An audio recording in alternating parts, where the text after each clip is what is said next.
The following programs were originally aired live, long before the advent of high fidelity, and they were recorded using a variety of means, from direct recording onto early audio tape and glass records, to simply placing the microphone of a wire recorder in front of the speakers of a radio playing the program.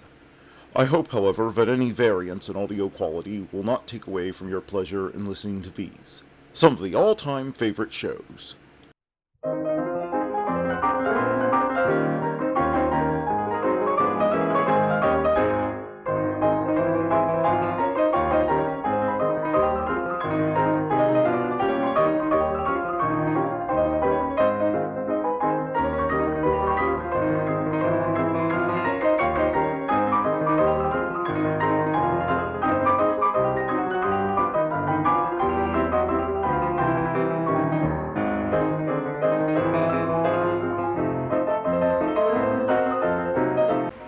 Hello, it's June the 28th, 2024, and welcome to Nightly Old Time Radio Shows. Here is what happened on this day in history. In 1389, Ottomans defeat Serbian army in the bloody Battle of Kosovo, opening the way for the Ottoman conquest of southern Europe. Large losses on both sides include Sultan Mehmed and Serbian leader Prince Lazar.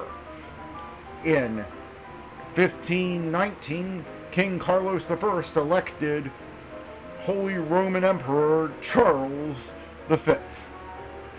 In 1838, coronation of Queen Victoria, age 19, during a 5-hour ceremony at Westminster Abbey, London, as opposed to Westminster Abbey, New York, or Dallas, Texas, or Tokyo, I suppose. In 1919, Treaty of Versailles, ending World War I and establishing the League of Nations, is signed in France.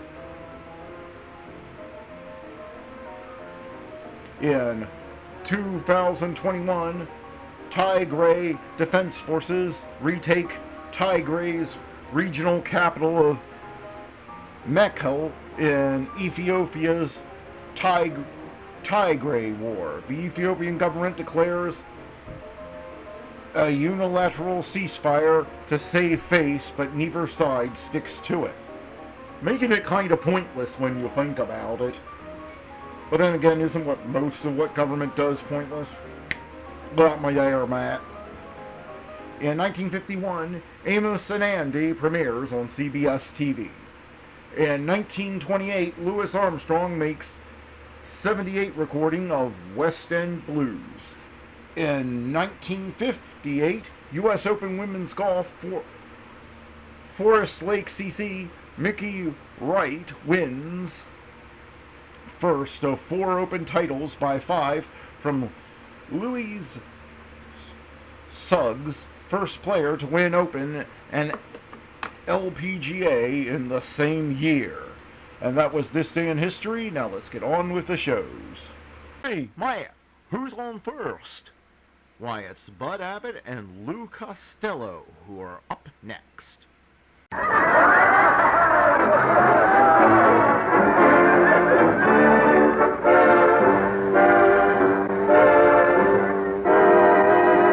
C-A-M-E-L-S. That's right, folks. B for comedy, A for Abbott, M for Maxwell, E for Ennis, L for Lou Costello. Yes, they spell camel. Your taste will tell you about camel's rich, full flavor. Your throat will welcome camel's cool mildness. So draw up a chair for tonight's Camel Show, starring Bud Abbott and Lou Costello.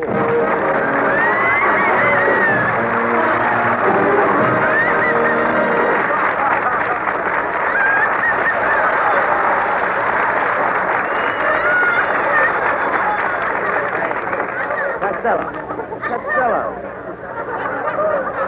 What happened to you? Why are you late? Oh, am I in trouble, Abbott? I drove my car to a red light. They're going to fine me $2,000. Oh, ridiculous. They can't fine you $2,000 for going through a red light. Oh, no. This light was in a drugstore window. Hey, that's terrible. Yeah, they also want me to pay $300 for costs. What are the costs for? Well, when my car hit that drugstore, I sailed over the windshield and slid down a long soda fountain. En route, I knocked over 8 malted milks, 6 banana splits, a bowl of tuna fish salad, and I wound up on a toothpaste counter with Irium and Miriam.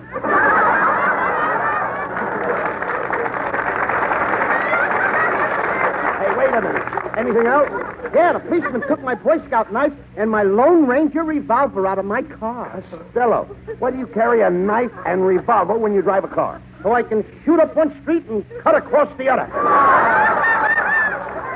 Hey, Costello, are you one of those Hollywood drivers, Lou, who drives like a madman and pays no attention to the pedestrians? Or are you the other kind? What other kind? There's others? Yes, there's others. Where were you going in such a hurry? Well, I had a date with one of those Towers models. She had one of them funny names. Was it Candy Jones? No. Shirley Williams? No. Choo Choo Johnson? No. I got it. Sour Cream Shapiro. Sour Cream Shapiro? Yep. Say, she's the most popular girl in this neck of the woods. Any girl that next in the woods must be popular. But I ain't going out with this girl no more. She lives in Glendale. And over there, they got a 12 o'clock curfew. Well, they have a 12 o'clock curfew in every town, Lou. At noon? Costello, day by day you get more stupid. How can you be such a consistent idiot? I got a charge account. What's your excuse? What's my excuse? What's your excuse? No, just look at you. Your appearance is disgraceful. Look, why didn't you wear that new shirt I gave you? I can't. The collar is too high. Every time I hiccup, my head disappears. I don't know why you ever come here tonight. Well, I had to have it. Why? All my little kid friends, they're all waiting for me to tell them a story of one of those famous stories I always tell them. Only tonight I'm going to tell them about Aladdin and his wonderful lamp. Oh, do tell. I'm going to tell her right now. The only thing is, Abbott, I ask you to keep your mouth quiet and shut up, and you don't say nothing. Oh, no. Sorry. Now, you don't interrupt me at no time at all while I tell the story. Don't worry about me. Not like you do every week. No. So why don't you slip over to Tom Brenneman to get yourself an orchid? No. Go ahead with the story. I want to hear it. Okay. All right. Now, little kitty, here I go. All right. Once upon a time, there was a little boy named Aladdin. Aladdin who? Aladdin who? Aladdin who? Yeah. Aladdin of foreign country. All right, go ahead. Abbott, I asked you to leave me alone. All right, I just pretty want to make sure. I never heard this story. Well, keep quiet. All right, I'm sorry. You get me so Now, mad. take it easy. Now, Aladdin had a magic carpet. He sat on the carpet and zoop, it flew up in the air. Now, as soon as the carpet flew up in the air... What made the carpet go up? What made the carpet go up? Yeah. The OPA took the ceiling off and up it went. Now, look, Abbott. All right, go ahead. Let's hear the story. Now, look, Abbott, I'm asking you for the last time. Please keep your mouth All right, now, don't take it so You serious. make such a fool All out right, of me take in it front easy. of the kids. All right, go ahead.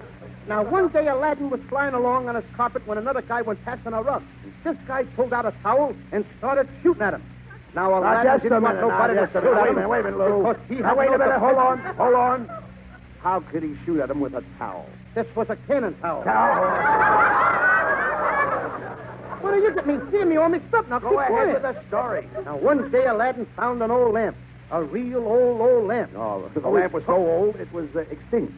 Yeah, it was extinct. It smelled from oil. All right.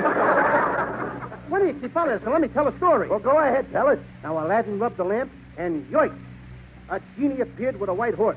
Aladdin grabbed the horse's hair, and then he started to You mean Aladdin grabbed the horse by the mane? He grabbed the horse by the mane. By the mane what? He grabbed the horse by the mane what? So what do you say? Go ahead. All I know is he grabbed the horse by the mane. That's all. The horse's neck. The horse's neck. Yeah. Anybody knows that the horse's neck. They're human. Let him neck. You can't stop All him. right. Now, when the genie told Aladdin he could have anything he wished for, Aladdin would just rub the lamp. So every time he rubbed the lamp, he got presents.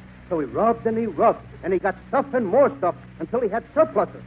So after he had Wait surpluses... a minute, just a minute. Now, just a minute. Enough is enough. How can you use the word surplus when you don't even know what surplus means? I don't know what surplus means. You don't. Shame on you, Abbott. I know what surplus means. What does it mean? I know it's a big word. What does it mean? I'll tell you what it means. Surplus means like if I have 2 pairs of shoes, that's surplus. So I give you 1 pair. Now, if I got 2 dogs, that's surplus. So I give you 1 dog. Now, if I got two beautiful blondes, that's surplus. So Abbott, why don't you put them shoes on and take that dog for a walk?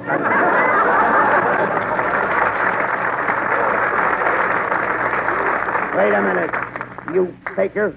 How dare you come out here and deliberately take a classic from the Arabian Nights and twist it into a mishmash of falsehood and fabricate a diabolic absurdity? Wait a minute, Abbott. Watch your language. What do you mean? This program is being wigwagged to the Campfire Girls. Costello, are you trying to ridicule me? Your friend who sticks to you through thick and thin. Why do you treat me so shamefully? Oh, I'm a bad boy. And are you sorry you told that story? But I've told that story with great success many times on the radio. How is it I never heard you tell that story on the air? Well, Well, it so happens I did the story in the East, and it was transcribed from an earlier hour so it could be turned off at a more convenient time. Costello, I can't make up my mind whether you're a simpleton, an imbecile, or a moron. Ha ha! Got you over a barrel, ain't I?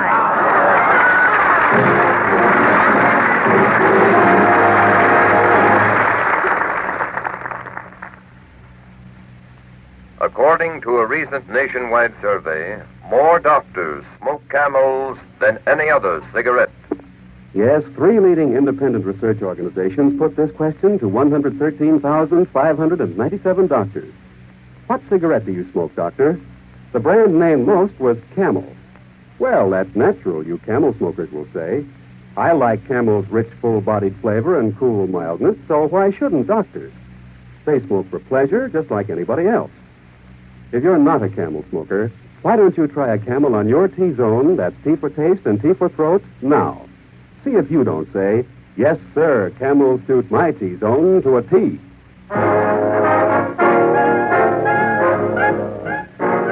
Light up a Camel cigarette and listen to Skinny Ennis sing. Met a gal in calico down in Santa Fe. Used to be her Sunday boat till I rode away. Do I want her? Do I want her long?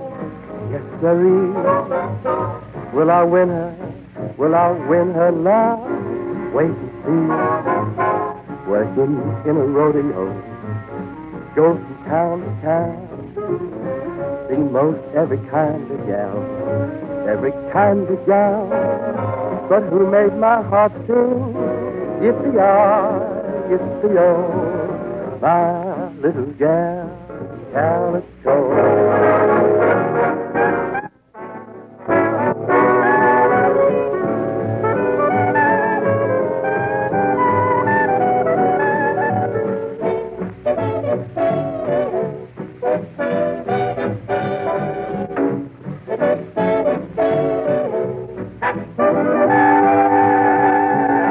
Is she waiting? Is she waiting? She'd better be. Am I hoping to be roping her? Yes, sirree.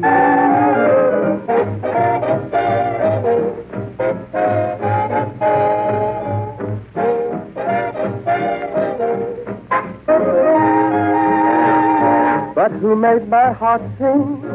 Yippee-yi, yippee-yo. My little gal in Calico.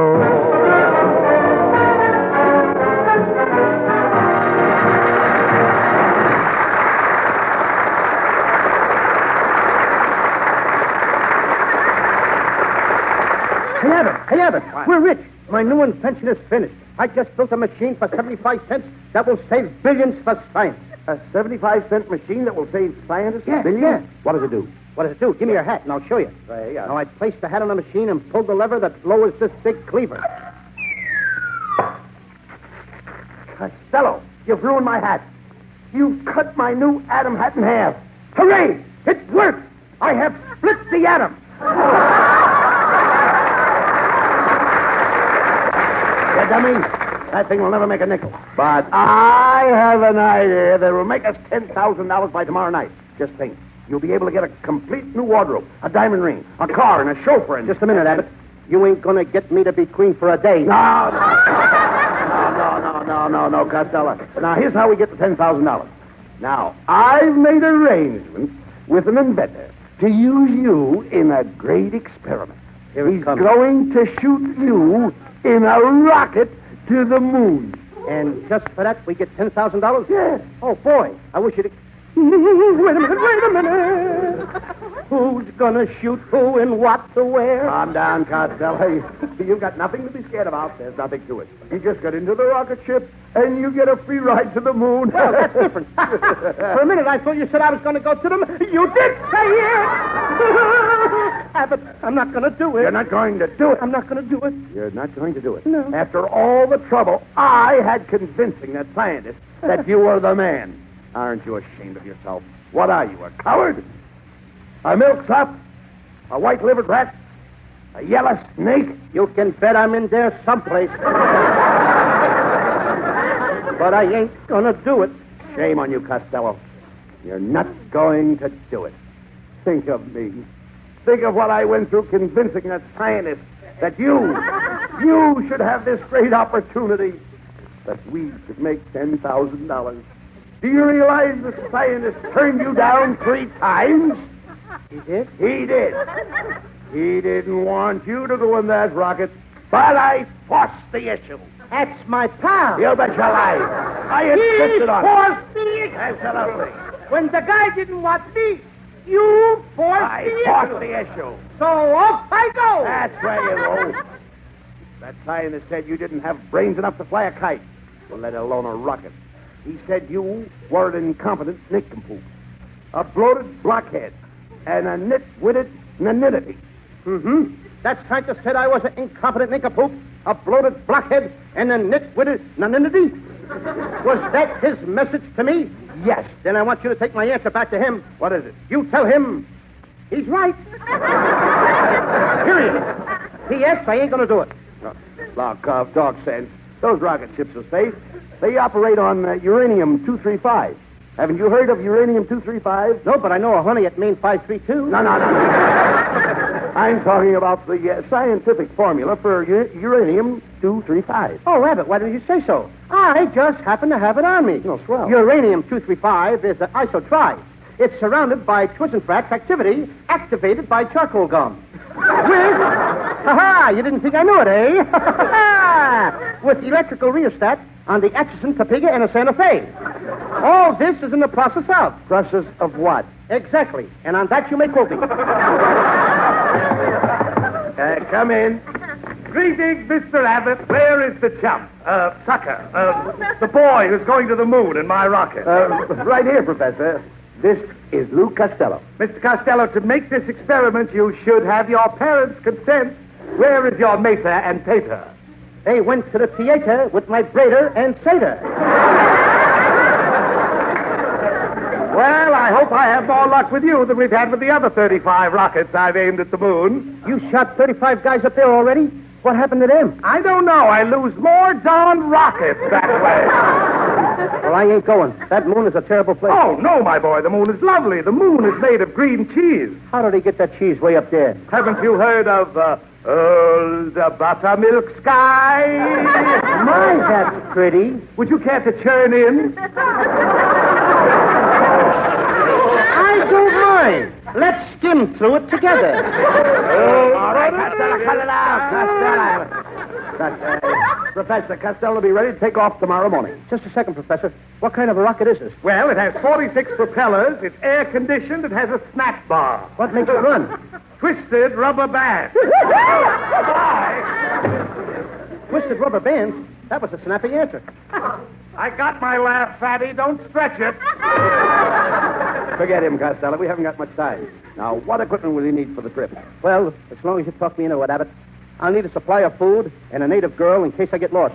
Some warm clothing and a native girl in case I get lost. A camera and a native girl in case I get lost. And a map of Rhode Island. Why are you taking a map of Rhode Island? That's to make sure I get lost. Hiya, fellas. Hello, Skinny. Hello, Hoghead. I heard you were going to the moon, and I brought you something to take along.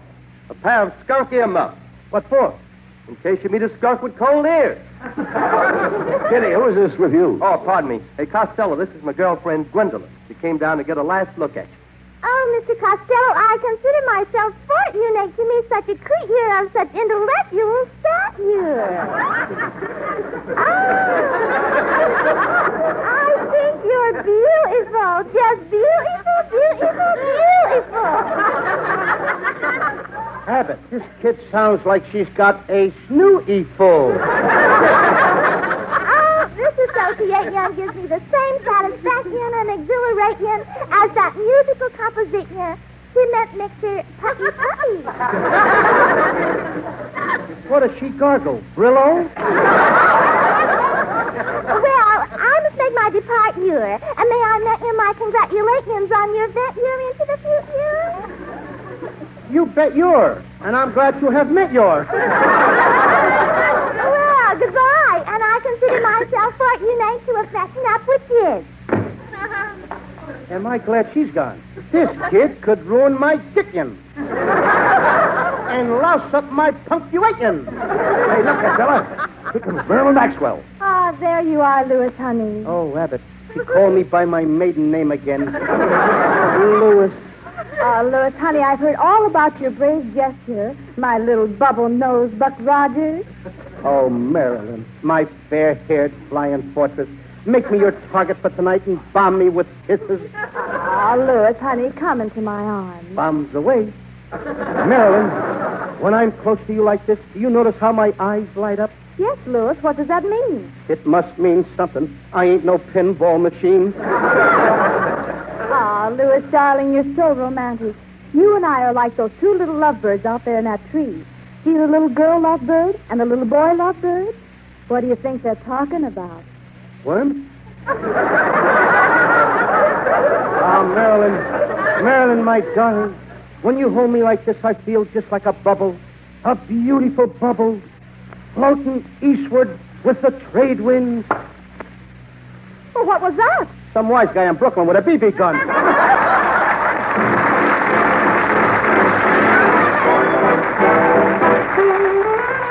Accompanied by the four hits, here is Camel's lovely Marilyn Maxwell from MGM, producers of the yearling. Marilyn sings... Old buttermilk sky, I'm keeping my eye still on you. What's the good word tonight? Are you gonna be mellow tonight? Old buttermilk sky, can't you see my little donkey and me? We're as happy as a Christmas tree, heading for the one I love. She's gonna pop into question, that question. Do you, darling, do you do? It'll be easy, so easy, if I can only bank on you. Oh, buttermilk sky, I'm telling you why, now you know. Keep it in mind tonight, keep a bright and no clouds from sight. Oh, buttermilk sky, don't you fail me when I'm needing you most. Hang a moon above her hips and toes, hit me to the one I love. You can if you try. Don't tell me no lie. Will you be mellow and bright tonight, buttermilk sky? I'm gonna pop with a question, that question. Do you, darling, do you do? It'll be easy, so easy, if I can only bank on you. You can if you try. Don't tell me no lie. Will you be mellow and bright tonight? Will you chase all the clouds from sight? Just for me. Just for me, buttermilk sky.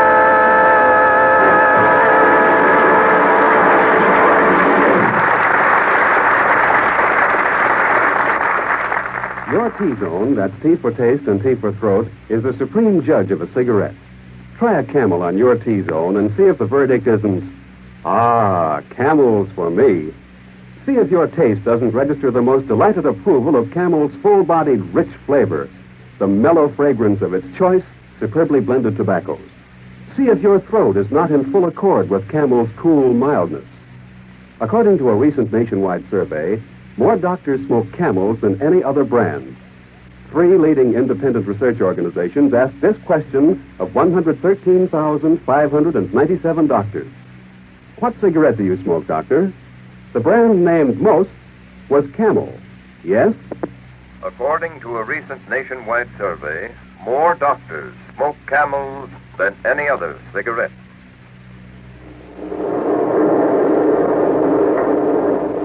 Well, here we are, Costello. Come on, climb into that rocket. Abbott, I'm scared. I'm afraid of high places. I even get dizzy when I lick an airmail stamp. My boy, you have nothing to fear. I'm going to help you. First, I'll boost you into the rocket and strap you into the cockpit. Then I'll bolt a hydromatic gyro to your fuselage. I'll rivet your altimeter to your instrument panel. I'll connect your mixmaster to your radar. And then I'll weld your antenna to your oscillator. You wouldn't dare. You haven't got the nerve. Shame on you, Costello. Hey, look. Here comes the whole gang with Merlin to see you off. Oh, Louis, my darling, you're going to be a hero. When you come back, everyone will say... Costello, won't you tell us the secret of your fame? How you got that great reputation? How you and Rickenbacker and the famous Howard Hughes build up the nation's aviation. My advice to flyers is never to get cross. If your parachute don't open, report it to the board. Bon voyage, Costello, as you aim your rocket at the stars. Every well-bred fella, give my regards to Mars. I've had more hours in the earth than any aviator. For years at Bullock's Bush here, I ran the elevator. When you get near the side of here, good luck to you, Costello.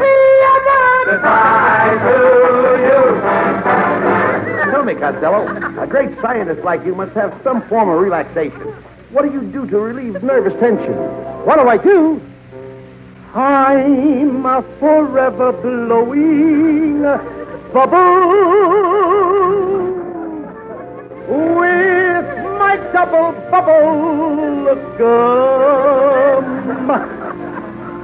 Once I blew hard and I heard a splash. My gum flew in my father's mustache. It brought a great disaster. 2, 3, 4, my family. 'Cause when they shaved my father's mustache, they found out he looked like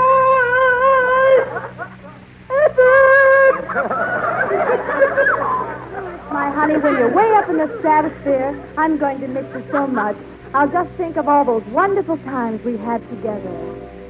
Those gay nights at the Stork Club, those dinners at the Ritz, expensive wines that made our love a song.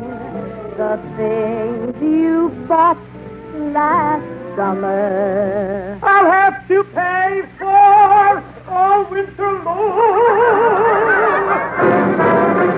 Bon voyage, Costello, when you prove the moon is made of tea. You'll be the nicest fellow they have on information, please. I work with men of science. I never look for glory. Even Einstein calls on me to mop his laboratory. Solar's expedition will be making history in the air. And as you start your mission, every heart will say a tender prayer. There's a man up in the sky who buys up old balloons. He also buys rocket ships. His name is Madman Moon. When you get here, let us hear. Good luck to you, Costello. I'll need it. Goodbye to you.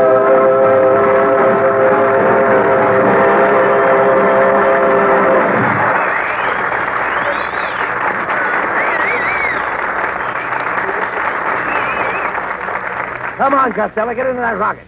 Abbott, I ain't gonna do it. I ain't gonna do it. Shame on you. You're a disgrace to the history of aeronautics. Yeah. Scientists have been fighting for years to advance aviation. In 1906, the Wright brothers, what were they fighting for? The first airplane flight. Right. In 1926, Charles Lindbergh, what was he fighting for? To fly the Atlantic Ocean. In 1936, Howard Hughes, what was he fighting for? To fly around the world. And in 1946, what are you fighting for? To stay on the Camel cigarette program.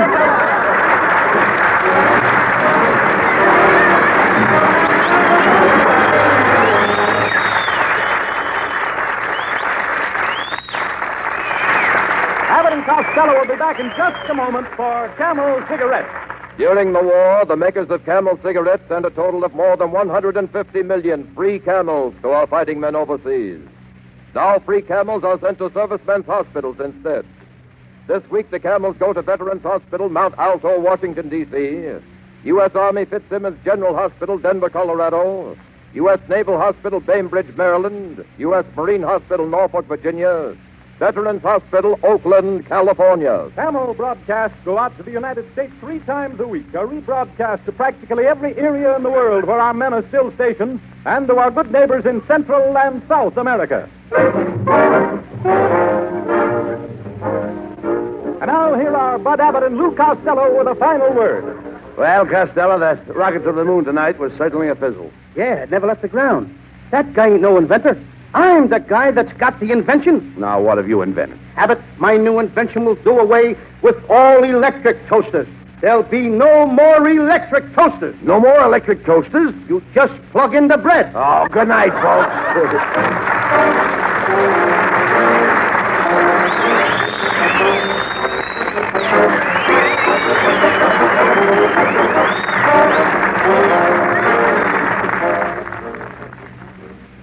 Important reminder to Christmas shoppers, more pipe smoke Prince Albert than any other tobacco. So when you give Prince Albert to a pipe smoker, you give a gift mighty sure of a warm welcome. Prince Albert gives a pipe smoker the rich flavor of mild tobacco, specially treated to ensure against tongue bite. Smoke's nice and even, too, because it's crimp cut. The big pound tin of Prince Albert is all ready to send. It has a special bright Christmas wrapper on which a gift card is imprinted. And Saturday night, be sure to hear Prince Albert's Grand Ole Opry with the popular singer of American folk songs, Red Foley, at Saturday night on NBC. Grand Ole Opry with Red Foley, the Duke of Paducah, and Minnie Pearl.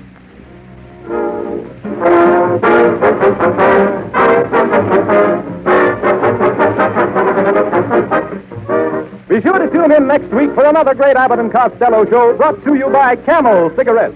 And remember, try Camels in your T-zone. See if they don't suit your taste, your throat to a T. Remember to give Camels for Christmas, too. A carton of mild, full-flavored Camels makes a wonderful gift. C-A-M-E-L-S.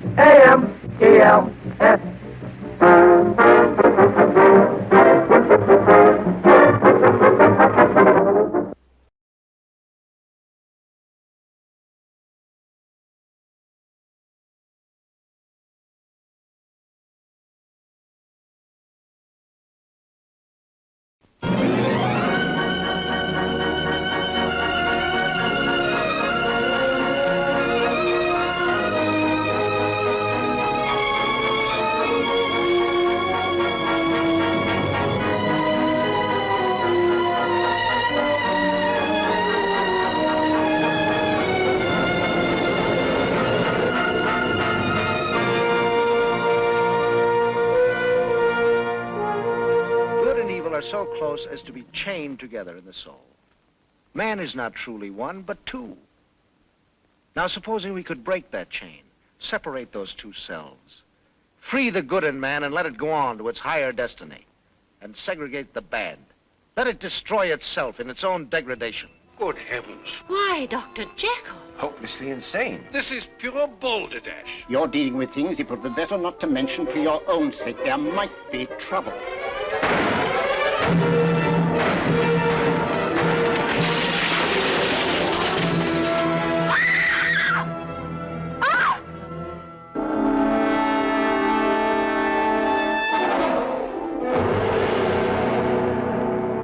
Did you think that Dr. Jekyll was falling in love with you? You with your cheap little dreams? Or did you think as you looked at him that perhaps in his eyes you saw a bit of me? Hide. Was that it? No. It's interesting, isn't it? Be, darling. Harry, I love you so very much. Well, I ain't as bad as you might think. You liked me once a little, didn't you? Honest, that night you walked out of my place, I loved you. But I didn't love after you'd gone. I kept wishing you'd come back. Now, once more, Lanyon. Will you let me take this glass and go? No. Why should I? For your own sake, Lanyon. Do you want to live on as you have? Or do you want to have your safe peace, your reason even, blasted by a sight that would shock the lowest fiend in the inferno?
And Bing Crosby is up next. Hi, Rosie. Hi, Bing. Who's going to blast off today, you or me? Why don't you blast off? Okay, here we go. It's wonderful, it's marvelous. You should care for me. It's awful nice, it's paradise. It's what I love to see. You've made my life so glamorous. You can't blame me for feeling amorous. Oh, it's wonderful, it's marvelous that you should care for me.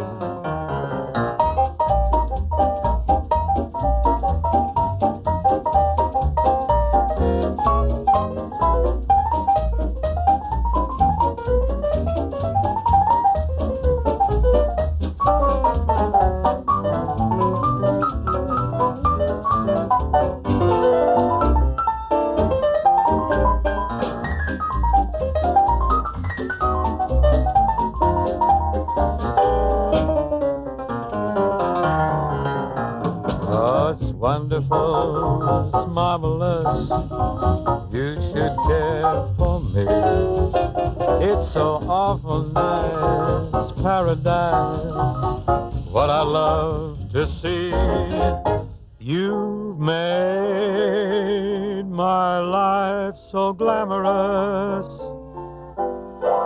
Don't you go blaming me for getting amorous. It's wonderful, it's marvelous that you should care for me. Today, clap hands, everyone. We continue with Captain Celeste Hayden's exercise for office workers. The ladies at home can join in too, can't they? Well, why not? I'd love to have them participate. And these exercises all take place while you're seated, ladies. Yep. Pull up a chair and exercise. But one warning, one word here to people listening in cars. Please don't join in. You just listen, please. Unless you're parked. Yes. Now, yesterday we took up the shrug and the leg lift. Today we start with the finger exercise. You stretch your arms straight out. Straight out now, your arms. Now lock your elbows over your typewriters, girls. Arms straight out, locking arms over typewriters. Now, fling your hands about as if shaking water off them. I'm flinging. This is good. Keep going, keep going. Do it 5 or 10 times. Bing, I think officers that go for this exercise break ought to have a warning sign out in front. Yeah, you do? What for? Well, someone walking in and seeing all the secretaries shaking their hands over their typewriters like this is apt to think that they've all suddenly flipped. Well, you might be right. Now, if you want an exercise that isn't so exhibitionist, here's one that doesn't call for so much attention to you. This is a good exercise that Miss Hayden recommends. It's called the foot exercise. How does that go? Well, you grip the insides of your shoes with your toes, and then you press down hard. Grip inside of shoes with toes, then press down hard. Hey, this is a sneaky one. Top secret, unless you're wearing transparent shoes. Yeah, plastic job. Now, just keep your feet under your desk. Exercise on the sly. You keep your toes gripped like that in a tense position for 3 or 4 seconds. Then, release toes. There they go. One of mine didn't release. Well, you must have a hole in your sock. Anyhow, you repeat that 4 or 5 times, and your feet are going to feel better. I guarantee you. Grip, release. Grip, release. Hey, this is all right. Just a thing for tired I toes. hate to break up the exercise break here now, but it's time for music.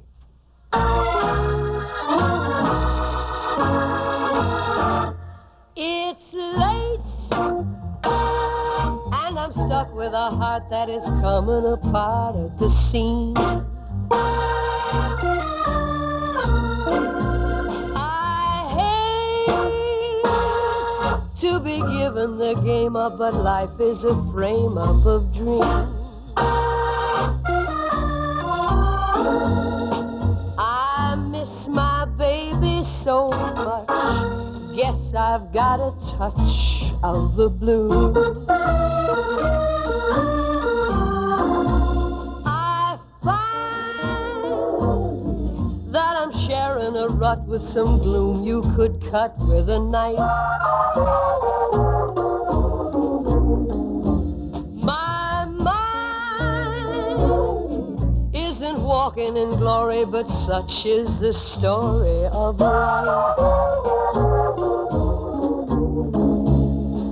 I miss my baby so much. Guess I've got a touch of the blues.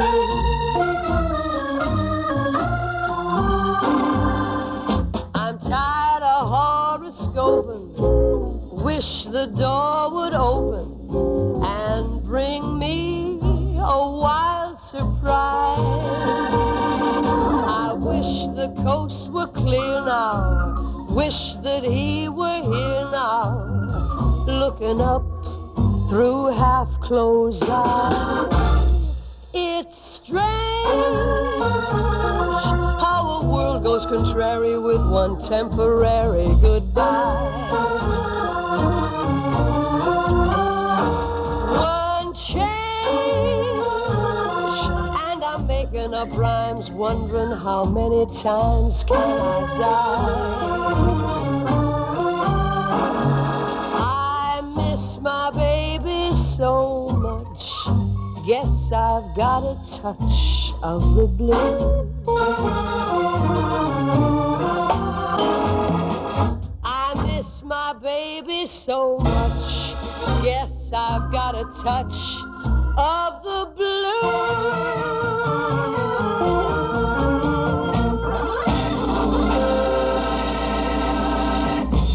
You know, being the panel shows are getting a big play today, why don't we cash in on their popularity? Now you're talking Bing's favorite subject, money. I'm game, Ken. What'll we do? Well, you and Rosie will be the panel, and I'll play the mystery guest. Swell, that sounds like fun. All right. Here we go with the first clue. It starts with a product that's got a tongue but can't talk. I got it. You want a delicatessen? Oh, no, it's not that. Let's please concentrate a little harder. I save families oodles of money and give them years of added walking comfort. That's easy, Ken. You're a shoe repairer whose modern equipment and skilled craftsmanship gives old shoes a new lease on life. And you got it almost right now. What are the products I use? Cat's Paw, of course. Products that have meant happy walking to millions for more than 57 years. Quality material like non-slip Cat's Paw soft to resilient heels and soles. And lighter than leather. Lighter than rubber microlight soles by Cat's Paw. The best for all the family shoes. Correct. You're a winner. And folks, you can be a winner too. For shoes that need mending, just visit the shoe repairer who displays a famous Cat's Paw cat and ask for Cat's Paw by name. Be sure to look for top quality Cat's Paw products on new shoes too.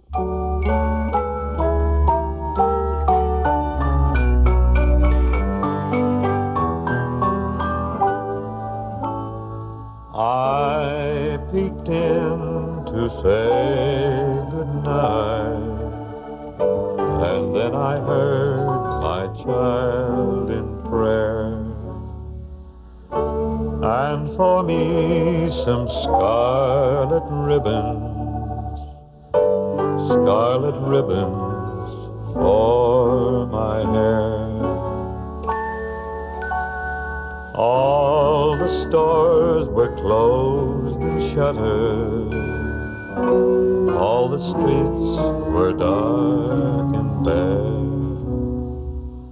In our town, no scarlet ribbons, not one ribbon for her hair.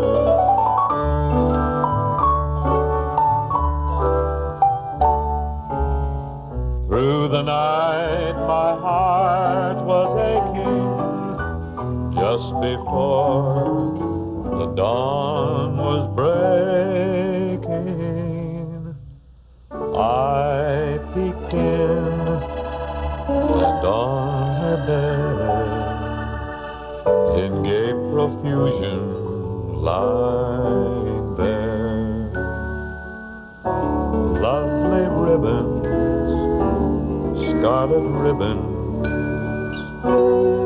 scarlet ribbons for her hair.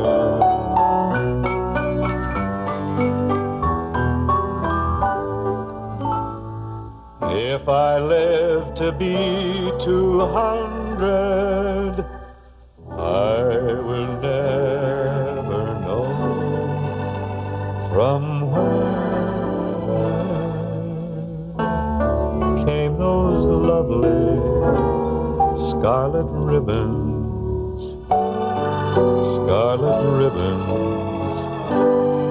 for her hair.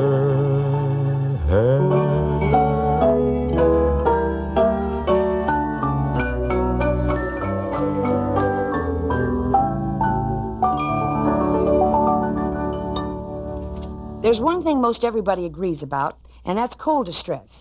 When you've got it, you want to relieve it fast. And here's how to do that. Listen. Movie stars can't let cold and sinus congestion spoil their performance. So what do?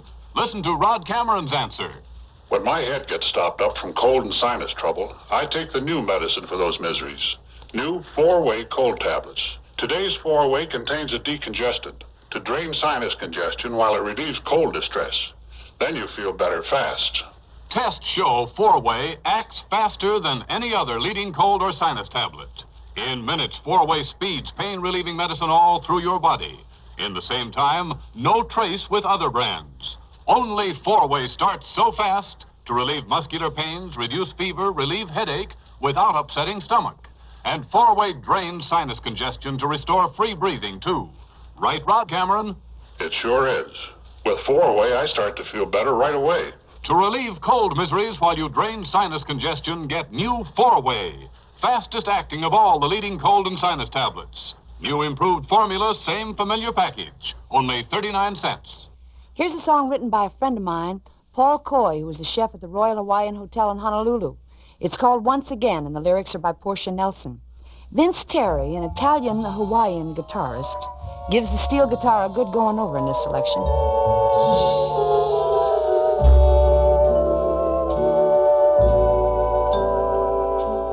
Once again, aloha, whisper soft and low. Let me hear aloha again before you go. Brush away the teardrops. There's no need to cry. Aloha means I love you and not goodbye. Though the silver moonlight fades into the sea, there will be a new light wherever we may be, shining till the moment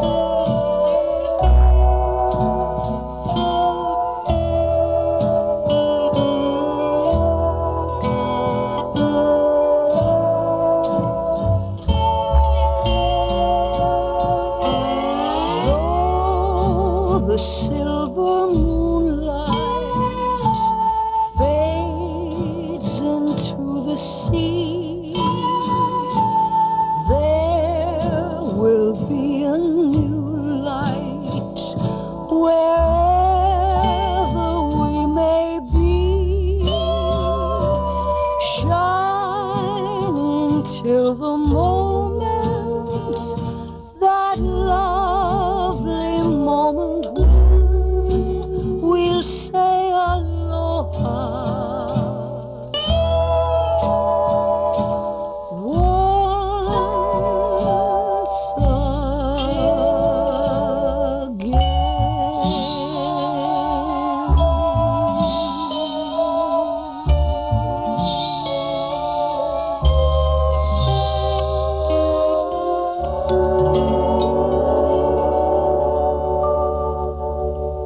Shall we get back to our exercises? Yeah, now this one really should cause a stir. If you walked into an office full of people doing this one, why, you'd really do a double take.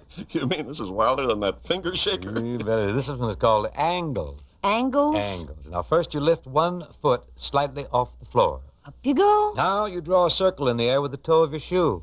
Oh, I can see where this would attract attention. Got to. Now you repeat with the other foot. You repeat with each foot 5 to 10 times. Imagine walking into an office and seeing everybody waving their feet at you. I think it's a new form of greeting or something. A greeting imported from Tibet or Pango Pango or some far-off land. Potential Peace Corps workers rehearsing an odd but friendly hello. Yes, I'll check with Horace Sutton. We can kid about these exercises, but they can be very important. They take a little time, and they can accomplish a lot. And they'll stir the circulation, I guarantee this, and they'll firm up the muscles. And these exercises are very relaxing. Yeah, that's what causes tension, you know, the lack of relaxation. And with tension comes fatigue, so you get some exercises right at your desk. You just see if you don't feel better. Oh, this is great. This is a very modern approach. I can remember when all the exercise office girls got was leaping over the filing cabinets. Or dashing down the corridor. With the office wolf in hot pursuit. A form of exercise not recommended anymore. No, it's much too emotional. Yes. What's emotional on the music stand now? Well, let's blend in something, shall we, Rosie? I'm for that. We thought that love was over, that we were really through. I said I didn't love her, we'd begin anew. And you can all believe me, we sure intended to. But we just couldn't say goodbye. The chair and then the sofa, they broke right down and cried. The curtains started waving for me to come inside. I tell you confidentially, the tears were hard to hide. And we just couldn't say goodbye. The clock was striking 12 o'clock. It smiled on us below.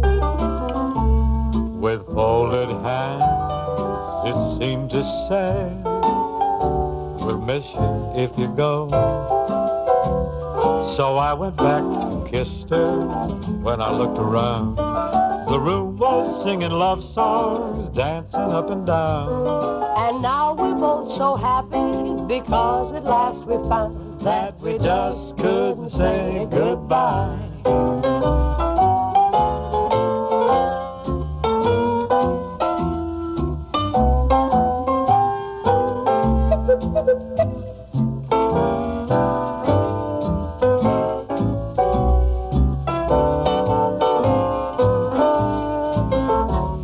So I went back and kissed her.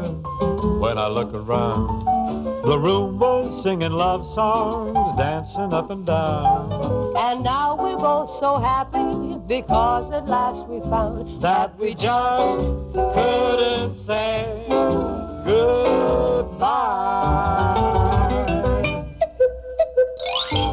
Aloha for today, folks. Rosie and I now relinquish these festivities. Until tomorrow, that is. Same time, same station. Shall we get together? Thanks for dialing us in. See you tomorrow.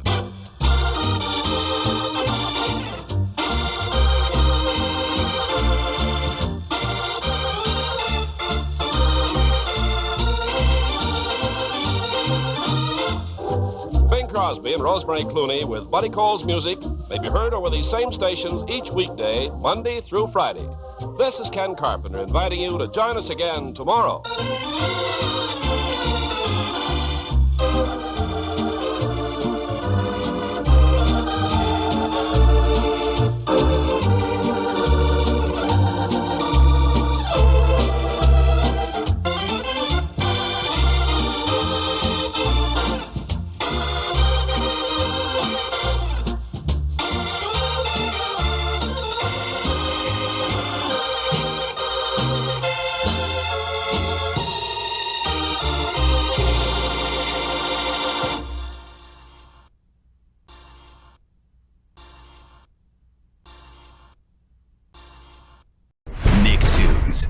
presents Dragon Ball Z Kai.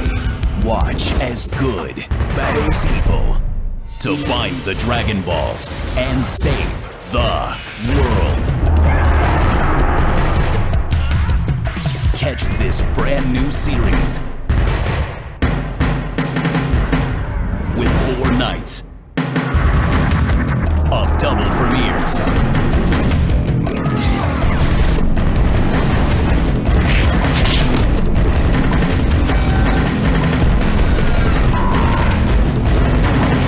Dragon Ball Z Kai premieres May 24th at 8 on Nicktoons. Be part of the journey.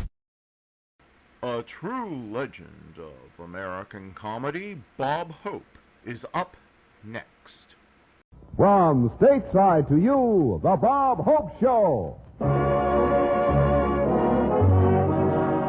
Yes, it's the new Bob Hope Show with our great singing star, Doris Day, the Les Brown Band, and yours truly, High Averback. And here he is. For me? Yes. Who did you vote for in the city election today? Rita Hayworth for dog catcher.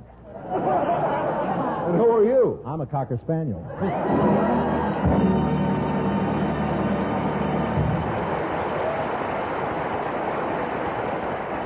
And now, Bob Hope's Views of the News.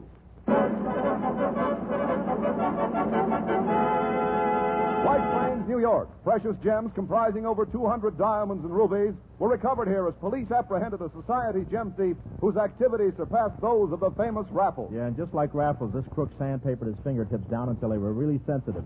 He could feel a $5 bill in the dark and tell you which one of Lincoln's eyebrows had the Tony.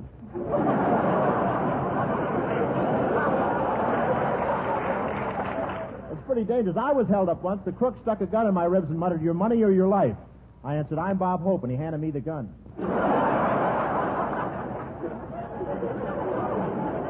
My brother used to be a pickpocket, but he got caught one day when he tried to pick a man's pocket down at the beach. The man was wearing a sunsuit, and my brother had cold fingers. And, of course, now that they've caught this Raffles, he'll probably go to Alcatraz. Alcatraz. That's Dear Mabel. I did just like you told me to. I'm now on the top of the wall, and the guards are shooting at me. You and your Humphrey Bogart pictures. San Francisco, California. One of the city's leading architects submitted this week to the mayor plans for a futuristic skyscraper to solve the housing problem. The building will be 1 mile high and contain 10,000 apartments. Imagine a tall, silent thing a mile high just standing there. We have the same thing in Hollywood. It's called Gary Cooper. And imagine what would happen to a couple living on the 200th floor. The husband comes home and says, "I suppose you burned the dinner again. The apartment is full of smoke." She says, "Who burned what dinner?" "I left the window open and a skywriter just went through." And I understand the equipment in each apartment will be modern. All the garbage will be ground up by automatic disposal units. Automatic disposal units. That's honey. Didn't we used to have 6 children?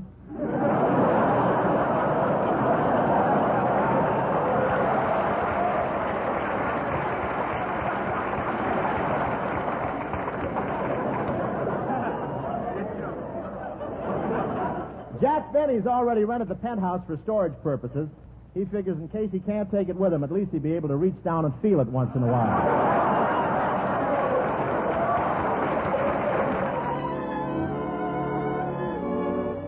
Here's a beautiful number sung by our beautiful blonde chanteuse, Miss Doris Day, ladies and gentlemen.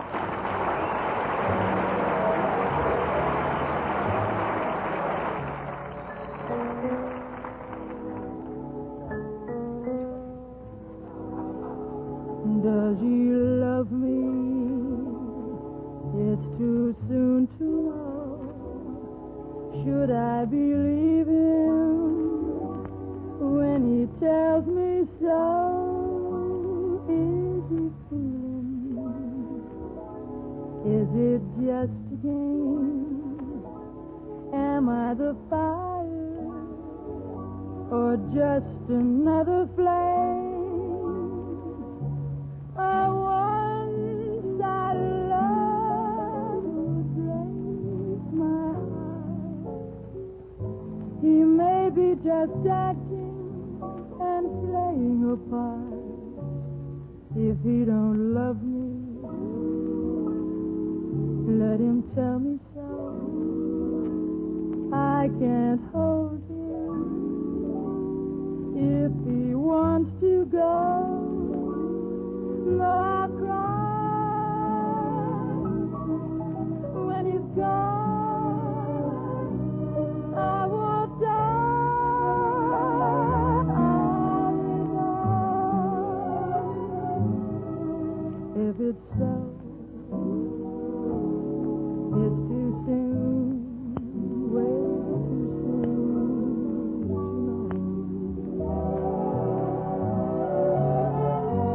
Though I've cried when he's gone, I would die. I'll live on.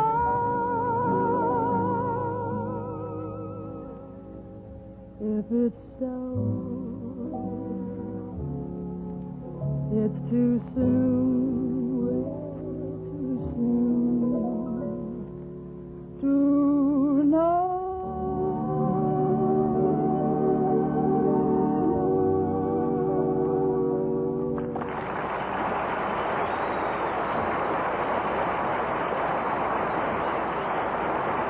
That is Miss Doris Day for the Naval Reserve, ladies and gentlemen. Folks, as you know, the Bob Hope Show from time to time takes you behind the scenes in radio. And we're sure that you've all heard those programs in which several important citizens conduct a round-table discussion of some current question. Tonight we will show you one of these programs as you hear it on the air, and then we'll let you see what happens after it goes off the air.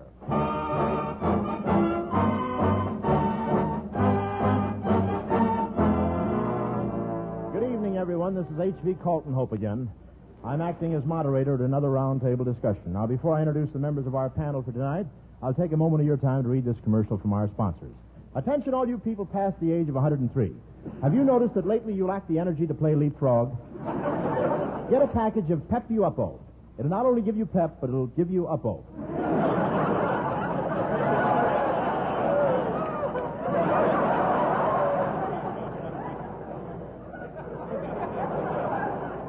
Remember, it comes in 3 sizes, large, very large, and the giant box, which you can plaster and use as a summer home.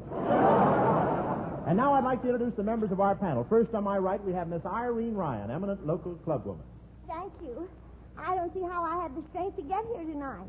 I've been feeling very depressed recently. And Depressed, yes. Well, the doctor gave me some pills to cheer me up. They're made out of beer mash, and I've been taking one every hour for a week. And how have they made you feel? Happy in the day and loaded at night. Thank you. And now we have here a very typical young married couple, Mr. and Mrs. Tyrone Plotz. How do you do, everybody? The pleasure is mutual. Yeah, by me is the same. Well, we'll get to our evening's question in a moment, but I understand you people have been recently married. Do you mind telling our audience how you two happened to meet? Well, it happened at the place where I work at.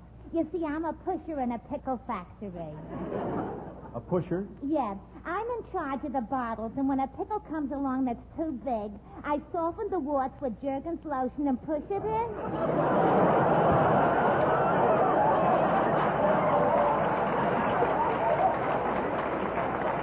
Well, it sounds romantic, but we must be getting on. And the final member of our panel tonight is an eminent French author from Paris. What did you say your name was? My name, she is Pierre Ménard, André Dominique Alphonse Ferdinand Philippe Michel Antoine. Hello, Mort. I think he's awfully cute. Miss Ryan, please. Pierre, I understand you've written a book. Mais oui, it is called The Proper Way to Make Love. Intéressant, n'est-ce pas? Oh, oui, oui. Oh, monsieur the Frenchman. Oh, si. Charles Boyer and I have our lower lips tightened at the same garage. You must read my book sometime, monsieur. It will help you to be charmant with the women. The women. You get the girls. I'll bring the ice.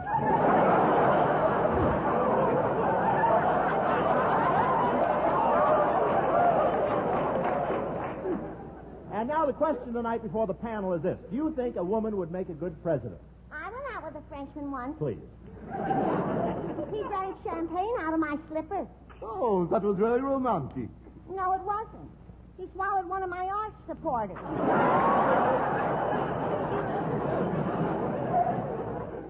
Till we came to answer the question. I think a woman would make a very good president. I know I would. I beg to differ, honey. And what's wrong with me being president? How would it be if Joe Stalin come all the way over here from Russia and he's got to wait around the White House while you're getting on your girdle? Tyrone, darling, how can you say that in front of all these people? I don't wear a girdle. Then what's that hanging in the bathroom? A paratrooper's harness? Please, this program goes through Pasadena. Please. I don't think the country would get along if the president was a dame. Qu'est-ce qui signifie cela? What does it mean, dame? Oh, that means woman. Oh, the woman. Oh, monsieur. In France, love is the spice of life. Love is the seasoning. Love is the relish. Does Hines know about this? Well, let's get back to the subject. Now, well, what do you know? It seems that we've used up all of our time. We haven't finished our discussion, but we'll finish it next week. Good night, everyone. This is the Superior Broadcasting Company. Are we off the air now? Yes, why? Why? Because all the time we was on here, you didn't give me no chance to say nothing. Now, Yes, some moderator you are. The square of the round table. now, wait a minute. Big genius. Where'd you get such a flat head? When I was a baby, I had a short crib. That explains the other end of them, too.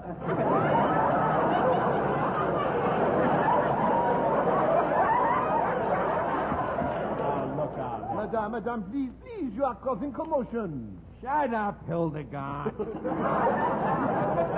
Now, look, wait a minute, Tyrone. The Frenchman was very nice to me when I came in. He said I had très chic. Chick. Everybody knows you've been shaving with a straight razor for years. Now, wait a minute, everybody. I can't stand all this arguing. I'm nervous. Monsieur, I am ashamed of such bad manners. I am an apology. Talk that over with your mother and father. I don't want to hear another word. But, monsieur, I insist. I am sorry to my nation. I am regretful to my soul. I am humble to my heart.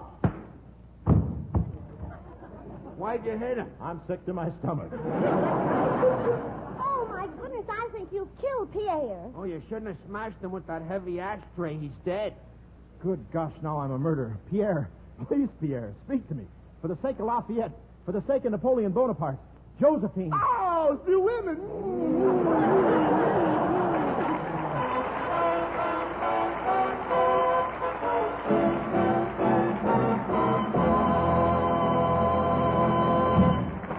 Bob, I enjoyed that satire of radio roundtables, but let's try my favorite program, the quiz show. Now, I ask questions, and if you give the right answers, I give you $10. You mean you give me $10 for any question I answer right? Yes, but if you miss, you give me $10. Oh, I give you $10. That's right. Now, let's go. If a hen and a half lays an egg and a half in a day and a half, how many eggs will it lay in 3 days? Well, I think... Too late, you lose. Gee, I didn't even have a chance to sit down in the nest. Bob, give me $10, please. Okay, but give me a chance to get even high. I'll ask you a question, and if you can't answer it, you pay me. Okay. I'll get Les Brown to help me on this. I want you to name the operetta that this melody came from. Listen. Wait. I'm sorry, too late.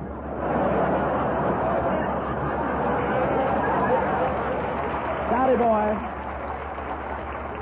That was the drinking song from the Student Prince. Now, how could it be the drinking song? It was only one note. They had a short beer. So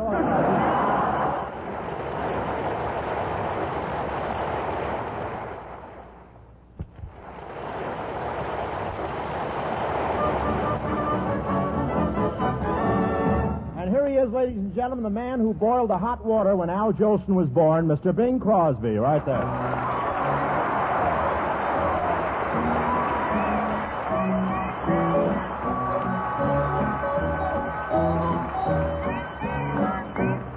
Little bird told me that you love me. That you love me. And I believe that you do. That little bird also told me I was falling. You were falling. Falling for no one but you. There's no use denying I might as well confess, of all the girls I know, dear, I'm sure I love you best. A little bird told me we'll be happy,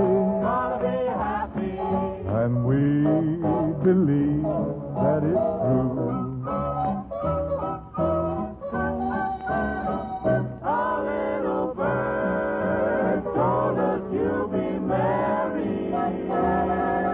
And we believe that it's true.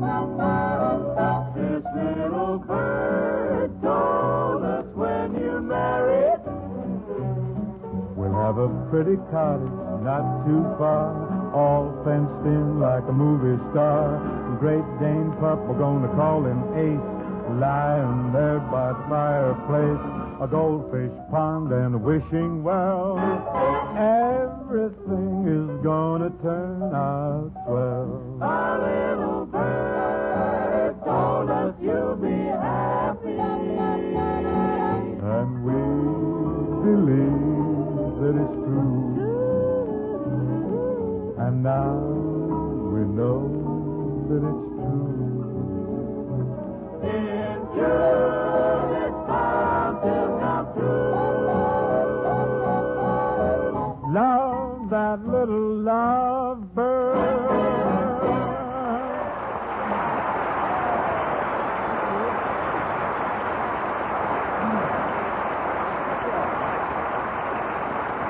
Thank you. Thank you. Thank you very much, and good night, everybody. Good night. Wait a minute, boy. Where are you going? I sang my number. I gave the show a little class. Now I'm off. Gave the show a little class. Look, you hopped up Hildegard. You'd better stop going to that African barber. He's been shrinking your head again. To think when I first met this boy, he had a job blowing out glove compartments at a car wash.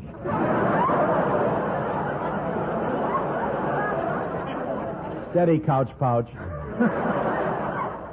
Now look, ratchet head, if I'm to...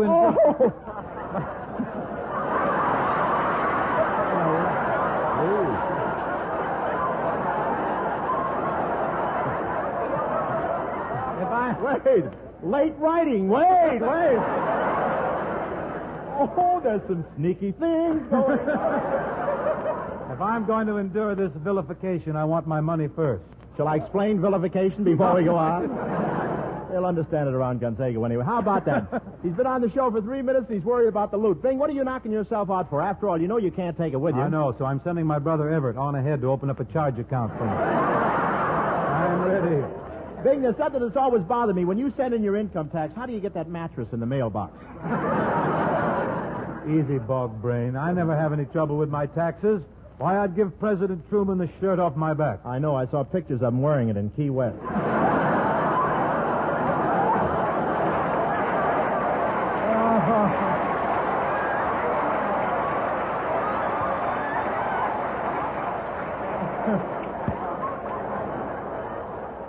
What's that you're wearing there? Tamale husk with a belt in the back? It's nice of you to slip your coat on for this anyway.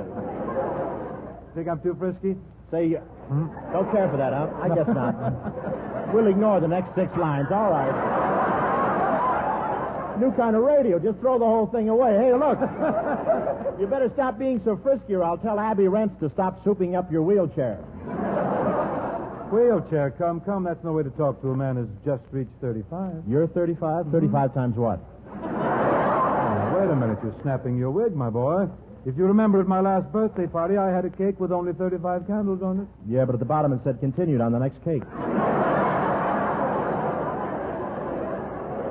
But what does age matter? I saw your last picture and I thought you were great. That's a coincidence, so did I. Read that line again. There's a talent scout here tonight from the Wilson Ham Company. He's got his stamp. He'll make you grade A, I'm sure. Like the stag won a pink one. You know, we ought to make a picture together again, Bing. I stopped over at your house last night to talk to you about it, but nobody was home. Oh, that's a shame. Yeah, I must have rung your bell about 5 times. 6 times.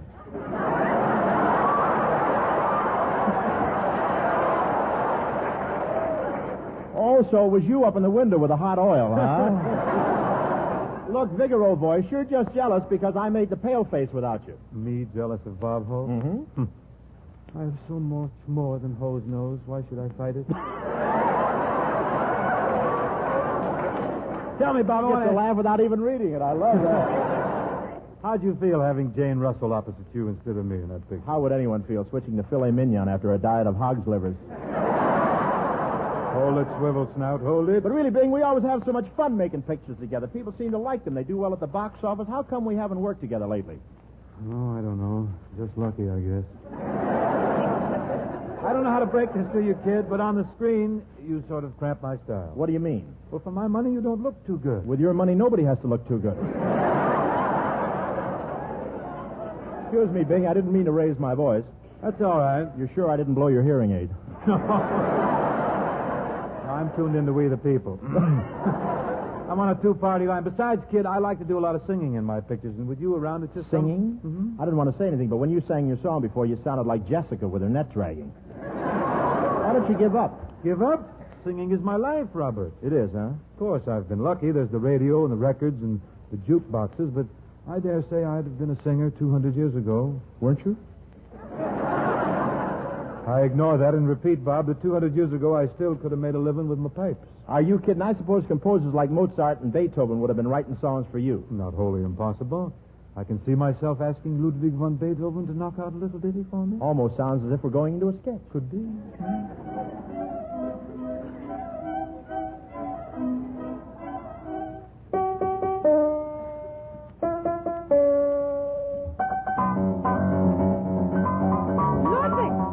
Ludwig von Beethoven, stop that racket and finish that symphony already.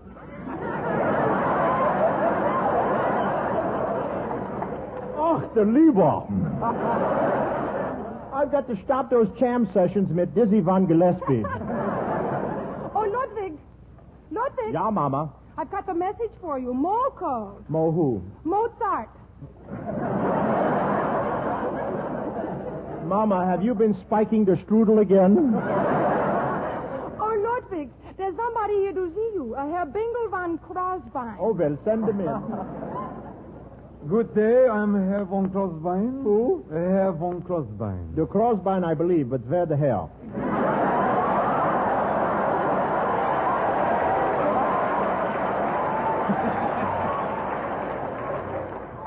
Say, tell me, is that your nose or are you eating a sausage? What can I do for you? Well, I'm a singer. A broken down schnook like you is a singer?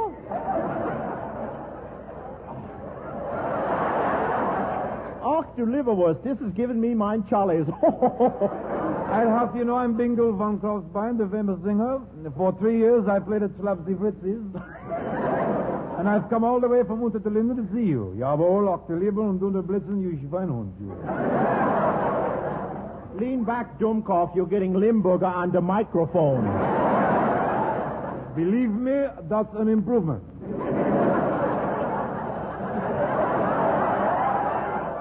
Look, Beethoven, I got a deal for you. You're a composer, I'm a singer. All right, let's try a song together. Good. Good. We try that.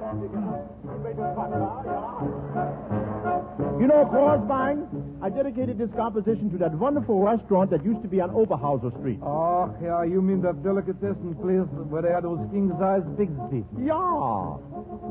Heine worked behind the bar and he had a big red nose. Mo would make the Wiener Schnitzel and the sauerkraut with the meanies in the middle. What a wonderful place was Heine's and more. They never would light out the lights, 'cause the place would never close. And Schultz would play a squeeze box solo with Octaliebe, such a beautiful small. You could blow your top in Heine's and more.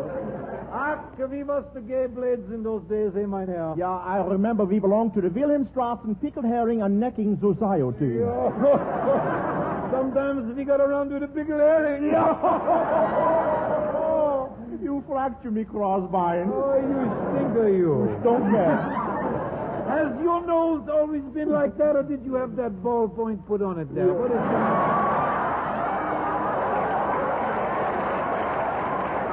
The free lunch was gorgeous. The beer was always cold. Und the dancing with the women. Ah, the women. Ja, jawohl. You could smell the place was 16 blocks. And it wasn't any horse. Garlic cheese and old Limburger. Pickles mixed with the herring together. And the meatballs tasted just like leather. Chopped up liver and bologna. Pickled pig's feet that were bony and sirloin. Say, Professor. What is it? Now you heard me sing. How do you like my voice? Please, not while I'm eating. Let's go where the place is jumping. Let's all go down to Heine's and all.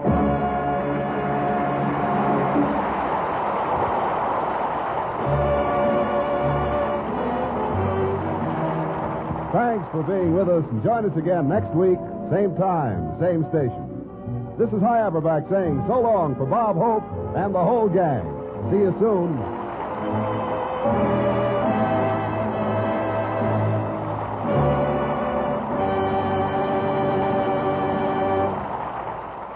This is the United States Armed Forces Radio Service, the voice of information and education.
Intelligence.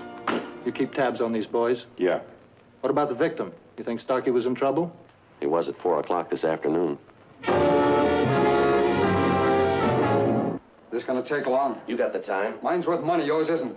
Send in a bill. I asked you a question. You're here to answer them, not ask them. Now, you listen to me, cop. I pay your salary. All right, sit down. I'm gonna earn it. You already have the kind of money you make. What do they pay you to carry that badge around? 40 cents an hour? You sit down.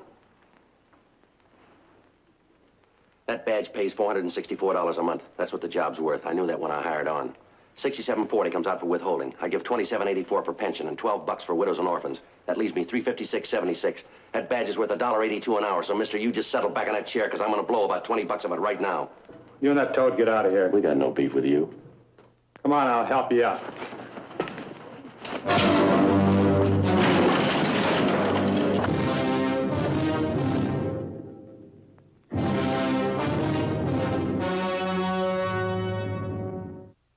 True crime stories of the LAPD are up next with Jack Webb's Dragnet.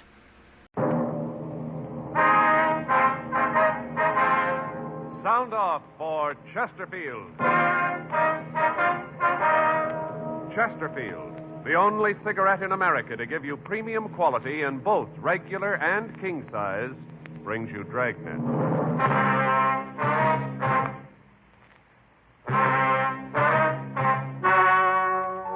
Ladies and gentlemen, the story you are about to hear is true. The names have been changed to protect the innocent.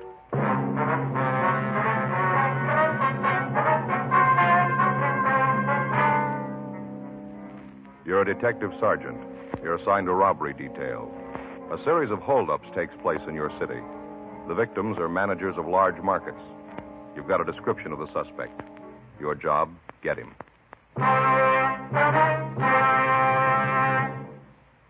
thousands are changing to Chesterfield, both regular and king size, because only Chesterfield has premium quality in both sizes. That means king-size Chesterfield contains tobaccos of better quality and higher price than any other king-size cigarette. The same fine tobacco as in regular Chesterfield. There is absolutely no difference, except that king-size Chesterfield is larger, contains so much more of the same tobaccos, it gives more than a fifth longer smoke. Yes, more than a fifth longer smoke from king-size Chesterfields. So remember, Chesterfield is the only cigarette to give you premium quality in both regular and king size. Buy 'em either way you like 'em, regular or king size. You'll find premium quality Chesterfields much milder. Yes, Chesterfield is best for you.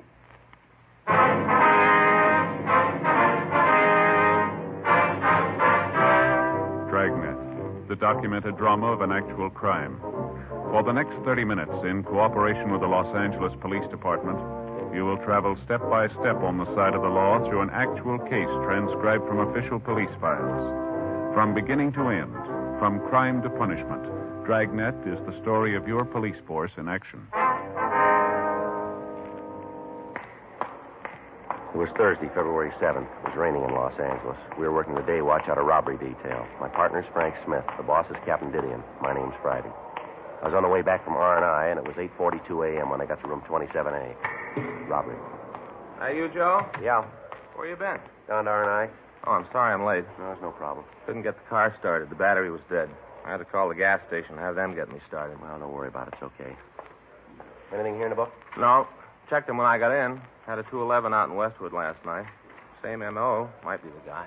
Who's checking it? Murph and Creasy went out there this morning. Here's the stuff we got last night. R&I went through it. Doesn't look like they got anything. You seen the skipper yet? No, I saw him come in. I didn't talk to him. Came in, went to his office carrying a bottle of milk. Well, that figures. He's like a barometer, isn't he, Joe? When there's no milk on his desk, you know everything's under control. Yeah. As soon as that milk comes out, you know the ulcers are grinding.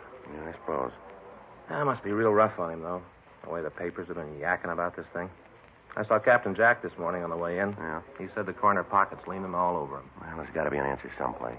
The guy can't just keep walking into the stores and walking out again. He's got to make a mistake someplace. Yeah. What's it figure, 6 jobs so far? Yeah, 6 of them. Every one of them he's made it clean. Hot shot. I'll get it. Well, those figures were wrong. Yeah? He just made it 7.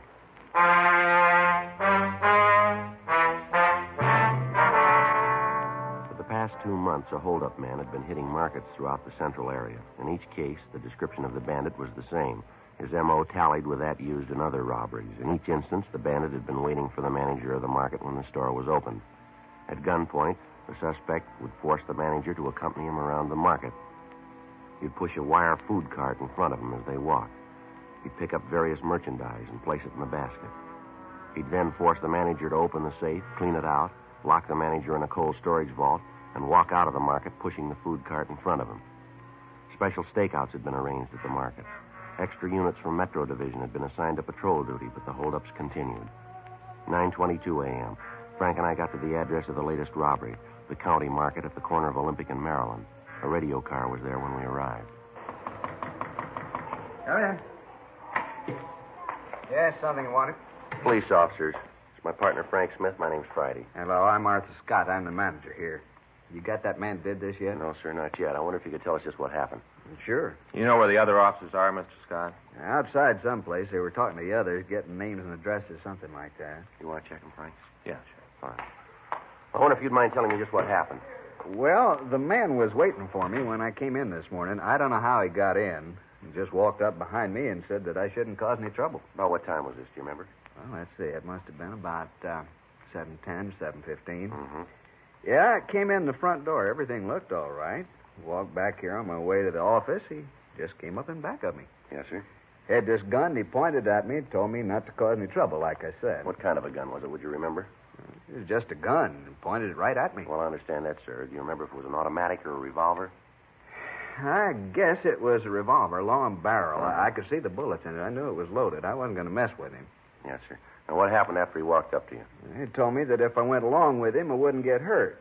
And then he walked me up to the front of the store by the check stands, took one of the baskets, and started to walk along the racks. Made me walk in front of him. Real nervy. Took his time. Mm-hmm. Well, while we walked along, he'd take things out of the displays. What kind of things? Well, different kind of cheeses, caviar. Took some special artichoke hearts. Things cost $1.50 a jar. Expensive. Yes, sir. What did the man look like, Mr. Scott? Can you give us any kind of a description? Well, that's kind of hard. He had on this big overcoat and a brown hat pulled down, and then the black mask over his face. I couldn't get a very good look at him. Well, how old would you say he was? Oh, boy, I'd have to guess on that. Maybe 50, 55. Looked that old anyway.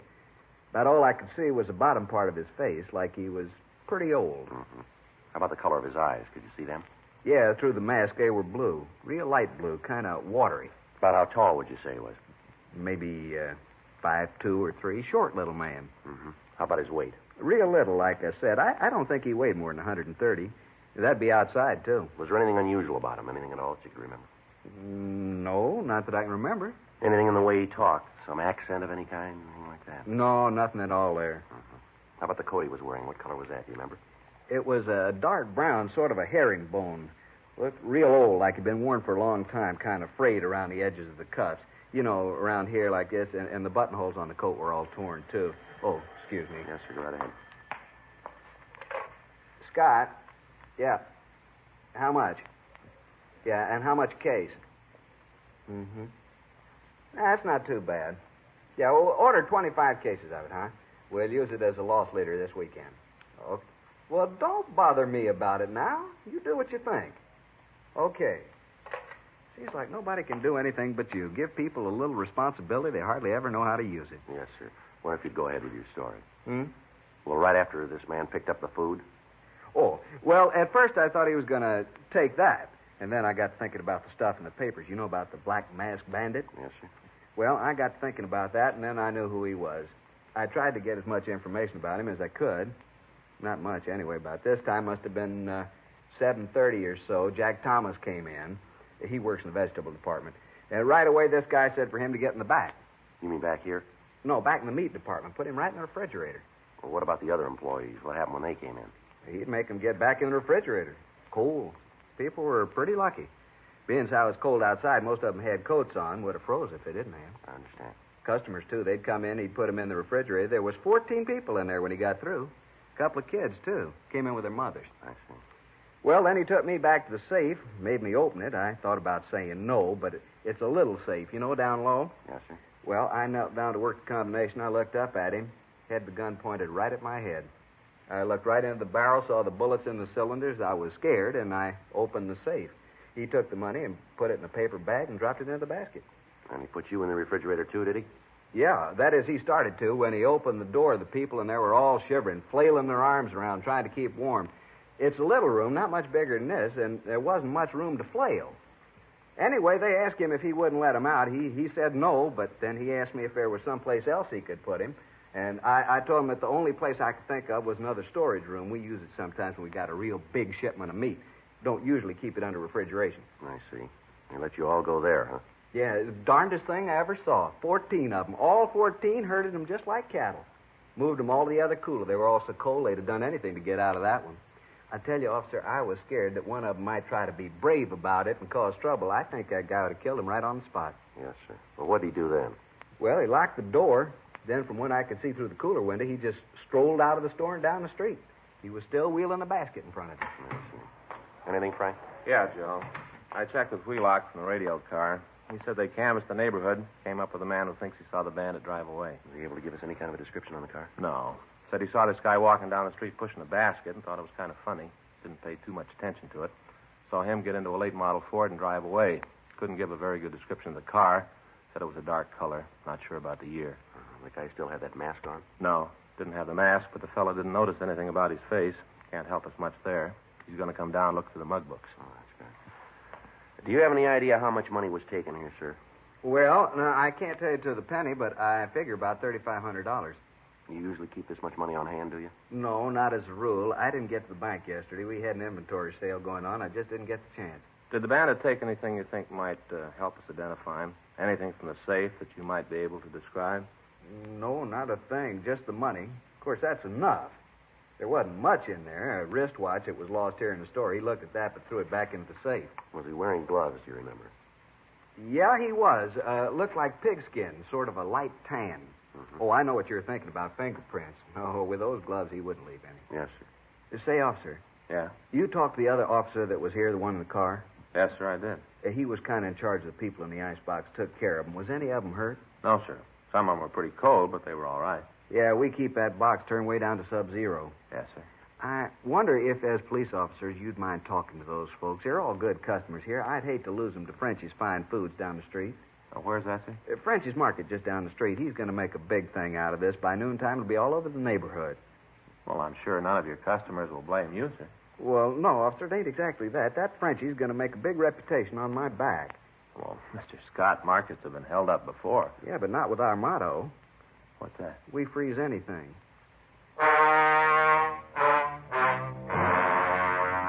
9:46 a.m. Frank and I continued to talk to Arthur Scott. We questioned him about the actions of the hold-up man, but he was unable to give us any new information. The crime lab came out and checked the store. The M.O. was the same. He'd entered through a rear window. Tool marks were found. Photographs were taken. No other physical evidence was found. 10:14 a.m. We drove back to the office and checked with Captain Didion. 3 other teams of men were assigned to help us in interviewing the people who had been locked up in the refrigerator. None of them could add anything to what we already knew. Because of the age of the bandit and the smoothness with which he operated, we had a hunch that he might have served some time in a state prison.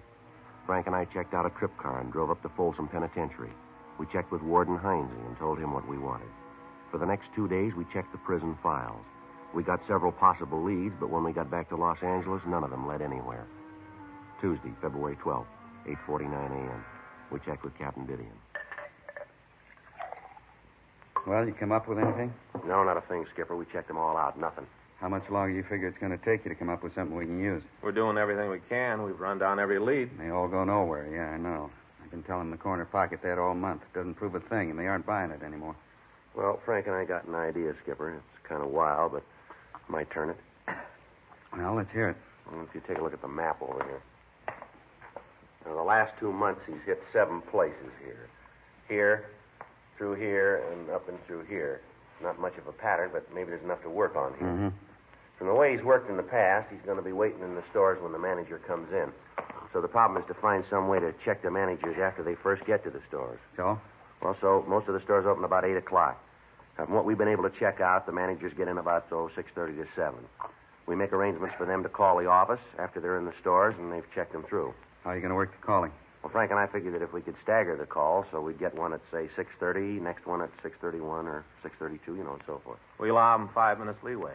If we haven't heard from them in that time, then we know something's wrong. See? How many men do you figure you're going to need to do this? Well, maybe 2, 3 other teams. Those and the men from Metro that we have now. It's wild, Skipper, but it's about the only thing we got left. How long will it take you to check with the store owners? Well, maybe 2, 3 days. We figured that we'd keep it in this area right over here. It seems to be maybe where he'll hit next. Is all we can. Now, just a minute. Robbery, Didion. Yeah. When? Are you sure about the ammo? Mm-hmm. Description? Send it in, will you? Right. Better enlarge that area. What do you mean? He just hit in Sacramento.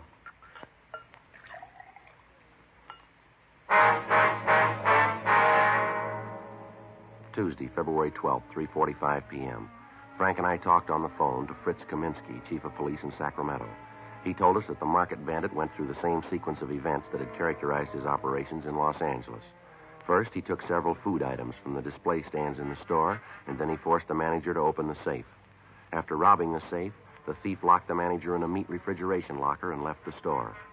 A witness in the neighborhood saw the suspect leave the store and said that he'd escaped in a late-model dark Ford sedan. He was unable to give us much of a description of the man, but he said that he was elderly, small, and that he'd been dressed in a brown overcoat and a brown hat, and he wore a black mask. There could be little doubt that it was the same man who had been hitting the markets in the Southland. Wednesday, February 13th. Frank and I checked out a trip car, and we drove up to Sacramento. We talked with the victim and with the witness. Both of them were unable to find the thief's picture in the mug books. Stakeouts were arranged on the markets in the Sacramento area, and additional bulletins were gotten out on the Ford sedan. Frank and I returned to Los Angeles and started to set up the plan that we discussed with Captain Didion. Each of the store managers agreed to cooperate, and starting the morning of February 18th, the plan was put into operation. 3 weeks passed. The bandit failed to hit again. March 18th, 6:37 a.m. Robbery, Murphy. What's that number? Yes. Robbery, Smith. Yes, sir. Okay, thanks. Number 38, okay. Right. Still no word from 34. We better get ready to roll on it. Let's see. That's that supermarket on Palmetto Avenue. That's right. Let's go. Murph. Yeah? Catch the rest of the calls, will you? Yeah, sure, Joe. What do you think, Joe? I don't know. Let's find out.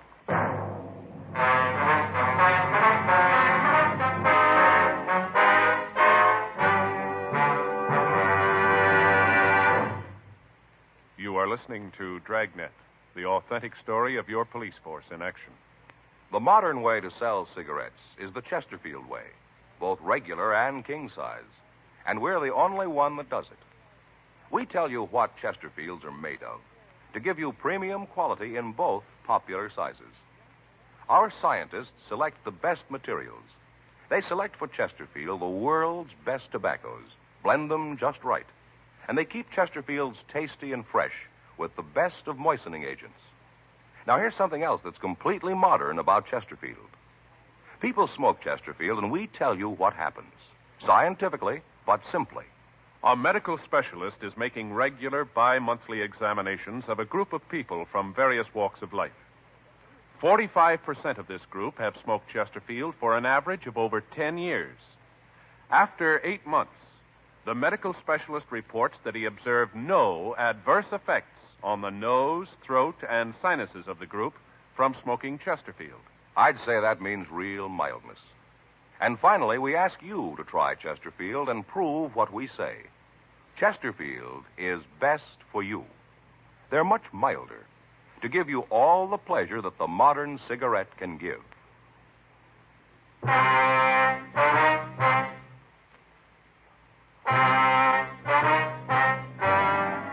It took us a little over 5 minutes to get to the store on Palmetto. As we went by the place, we couldn't see anyone through the front windows. The store looked empty. Frank pulled the car into the parking lot next door to the store, and we walked around to the front. How about it? No, I can't see anything from here. You want to cover the back? Yeah. I'll give you time to get back there, then I'll go in the front. Right. Watch it.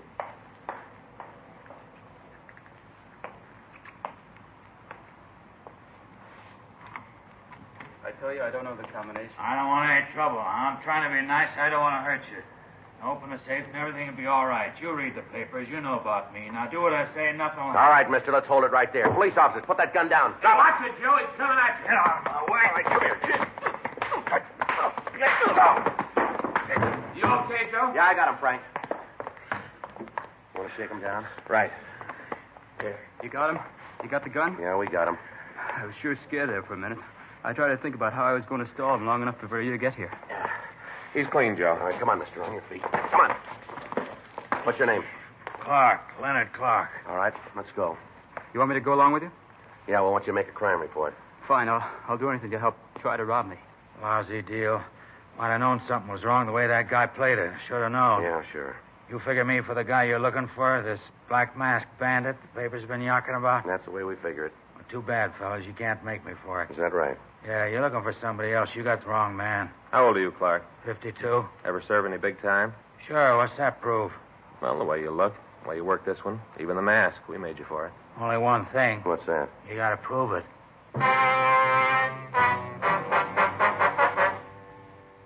8:30 a.m. We took Leonard Clark downtown to the city hall. We talked to him for about an hour. He admitted trying to hold up the market, but he insisted that he was not the black masked bandit. He told us that he'd read about the holdups in the paper and that it seemed like an easy way to pull a robbery. He told us that he'd used a pinch bar to jimmy a rear window in the market, and then he entered the place. He told us that he'd waited for the manager to come in, and then he tried to get him to open the safe. Sergeants Murphy and Creasy went out to his home. They found nothing there to tie him in with the other robberies. A check through R&I showed a record on Clark listing 2 convictions for 211 and 1 count of 245 PC. He'd served time at both San Quentin and Folsom penitentiaries, as well as some of the eastern penitentiaries. Mug shots of Clark were shown to the victims of the Black Masked Bandit, and they said that it was a possibility that he could be the man who'd robbed them. Friday, March 21st, a special show-up was arranged, and the victims were asked to be present. We explained that the questions asked were for the express purpose of acquainting the victims with the suspect's voice. Clark was brought out on the stage and asked his name. Leonard Clark. What were you arrested for? I don't know. You must know what you're being held for. They say I'm the Black Masked Bandit. Are you? No. Were you armed when you were arrested? What? Were you armed when you were arrested? Yeah. What kind of weapon were you carrying? 38 revolver. Leonard, could you speak a little louder, please? 38 revolver. How long you been in jail? Since Tuesday. Where were you arrested? Market out on South Palmetto. It's a long street. Where on South Palmetto? 1721 South Palmetto. What were you doing there? Was arrested for trying to hold up the place. You ever done any big time? Huh?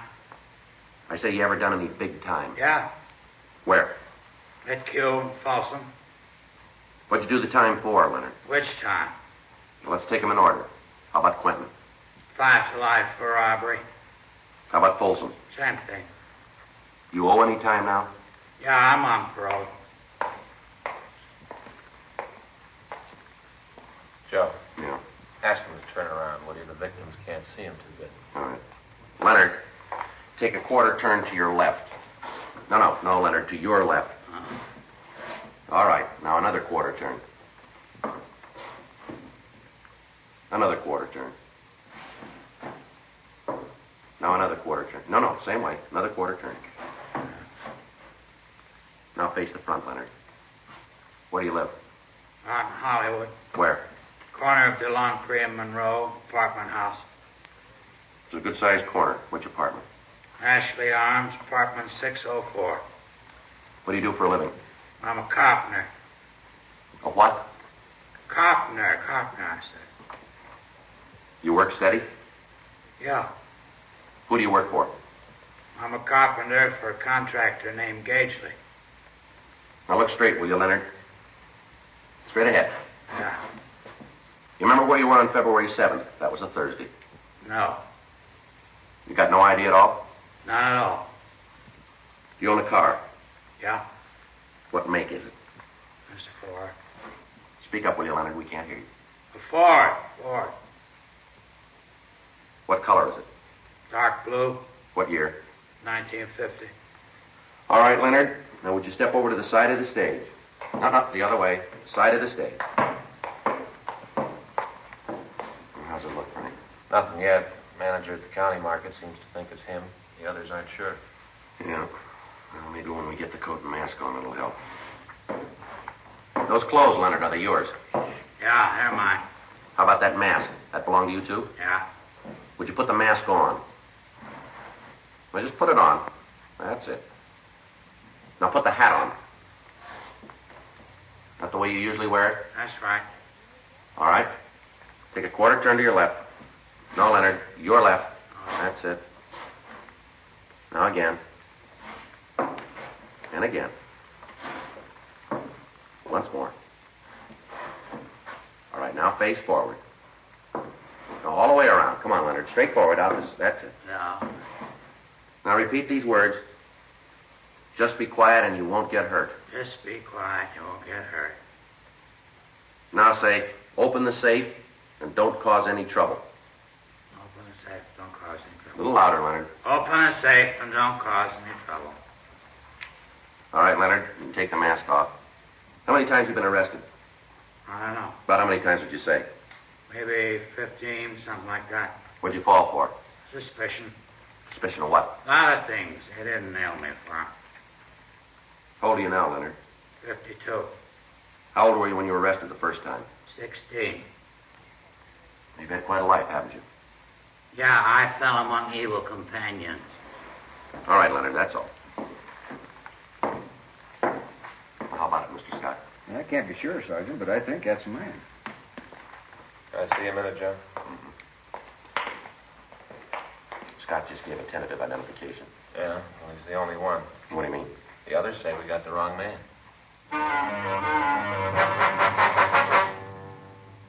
11:45 p.m. We returned Leonard Clark to his cell. Frank and I continued to question the victims of the Black Masked Bandit. Only one of them was able to give us a tentative identification. Clark would be filed on the following morning for attempting to rob the market on Palmetto Avenue, pending investigation on the other charges.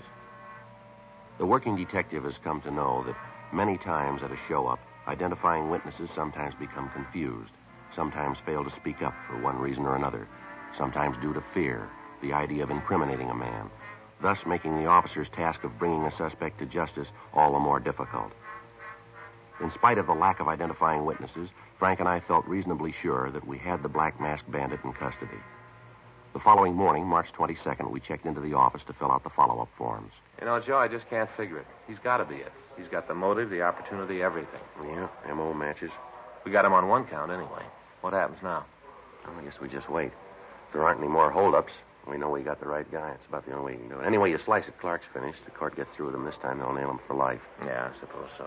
He sure looks like the guy to me, though. I tell you, Joe, he's got to be it. Mm-hmm. Everything fits with him, all the way down the line. That's what I figured, too. Friday, Smith? Yeah, Skipper. Call from Hollywood Division. Just had one at 3rd and Selma. Yeah, what about it? Black Masked Bandit. We haven't got him.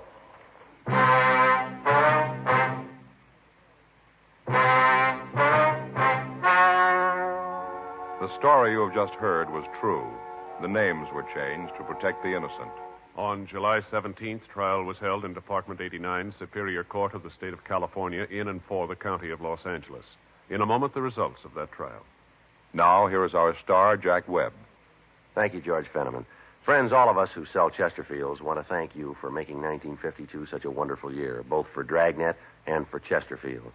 Remember, Chesterfield makes it possible for us to bring you Dragnet, and in return, we hope you'll try our cigarette, because Chesterfield is best for you. Premium quality Chesterfield.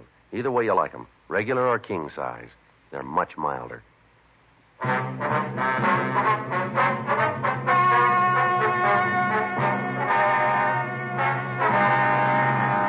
Leonard Stanley Clark was tried and convicted of attempted robbery. Because of his previous criminal record, he was sentenced to life imprisonment without possibility of parole. He is now serving his term in the state penitentiary, Folsom, California. Next week, The Big Mask, Part 2. Ladies and gentlemen, as an investment, bonds are better than ever. So whether you already buy on the payroll savings plan where you work or the bond-a-month plan where you bank, get an extra bond for defense tomorrow.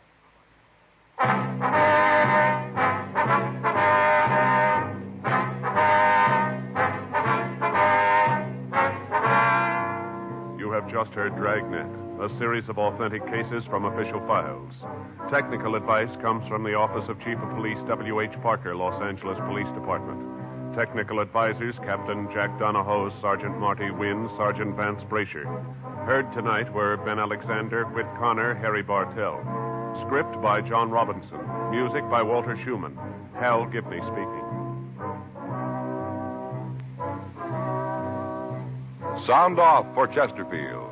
Either way you like them, regular or king size, you'll find premium quality Chesterfields much milder. Chesterfield has brought you Dragnet, transcribed from Los Angeles.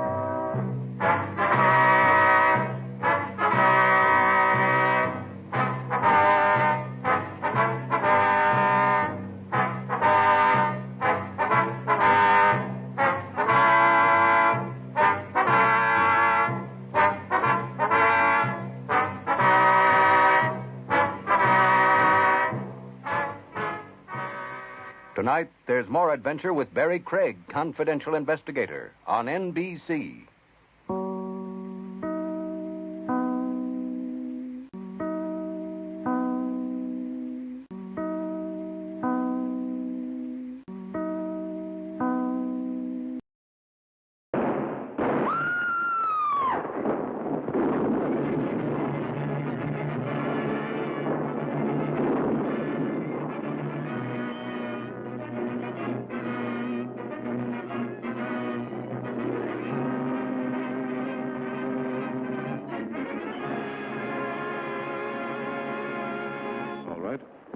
I'll agree to lay off for 48 hours.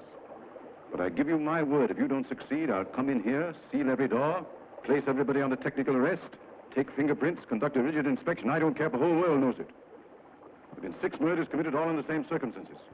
The evidence points here.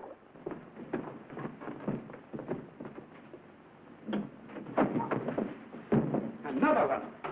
If you only knew the things that have happened. Are you worried about your father? Yes, I am. terribly. Oh, the only thing I'm concerned about is your safety. Say, what's the matter with you? What's the matter with me? Nothing at all. Only all last night I lay down with a bunch of stiffs. Look at a lot of goofy guys, let a dame poke a gun in my stomach, and then I take a trick cigar from a dumb policeman. It is my theory that one of us in the past, from dire necessity, was driven to cannibalism. The memory of that act was hammered like a nail into the mind of that man. Shrewd and brilliant.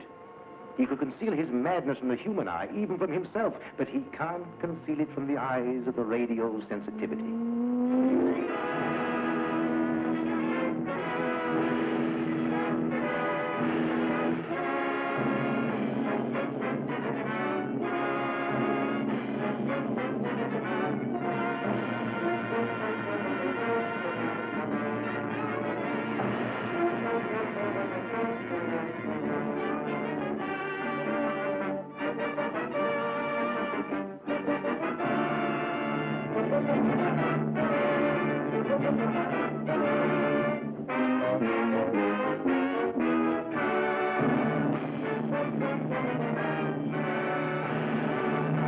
And now, let's drop in to Duffy's Tavern.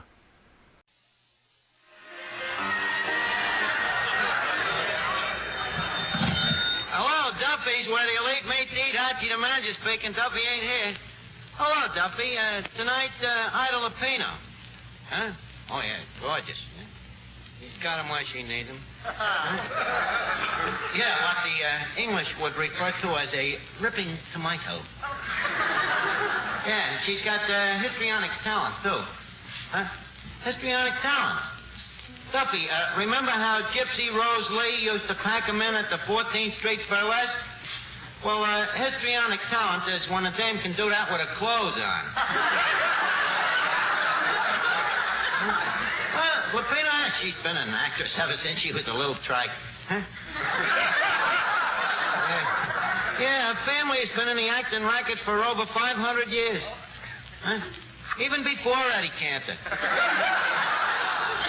What am I doing? I'm dramatizing my book, Duffy's First Reader, for the movies. Huh? Well, I want to get it done in a hurry, Duffy, before the book becomes a classic. Huh? A classic.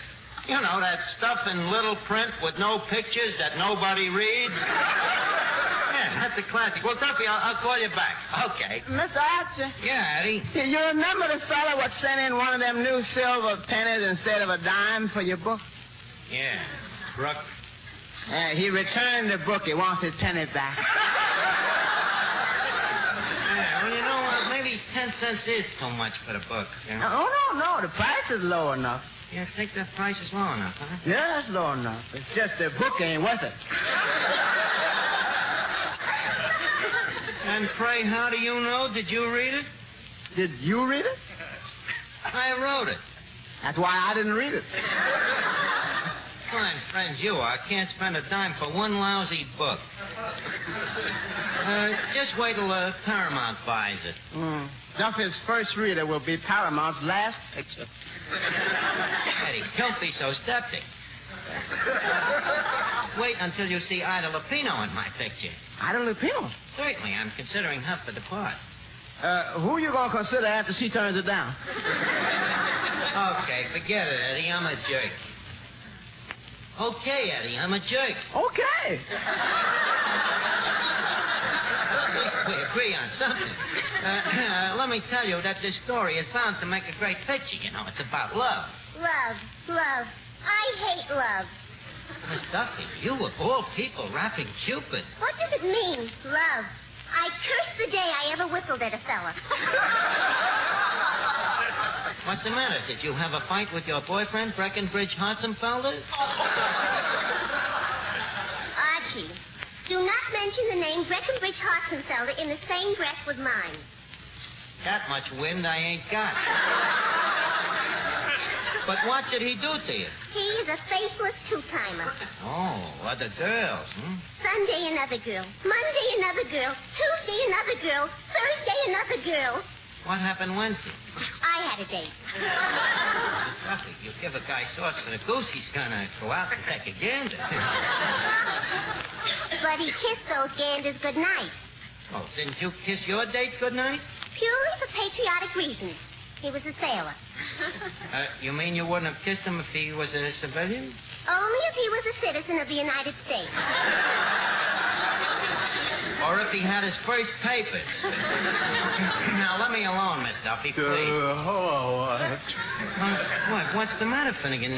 You look bloated. I'm full of soup. I've been eating soup all day. Soup? Why? I'm collecting empty tin cans for the salvage drive. Finnegan, couldn't you think of any other way of doing it? I tried another way, Arch, but the tuna fish was just as bad. Finnegan, how much of the stuff did you eat? Only my quota, 30 cans.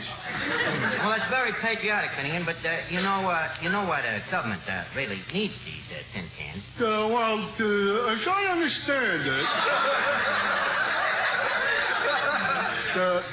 they are endeavoring to obtain the labels to relieve the paper shortage. They want the tin to make into the steel. And you know what steel becomes after it is molten. Tuna fish. Look, Finnegan, the thing to do is to take the tins, clean them, flatten them out, then the government takes them and they melt them, they smelt them, and then they turn them into munitions. They should have smelt them after the tuna fish was in it. All right, Finnegan, I'll try to save all our tin cans for you then. Oh, thanks very much, Jack. Hey, by the way, I hear you wrote a book. Yes, I did. That seems kind of silly. Ain't it cheaper to buy one? Miss Duffy, will you stop worrying about Breckenridge? How come you never made a pass at our crooner, Johnny Johnson, by the way? And what is there about him to interest me? Well, he's wearing your favorite costume, pants. Yeah, and he ain't bad looking. Yeah, and he ain't married. Just your type. Mr. Johnston. Yes? A man with your looks, why is it you stay single? Well, Miss Duffy, why do you stay single? That is aside to the point. I should think you could find, say, some nice girl, say, a nice, really pretty girl, say, one whose father owns this place. Miss Duffy, your father owns this place. Johnny, is this a proposal? No. Well, you'll have to give me time to think it over. Go ahead and sing.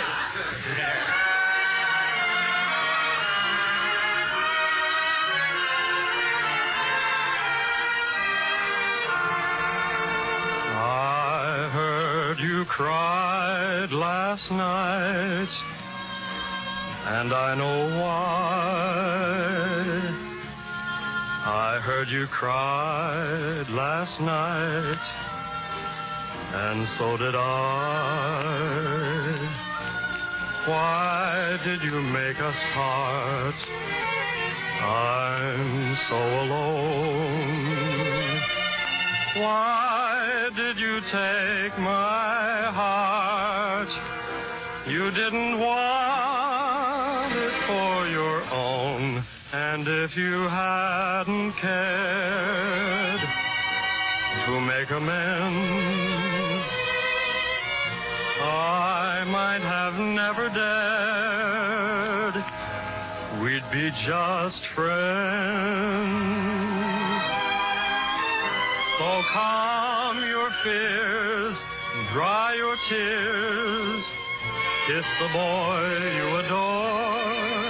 Now you can smile tonight and cry no more.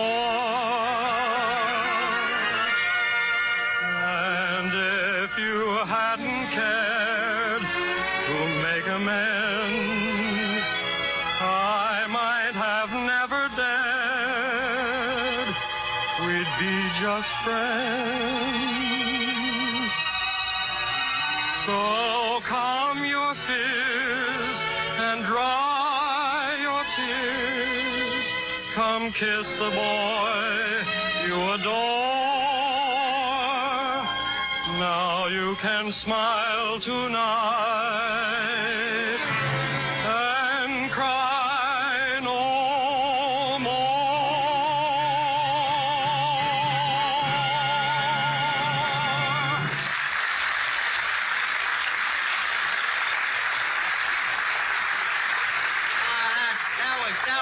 Great, Johnson. Really great. Yeah, Mr. Johnson, that was beautiful.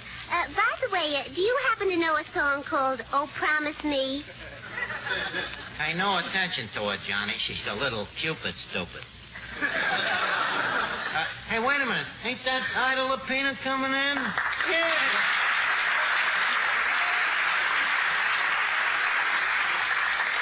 Well, Miss Lupino, we bid you bon voyage to Duffy.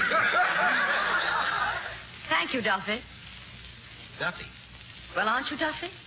Perish forbid. My name is Archie. I'm the manager here. How do you like the place? Very interesting. Who desecrated it? We desecrated it ourselves. Part of it in honor of you, by the way. Observe the little English flag stuck in every dill pickle. Well, I'm glad to see that the Union Jack still rules the bride, eh?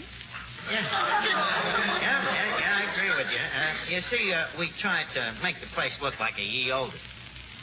A what? You know, a ye olde. Ye old inn, ye old coffee house. You ought to get rid of some of this ye old air. Miss Lupino, this air is air conditioned. Yes, but I've never seen air in quite this condition. Well, the furnace has to be raked. You know, as you English would say, there is not enough smoke going up the chutney.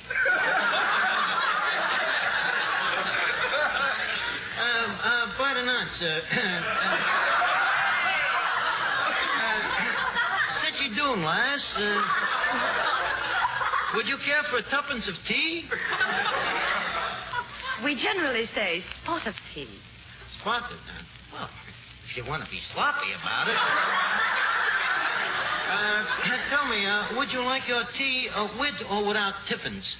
Oh, always with tiffin. Okay, Eddie, 2 tiffins. And slice them. And while we're waiting for the tiffins, may I have a cup of tea? Well, of course. Pray allow me to dip the bag. Would you care for some cream? Yes, please. Well, we ain't got none. You'll have to take Hajimized milk.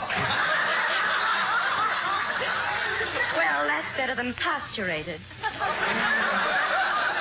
Pasturated. What some English do to their own language? In the meantime, would you care for a little snack? Well, don't you think we ought to eat first? Okay. Eddie, fillet of flounder, please. Fillet of flounder coming up. Well, that sounds appetizing. Oh. What's the matter? This fillet looks rather unusual.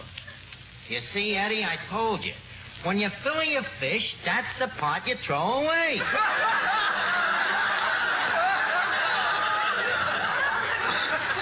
You can believe me, of that fish, you still got the best part. Oh, quiet, Eddie. Now, Ida, about my book, Duffy's First Reader, you know.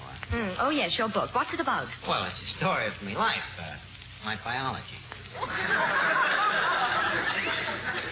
You mean your autobiology? Autobiology is what you write after you are dead. Well, I was a little ahead of you. Yeah. Well, here. Take a look at the book. Read some of the funny stuff, the cracks. In marriage, you start off with an armful and wind up with a roomful.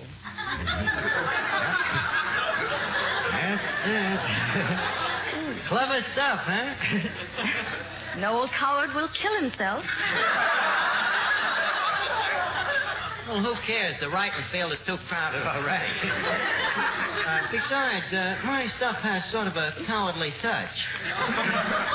Now, Ida, what I'd like you to play in the screen version of this book. Oh, dear.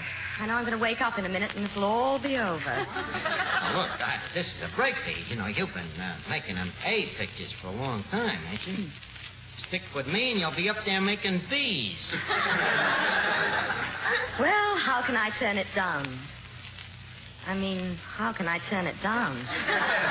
Now, listen, you can stand a good Pete picture. What about billing? Billing? We'll charge everything to the studio that buys it. Archie, Archie, I mean, how will our names appear on the screen? How will our names appear? Well, I'm willing to be fair about it. We'll make it in alphabetical order. But your name begins with an A. What a coincidence. Well, shake hands with Aida Lupino. Okay. Well, now leave us run through this dramatization. Eddie, Miss Duffy, hey, Bunzel. Yes? Bunzel, I want you to be the guy who describes all the stuff that happens, you know? Oh, you mean the narrator?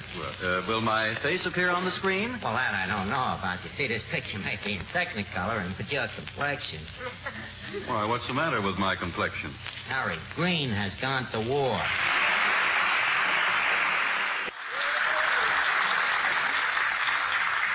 Archie. Yeah, Ida. Do you think this atrocity will make a picture? Look, they made a love story out of the life of Henry VIII. His whole life, he only had 6 dames. With me, that's a slow Saturday night. So don't worry about it. Now, everybody set with their parts? Right. Okay, Weston, ready with the orchestra? Right. Okay, quiet on location. Action, camera, roll the sets. Take it, narrator. We take great pleasure in presenting a preview of that great screen story, This is the Archie. A story adapted from the book, Duffy's First Reader.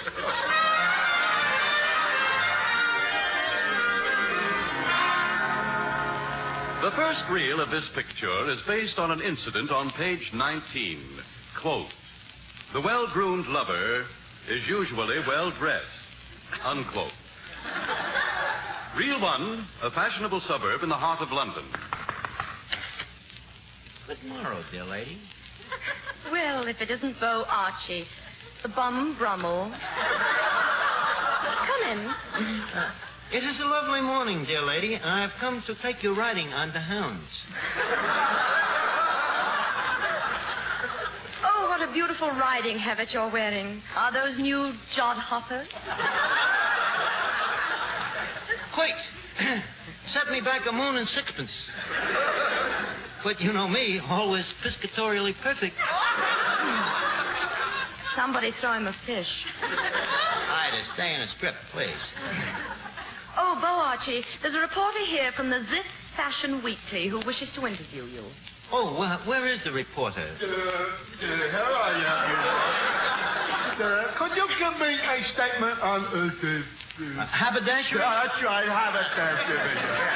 Well, haberdashery should always blend. A loud tie should always be worn with a loud shirt.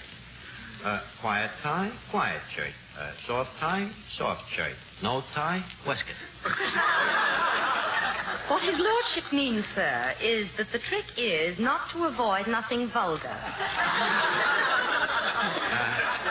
Correct, me dear Dreadbird Shorted. Oh, what a lucky bride am I to have the best-dressed man in England choose my torso.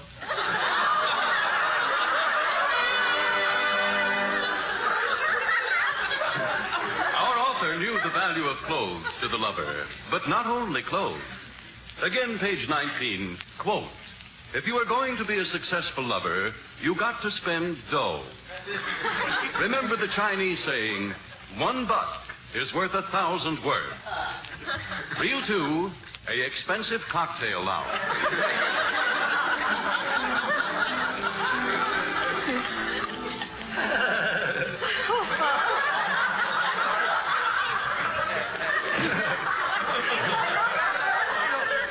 Fun, isn't it, Gwendolyn?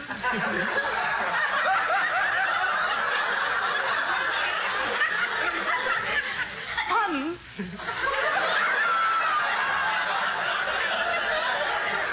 Have another salty peanut.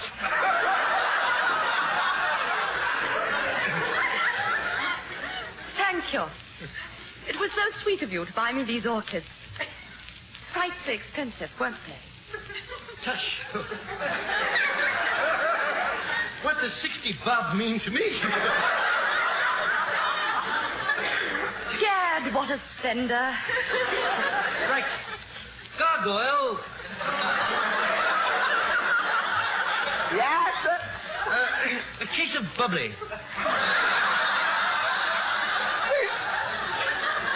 And, Gargoyle, bring me the check. Oh, please, Gwendolyn, this one's on me. You bought the last round. What is the damage, Gargoyle? 95 tuppence. 95 tuppence, eh? Here you are, 95, 96, 97. Oh, kill the buck. Thank you, playboy. Gwendolyn, tonight I'm going to kiss you. Good night. Archie, that's so sweet of you. But I think you've done enough for me already. And now our author turns to, quote, the choosing of a mate, unquote. The man of perspicacity will be as patriculous of choosing his mate as he will his underwear. Real free, the home of a very wealthy English chateau.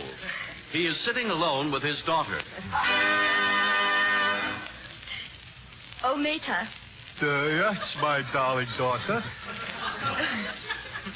I'm so lonely. So lonely.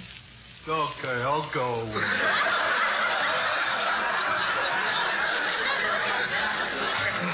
Oh, I'm so lonely. If only heaven would send me a dream man. Who are you? Heaven sent me. Heaven could have waited. Ida, no ablips, please. Good evening, lovely lady. My, you're a handsome man. You are very observant, and you too, fair lady, are beauteous. Who are you, fair stranger? What is thy name of you? I am a nobody. Just call me Sir Lockenvachi. What? The curfew. I must hurry up. I must needs catch the 9 o'clock tram. Oh, no. No, you can't. You mustn't. I'll kill myself. What will become of me and my father's $54 billion? I'm sorry, but... How much did you say your old man had? $54 billion. There must be a later tram. So we see with what patriculosity our hero chose his mate. And now... Wait a minute, Harry. Listen, Ida, where you going? Don't you like this picture? Well, Archie, I think it's a little too serious. You see, today Hollywood wants escapist pictures. Escapist pictures, huh? Well, how do we do that? Well, I'm using the fire escape. You're on your own. Good night. Wait a minute. Oh, this is horrible. No. And now on page 19, we will show you why our hero never lost a dame. Oh, shut up, Harry. Now, before we leave Duffy's Tavern, leave us put a couple of nickels in Duffy's jukebox. Duffy's jukebox, where the feet meet the beat. Well, the platter's spinning, the needle's in the groove, and here's the first number coming up.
This rebroadcast of Duffy's Tavern was produced in the United States of America.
I killed Dietrichson.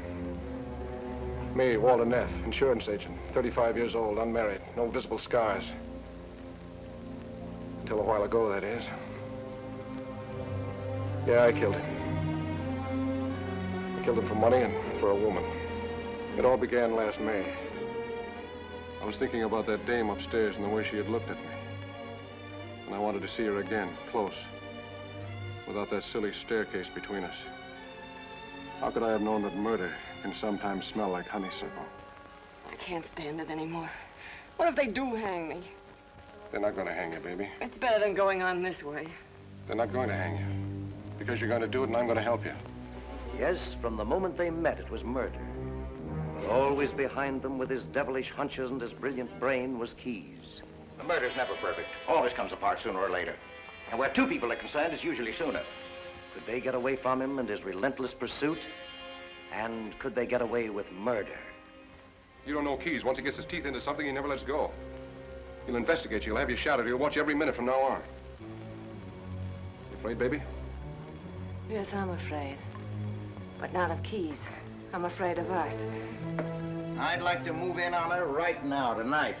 If it wasn't for Norton and his striped pants ideas about company policy, I'd have the cops after her so quick it'd make a head spin. Now, we know the Dietrichson dame is in it, and somebody else. Only you haven't got a single thing to go on, Keyes. He'll show. He's got to show. Sometime, somewhere, they've got to meet.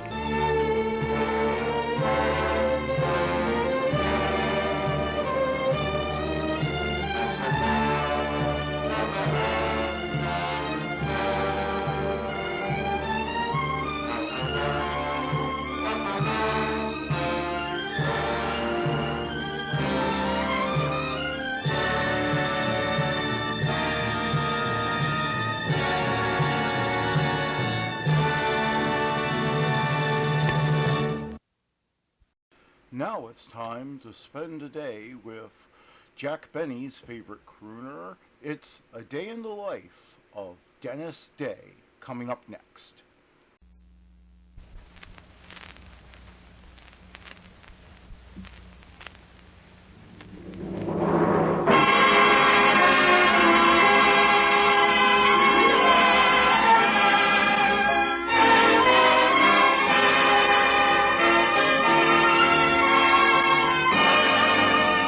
Denis Day. Oh, that makes life seem worthwhile, dwells in your eyes, and the spell of your smile. Denis Day is brought to you by Palmolive Soap and Luster Cream Shampoo. Palmolive Soap, your beauty hope. Luster Cream Shampoo for soft, glamorous dream girl hair.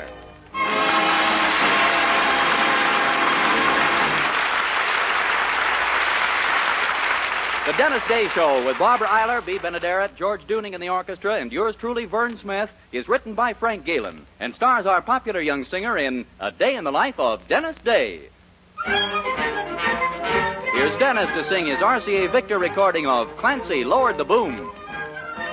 Now Clancy was a peaceful man, if you know what I mean.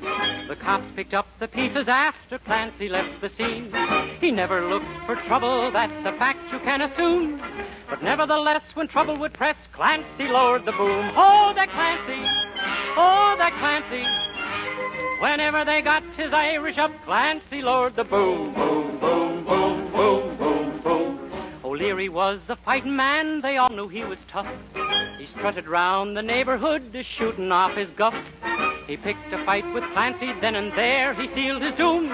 Before you could shout, O'Leary, look out! Clancy lowered the boom. Oh, that Clancy! Whenever they got his Irish up, Clancy lowered the boom. Boom, boom, boom, boom, boom, boom.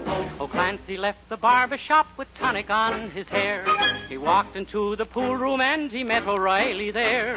O'Reilly said, for goodness sake, now do I smell perfume?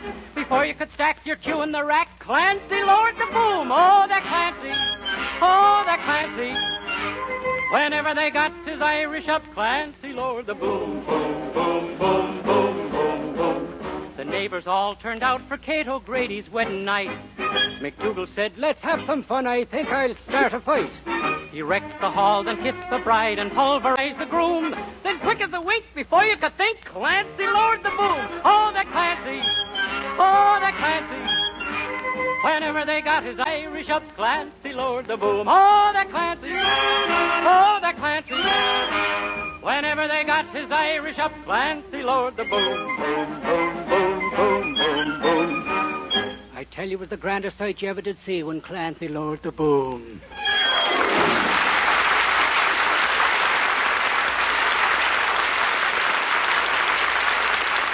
And now, here is a very important announcement.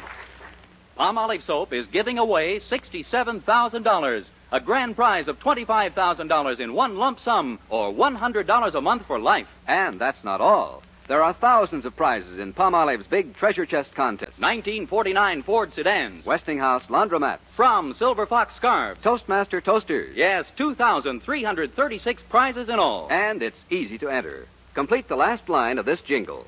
A fresher, brighter-looking skin is something I would like to win. I'll get Palmolive soap today. Di-da, di-da, di-da, di-da.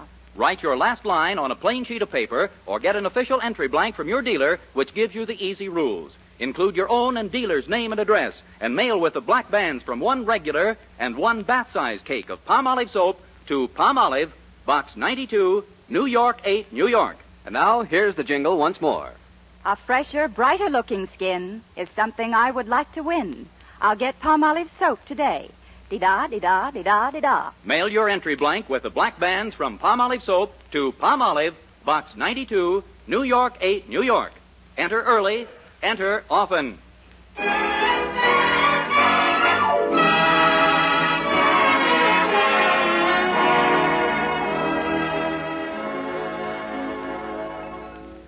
Well, when Mr. Anderson called out of town suddenly on business yesterday, his wife was heard to remark that now she and her daughter Mildred would be alone without a man in the house.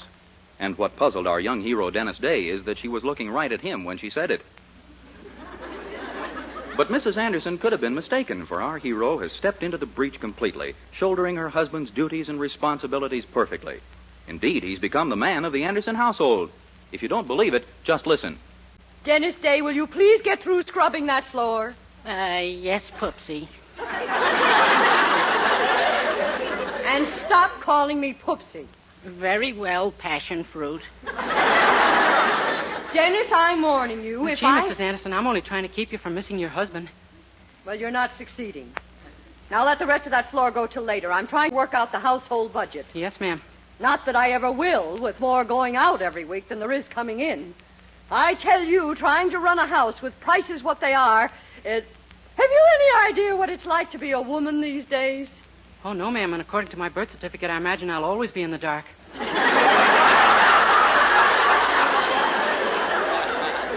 Well, it's awful. I swear I don't know how I'm going to make ends meet. Especially when I have a boarder who's exactly 3 months behind in his room rent. Oh, you've been keeping track too, huh? I have. And you ought to be ashamed of yourself. After the way I've coddled you and catered to you. Didn't I spend practically all last Tuesday just shopping for a pillow for your bed? Oh, yes, ma'am, and sleeping on a pillow is fine, but it's really no substitute for a mattress. You've got a mattress, and you know it. Oh, sure, I know it's a mattress, and you know it's a mattress, but my stupid back thinks it's a marble slab.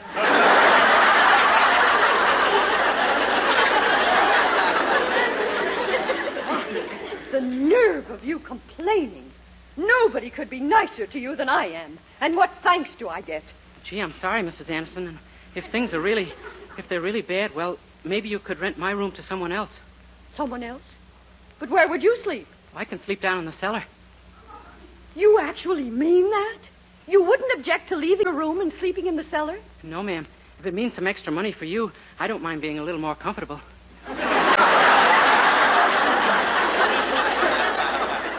Denis, you're an angel to make this sacrifice. I'll run right down to the newspaper office and put an ad in this afternoon's paper. You're positive now that you won't mind sleeping in the cellar? Oh, no, ma'am. I'm already looking forward to that nice, soft cement.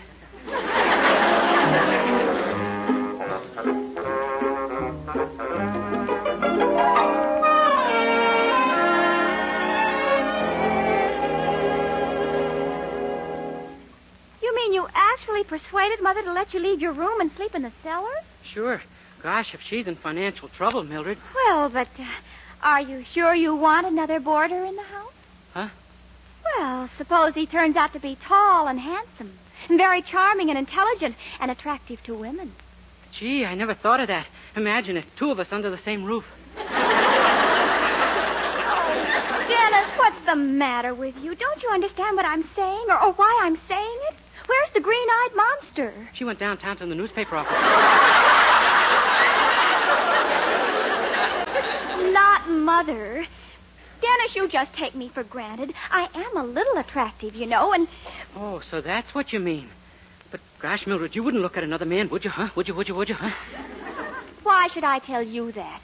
My goodness, a girl like... Wonderful news, children. I've got a boarder for Dennis's room. $8 a week and the nicest boy. Boy? Oh, my gosh, what's he look like? Well, he's about 23, very good-looking, and a graduate of Harvard University. The criminal type. He's got to go. What? He's a criminal, I tell you. I saw his picture in the post office. He's wanted for wife-beating. What are you talking about? He isn't married. That's even worse. Beating a wife he's not even married to. Get rid of him. Oh, stop that nonsense. Mildred, he'll be here any minute, and I've got to run down to the corner to pick up some things. So if he arrives before I get back, show him the room. All right, Mother. I'll see you later. Mildred. I love you, girl. Mad for you. Mad. Do you hear? Mad. What? Take me in your big, strong arms. Squeeze me till I'm just a sodden mass of limp passion. My, why this abrupt change all of a sudden? I don't know. Living in the cellar, perhaps. Maybe the change of altitude has given me the bends. It couldn't possibly be the new boarder, could it? This handsome new boarder? Oh, gosh, if it's really so good-looking and only 23 and everything... Oh, you're cute. But you don't really have to be upset, Denis. No? No, you know I only have eyes for you. Yeah, but it's the rest of you I'm worried about.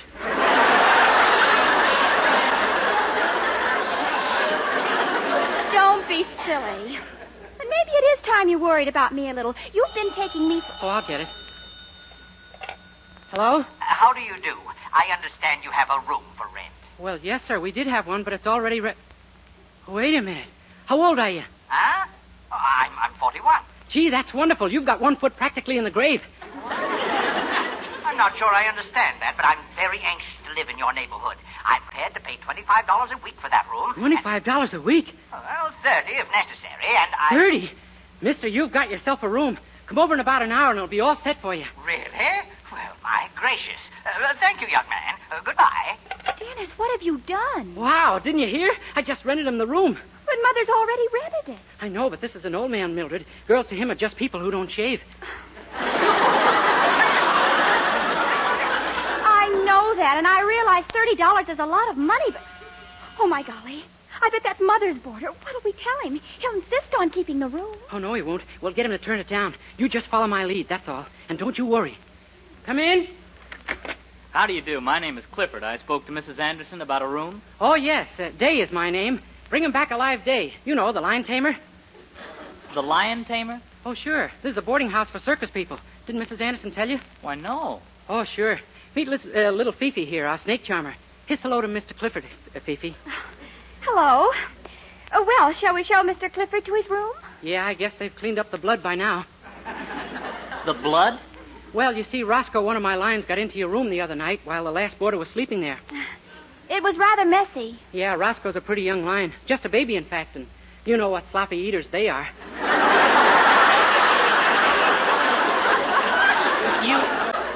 You mean this lion... Uh-huh. Yes. That's why I like my snakes. Remember the boarder before last, Mr. Day? Oh, sure. It's much neater when a boa constrictor swallows them whole. Oh, no. Sure. Say, I hope you won't mind sharing the room for a day or two with Hugo. I'm breaking in a new act. Hugo? Who's he? My vampire bat. You'll get along with him, though. Just keep him well fed, that's all. What do you mean, well fed? Oh, it's no problem. When you go to sleep, just leave your collar open. Good heavens, I'm getting out of here. Goodbye. Gee, what do you know? It worked. Yes. Oh, Denis, you were wonderful. Mother will be so proud of you. Yeah, I guess she will. What happened in here? Why did Mr. Clifford just rush past me screaming something about snakes and lions? What did you just say to him? Does it matter, Mother? The good news is he isn't taking the room. Isn't taking the room? That's good news. Sure. You see, I've rented it to someone else. What? I like your nerve. Whoever he is, he can't have it. But he's a very nice man, Mrs. Anderson. What do I care? He has a charming personality. Personality or not, he doesn't get the room. And he'll pay you $30 a week. How soon does he move in?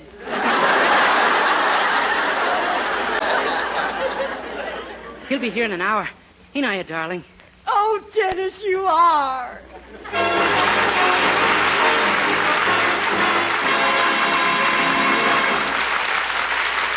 We'll continue our day in the life of Dennis Day in just a moment.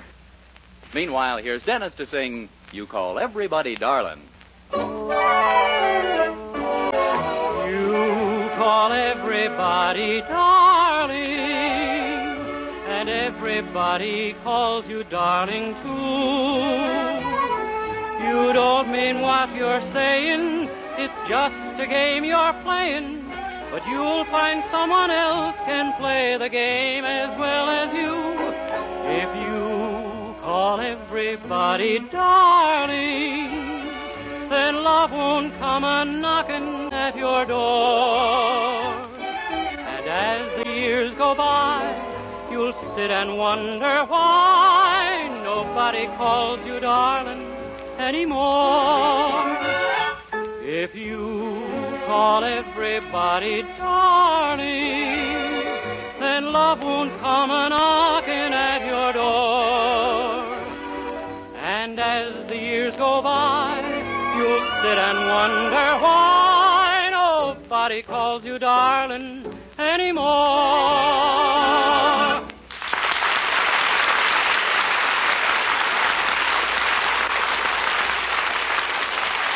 Well, Dennis finally made a big hit with Mrs. Anderson. He got rid of the man she rented his room to and rented it to someone else for a good deal more money.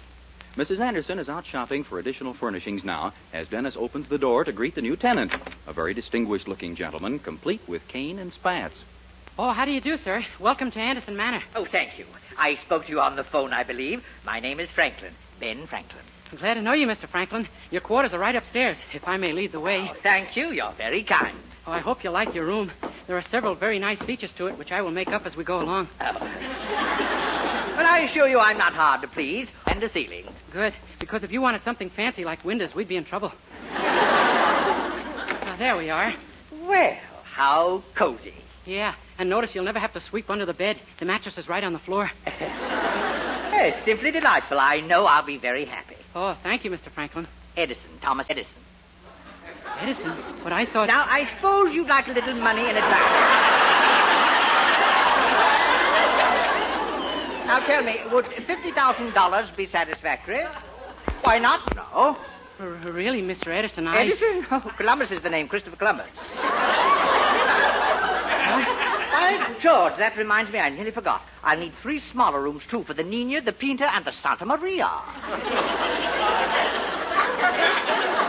Now, look here, Mr. Columbus. Why, you're shaking, lad. Are you cold? Oh, no, sir. Oh, I have just the thing for you in my grip. You see that black bag over there? Bring it over and open it. I'd rather not, sir. There may be someone in it, I know. But an operation is your only chance, dear boy. Oh, you see that, don't you? An operation? Oh, it's vital. I'm certain it's the only way we can save the patient, Dr. Mayo. Oh, You're right. I'll go get the ether. Good. I'll be under it when you get back. Oh, and when you return, Dr. Mayo... Yes, sir? Bring your sister Virginia with you, huh?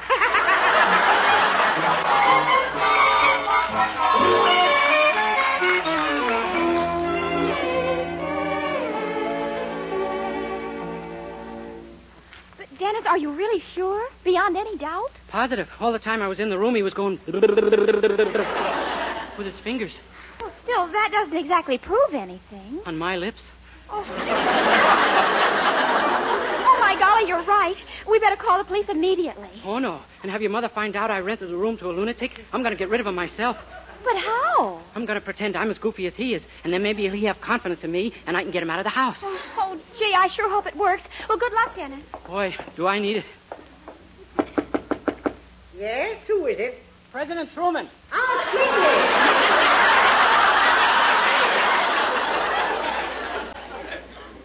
Come in, Mr. President.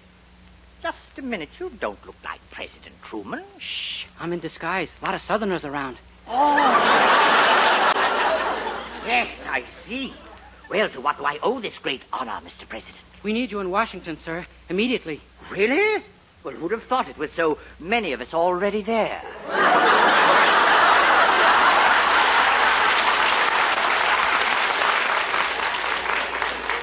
It's a matter of utmost importance. Remember that little talk we had in the White House last June about the canal? Oh, I'll never forget it. What canal? Why, the one from Florida to California to permit a free exchange of orange juice. Oh! Yes, that's right. It needs digging, does it? Very well, Ben Franklin is at your service, sir. It's off to Washington. My kite can wait. Good boy. Come on, let's go. We gotta hurry. The plane is waiting at the... Oh, my gosh. Mrs. Anderson. Well, this must be our new boarder. How do you do, sir? Ah, this must be my landlady. Madame, I am charmed beyond words. Your beauty is as breathtaking as it is unexpected. Oh, my, really? Oh, you are exquisite, madame. Well, Denis, if he doesn't like your room, you might show him Mr. Anderson. There isn't time now, Mrs. Anderson. We got to get out of here. We got a big deal on that. No, my son. I'm afraid it will have to wait. The artist in me is stronger than the engineer. I simply must paint this lovely creature at once. Paint me? Oh, how thrilling. You're a painter, Mr. Da Vinci, Leonardo da Vinci. And you want to paint me, Mr. da Vinci? Look, Lenny, we got to get out of here. No. I must put this golden girl on canvas immediately. Oh, that hair, the shape of that face. A perfect Helen of Troy. Oh, my goodness. But, Mr. Da Vinci... I'll go get my palette and brushes, my dear. Now, you fetch a white tablecloth to wrap about you. It will make a lovely toga. Quickly now, while I'm in the mood. Oh, yes, of course. I'll be right back. But there isn't time. We got to... Don't argue, Harry. My mind is made up. Oh, my gosh. Dennis, what's wrong? Hasn't he gone? No, and your mother's back, and there's no telling what'll happen. Quick, run down to the corner and bring back a policeman. Hurry. Oh, golly. Okay. Oh, isn't this thrilling, Denis? Mrs. Anderson. Do I really look like Helen of Troy in this tablecloth? Mrs. Anderson, listen. This guy is a... there you are, my dear, and all ready. Oh, you look magnificent. Now, let's see. Suppose we select a pose. How's this? No, not quite right. Could you bend one knee just slightly? Like this? Good. Now the other knee, too, a little. So? Excellent. Now, could you remove your head and place it between them?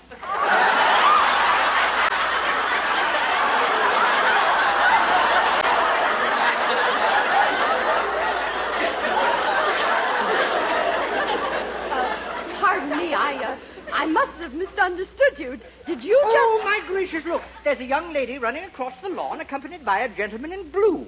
Now, I wonder who that could be. Why, it's Mildred and a policeman. Oh, thank goodness. Dear, dear. I fear President Truman has betrayed me. He must have learned that I'm really Tom Dewey. What? All right, now, where's the Luna? Uh-oh. What are you doing dressed up in that tablecloth, lady? For your information, my good man, I'm Helen of Troy. Yeah, I see.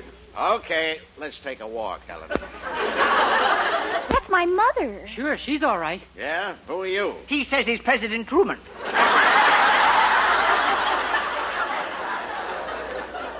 Did you say that? Yeah, but I was... Two of them, huh? Okay, you can both come along. No, wait. This is the man right here. He says his name is Leonardo da Vinci. So what? Being a foreigner is no crime.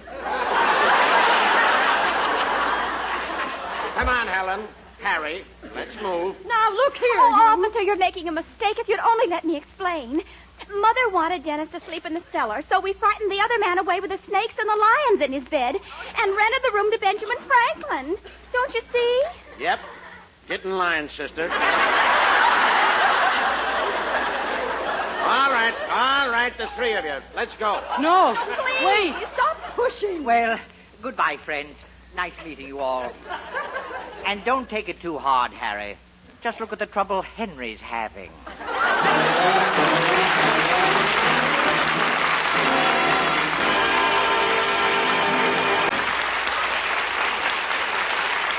Dennis Day will be back in just 1 minute to sing Maybe You'll Be There. But first... Dream girl, beautiful luster cream girl. Tonight, you can see this come true. Revealed by a luster cream shampoo. You'll see your hair lovelier, your wave or curls softer, more glamorous, easy to do quickly. Even in hardest water, luster cream shampoo leaves hair 3 ways lovelier. Fragrantly clean, easier to manage, brilliant with sheen. Don't wait. Tonight, use luster cream shampoo. Not a soap, not a liquid, but a dainty, magical cream. Discover why it's by far the top favorite cream shampoo. Get the big jar, $1. Smaller sizes, either tubes or jars. Tonight, you can be a Dream girl, dream girl, dream girl, dream girl, dream girl, dream girl, dream girl, dream girl. You owe your a luster cream shampoo.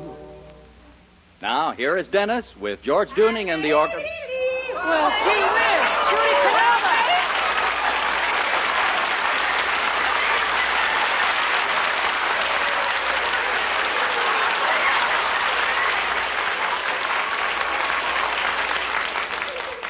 Judy, what are you doing here? Well, Dennis, my program starts on the air again next week, and I'll be on right ahead of your program. That's right, Judy.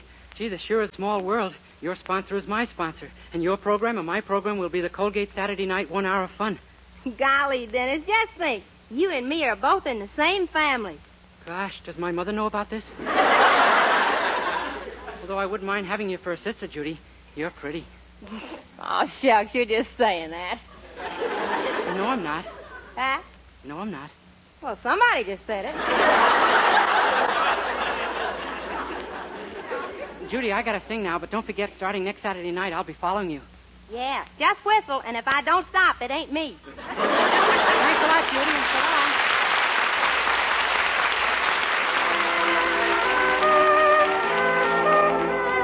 Now, with George Dooning and the orchestra, here is Denis to sing Maybe You'll Be There.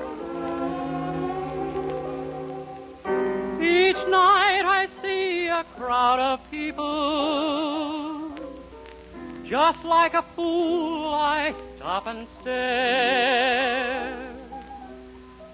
It's really not the proper thing to do, but maybe you'll be there. I go out walking after midnight along the lonely thoroughfare.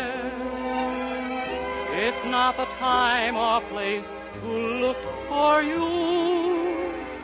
But maybe you'll be there. You said your arms would always hold me. You said your lips were mine alone to kiss. Now after all those things you told me, how can it end like this?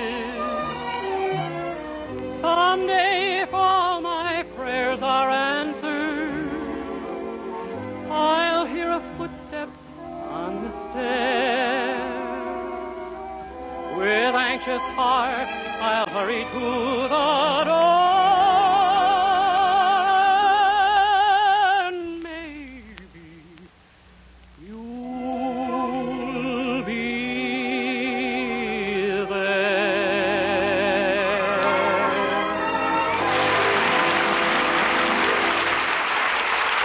Good night, everybody.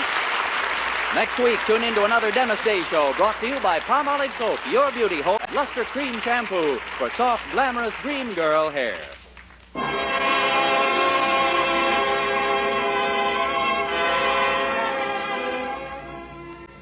Dentists know what cleans teeth best, and over 4,000 dentists say Colgate tooth powder with a 2-minute routine gets teeth sparkling and super clean.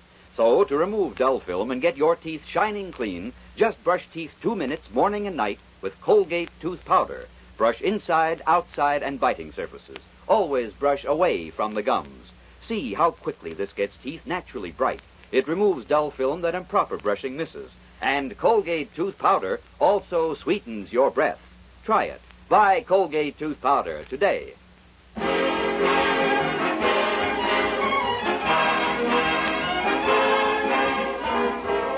Listen again next week to Colgate's Hour of Fun. Hilarious Judy Canova, followed immediately by Denis Day. 2 great comedy programs next Saturday evening over this same station.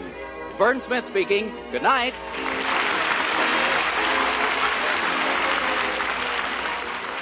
This is NBC, the national broadcasting company.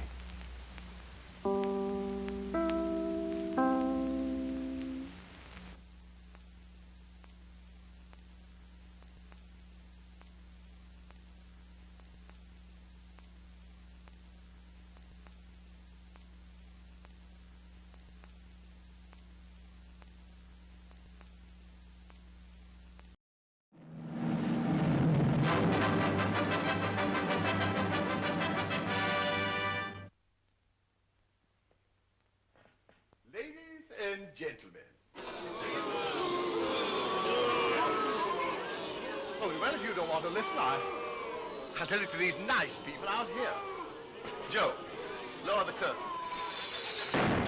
Oh, so impetuous, these stagehands.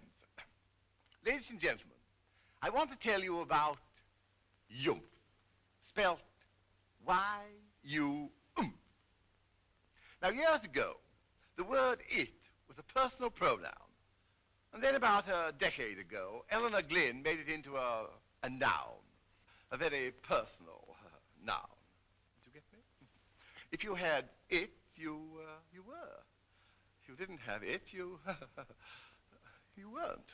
Today, it has gone, and Yumph is here. And how? Now, Samson had Yumph. Oh, loads of it, until he was de-yumphed by Delilah. And Romeo was distinctly yumpish. Of course, several ladies have been kind enough to say that I have yumph, but of course that's a matter of opinion. Perhaps we better skip that, yes? So without further parley, chat, or ado, I bring you Yumph. Oh, my little desert flower, come to my arms. Ah, you quiver. You tremble at my very touch. But you haven't touched her. How do you know whether she's quivering and trembling? Well, I was just reading the lines, Charlie. Oh, Walt, old boy, it's awful. The scene ain't got no yumph in it. That's the word. Yumph. The scene has no yumph to it. Ah, my little English orchid.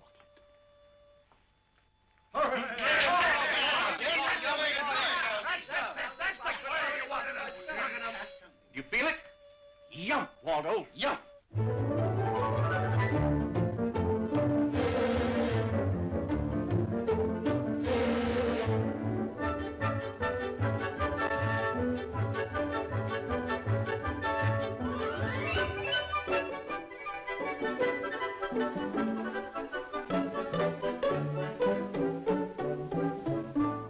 I beg your pardon?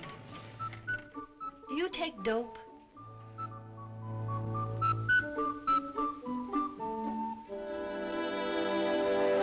I give you my personal guarantee that after I work on you for 1 month, I'll forget Irene completely. Couldn't spare a month. 2 weeks. Women are not civilized like we are. They like bloodshed. They like forceful men, like me. Well, it was nice of you to come to my defense like that. Oh, shucks, 'tweren't nothing. Anyone in my place would have did the same.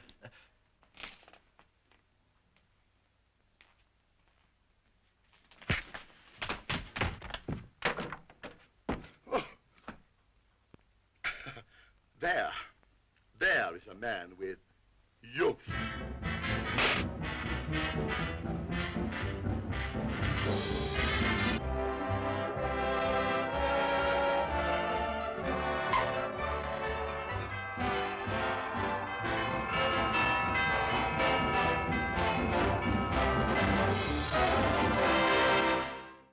Hey, man, how about we check in with Fibber, Magee, and Molly next? That sounds good to me. The Johnson Wax program with Fibber, Magee, and Molly.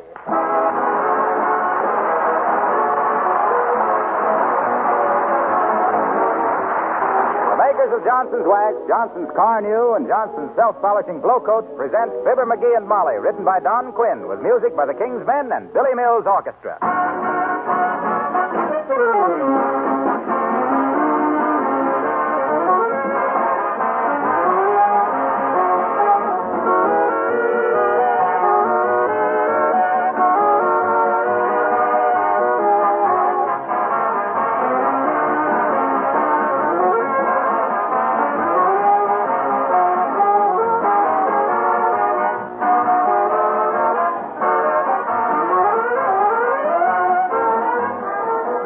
I followed a very nice-looking woman down the street. I should add that we just happened to be going the same way. And what made me notice her first was that attractive red, white, and blue shopping cart that she wheeled along beside her. I happened to notice a package of Johnson's Wax among her purchases, and I was reminded again that in these times it's very helpful to have such a product available. In protecting your floors, furniture, and woodwork, Johnson's Wax ties in beautifully with your wartime housekeeping. It saves you work because waxed floors and furniture are easier to clean, require less dusting, and much less work at spring house cleaning. The regular use of Johnson's Wax enables you to keep up the beauty of your home with little effort and small cost. And what's more, this same Johnson's Wax polish offers protection, helps you to take better care of the things you have, not only for the duration, but for long after.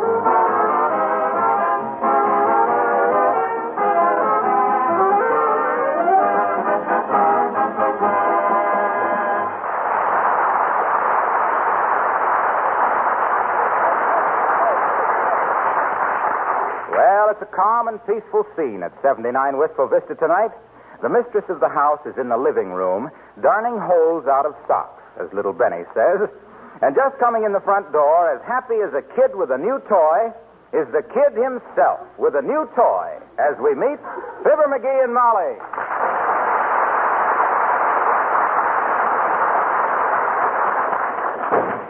Well, Magee, home already? Yep, and I got a surprise. I bought something. For me? For both of us. This is something we've been needing for years. Magee, you bought some phonograph needles. Oh, you dark. No, I didn't. Do we need phonograph needles? Do we need them? I played a Dinah Shore record last night, and she sounded like Andy Devine. Well, remind me sometime, and I'll get some. Remind you? Yeah. I've tied a string around your finger twice, and what happened? What happened? Well, the first time you bought string, and the second time you bought lady fingers. Oh. Never mind the needles now. What do you got there? Look. Peek at that. There. Heavenly days. A new clock. Yeah. And take it right back, too. The hour hand is missing. No. Now, that ain't a clock. It's a barometer. I've been wanting one for years. A what? A barometer. What does it do? You mean you're ignorant as to not knowing what a barometer does? It tells the weather. Why, a captain of a ship can look at one of these things and tell right away that there's going to be a hurricane. Well, get it out of here. We'll have no hurricanes in this house. Don't be so unlogical. Barometers don't make the weather. They just tell what it's going to be. From now on, we don't have to guess about tomorrow's weather. Well, I'm sorry to hear it. Huh? After being married to you all this time, dearie, the only surprises I had left in life were tomorrow's weather.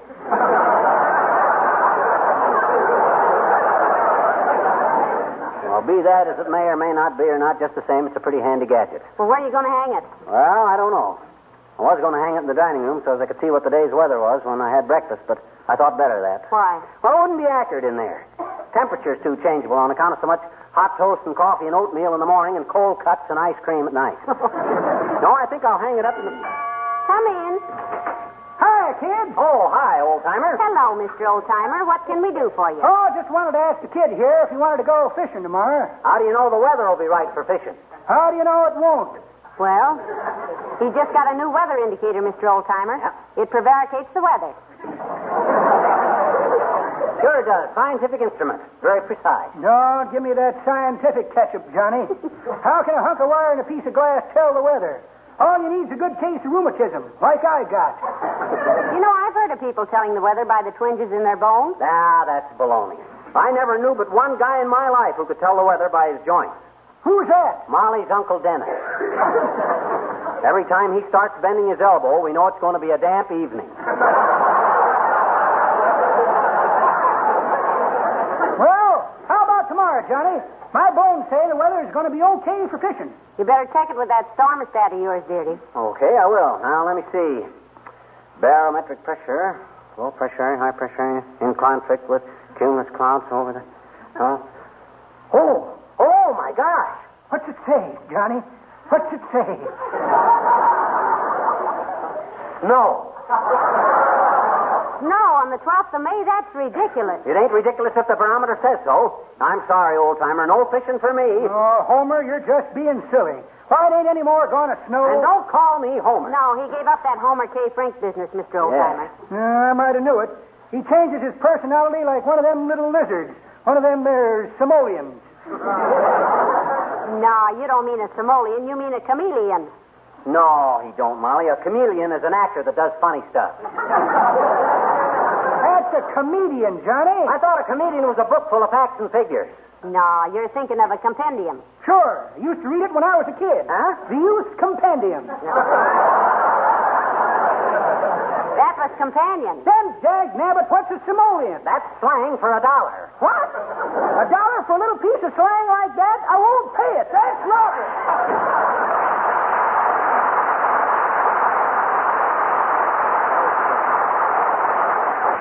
Well, I don't know why he got so angry. He didn't have to pay you right away.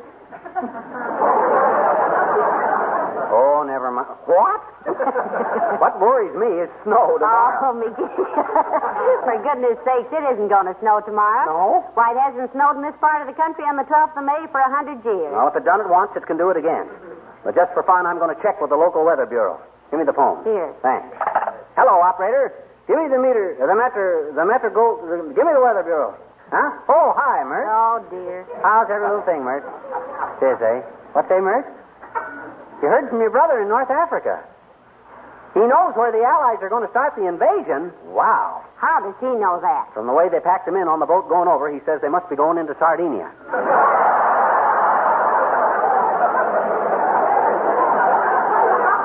What say, Mert? Yeah, pretty good. Well, I'll call him later. And hey, Mert, you better wear your overshoes tomorrow. It's going to snow.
place over here. No. That's too close to the window. This is better over here. McGee, what on earth are you doing? I'm trying to find the right place to hang my barometer. Well, make up your mind. You got so many holes in the wall now, it looks like we're living in a sponge. Okay, Hey, do you know what I did? I haven't the faintest idea. And I've crossed my fingers so much I have to signal X for victory. What did you do? I called up the Wistful Vista Gazette and told them it was going to snow tomorrow. They were real interested. I'll bet they were. Yeah. I told them it was going to snow tomorrow, and they asked me did I have any dope on when the world was coming to an end. And I says, yes, I did. And they says, when? And I says, when you smart guys learn what's news and what ain't. They realized I had them there and hung up on me. Well, they couldn't print that it was going to snow tomorrow, even if it was, which it isn't. That's a military secret. I always thought that was a lot of malarkey, too. How can you keep the weather a secret? That's about as confidential as fried onions. Hey, how'll the barometer look here? That ought to be... No, McGee, not there. It's right over the radiator. Oh, yes. Always be fair and warm there. Now, let's see. Come in. Oh, hello, Abigail, darling. How do you do, Mrs. McGee and Mr. McGee? Hi, Uppity. Throw your coat on the davenport. Take it off first, if you want to. Thank you. I just stopped by, Mrs. McGee, to remind you of my lawn party tomorrow. Oh, you will be there, won't you? Oh, I'll be there, Abigail. I love lawn parties. I have so much fun tripping over croquet arches. Mm-hmm. It'll be even tougher tomorrow, Molly. Won't be able to see the croquet arches. Why not? Snow. No? Snow. According to my husband, dearie, whom I married because he could sing Pretty Red Wing like nobody's business, it's going to snow tomorrow. Snow? Oh, how utterly absurd. Well, it's practically the middle of May. Okay. Scoff if you want to. Be right. But when you're at your lawn party tomorrow, when you're scraping them icicles off the Chinese lanterns, remember that Yes, he got himself a barometer, Abigail. Heretofore, he's always forecast the weather by wetting his finger and holding it up. Oh, you're just... And how would that forecast the weather, my dear? Well, if his finger stayed wet for 24 hours, it was raining. And if it dried right off, the wind was blowing. And if it got numb, we were having a cold spell. You know very well... I have often read of certain primitive types who claim to be able to foretell the weather. Children of nature, as it were.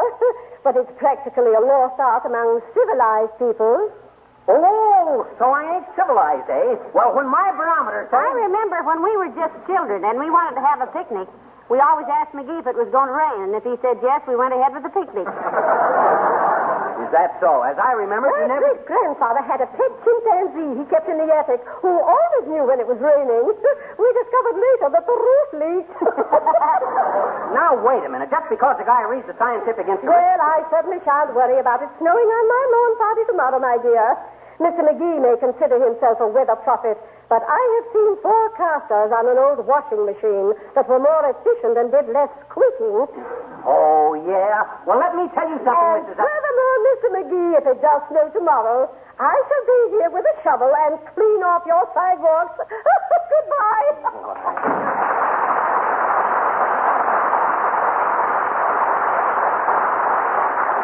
I ought to make her shovel them off with a hat pin. That old gravy boat. That's what a guy gets when he tries to do people favors.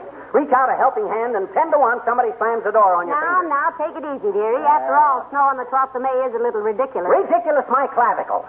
That's what I get for trying to argue with a couple of women.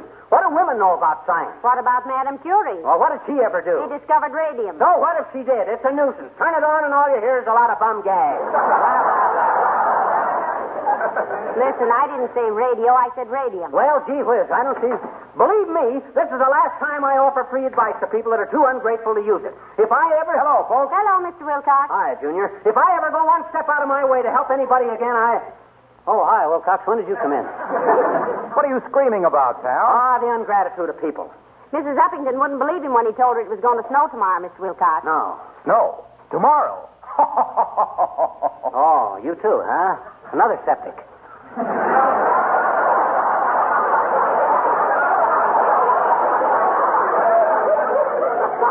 Well, this is what always happens when a guy's a little ahead of his time, that's all. Listen, you're about 6 months ahead of yours, dearie, with that snow business. Yeah. I can just imagine what happens when Edison come rushing in and hollers that he's invented moving pictures.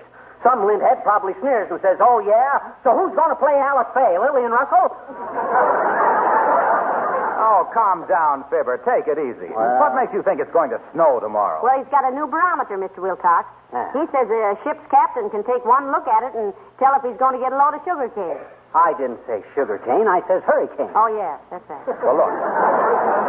Look, I wish you'd take a look at that barometer again, pal. You're making a bum out of lots of smart car owners.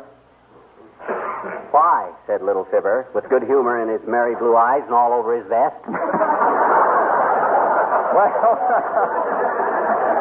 Well, gee, this is the time of the year when they all get out Johnson's car new to polish up the old bus for summer and protect it against dust and rain and sunshine and road film. Yeah, so take back your weather, man. Listen, Crawford, I didn't make this barometer. I bought it. I don't tell it what to say. I just read it. It says snow tomorrow. Is that my fault? What do you want me to do, kick science in the teeth? Look, friend, have you set this barometer for altitude? For what? Altitude. It has to be regulated for whatever part of the country it's used in. Wistful Vista is 800 feet above sea level. So what? I don't care if this is Death Valley. If it's going to snow, it's going to snow. Well, that may be, pal, but I'd rather bet on the instincts of a smart car owner than a palooka with a dime store barometer. Why, this is the time of year thousands of motorists have been waiting for, so they could go out and give the finish on their cars a new lease on life and beauty with Car New. But I'm telling you... Thousands of them, pal, eager to get out into the warm sunshine and spend a pleasant half hour simply applying Car New, letting it dry, and wiping it off with a soft cloth, getting a brilliant protective polish in one easy application. And now you come along and say it's going to snow. Well, he really believes it, too, Mr. Wilcox. All right. I won't say another word. Everybody else is smarter than what I am, anyway. Go on home, Junior. Go home. Go home and get out the red flannels and the hot water bag and the galoshes. Because by the 22 twittering trumpets of Toscanini, it's going to snow tomorrow. There. Okay, pal, okay. I'll get ready for a blizzard. And if it snows, I'll be over here the first thing in the morning and shovel off your walk. Snow.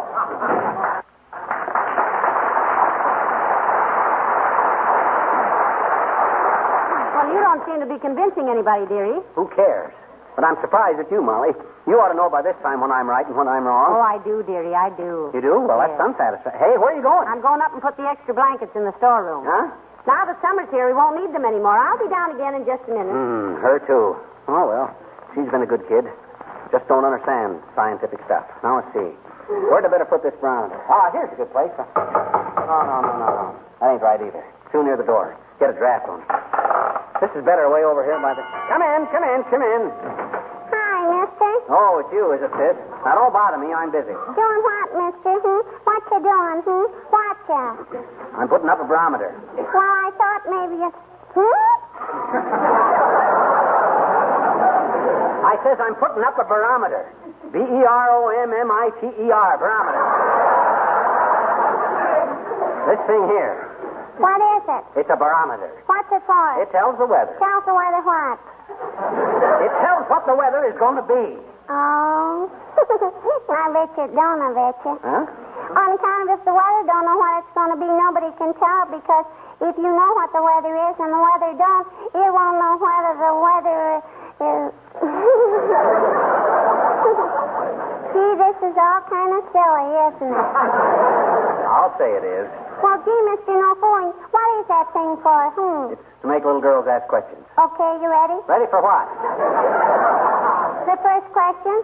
Look, sis, I didn't mean that The question is, why does Hitler wear that ridiculous little mustache? Oh, that's a very silly question, and I don't see... Well, because a mustache is hair, and a hair is a rabbit, and a rabbit has a short tail, and a short tail is easily told, and so is a bell, and a bell is in a belfry, and so are bats, and bats are used for baseball, and baseball is played on a diamond, and a diamond is full of cats, and so is a cow, and a cow is beef, and beef is better when it's hung, and so is Hitler.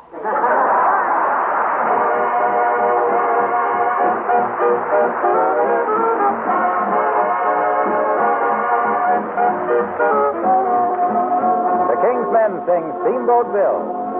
Down the Mississippi steamed the whippoorwill, commanded by the pilot, Mr. Steamboat Bill. The owners gave him orders on the strict QT.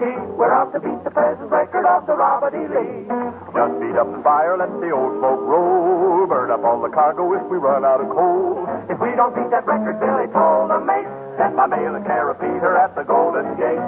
Steamboat Bill, steaming down the Mississippi. Steamboat Bill, a mighty man was he. Steamboat Bill, steaming down the Mississippi. Gonna beat the record of the Robert E. Lee. On board there was a gambling man from Louisville who tried to get a bet against the whippoorwill. Billy fight to roll, it really was a bear. The boiler it exploded, blew them up in the air. The gambler said to Billy as they left the wreck, I don't know where we're going, but we're neck and neck. But Billy said to the man, I'll tell you what I'll do. I'll bet $100,000 I go higher, higher, higher, higher than you. Steamboat Bill tore up the Mississippi. Steamboat Bill, the tide had made him swear. Steamboat Bill tore up the Mississippi. When the boiler blew, it got him up in the air. The wife of Mr. William was at home in bed when she received a telegram that told her Billy was dead. She said to all the children, British honey land, the next papa that you have will be a railroad man. Steamboat Bill, missing on the Mississippi. Steamboat Bill, join the Angel Band. Steamboat Bill, missing on the Mississippi. He's a pilot on that ferry to that promised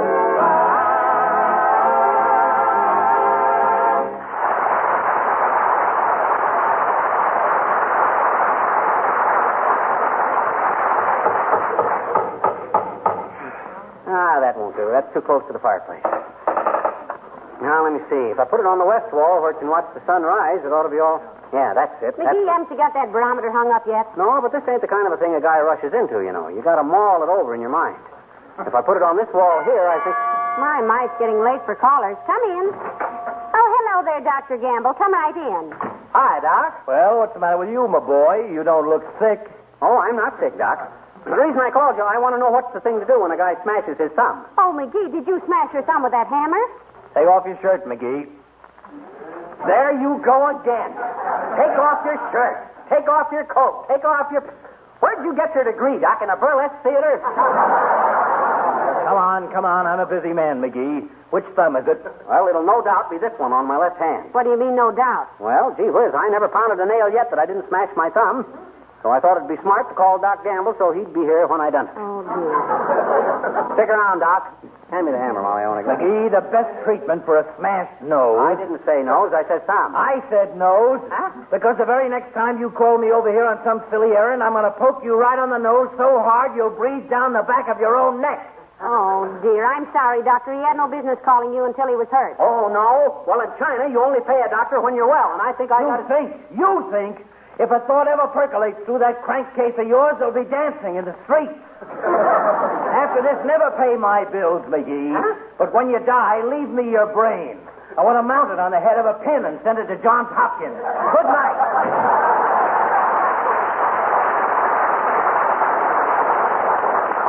Who's John Hopkins? And what's he so sore about? Well, doctors are too busy these days to go rushing around on silly calls, McGee. Didn't you notice how tired he looked? No, but I ain't surprised. If he makes me tired, think what he must do to himself. Now, let's see. If I hang this barometer over the radio here... No, that's no good. Hot band number might affect it. For goodness sake, who's that now? Probably Wimple. Everybody else has been accounted for. Come in. Hello, Mrs. McGee. Hello, Mr. McGee. Good evening, Mr. Wimple. Hi, Wimple, old man. Kind of late for you to be out, isn't it? Yes, it is, Mr. McGee. But I was out for a walk, and I saw the light in your window, so I just thought I'd drop in and say hello. Hello. Hello. You better enjoy your evening walk while you can, Wimp. It's going to snow tomorrow. Snow? Hmm? Oh, Mr. McGee. You're just ragging me. Huh? It can't snow on the 12th of May. That's what I keep telling you, Mr. Wimple. Okay, let's drop the subject. I know what I know, and I know what I know, and that's all there is to that. How you been, Wimp? You wrote any new poetry lately? As a matter of fact, I have, Mr. McGee. Oh. I sent one to my publishers just yesterday. What was it, Mr. Wimple? Well, it was sort of a campaign poem, Mrs. McGee, to make people save their tires. It went like this. Let's all drive 35 or less and help the world clean up this mess. Because we're short of tires, you know, and they'll last longer driving slow. Mm-hmm. If you turn so fast your tires squeal, you know you're being a rubber hero. Say, that's pretty good, Wimp. Fine. But there won't be much driving tomorrow, fast or slow. Be too slippery. Have the snowplows out all day, plow the snow. Well, if you really think it's going to snow, Mr. McGee, I'd better call Sweetie Face. She was driving to Gunnersville tomorrow, and I'd better tell her to go by way of the River Road. The River Road? Oh, no, Wimp, that's too dangerous. Every time it snows, that bridge goes out. Yes. Good night.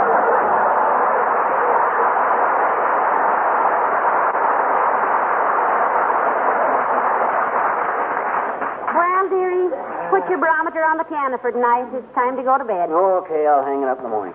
I'll lock the back door. No, I will. I have to leave a note for the milkman anyway. You wind the clock and put the chain on the front door now. Okay. Boy, will I make chumps out of all these chumps when it does snow tomorrow. There won't be so... Hello? Mr. McGee? Yeah? I'm sorry to call you so late, Mr. McGee, but we're taking inventory, and I just... Hey, wait a minute. Who is this? This is Miss Oglethorpe at the Wistful Vista Instrument Company. We sold you a barometer today. Oh, yeah.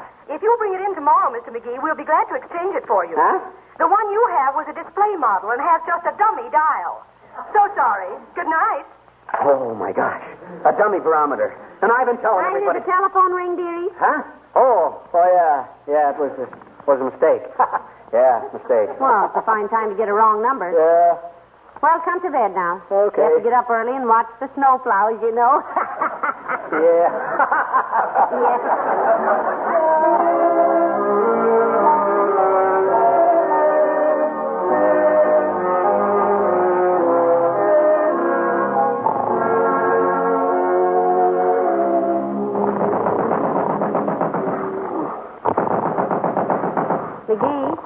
McGee, wake up. There's somebody at the door downstairs. What? What time is it? I don't know, but it's daylight. Hurry up, McGee. Go see who it is. It must be important. Okay. As soon as I get my slippers on. No, not those. Those are my mules. Here's your slippers. Let me take the mules. I want to kick the teeth out of whoever's hammering at the door. Oh, I'm coming. He's knocking on the door. Hey, what is this, a gag? What's the idea? Look, Mr. McGee, it's snowing. Yes, when did they start? Got an extra shovel? Hey, Molly, I was right. Oh, boy, what a barometer. If it works this good now, wait till the works get in it. Hey, Molly!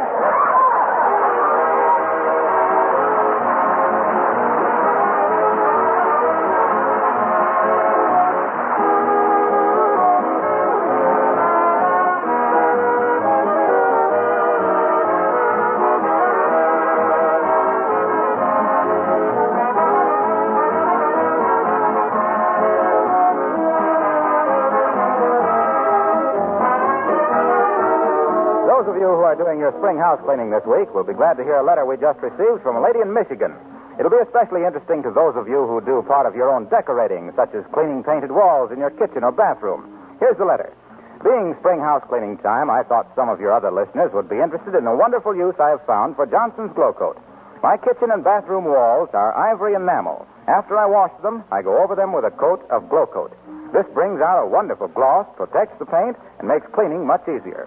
Well, now, there's a suggestion that really will save you many hours and lots of work. If you're in the midst of your spring house cleaning now, remember this extra protective use for Johnson's Glow Coat on your kitchen and bathroom walls in addition to its primary use on your floor.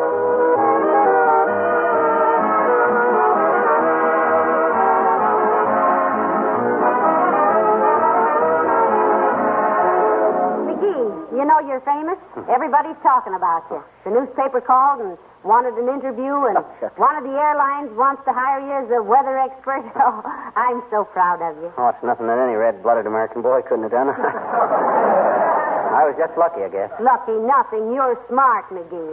And you know what? Huh? I just looked at that barometer again, and it still says snow. I'm going to get out my fur coat. I'm going to get out. What? Never mind. Good night. Good night, Al.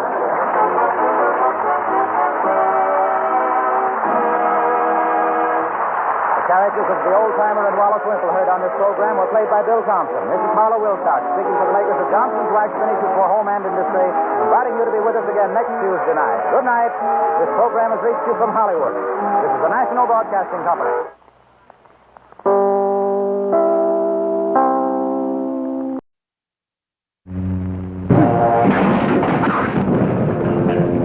Hold it.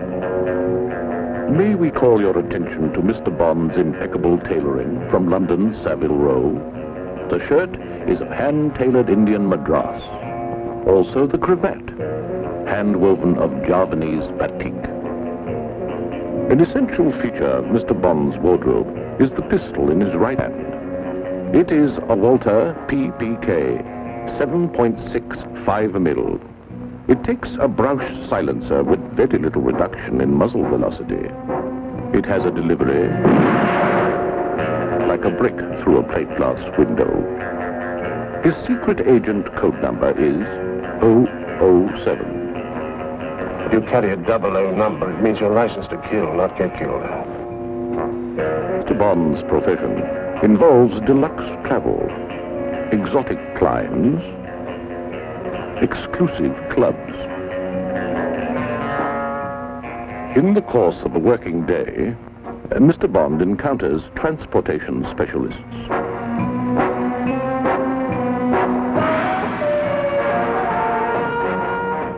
Military analysts, atomic scientists. In the course of a working night, Mr. Bond mingles with golf pros. Now you maybe miss it. You don't miss a thing. Travel guides. Hello? Oh, Mr. Bond. I was thinking, why don't you collect me at my apartment? It's lovely up here in the mountains. Specimens of marine life.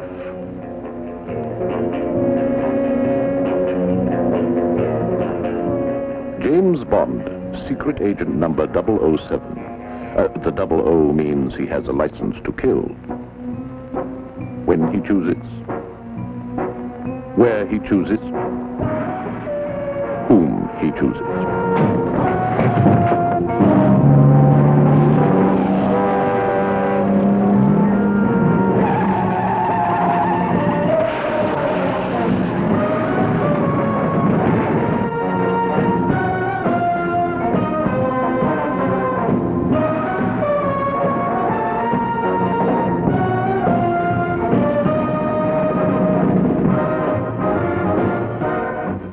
The hero of the Ian Fleming novels, the favorite of millions from Hong Kong to Hyannisport, bursts out of the bestsellers and onto the screen. Now the most extraordinary gentleman spy in all fiction becomes a flesh and blood experience in the kind of breathtaking adventure that only Ian Fleming could create.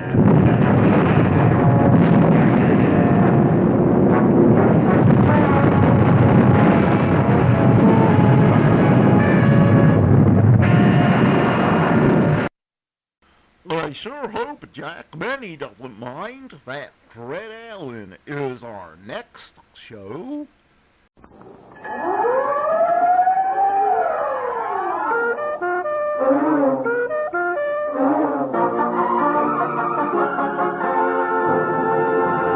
The Texaco Star Theater.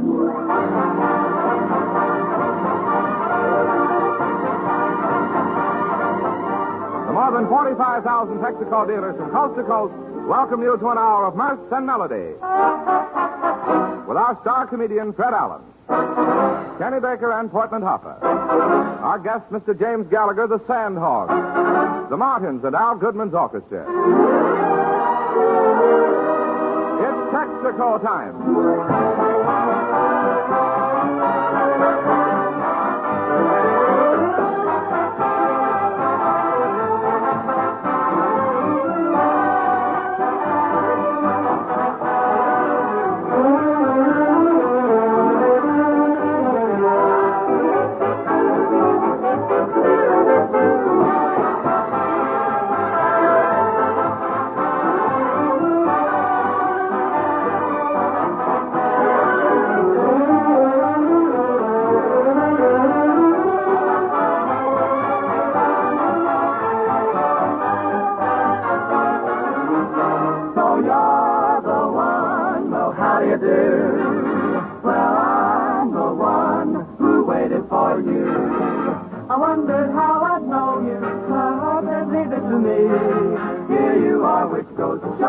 How smart heart can be. So you're the one, the one.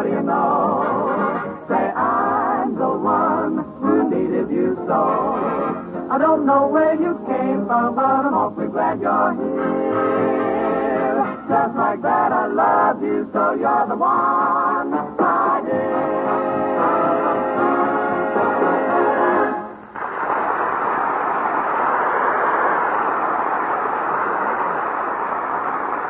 And now, ladies, gents, in person, Fred Allen. Thank you.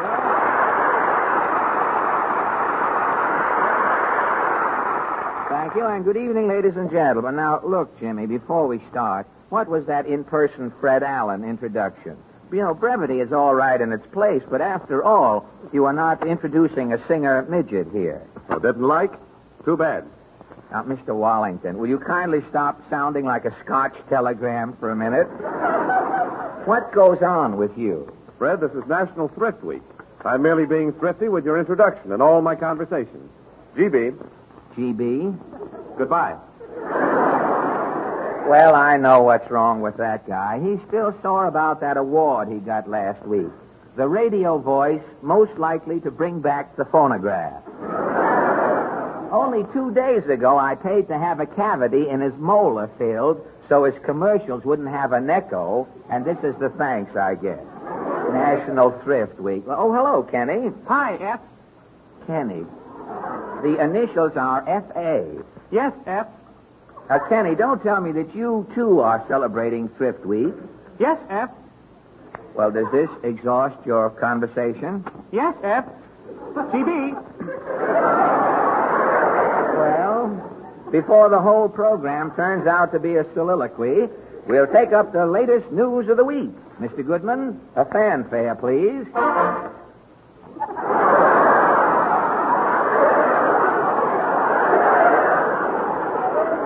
Well, thank you, Mr. Goodman, for that Thrift Week blast you just released there. However, the Texaco News presents its highlights from the world of news.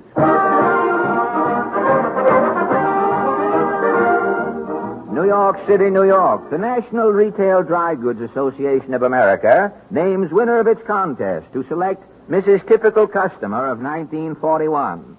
Mrs. Clementine Thill of La Crosse, Wisconsin, has given a free trip to New York City and an extended shopping tour as photographers, reporters, and dry goods tycoons tag along to study her reactions. Tonight, the Texaco News, not to be outdone, chronicles the doings of the winner of the Texaco News Average Man Contest.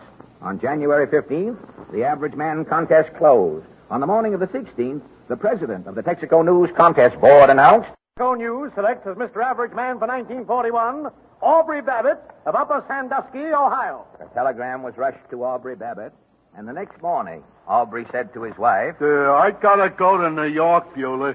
Goodbye. And his wife said to Aubrey, Goodbye.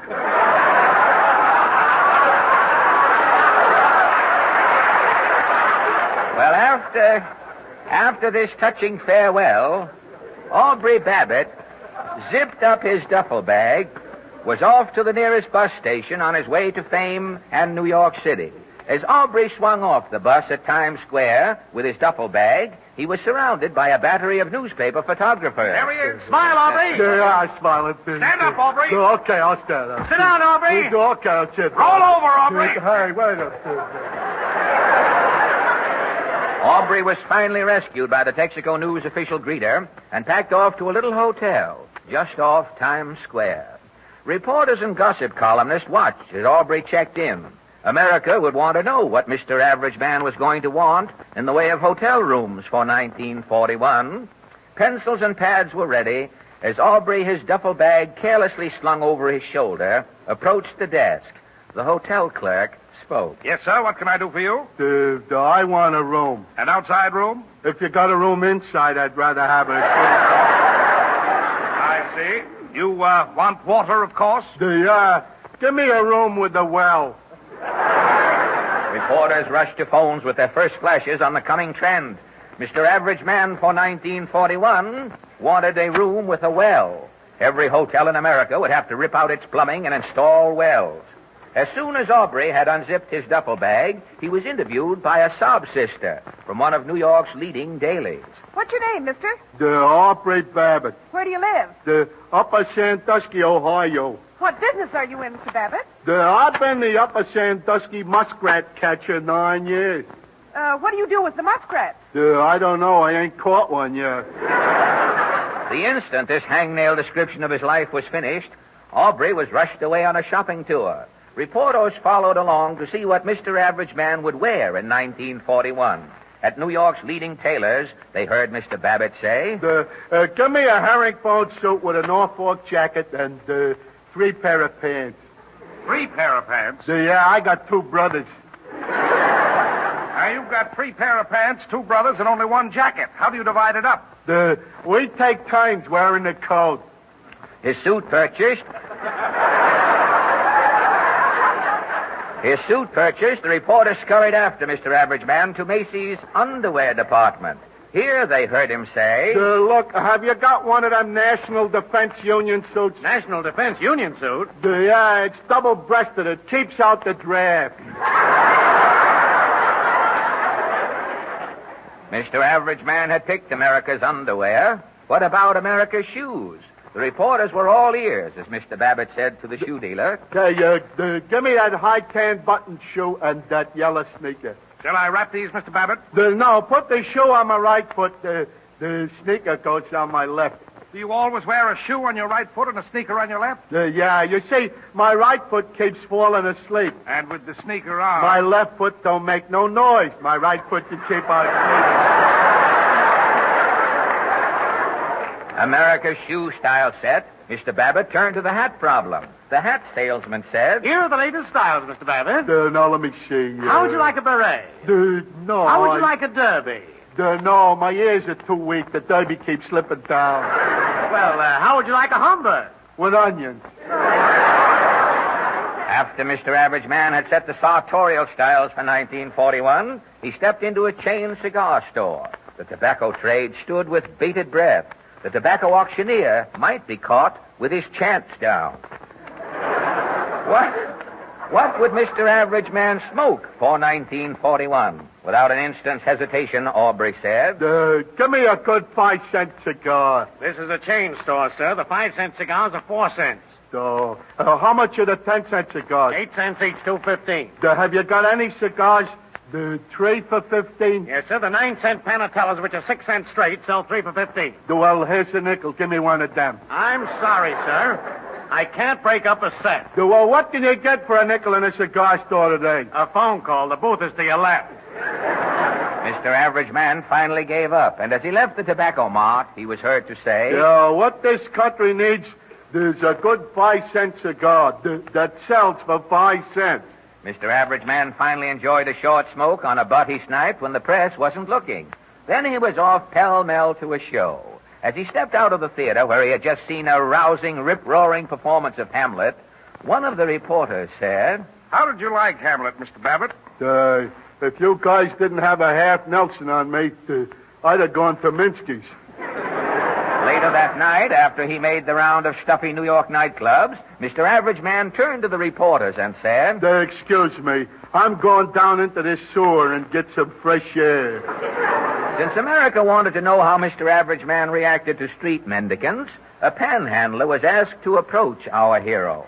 The panhandler oozed up to Aubrey and whined, Hey, buddy, will you give me a dime for a cup of coffee? No, thanks. I never drink coffee this late. It keeps me awake. And with this, Mr. Average Man was off to bed. The next morning, his tour finished, he was bustled onto a bus, eager and anxious to return to his simple average American home in Upper Sandusky, Ohio. As the bus pulled out, the Herald Tribune reporter, eager for a last word from Mr. Average Man for 1941, shouted, How did you like New York? And Aubrey Babbitt of Upper Sandusky, Ohio, proved beyond a doubt that he was Mr. Average Man when he made this scintillating reply. New York is all right to visit, but I wouldn't live here on a bet, no, sir.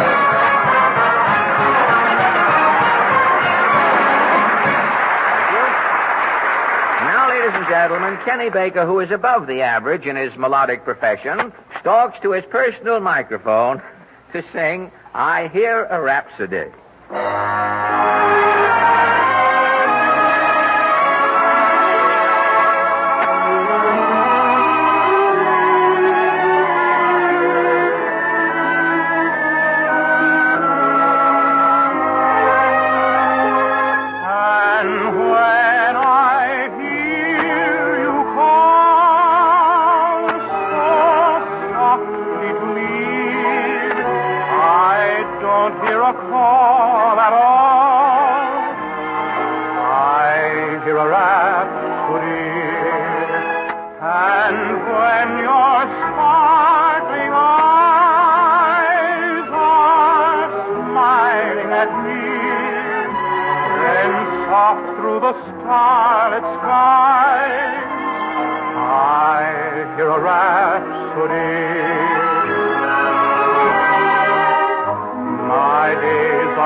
Swell, Kenny. Say, Jimmy. Yes, Fred? Say, I meant to ask you before, what is that dangling on your wrist there? A new kind of wristwatch? Oh, no, this is a radio, Fred. That little thing, a radio? Yes, it's the latest thing out. It's the smallest portable radio in the world. Gosh, a radio that small? It looks as though if you tuned in Amos and Andy, you'd only get Amos on a thing that small. If you listened to the Lone Ranger, you'd only get Hi-Ho. They'd have to mail you the silver, I mean. Oh, no. This radio really works, Fred. I'll tune in and show you, huh? Well, that's as nice a static concert as I've ever heard, Jimmy. I'm getting something now. Wait a minute. Oh, shucks. Guess it won't work tonight. One of the tubes must be a dud. Well, that is the smallest dud I have ever heard of, Mr. Wallington. Yes, Fred. But even a small dud can cause trouble. You see, Fred, just as this dud tube ruined my reception, it's the duds, those useless slow-action elements in gasoline, that are responsible for those slow starts that wear down your battery on cold days. Duds deaden those few ounces of chilled gasoline, which are all your carburetor holds, all your motor depends on for a quick start. It's because duds just won't take the spark that starters grind and batteries take a beating. So it's good news for driver and battery both that there are no duds in Texaco Fire Chief. They're out. All out. Removed by a special refining process. That's why Fire Chief comes through with flashing starts, powerful acceleration, quick warm-ups. For cold weather dependability, try a Texaco dealer and famous Fire Chief. It's all action, not a dud in a tank full.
don't bow too far over, Mr. Goodman. Your bridge, remember.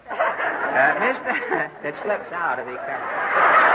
Mr. Goodman and his musette ensemble have just played Andalusia from the Spanish province of the same name. And now, ladies and gentlemen, come in. Mr. Allen? Yes? I did it again, and I'm glad. You remember me? Yes, I do have the misfortune to remember you. You are the sound man. Yeah. Now, last week you busted in here yelling, I'm glad, and that you wanted to see what the other side of your door looked like. That's right. Well, what is it you want tonight? Did any fan mail come in for me? No. Now, are you glad? Oh, I'm sad. What a program. The sound man wants fan mail, a crying sound man. The next thing, the man who sweeps up the studio will want billing. Well, now, ladies and gentlemen, our guest... Oh, hello, Portland. Hello.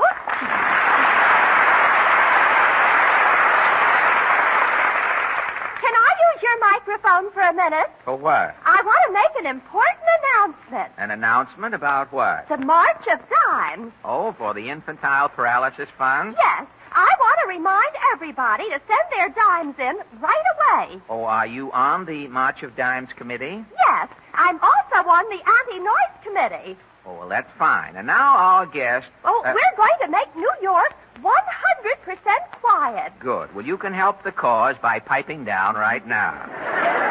We're going to make stealth bowling alleys so you can't hear a pin drop. Now, look, Portland, We're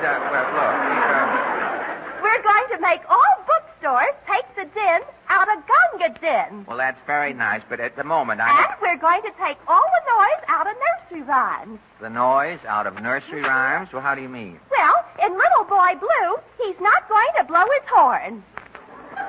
You mean the Anti-Noise League is going to rewrite Little Boy Blue so that he doesn't blow his horn? Well, how is it going to sound? I'll show you. Little Boy Blue, come beck in your sheep. Don't blow your horn, not even a peep. Tell your sheep to come tiptoe out of the thicket. If they make any noise, will you get a ticket? Well, that's a good anti-noise poem. There was no noise after it. I mean, the thing...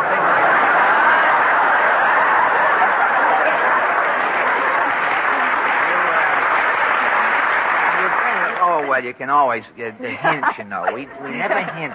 You misunderstood the whole thing there. So have you finished, Portland? Yes. Good. Now, please tell me, who is our guest tonight? He's a sandhog. A sandhog? You mean he's one of the men who has helped to build the tunnels under New York and the Hudson River? That's right. Mr. Allen, meet the president of the Sandhogs Union, Mr. James Gallagher. Well, that's fine.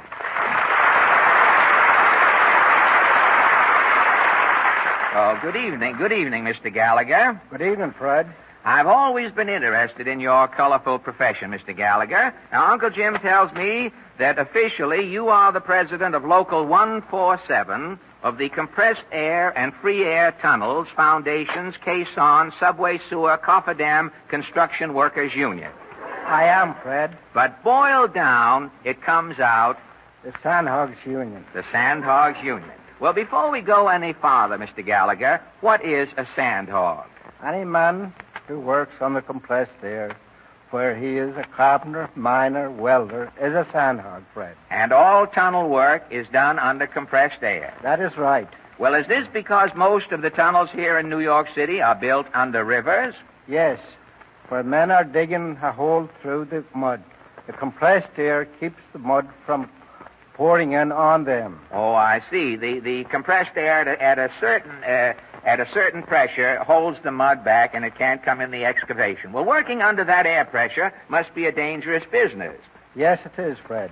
There are only about 2,000 sandhogs in the entire country. And how long have you been plying this perilous trade, Mr. Gallagher? 26 years. 26 years. Well, what are some of the subterranean projects you have helped to complete around Manhattan? I worked on the Holland Tunnel, the Lincoln Tunnel, and the Queens Midtown Tunnel. What about the subways?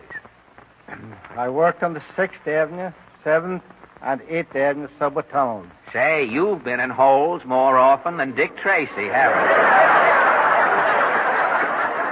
Well, tell me, how do you go about building a tunnel? I mean, after the politicians get through arguing about the cost, and you fellas really get down to work.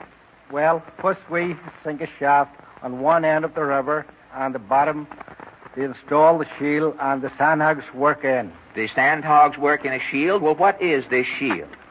It's a long tube of iron, as wide as a tunnel, with a cutting edge on one end, pushed forward by hydraulic jacks. And as the sandhogs dig, they push this shield ahead of them. Is that yes, right? Fred. Until the tunnel is finally cut through. Well, how fast does this shield move ahead? They average about 2 1/2 foot every 4 hours. Or say 2.5 feet every 4 hours. Why, that's faster than the traffic goes through the tunnel when you've got it finished. Yes, Fred. Well, do you always work under compressed air in the shield? Yes, Fred. And the work goes on 24 hours a day. Well, tell me, how long can you work down there? A sandhog usually works 3 hours a day and 2 shifts. 3 hours a day and 2 shifts. An hour-and-a-half shift, I guess. And how much time does he have in between shifts to recuperate? 4 hours. 4? Well, is the air difficult to breathe? No, it is just the opposite. Compressed air makes you work hard and very fast, but it knocks you out very quickly. Well, tell me, can a worker come right out of compressed air into normal ozone, or is that physically impossible, Mr. Gallagher? It is, Fred. After a man quits work, he has to stay in the decompression chamber for 3/4 of an hour. Well, what would happen if a sandhog strolled out before his decompression time was up? He probably gets a bend or some other compressed air illness. Well, no wonder there are only 2,000 sandhogs in the entire country, rather. You have to be a superman to even start to do this work. The sandhogs is proud of its profession, Fred.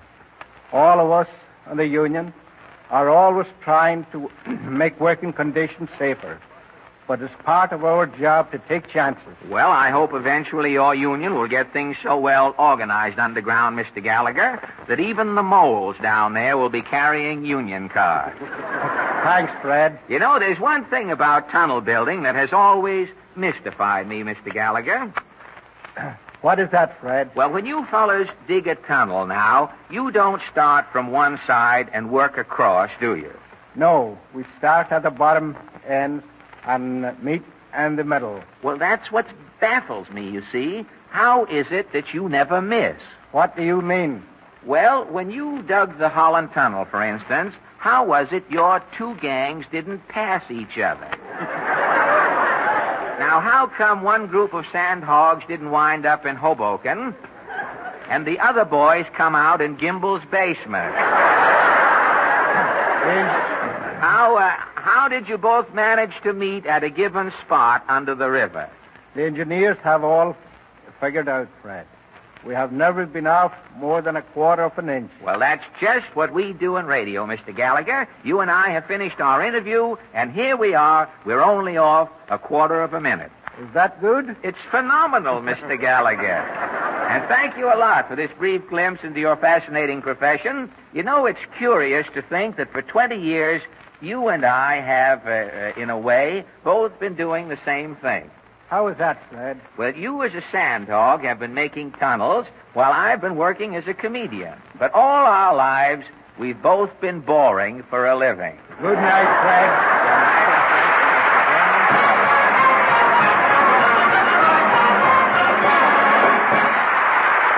Well, now, ladies and gentlemen, the Martins, an assortment of boys and girls banded together for the sole purpose of advancing swing, further their crusade with a Hugh Martin version of La Cucaracha.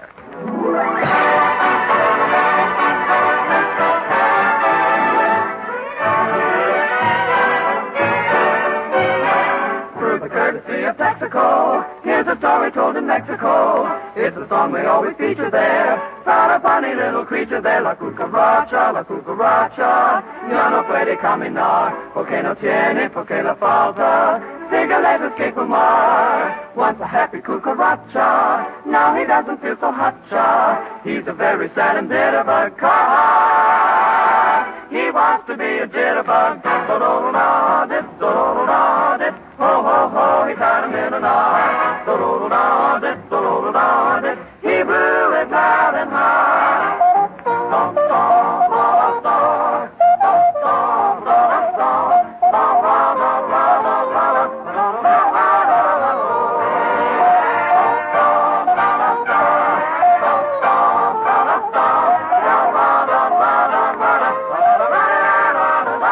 La cucaracha, la cucaracha, la cucaracha camina, porque no tiene lo que la falta, cigarretas que fumar. He was a glamorous jitterbug and was always in demand. He gathered in all the jitterbugs and organized an insect band.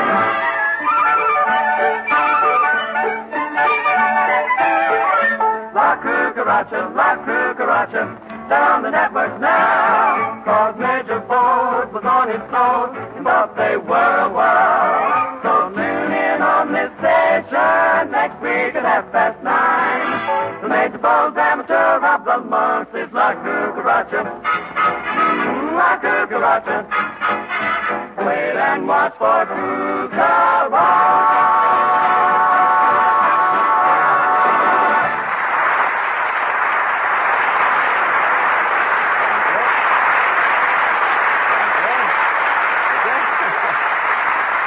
Heard the Martin sing La Cucaracha from the Flit Parade, number 7 on the Flit Parade. And now... pardon me, Mr. Allen. May I see you a moment? It's a matter of life and death. Life and death? Yes, here's my card. Oh, your card? This is your very own card, Yes. Let me see. The print is so small. Would you... Cuthbert C. Clabber, Vice President in charge of publicity, Conglomerated Kerosene Lamp Companies of America. Yes. Well, what has this got to do with life and death? Well, ever since those pesky electric lights came in, Mr. Allen, the kerosene lamp business has been dying. Yeah. You and only you can bring it back to life. Well, how? By giving the kerosene lamp publicity, Mr. Allen. You told a joke about a zipper one week. Zippers went right to the top. You mentioned pogo sticks. Pogo sticks went ahead by leaps and bounds. Now, if you'd only tell a few jokes about lamps, we'll burn them up. No, I'm sorry. I'm sorry. I see your point. I'd like to talk it over with you during the weekend, but I have to say no, friend. And I'll tell you why, Mr. Clabber. We try to keep our jokes up to date around here. Now, we don't tell jokes about mustache cups or buggy whips, and your smoky old kerosene lamp kind of falls into the same category. It doesn't mean a thing. Oh, I'd like to differ with you, Fred. Oh, you would, Mr. Wallington? Yes, I certainly would, Fred. Well, differ then. In smoking lamps and smoking automobiles, there is a lesson all motorists should heed. Smoke means trouble. For smoke puffing from the exhaust pipe of a car can be a sign of excessive engine wear. Then things have gone too far for anything but a costly repair job to correct. So if you value your car, don't let it become a smoker. Change now to insulated Haviland motor oil and help reduce excessive wear in your engine. Wear due to heat, wear due to cold, and wear due to oil impurities. For Haviland stands up under today's high engine temperatures, which can break down ordinary oils and accelerate wear. It flows freely, too, at low temperatures, sparing engines the friction and wear of cold starts. Insulated Haviland is also distilled to remove carbon-forming impurities. Steer clear of smoke and trouble. Change to insulated Haviland at any Texaco dealer.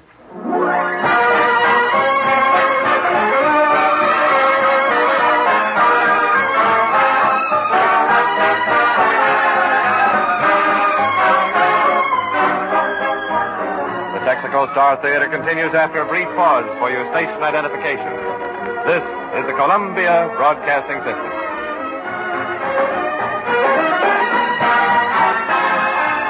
WABC, New York.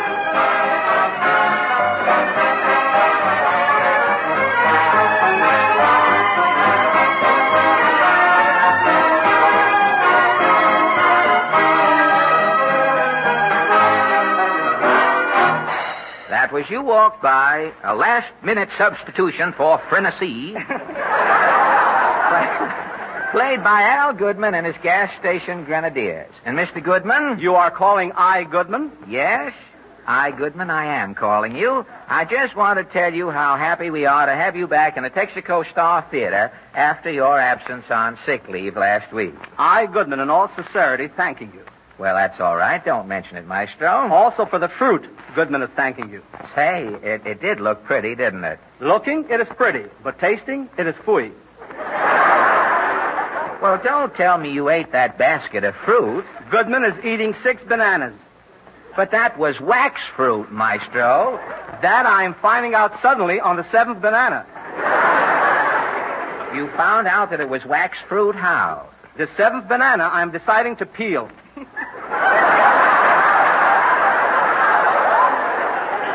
Well, it's a wonder you didn't get heartburn. Heartburn I am getting. In Goodman's stomach, the 7 wax bananas are burning like candles. Well, I'm sorry, Maestro. I didn't, Welcome back, Mr. Goodman. Thank you, Porty. How do you feel? Thanks to you, Porty, Goodman is better. This soup is doing the trick. What soup? Porty is sending me piping hot a container soup. Mr. Goodman. I am drinking it to the last drop. But that wasn't soup. Well, what did you send him? A hot water bottle. Not only hot, but delicious. What a guy. He eats 7 wax bananas, drinks the water out of a hot water bottle, doesn't wait for his laugh. And no wonder you were sick. This is making me sick. I was sick 2 days before already. Were you very sick, Mr. Goodman? 24 hours a day, I'm sneezing. Day and night, an intern is standing by just saying Gesundheit. Did you have many visitors? Constantly it is visitors. Friends are coming in leaving fruit. Relatives are coming in eating it. Well, how long did this mob keep running in, this vitamin-minded mob keep running in and out, Mr. Goodman? Till Dr. Pincus is putting on the door a sign. Then Goodman is alone. What did the sign say? One word, Clementine. Clementine? Yes, a girl's name. It is fooling everybody. But inside that room is still Goodman. Look, you mean quarantine, not Clementine, Maestro. Quarantine, he says. It's a mouthwash. Your night school teacher, Fosdick Feinschreiber, should be here now. Now, look, Mr. Goodman, when you have a contagious malady, a quarantine sign is put up on the door so that people will stay out. Who's staying out? The first day, 2 Spaniards are coming in and sitting down. 2 Spaniards? What did they say? When is the news real? 2 Spaniards came into your hospital room, sat down, and said, when is the news real? What was that? Who knows? In Spanish, quarantine maybe means translux. Well, that, of course, was an accident. After the quarantine sign was up, nobody came to see you on purpose. Only Kenny Baker, my pal. Kenny Baker? Well, I guess Kenny doesn't know what quarantine means. Yes, he does. Kenny is deliberately trying to get sick, Mr. Allen. Oh, that's silly. Why should he want to get sick? Kenny saw all the sympathy and the presents Mr. Goodman got. Imagine that guy going into Goodman's sick room. He even got into Mr. Goodman's sick bed. Trying to catch what Goodman had, huh? Yes, but it didn't work. I guess Kenny is just too healthy. Well, either that or Goodman's germs are too weak to go on location. Well, it serves Kenny right. Hello, F.A. Oh, hi, Kenny. Hello, Kenny. Hello, Porty. Epidemic weather, isn't it? Well, what's epidemic about it? Fresh, crisp air? How do I look? Pretty bad, huh? Gosh, Kenny, I think you look wonderful. That's a fine thing to tell an invalid. An invalid? Why, you're in the pink of condition, Kenny. You look like a draft board's dream. I do? Why, you look as robust and as vigorous. Why, you could be, as you stand there now, you could be Benar McFadden as a little boy. Gee, that's funny. Why? I feel good, too. You ought to be happy, Kenny. Has everybody got to catch a train or something? Yeah, you ought to be happy, yes. How would you like to be Mr. Goodman, Kenny? Time out.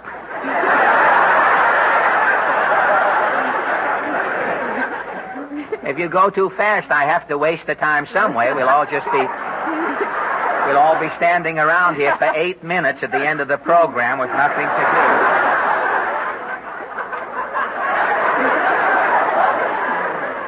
Never mind where we were. Where are we?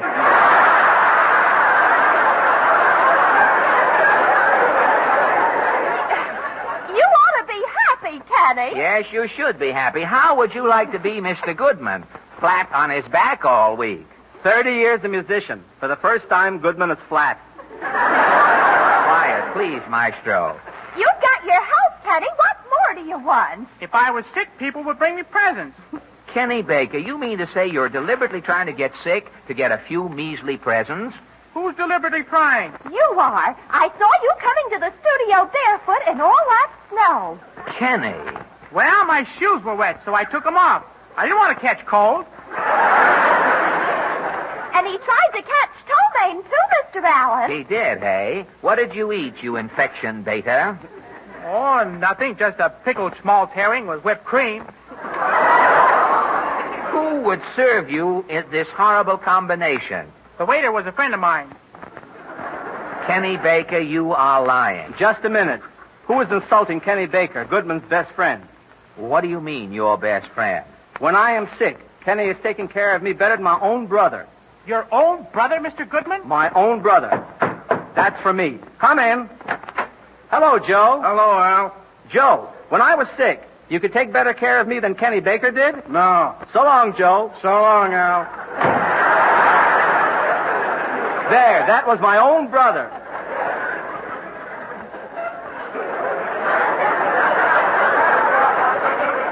Your own? You're afraid the podium will cool off, eh? You won't get back there in time. Your own brother. Let me tell you, Mr. Goodman, that actor with the 5 o'clock shadow on his scalp is related to anybody on this program who will give him half of a joke. Why don't you tell Mr. Goodman the truth, Mr. Allen? I shall. Mr. Goodman, look, Kenny was only hanging around you to catch your cold. What's wrong with taking my cold? Could my own brother do more than that? Your own brother? My own brother. Portland, please. Never mind. Don't open that door. Your point needs no illustration. This with me is optional. Don't you understand? Kenny didn't care about you or your condition. He just wanted to get sick himself so he could get some sympathy and some presents. This Kenny Baker is true? Yes, Mr. Goodman. I ought to go someplace and be ashamed of myself. There, you see? Why, Kenny, you don't know how lucky you are in the pinker condition. You're right, F.A. It's good to be healthy. Say, wait a minute. You know, you don't look so good at that, now that I take a good look at you. Gee, I don't? No, your eyelids look heavy, Kenny. Kenny looks all right to me. Quiet, Portland. You know, Kenny, your face is positively pale.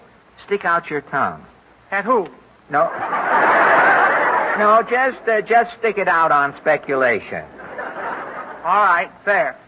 Is it white? Is it white? Your tongue looks like a ghost's necktie, Kenny. You are a sick man. Portland, you better rush out and call an ambulance. All right, Mr. Allen. When the ambulance comes, look under it and say hello to my lawyer.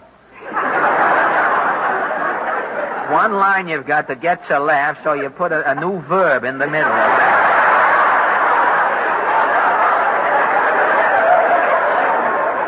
When the ambulance comes, looks under it. He gets lonesome looking under it alone. Well, quiet, Mr. Goodman. Now, Kenny. Oh, wait a minute, F.A. I'm not sick, Oh, really. yes, you are. Honest, I'm not. Now, don't talk so loud, Kenny. You're weak, remember. Conserve your strength. No, I'm not weak. I'm strong. Strong, he says. I'll prove it. I'll get up on that bandstand and stand on my hands. Not in your condition, Kenny. Now, don't be ridiculous. Come down from there. I'll show you. Gosh, Mr. Allen, Kenny is really standing on his hands. Look, F.A. Now, all right. Come down here. You're not sick. I just wanted to teach you a lesson. Look, nothing holding me up but my 2 hands. Now, come down before something happens. And watch out for those instruments. Look, Mr. Allen, 1 hand. Kenny, for Pete's sake. Look, Mr. Allen, no hands.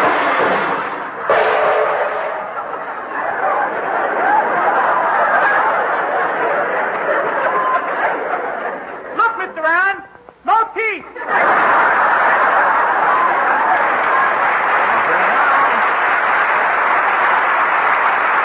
And now, ladies Ladies and gentlemen, Kenny Baker, who has finally earned some sympathy and for the next year will be visiting his dentist twice a day, gums his way through Drink to Me Only with Thine Eyes.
If I may wax rhapsodical, your singing tonight, Kenny, is as bracing as a winter wind, as smooth as snow, as slick as a sheet of ice. Oh, stop it, will you, Alan? Cut out all that talk about winter. You're driving me bolty.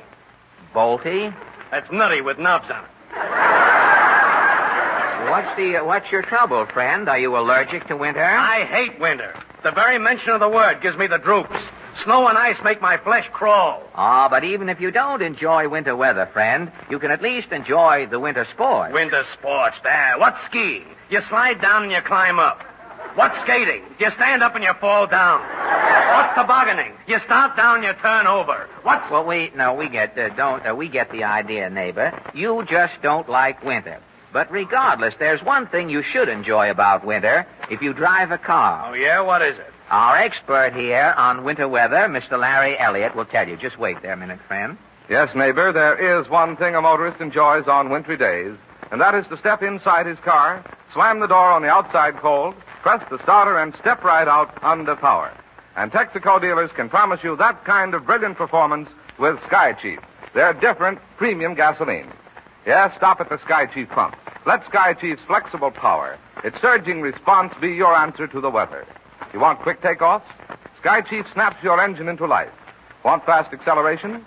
Sky Chief steps up the power output briskly, serenely. And that feeling of smooth flowing power stays with you despite steep hills, despite slow traffic, and last but not least, despite low temperatures. For driving luxury this winter, try Sky Chief. It's your Texaco dealer's premium gasoline for those who want the best.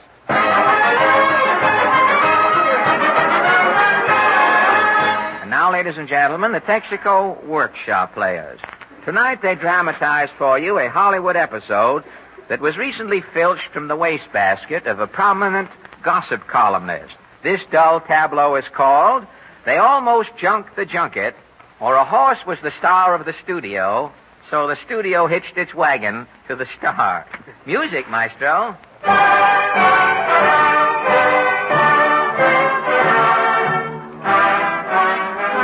Hollywood, sanctum of glamour. Hollywood, land of broken hearts and promises to match.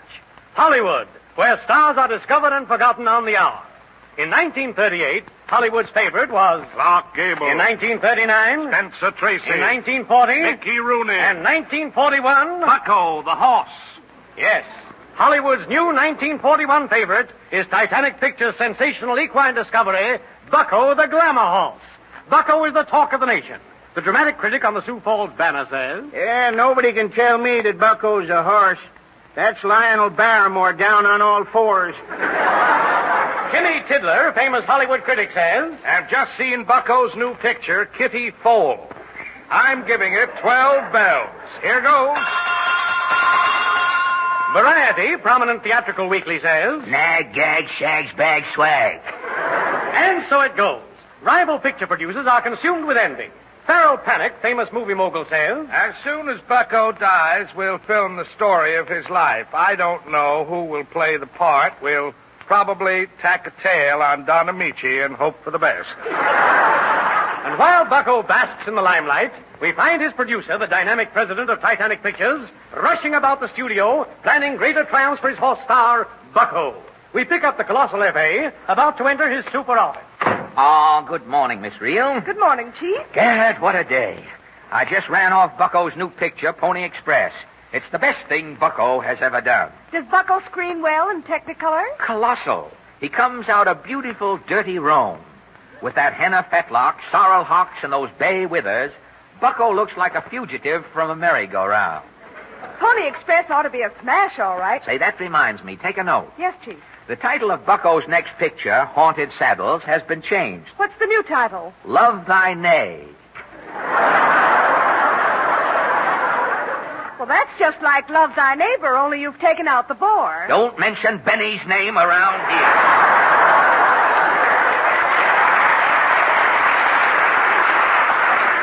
Do you want to corrode the chromium furniture in here? Gad, what an idea. If Bucko's new picture goes over, he'll make $1 million. What's money to a horse? It ain't hay. Maybe they'll give the Academy Award in oats this year. Well, they should. They've been giving it for corn long enough. Dad, that's an epigram. It just occurred to me. Put it down. Send it to Skolsky. Yes, Chief. I've got to pick a junket town for Pony Express right away, Miss Reel. I've got to concentrate. Why do new pictures always have to have junkets? Well, the purpose of a junket is to get all of the movie critics on a train, take them to some small town, wine them and dine them, and then show them the picture. So? While the critics are out of touch with civilization, you open the picture all over the country. None of the critics are back in their hometowns to panic. So where's your junket going to be? Bucko is Hollywood's biggest star. Bucko's picture will be previewed in the biggest town. The biggest? The biggest big town in the country. Get the mayor of New York City on the phone. Yes, sir. Dad, what an idea. But how can you tie up Pony Express with New York? They have expresses in the subway, don't they? Yes. Mayor LaGuardia has just opened the new 6th Avenue subway, hasn't he? Yes. Well, his subway can use some publicity. There's our tie-up, you see. I'll have Bucko, the Pony Express, race the Queens Plaza Express down in the 6th Avenue subway. Bucko can come out at 50th Street and prance through the lobby of the Roxy on opening night. Hello? Oh, yes, sir. It's the mayor of New York on the phone, F.A. Gad. Hello? Is this Washington calling? No. Oh, shucks.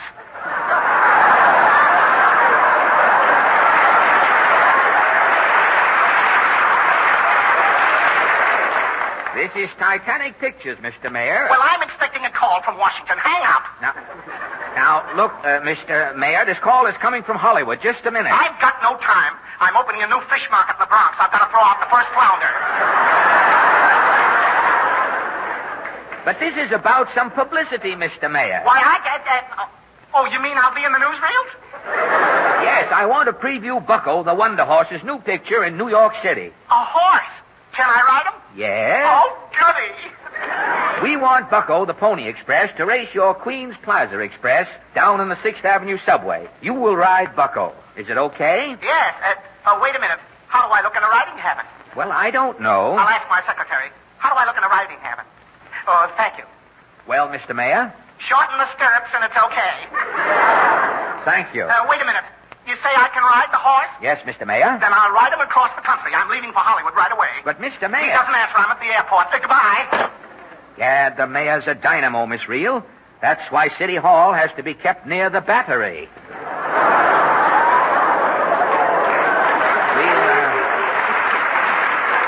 We'll have to get Bucko ready immediately for our junket. I've sent the stable a memo. Bucko's valet is getting him ready. We'll have to welcome the mayor at the airport, too, Miss Reel. Take a note. Yes, sir. Now, the mayor lives in New York City. We've got to make him feel at home out here in California. When he steps off the plane, have 200 riveters start riveting. Have 50 extras at the airport to shove him around. As the mayor walks along, have 20 motorists all blowing their automobile horns, and 10 dirty little boys trying to sell him all the latest songs for a nickel. Yes, Chief. This pure California air will be too much for him, too. As soon as the mayor arrives, have 600 automobiles backfire and release carbon monoxide. He'll think he's back on 42nd Street.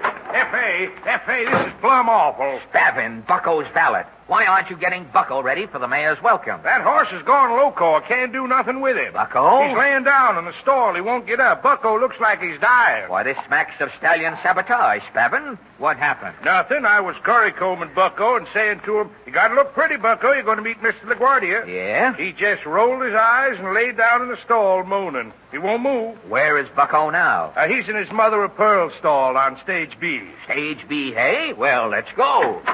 And if anything happens to Bucko and we let the mayor down, our Pony Express preview will be off. Titanic will be in receivership again. I'll be back at my old job pressing Cecil B. DeMille's berets. Yes, stage B, F.A. Quiet, everybody. Where is Bucko, man? Poor critter's lying there in his stall. Gad, look at him. He's trembling. What's wrong, Bucko? What is it? Your stomach? Did you get a bad oat at the commissary? Gad, Bucko, you've got to buck up. Your new picture, Pony Express, is opening in New York. Our junket is leaving. Looks like he's got the horse miseries. Maybe something mental. What are you worried about, Bucko? Is it your billing? Did Jimmy Fiddler write you an open letter? Well, what is it, Bucko? Tell F.A. He's looking right at me and shaking his head, F.A. Something you said to Bucko must have upset him, Spavin. What did you say? Nothing. I just mentioned something about Mr. LaGuardia. What were your exact words, Spavin? The future of Titanic Pictures is at stake. What did you say to this horse? Well, I said, Bucko, today you're going to meet the finest mayor in the country. Mayor, that's what's done it. Mayor. Bucko thought he was going to meet a new girlfriend. He's bashful, you see. He went to pieces. Well, I'll be Whippletreed, Bucko's girl child. Now, calm down, Bucko. You're not meeting that kind of a mayor. No. This mayor is head of a big city. Bucko's getting up, F.A. You saved the day. Good, and our junket is on. We leave for the airport to greet the mayor at once. Where are we going after New York, F.A.? To Philadelphia. Bucko's got a date with Philly. You shouldn't have mentioned Philly, F.A. Bucko's down again. Get up, Bucko. We'll go to Trenton instead. You won't have to keep that Philly date.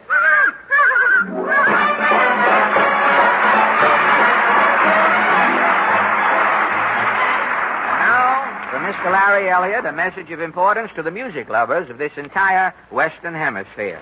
This Saturday afternoon, the Texas Company invites you to hear that famous opera, Madame Butterfly, sung for the first time over the air by the Metropolitan Opera Company. Madame Butterfly is replete with tuneful arias, among them Puccini's most famous One Fine Day.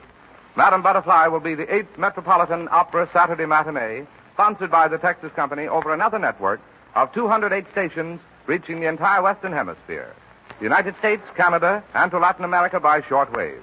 During intermissions, there will be the Opera Question Forum, Milton Cross as Master of Ceremonies, and a curtain talk on Our American Way of Living by Carl Sandburg, the distinguished American poet and historian. For time and station, consult your local newspaper. Thank you, Larry, and thank you, ladies and gentlemen, for joining us tonight. This is Fred Allen saying good night for the more than 45,000 Texaco dealers from coast to coast. Good night.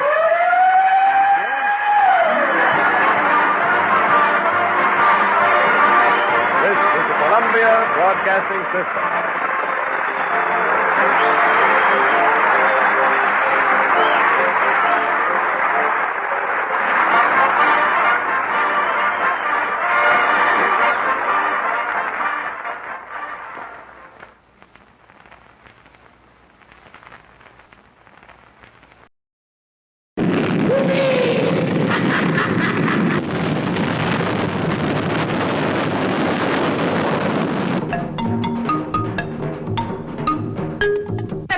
Russia.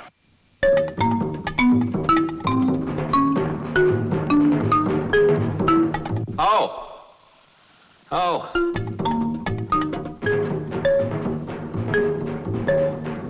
Base. 10 females to each male.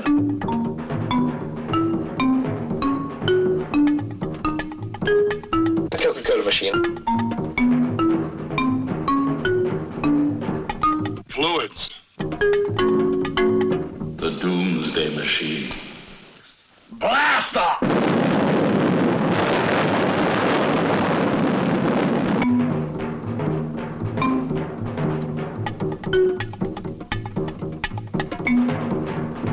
Where's my shorts? Where's the bathroom? Buck, should I get it? On the hotline. Dr. Strangelove. Or How I Learned to Stop Worrying and Love the bomb. A moving picture. I shouldn't tell you this, Mandrake, but you're a good officer and you have a right to know. It looks like we're in a shooting war. hell. All the Russians involved, sir? Well, boys, I reckon this is it. Nuclear combat toe-to-toe with the Ruskies. I don't like the look of this, Fred. I tell you what you better do, old buddy. I was under the impression that I was the only one in authority to order the use of nuclear weapons. That's right, sir. You are the only person authorized to do so. And although I hate to judge before all the facts are in, it's beginning to look like General Ripper exceeded his authority. I first became aware of it, Mandrake, during the physical act of love. Missile still deflecting. Range 1 mile.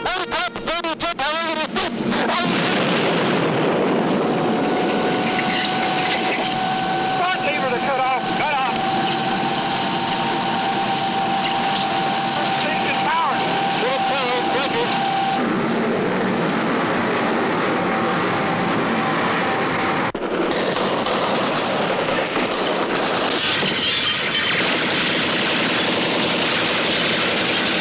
Has that plane really got a chance of getting through? Well, sir, if the pilot's good, see? I mean, if he's really sharp, he can barrel that baby in so low. I mean, you ought to see it sometime. It's a sight. A big plane like a 52. Vroom! It's jet exhaust frying chickens in the barnyard. Dr. Strangelove. Or How I Learned to Stop Worrying and Love the bomb. A moving picture.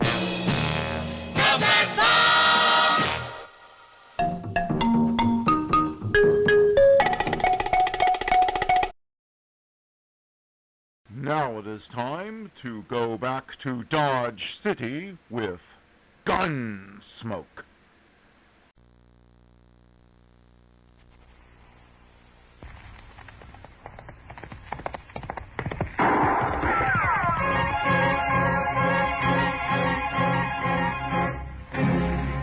Around Dodge City and in the territory on West, there's just one way to handle the killers and the spoilers, and that's with a U.S. Marshal and the smell of Gunsmoke.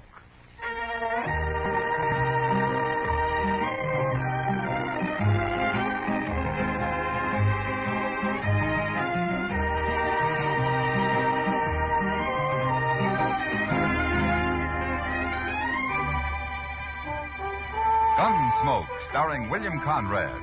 The story of the violence that moved west with young America. The story of a man who moved with it. Matt Dillon, United States Marshal.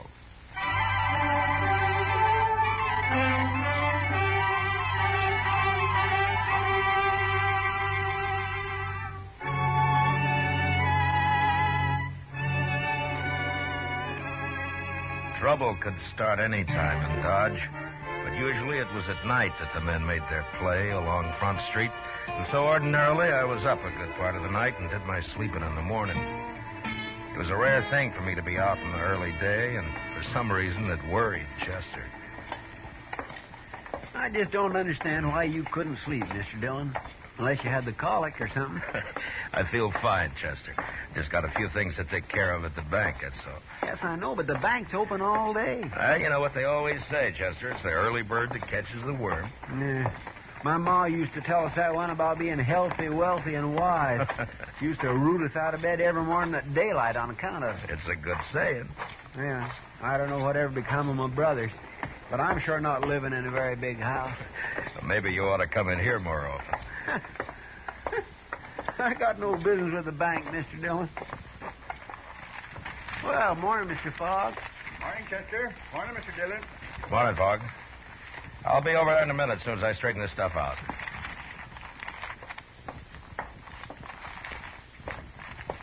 Good morning, Marshal.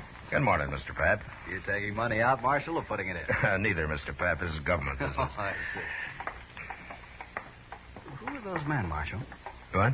I say, who are those men? I never saw him before. That one in the middle holding the envelope. He seemed pretty excited about something. Certainly, sir. What can I do for you? I want a loan of money immediately. Well, we'll do what we can, sir. First of all, how much do you want? $20,000. 20. Mr. Pap. Yes? Excuse me, Mark. Gentlemen, this is our president. You'll have to talk with him. I heard you say $20,000, gentlemen. That's a lot of money. What do you have for collateral? My collateral, sir, is right here in this envelope. You may look at it, but don't reveal it to these other gentlemen. It's playing cards. Don't name them. I'm afraid I don't understand. Well, I've been in a poker game at the Texas Trail all night long. Right now, there's about $40,000 in that pot. There are some good hands out. I've put every cent I have into it already. Now, they've given me just 20 minutes to come up with more money. Well, I certainly wish you luck, sir, but I never heard of You've seen my hand in that envelope. You can lend me the money on that. But surely, sir, you don't expect the bank to enter a gambling game. Now, these gentlemen are also in the game. They came along to see that those cards aren't changed. The other men are watching the table at the Texas Trail.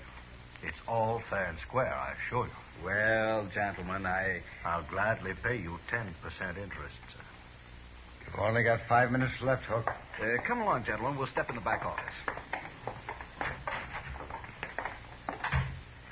Well, now that's about the craziest thing I ever did here. He must have a pretty good hand, Chester. I know, sir, but you don't think Mr. Pap's going to let him have $20,000 on it?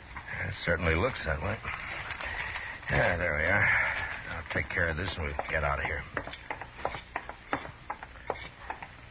This is government stuff, Fogg. You know what to do with it. Certainly, Mr. Dillon. Now, let me see.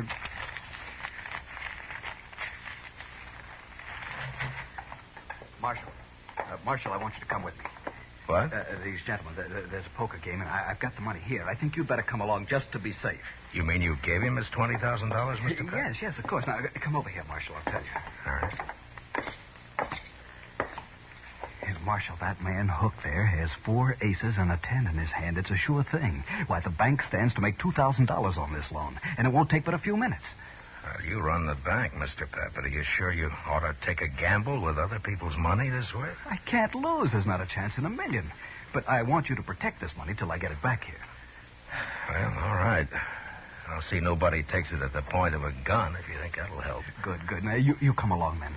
Hook's only got a few minutes to get back in the game.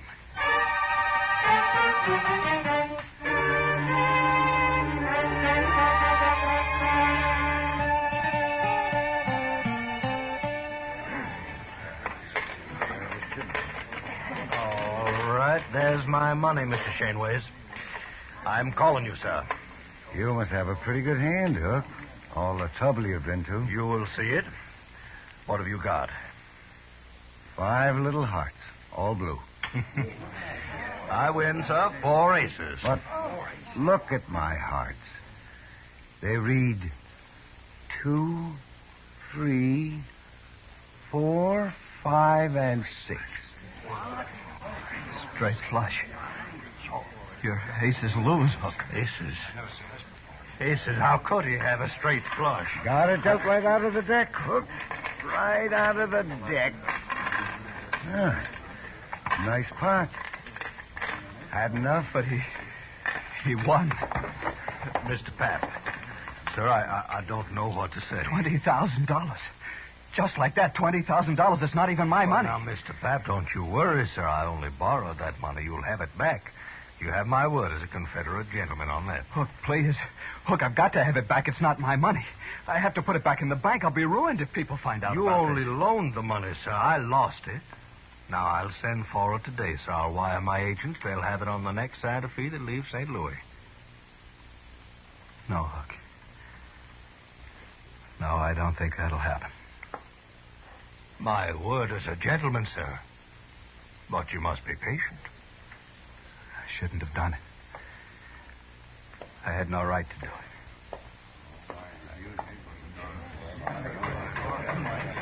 Chester. Yes, sir. Go tell Doc I want to see him. Yes, Mr. Dillon. All right. Everybody. Now listen to me.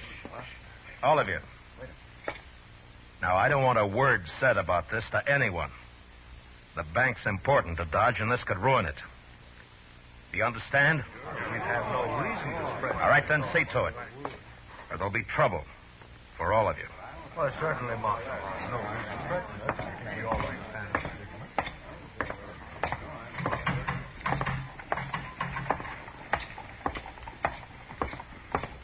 Mr. Pap, hold up a minute, will you? Mr. Pap? Marshal, I should have listened to you. I'm ruined now. Now, look, Mr. Pap. Maybe Hook's got money, I don't know, but if not, we'll figure something out. People will give you time. No. No, they won't. As soon as they hear about this, there won't be any bank. They won't trust it anymore. But they have to. It's the only bank there is. What'll Joanne think? My kids. I can't face it, Marshal. I just can't face it. Now, look, you just go back to the bank and tell the cashier to keep his mouth shut about this. You just got to give it time. Sure, Marshal. I'll go. I'll go.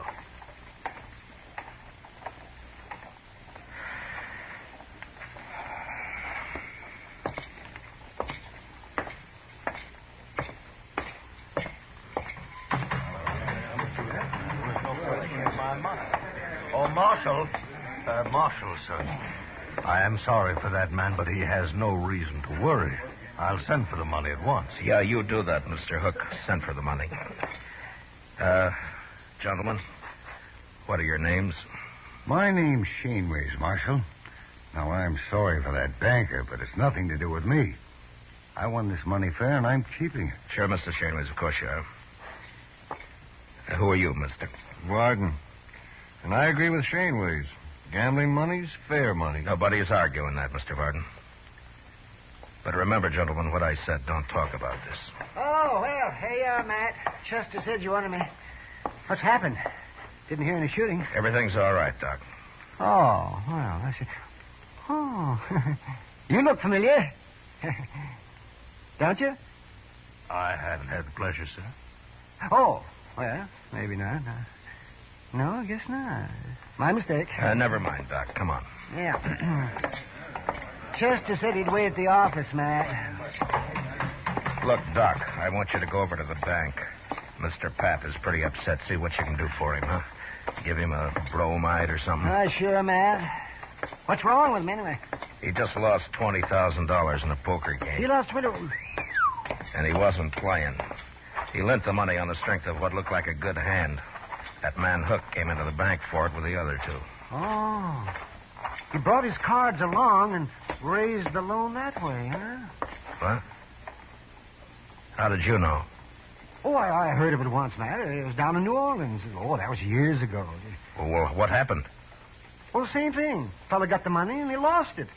That's all. You mean it was fixed between him and the others? Oh, sure, it was fixed all right. Well, how did they find out? Well, the fella that borrowed the money got drunk and he talked and they put him in jail, but the others got away clean. Look, Doc, that gray-haired man you thought you recognized, his name's Hook. Are you sure you never saw him before? Oh, a lot of people look familiar at first glance, man. You know how did you... Look, in New Orleans, you didn't know the men who pulled the trick on the bank, did you? Well, people said that they'd come down on the riverboat. I was doctor on the Tennessee Belle then, but I never met them, not to my knowledge anyway. You recall hearing their names? Well, that was a long time ago, Matt. Look, Doc, those three back there may have just pulled the same thing now. Hook looked familiar to you. Maybe he remembers you, too. Well, he just said he'd never met Doc, me, he Matt. could be lying. Oh, sure, but I can't place him. I probably never saw him before. Well, go see what you can do for Pap. He's in pretty bad shape. Oh, sure, Matt. Gamblers were always drifting in and out of Dodge. Some of them were crooked, and some, it had been said, were honest. Ordinarily, it didn't matter much one way or the other. Most men could take care of themselves. But now the bank was involved, and the citizens of Dodge had their faith in that bank, as well as their money. I gave it a lot of thought the next hour or so, and finally I had an idea that seemed like a start anyway.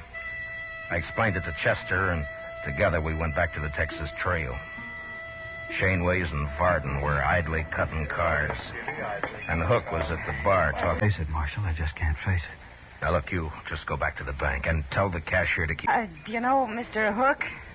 This is Marshal Dillon. We met earlier. Why, yes, indeed. This morning? I must have smelled trouble, Kitty. I got up early. You're always smelling trouble, Matt.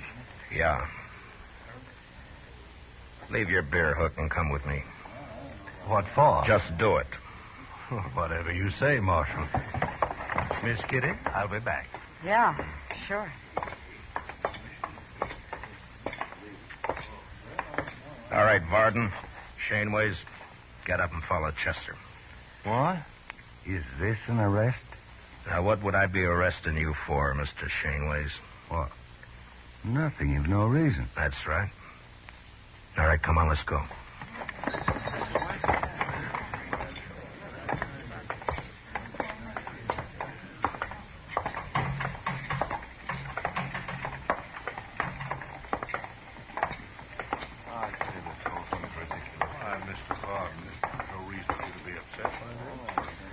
Just follow her along, please.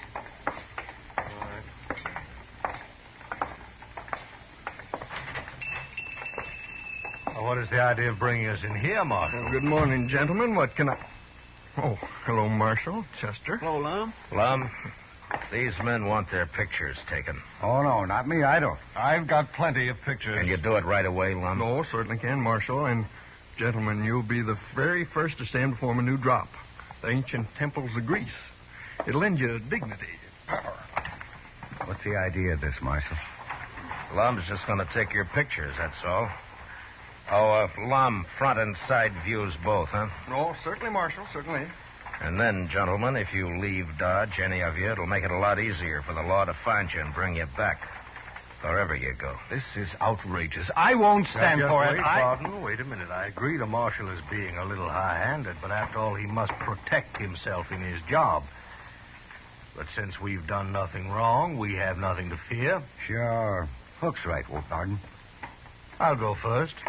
Are you ready, Lum? No, right this way, sir. Chester, you stay here and wait for the pictures. Bring them over when they're finished. Yes, sir, Mr. Dillon.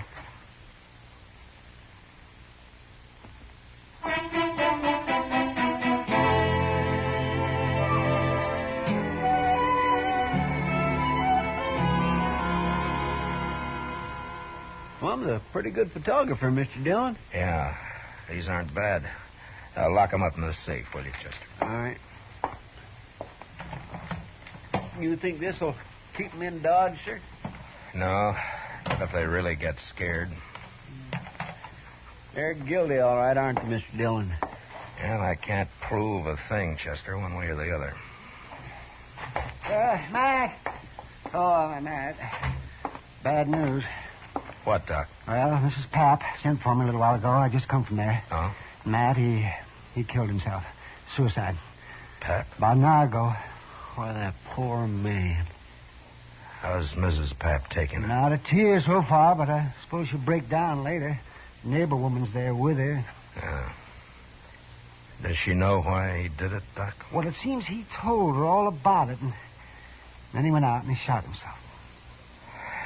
There's no stopping it now. The story will be all over town in no time. Well, what are you going to do now, Matt? I don't know, Doc. I just don't know.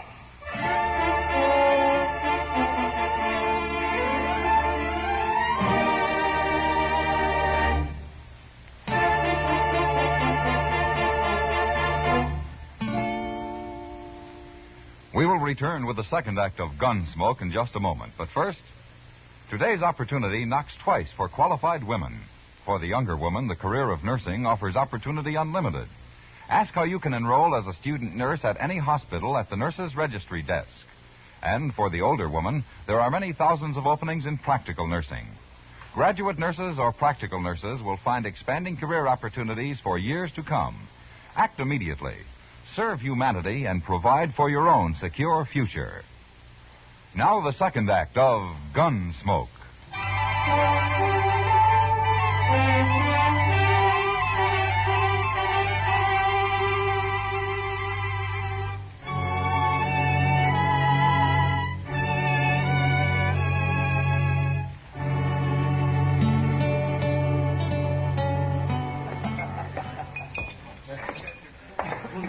I'll buy you a drink, Kitty.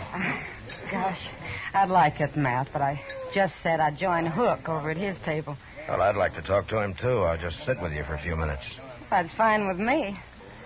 I don't know about him, though. I don't think he'll object. I just have time for a smoke, Mr. Hook. I didn't think you'd mind. Why, no, of course not. You're quite welcome, Marshal. May I buy you a drink? No, thank you. Marshal, I want you to know I sent for that money today, just as I promised. Oh? You're a little late. Late? Mr. Pap shot himself. He did? You mean Mr. Pap, the banker? Yeah. But why, Matt? He was always seemed so quiet-like. Maybe Mr. Hook will explain it, Kitty. Well, now, Marshal, you can't hold me responsible in any way at all. I didn't say I could, Hook. But you seem kind of nervous about it. Well, naturally, I'm upset. After all, that man did me a great favor. Yeah, sure. But I don't think the people in Dodge are going to like it much when they find out. Tell me something, Mr. Hook. When were you in New Orleans last? New Orleans? Mm-hmm. Well, why do you ask that, Marshal? Just curious. Well, sir, I've never been in New Orleans. Does that answer your question? Yeah, it's good enough. For now. Goodbye, Kitty. I'll drop by later. Sure, Matt. And, Mr. Hook, it still goes about not leaving town. I like it here, Marshal. Yeah. Yeah, you should.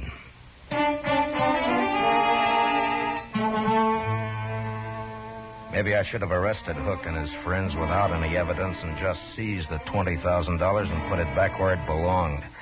That might have saved people's faith in the bank, but I figured my job was to give them faith in the law, and I couldn't do it that way.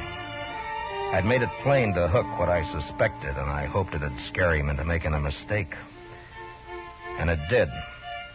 But I didn't learn about it until next morning when I was having breakfast at the Dodge house.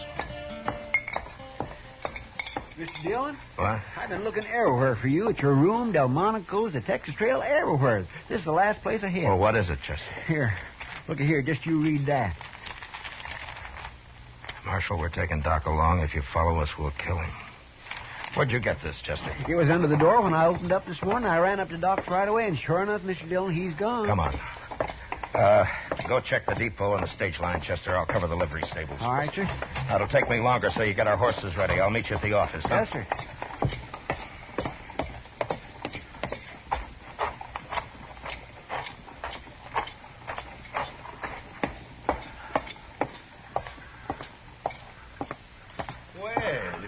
Marshal. You're out early today. Not early enough, Andy.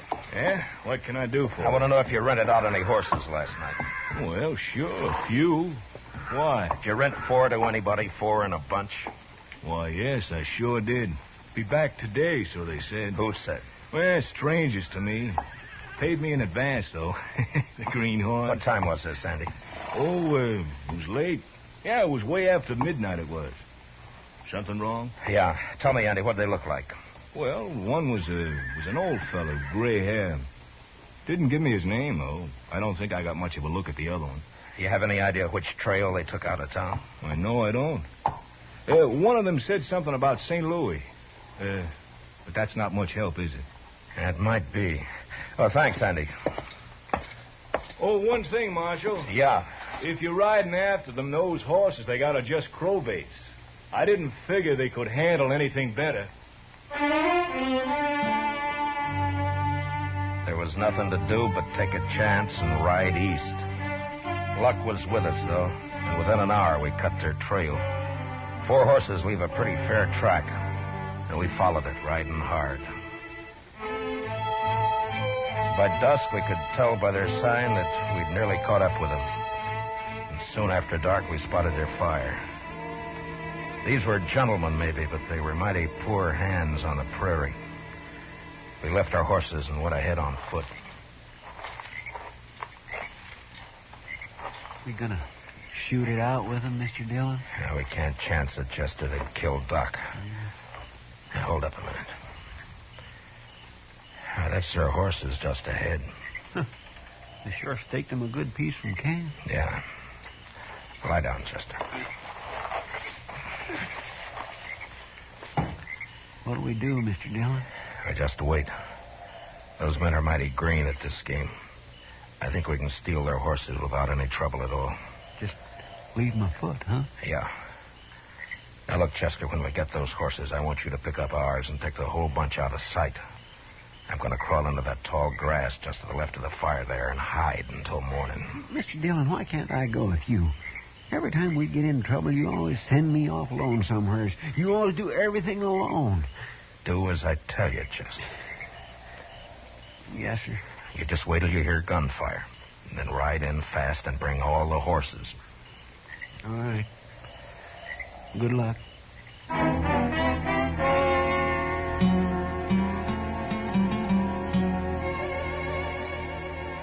By dawn next morning, I was half burrowed into the ground and covered by blue stem grass, not more than 30 feet from their camp.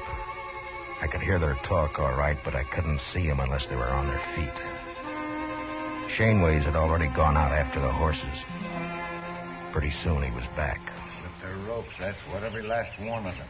What do we do now? You and Shaneway. Mr. Dillon? What? Now, hurry up. We've got to get moving. Come on, Wagner. We'll never find them. I'm coming. I don't know why he's doing. You can have this country, Doc. I don't know why you ever left that soft berth you had on the Tennessee Belle. Well, I didn't have to leave it. That's more than you can say about New Orleans. More talk like that, you'll get your throat slashed like a fat shoat, Doc. Oh, spoken like a true gentleman, Hook. Or whatever your name is. Now, if you hadn't talked so much in the first place, you wouldn't be where you are now. Oh, you're a fool, Hook. I might have seen you somewhere, but I sure couldn't connect you with that New Orleans business. Anyway, you're giving yourself away now. Just how? Don't you know there wasn't a thing the law could do until you ran? Oh, you'll be caught now for sure, yeah. Oh, I doubt it. Why don't you untie my hands? I can't eat this way. You'll manage. I let Hook and Doc wrangle on till I figured the other 2 men had walked about a half a mile from camp. Then I waited till Hook had his back to me, and I stood up slowly and moved quietly forward. Doc saw me and almost spoiled the game, but he caught himself in time and then started another argument with Hook. I was about 15 feet away when Doc suddenly kicked the coffee pot off the fire and all over Hook's legs. Then I moved. Oh!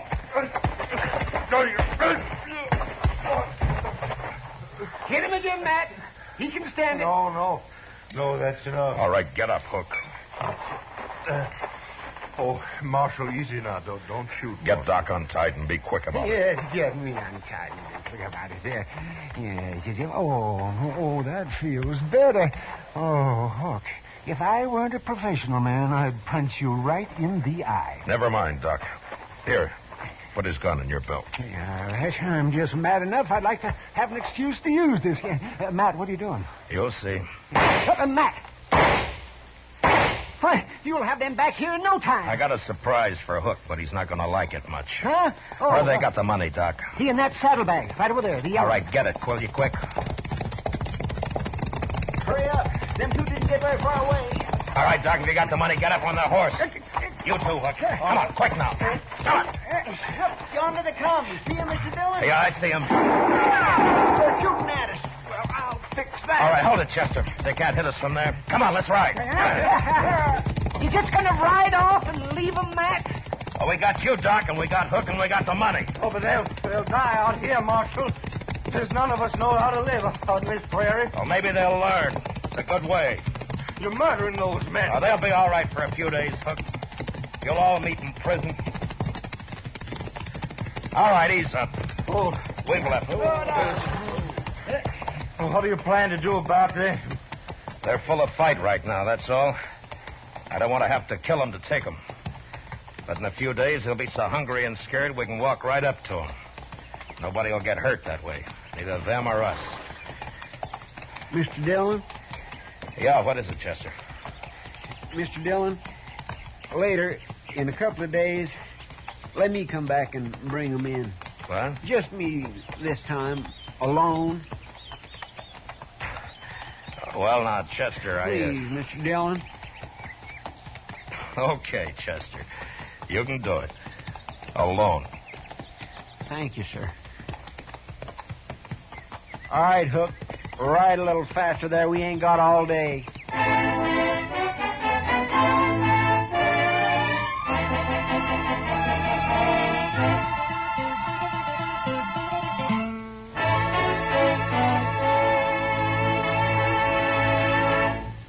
Gunsmoke, under the direction of Norman MacDonald, stars William Conrad as Matt Dillon, U.S. Marshal.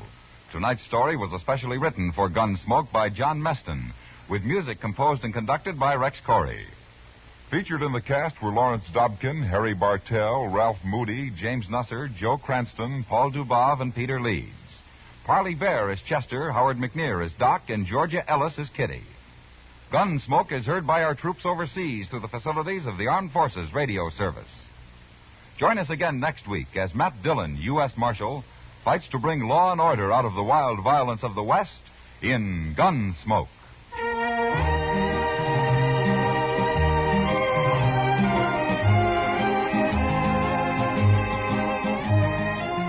This Monday night on the Lux Radio Theater, June Allison recreates her original screen role and appears as the Girl in White.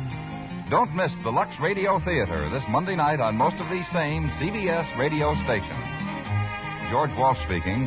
America now wakes up to 3 million clock radios and listens most to the CBS Radio Network.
I am Dracula.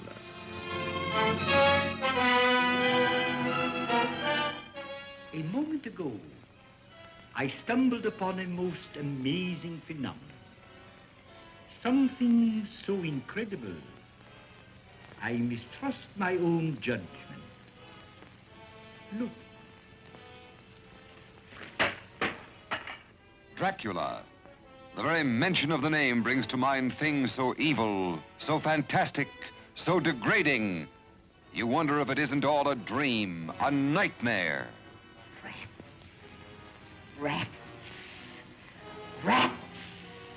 Thousands. Millions of them. But no, this is no dream. This is Dracula, the original terrifying story of a maniac and a man who lived after death, lived on human blood, took the form of a vampire bat, and lured innocent girls to a fate truly worse than death. Dracula? Oh, what's he done to you, dearie? Tell me. He came to me. He opened the thing in his arm, and he made me drink.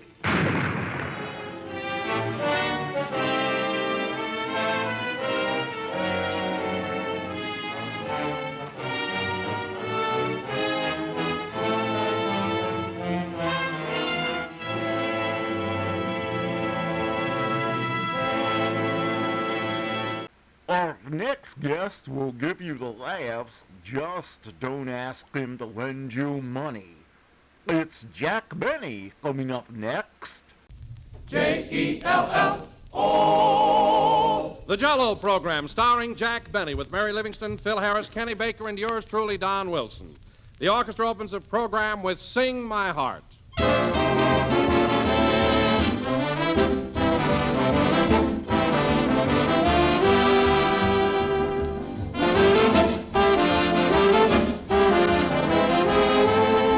Ladies and gentlemen, there are certain words which seem to have a fine, dependable sound, and I think the word genuine is one of them. The dictionary says genuine, real, true, pure, having the character it is claimed to have as a genuine signature. Well, Jell-O measures up to every one of these claims, and the name Jell-O is a genuine signature. For that name is a trademark. It's the property of General Foods, and it tells you here is the real thing. If you hear any other gelatin dessert called Jell-O, that's incorrect, for there is no other Jell-O. So whenever you order Jell-O, always order it by name, whether it's from your grocer or in a restaurant. And this is National Restaurant Week, the week of May 8th to May 14th. So when you're dining out, order Jell-O for dessert. Just remember to enjoy Jell-O's delicious, extra-rich flavor, as tempting as the real fruit. Be sure to insist by name on genuine Jell-O.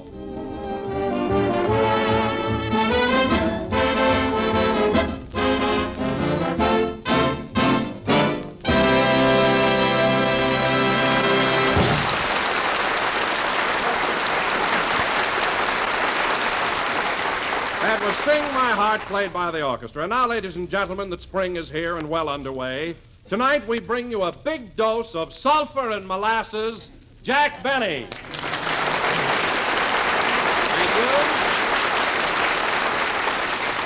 Thank you. Jell-O again. This is Tough to Take Benny coming to you. So hold your nose, folks, and swallow hard. Ain't I awful? You know, Don, we can laugh now about sulfur and molasses, but when I was a kid, I hated that stuff, didn't you? I sure did. Gee, I remember every time my mother gave it to me, I used to go, ugh. Ugh? Yeah. Oh, sometimes I'd go, ish. But as a rule, I'd stick to ugh. It was a colloquial expression in Waukegan. Well, tell me, Jack, did you say ugh for cod liver oil, too? Ugh for cod liver oil? Heavens, no, Don. For cod liver oil, the correct ejaculation is brrr Nagasaki.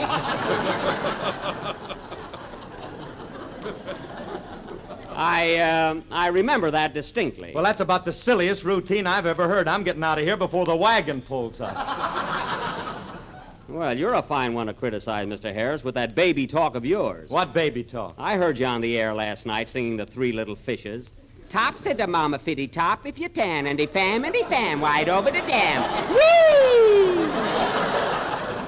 Now, wait a minute. You should have heard him, folks. Boop, boop, did 'em, dot 'em, wat 'em.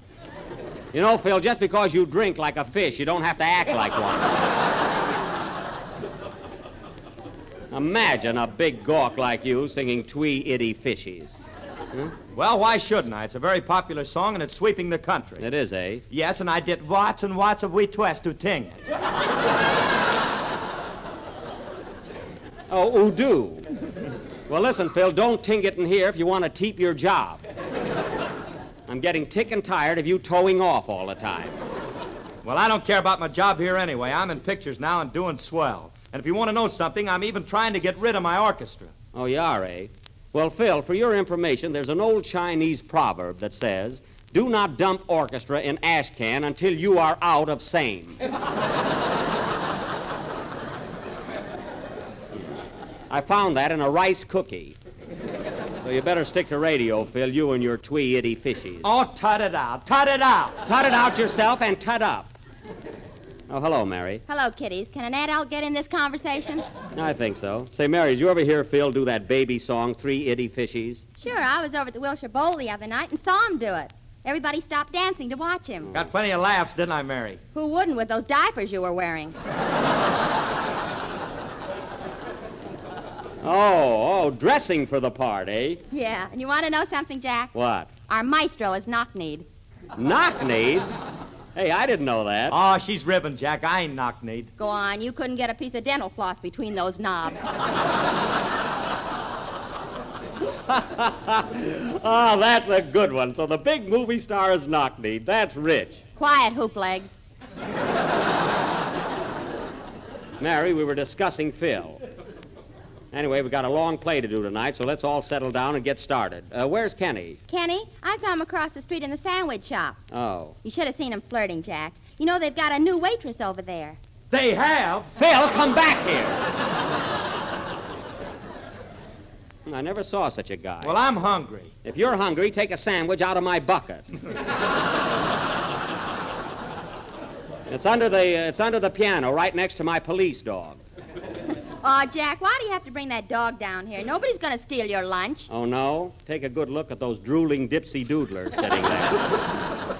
I need that dog, all right. Say, Jack, why do you always bring your lunch to the studio anyway? 18 years ago, he lost a hat in a restaurant.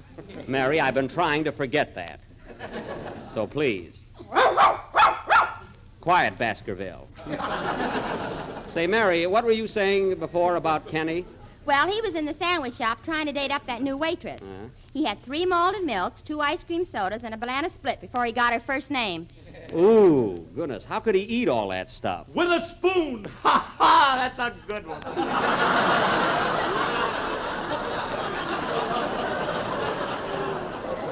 Oh, my goodness. I'm going home, that's all. I'm going home. Come on, Baskerville. What's the matter, Jack? I thought that was pretty quick thinking. Listen, Ezra. I want you to cut out those ad-libs. You've started more bridge games in the middle of our program than anybody on it. You know what kills me, Don? I work and slave over a script all week long. And then on Sunday, the Maharaja walks in and with 3 little words puts us right back on the Chautauqua circuit.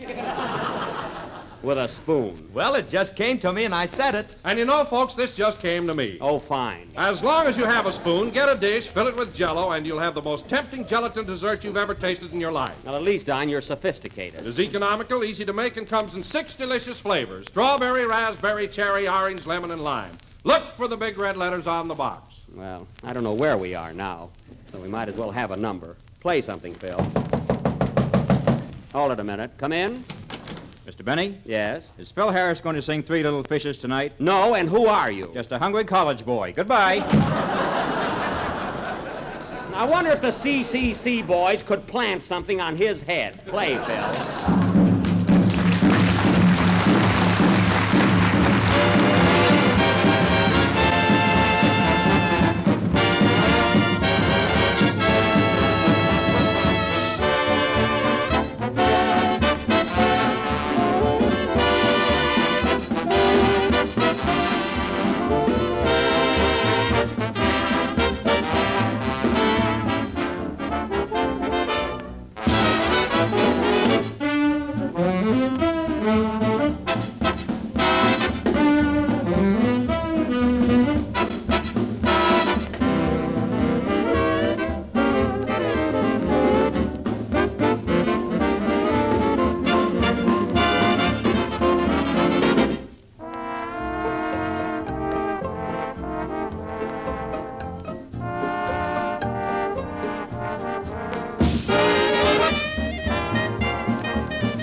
was Rose of the Rio Grande, played by Phil Harris and his Miracle Mile Music Manglers. And just to be fair about it, I must admit that number was very good. It was swell. I didn't think it was loud enough. Not loud enough? Why, Phil, you've got 3 violins in your orchestra, which I know will be startling news to our listening audience. They're plenty loud. Not for me. I got to put more brass in my band. More brass? Phil, you've got a trumpet player alone that Gabriel will have a tough time following. That last number, he blew a pompadour right up the back of my neck. Just leave well enough alone, Phil. And now, folks... Just the same, I need more sock to my music, more volume. Why don't you put in a burglar alarm? That's all he needs. And now, folks... My band may sound all right to you, Jack, but as far as I'm concerned, I don't hear enough brass. Phil, just pin your curls up over your ears and everything will be ducky.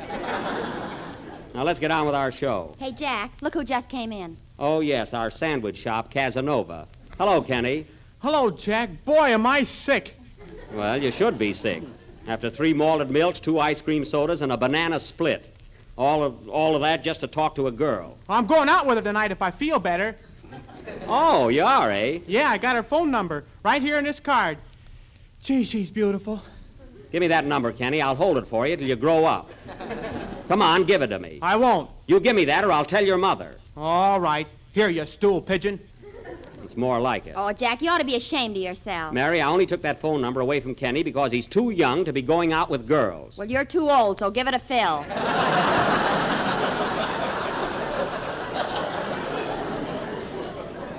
Oh, no. Come on, Jackson, make way for tomorrow. Phil, you're not getting her number, and neither is Kenny. You think she'd like a fat boy? What is this, a grab bag? Now, nobody's getting this girl's number, so forget it. Looks like she's stuck with Foxy Grandpa. Mary, I'm merely holding her phone number because Kenny is too young. Let's see this. Oxford 73. Kenny, is this a 3 or a 5? Well, I'll tell you when I grow up. Here, you can have it back. I was only kidding. Say, Kenny, old pal, I got an idea. Why don't you bring your girlfriend over to the Wilshire Bowl tonight? I'll let you lead my band. You better hang your girl in the check room, Kenny. You said it, Mary. And how? You know, Jack, the last time I brought a girl over to Phil's place, Phil came home with us in a cab. Well, I bet you were plenty burned up, weren't you? I'll say I had to sit up front with the driver where I couldn't hear the radio.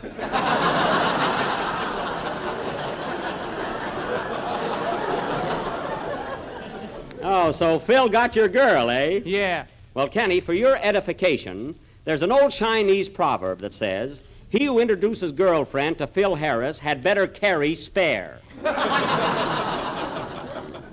And now, kiddies, let's forget our love life and get on with the program. Ladies and gentlemen, as you all know, yesterday marked another running of that great annual turf classic, the Kentucky Derby. So for our play tonight, we are going... Oh, by the way, Jack, did you place a bet on the big race yesterday? Yes, Don, I had $2 on the winner, Johnstown. I had a terrific hunch on him. That's Jack, all right. He throws away his money like a boomerang. Now, Mary, that horse wasn't so sure of winning. You didn't play him to win. Oh, that's right. I had him to show. And getting back to our play, as I was saying, folks, yesterday was the running of the great Kentucky Derby. So tonight, the Benny Perry Mutual Players will present an original play dedicated to this outstanding event. This will go on... Hey, is this a Jell-O program? What? Why, Andy Devine, the old mayor of Van Nuys himself. Come on in. Hiya, Buck! Gee,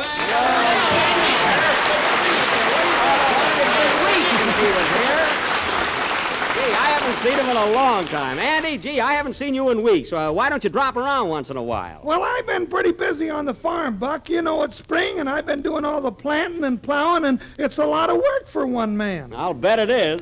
Hey, well, doesn't your pa do anything on the farm? No, Buck, he's got a system. Oh. He makes cider in the fall, bottles it in the winter, drinks it in the spring, and sleeps all summer. Well, at least he's happy. But, Andy, with all you got to do, I should think you'd try and get a little work out of your pa. Oh, I don't trust him, Buck. Last year he took a couple of snorts and plowed up Highway 99.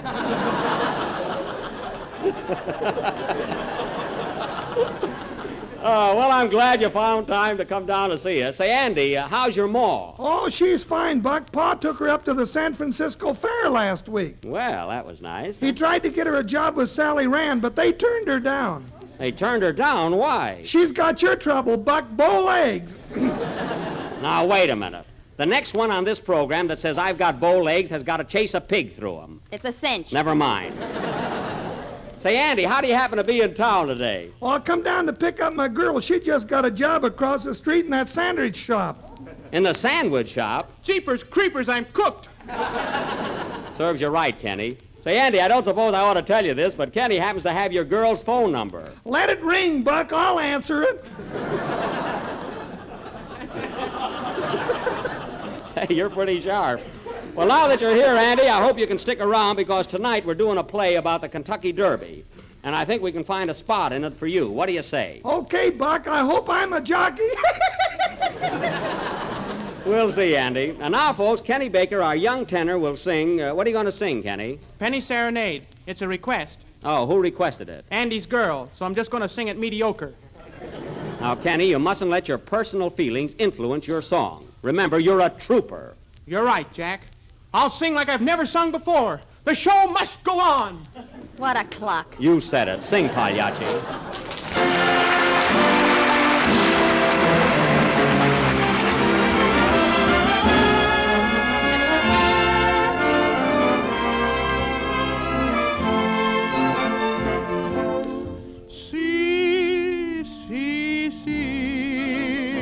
Hear my love song for a penny. See, see, see, just a penny serenade.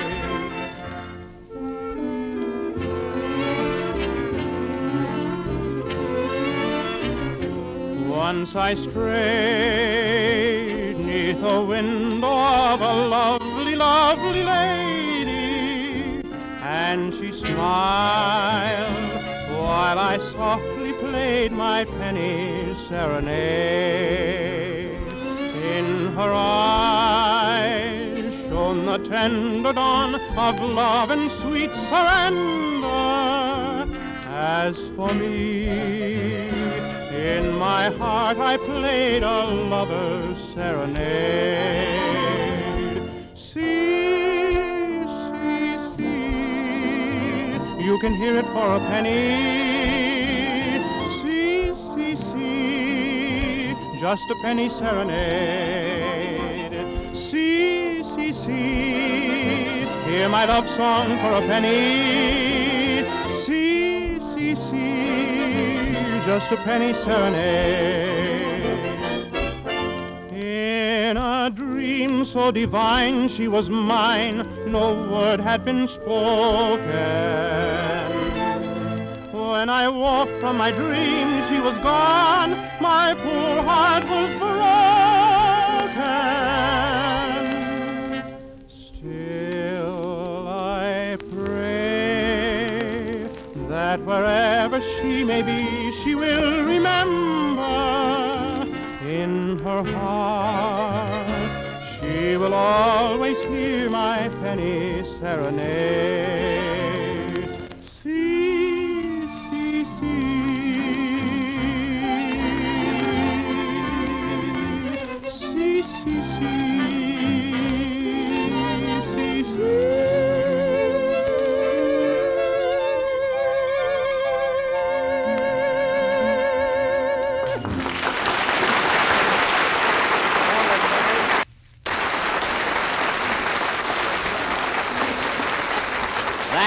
Penny Serenade, sung by Kenny Baker. And now, ladies and gentlemen, without further ado, we will bring you our tribute to the Kentucky Derby by presenting a little play in 2 scenes and 3 furlongs, entitled Weather Clear, Track Fast, Fine Play, Bum Cast. Now, in this turf drama, we will all play the parts of horses. We will all play horses. Pardon me, huh? This is silly. I'm not going to be a horse. Kenny, if I can get down on my hands and knees, you can. Only he can get up. I can get up, too, so don't be so smart. Well, that's settled. We're all going to be horses. I'd like to see somebody put a saddle on me. Quiet, El Chico. And pin on your tail. I want this to be realistic. Now, before presenting this play, folks, I would like to announce that any resemblance to horses, living dead or under General Sherman, is purely coincidental. The opening scene is the paddock at Churchill Downs, 20 minutes before the big race, where we find El Chico, Johnstown technician Shaladon, Heather Broom on location, and all the other entries chewing the fat. Curtain. Music.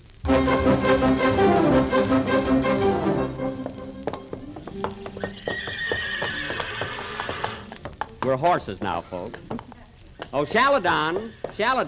Yes, technician. You better lay off those oats. No, you've been putting on a lot of weight. Oh, I'm not so heavy. You're not. You're the only horse in this stable with a double chin, and you know it. Say, Shaladon, look at El Chico over there with that curly mane of his. That's a finger wave if I ever saw one. What are you eating, El Chico? Corn. I thought so.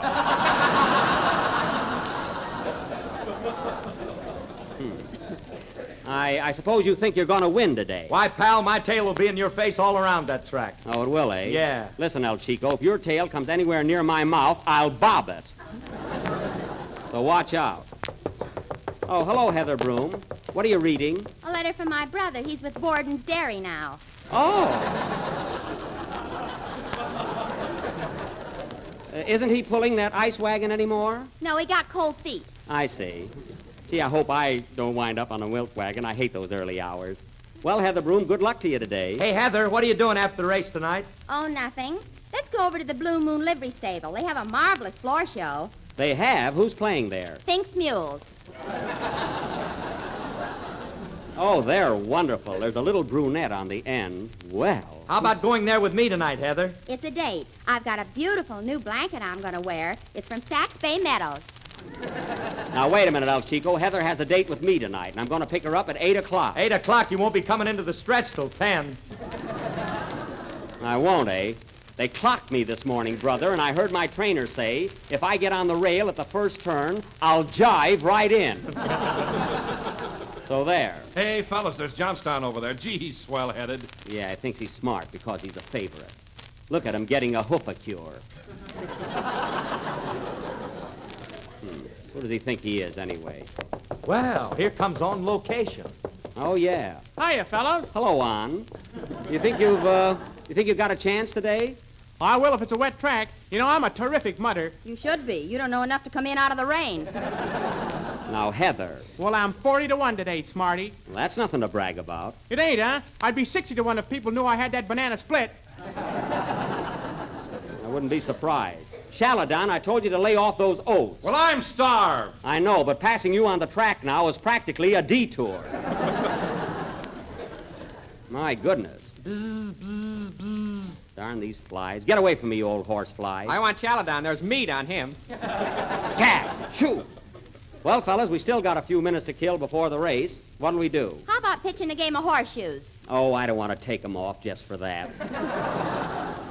Say, who's that new white horse in the stall across the way? They just unloaded him this morning. Haven't you heard? That's Abdul III, an Arabian horse. Oh, an Arabian, eh? I must get acquainted. Hello, Abdul. Hello, stranger.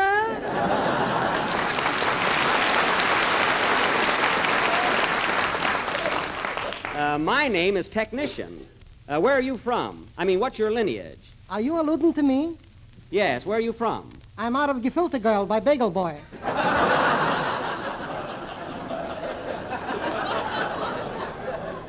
Oh, yes, I read about your family in the Breeder's Digest. You come from very good stock. Why, certainly. You ain't talking to our plug, you know. Well, I appreciate that. By the way, Abdul, why aren't you in the big race today? I should get high blood pressure for a bag of oats. Oh, come on, run in the race. No, not me, partner. Oh, come on, don't be so stubborn. I can't help it. I got mule blood in me. Well, you'd never know it. Hey, that's for us, fellas. We better get going. So long, Abdul. Good luck, technician. Gee, I'm nervous. Darn it, I can't find my blinkers. Gosh, my mane looks beautiful. I bet I get a big hand. El Chico, put down that mirror. You're a fine 3-year-old. Look at those bags under your eyes. Well, come on, tails up, everybody. We're off to the race. Gee, hey, look at that crowd. We're sure packing them in today, huh? Well, folks, here come the horses up to the barrier, ready for the big race. Oh, it's a lovely day here at Churchill Downs. I wish you could see these beautiful bangtails prancing up to the post. Bangtails, I hate that word. They're lining up, folks. There's Johnstown, the favorite, Celadon, Heatherbroom, El Chico, and On Location. Didn't even mention me. Hey, move over, El Chico. You want the whole track? Quiet, you old gray mare. I'm not a mare. Then take your hoof off your hip.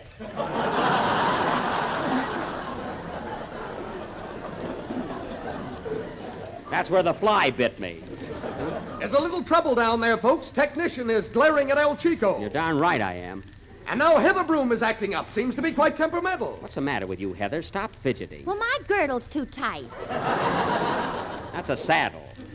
How are you going to run in those high-heeled shoes? Who's your blacksmith, anyway? I Miller. Oh. I know him. He used to shoe my mother when she ran at Saratoga. The horses are calming down now. They're all lined up, all except one who's facing the wrong way. That's me, folks. Wouldn't you know it? Yes, turn around. On Location is back in line now, and it looks like we're going to have... Right, we're off! And there they go! They broke clean and fast, and Johnstown takes the lead, followed closely by El Chico. T.M. Dorset is third. Then comes Heatherbroom, Viscounty, On Location, and Celadon. Hey, what am I, an orphan? And oh, yes, there's Technician, puffing hard. I am not. Oh, folks, what a race. Johnstown is still in the lead by 2 lengths. El Chico second, Heatherbroom third, and Technician is doing the best he can with those bow legs. I'd like to kick him right in the face. They're rounding the far turn now, folks, and coming into the stretch. Johnstown is leading by 3 miles. Don't exaggerate. Celadon and Heatherbroom are moving up. Looks like they're going to finish in the money. I'm going to finish in the money, too. You wouldn't if you ever spent any. Oh, yeah? Wow, look at that Johnstown run. He's still way in the lead. And look, folks, here comes Malicious on the outside. Malicious? He isn't even running. Quiet! They're nearing the finish line, folks. Here they come. They're crossing the wire. And here are the winners. Johnstown first by 8 miles and 6 lengths. Celadon second by a length and a half. Heatherbroom third by a head. Technician fifth by a nose. I was robbed.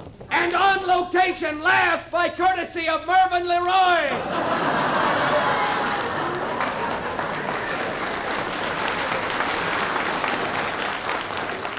Gee, I'm all in. And here's the winner, Johnstown, coming up to the microphone. Say something, Johnstown. Put the oats on, Ma. I'll be right home. Oh, what a race. Play, El Chico.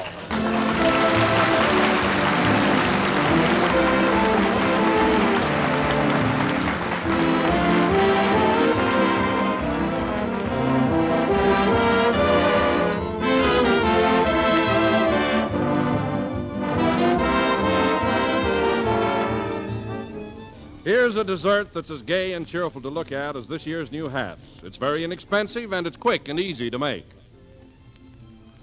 Picture to yourself a gay yellow dessert bowl piled high with smooth, rich Jell-O chocolate pudding, decorated with fluffs of whipped cream and topped with bright red maraschino cherries. Yes, ma'am, it is a picture, and just as good to eat as it looks. For Jell-O chocolate pudding brings you that old-fashioned homemade goodness. It has a perfect texture, a rich, tempting color, and it's as easy as can be to make. All 3 new Jell-O puddings are simple to prepare. The directions are in every package, and they cook in next to no time. And all 3 taste grand. Jell-O butterscotch pudding, rich with true butterscotch flavor. Jell-O vanilla pudding, delicate and creamy and tempting. Buy 3 packages at a time. Ask your grocer tomorrow for Jell-O chocolate, butterscotch, and vanilla pudding. The real homemade kind.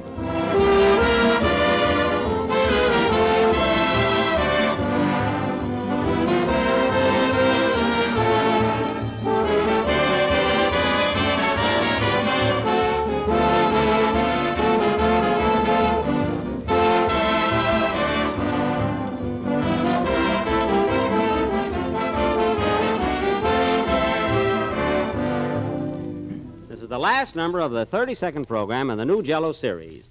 And we will be with you again next Sunday night at the same time when we will present our version of Pandro S. Berman's great RKO production, Gunga Din. Don't miss it, folks. India, elephants, camels, soldiers, drums, bugles, and I will be Gunga Din. You got nice legs for it. Quiet. Good night, folks. Kenny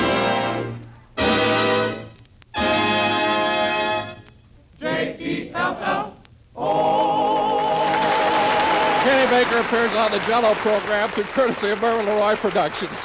The selection Sing My Heart is from Love Affair. This is the National Broadcasting Company.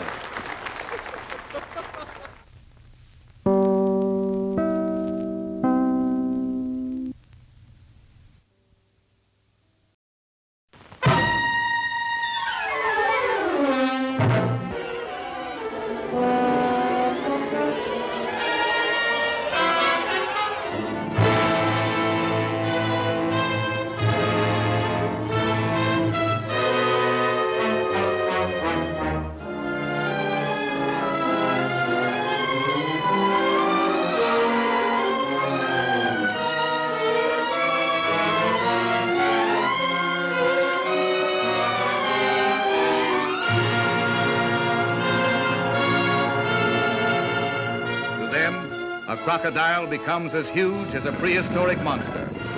A rifle as unwieldy as a siege gun. A terrifying black cat whose jaws mean death. A dog looms larger than an elephant.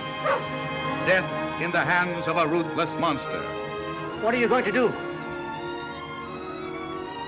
As you and your fellows develop toward normal size, you will again interfere with my work. And that is something which I cannot permit.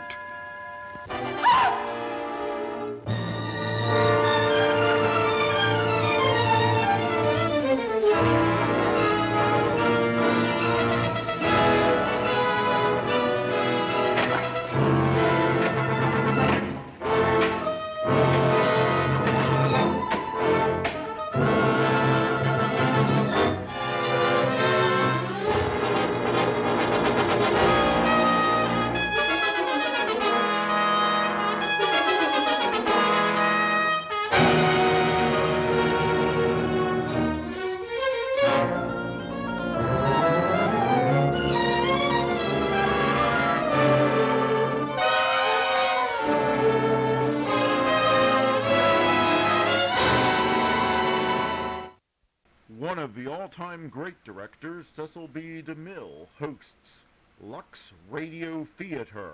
Up next. Lux presents Hollywood.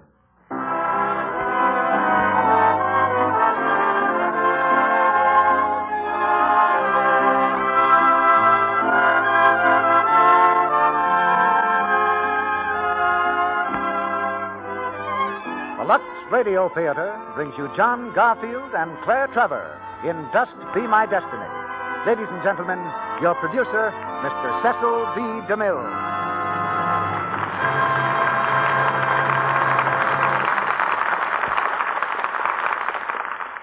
Greetings from Hollywood, ladies and gentlemen.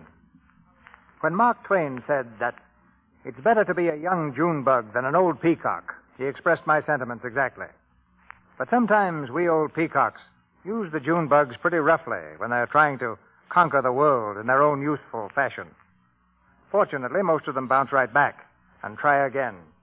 But when they don't bounce back, well, that's why a story called Dust Be My Destiny was written, why Warner Brothers made a motion picture out of it, and why we're giving you this play tonight with John Garfield in his original screen role, co-starred with Claire Trevor. Dust Be My Destiny is the drama of a young man with a chip on his shoulder, just daring anybody to knock it off. And it takes a girl to do that job. A girl who's in love with him. And then it's the two of them against the world.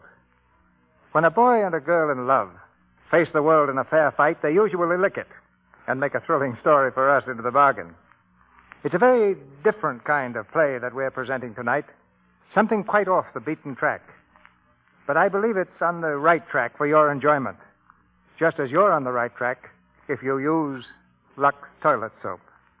And the number of people who do use it is pretty good evidence of the way American women feel about our product. I'm afraid this theater, I mean the actual building where the plays go on, just isn't big enough to bring you all backstage.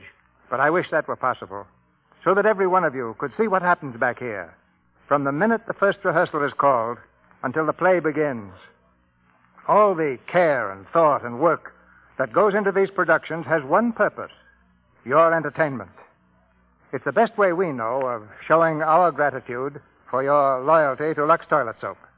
And now, for your entertainment, we raise the curtain on the first act of Dust Be My Destiny, starring John Garfield as Joe Bell and Claire Trevor as Mabel.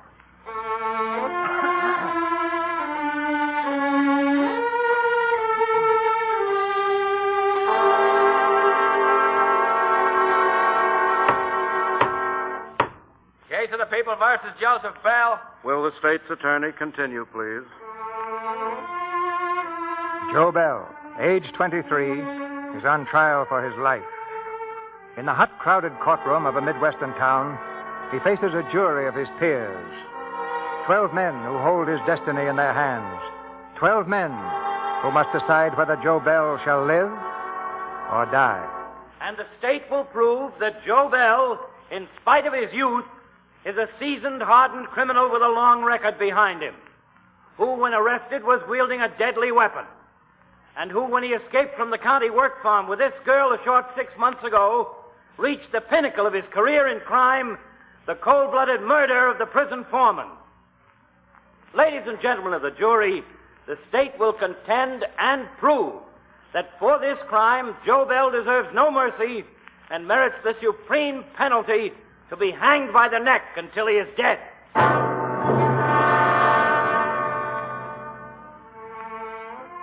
For 7 days, the trial has dragged on. And now, at last, Joe Bell is on the stand. He's bitter, moody, and defiant. Now, Joe, let's go back to the night you escaped from the work farm. You said before that... Just a second. If you're in a hurry, mister, maybe I can save you a lot of time. I didn't kill that foreman. The last time I saw him, he was running after us, chasing us, and he stumbled and fell down. Oh, well, if you didn't kill him, why didn't you come back and clear yourself when you found out you were accused of murder? Because I served time once before for something I didn't do. I told them the truth, and they threw me in prison. They wouldn't believe me then, so why should I expect them to believe me now? Young man, this is an American court. Under our laws, a man is considered innocent until he is proved guilty. You're being tried by an American jury of your equals. Equals? They don't think I'm their equals. Why should they? I'm not a responsible member of their society. I'm a bindlestiff, a tramp. What I feel or what happens to me don't bother them that much. I'm a nobody with a capital N. And if I do butt into their lives, they got one answer. Go back where you come from. This case isn't going to be decided on whether or not I committed this murder, but on who I am. Order! Order! This jury will base its verdict on only one factor, what they consider to be the truth. Yeah? I've been sitting here a whole week watching this guy twist the truth into a rope around my neck. Then you admit everything that's been brought out in this trial is the truth. As far as you'd let him tell it, yes. Is it or isn't it? All right, yes, it is. Let's get this thing over with. Your Honor, ladies and gentlemen of the jury, the state rests its case on that admission. Just a minute, Joe. Just a minute. What do you want? As your representative here in this court, Joe, I'd like to ask you to tell more of your story than just that. I don't know what it'd be. Well, why not start from the first? You said you served time in prison once for something you didn't do. I did. Tell us about it, Joe. It was a bum rap, that's all. What happened? I gave the state 16 months and 13 days out of my life. That's what happened. And you don't have to believe me. It's spread out on the record books. Why don't you go ahead and tell us about it in your own words, Joe? Go on. Well, they threw me in prison for a robbery I had nothing to do with. And I sat there 16 long months. One day the bull come by my cell, the guard. He said the warden wanted to see me, something important. I couldn't figure out what it was. Thought it was probably another bum rap. Come in, Bell. Sit down. Well? Bell, I can't say you've been a model prisoner. You've been rebellious and unruly. I've disciplined you, but I want you to know I've just acted in the line of duty. I'm a warden, Bell, not a judge. It was not my business to determine your guilt or innocence. What are you getting at, Warden? Bell, you're free. Free? I've just had word that the burglary for which you've been serving time has been solved. The real criminal has just made a full confession. I'm sorry, Bell. You're sorry? Well, you didn't serve time. I did. I'm sorry I was chump enough to think the cops would believe a nobody like me. when I told him I was only trying to help a guy who was shot. I should have kept my nose out of trouble. But don't worry, Warden. I'm smart enough now. Because no matter what happens or who gets hurt, from now on, Joe Bell runs the other way.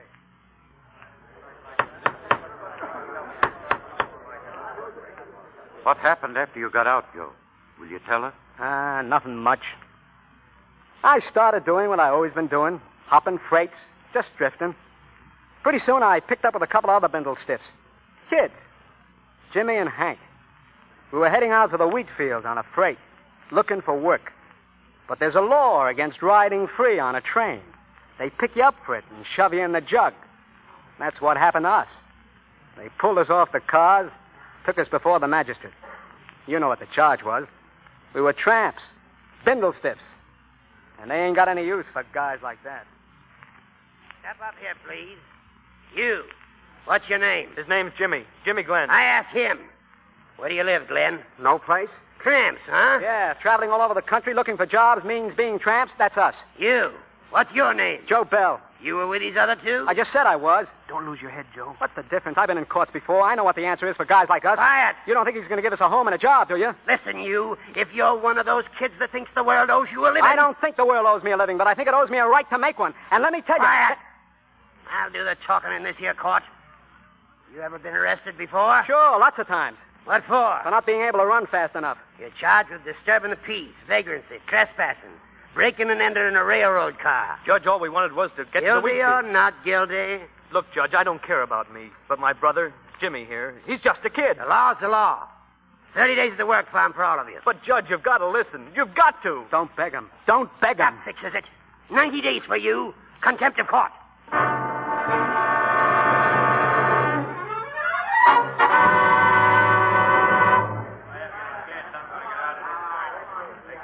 Okay, you guys, line up outside the barn.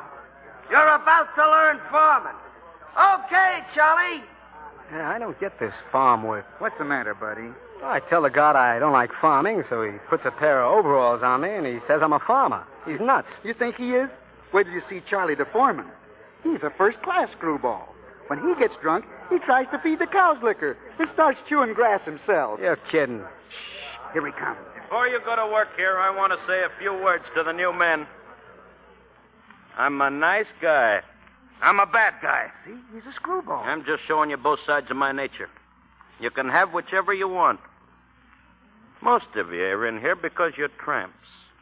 You're tramps because you were too dumb to learn anything when you were kids. Well, you're going to learn now the hard way. And you're going to learn the most wonderful thing in all the world. Farming. You think he's stewed? Wait till you see the cow. You new ones, step out in front. You.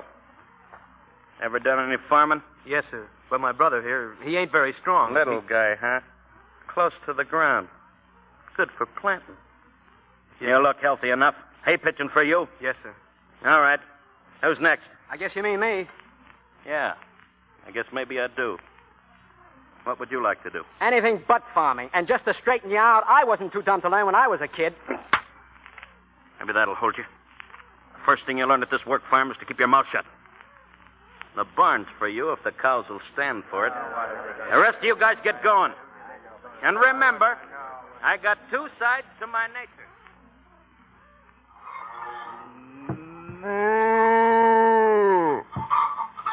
Stand still, cow, will you? Now, look, I don't know nothing about you, and you know nothing about me. So we start off even, see? I got two sides to my nature, see? I'm a nice guy, I'm a bad guy. Now, be a good moo cow and don't try any tricks, and we'll get along swell. But get nasty, and I'll take this bucket, and I'll shove it right down your throat. You got that? What's so funny? Oh, gosh, you're dumb. You're on the wrong side of the cow. What's the difference? To me, one side of the cow is as good as another. Look out, he's going to kick. All right, I can do without kibitzes. I told you were on the wrong side.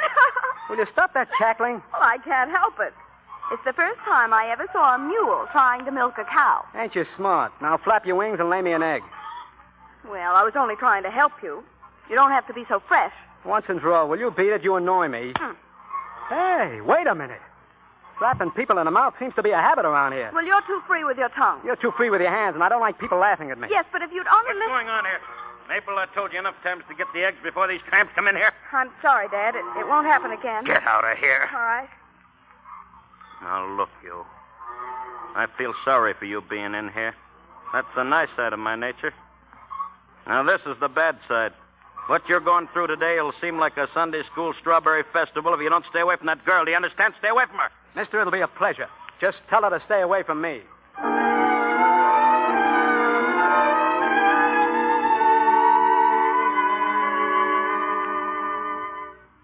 Well, Mabel, I certainly hope that what you're trying to do for Joe Bell is going to help him. I think he deserves the break, Warden. He doesn't know anything about farming. You should see him try to milk a cow. So I thought if you could give him a job driving, it would be better for him and better for the farm. I'll have a talk with Bell. I don't see why it can't be worked out if what you say about him is true. It wasn't fair of my stepfather to punish him. Charlie was probably drunk, as usual. Oh, no, he wasn't. Really, he wasn't. He gets those spells. He's a sick man, you know. Mabel, there's no sense fooling ourselves about Charlie any longer. I'd like to see him hold his job here, but there's his medical report. Tell him if he continues this way, he's through. Oh, but he's really sick. Will you tell him? Yes, I'll tell him. And Warden, thanks for helping Joe Bell.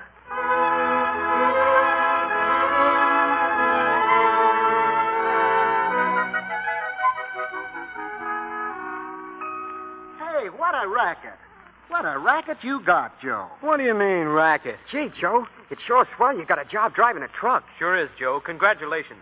Wish Jimmy had it. What do you got on the warden, Joe? The warden, fellas, happens to be a very good judge of human nature. He says to me, my boy, you are the executive type. Making little ones out of big ones is not in your alley. So because I'm only doing a short stretch and he needs my executive ability, he puts me on the steering committee. And here I am driving a truck. Sure swell, Joe. Pretty sure. Excuse me. Hey, where do you think you're going? Into town? Not with me, Aunt. You're a jinx. I told you once before, stay away from me. Say, look All out. right. What are you hanging around here for? Get in the truck. We got to get to town. Come on, snap it up. All right, Bell, let's go. Hey, wait a second, Bell. Wait a second. I want to tell you something. Yeah? You got a pretty lucky break when she went to the warden and got you off that rock pile. She? Yeah, Mabel. And if you want to keep that break, stay in line. This is the last time she'll ever go over my head again, isn't it? Answer me, isn't it? Yes, Dad. All right. Get started, Bell.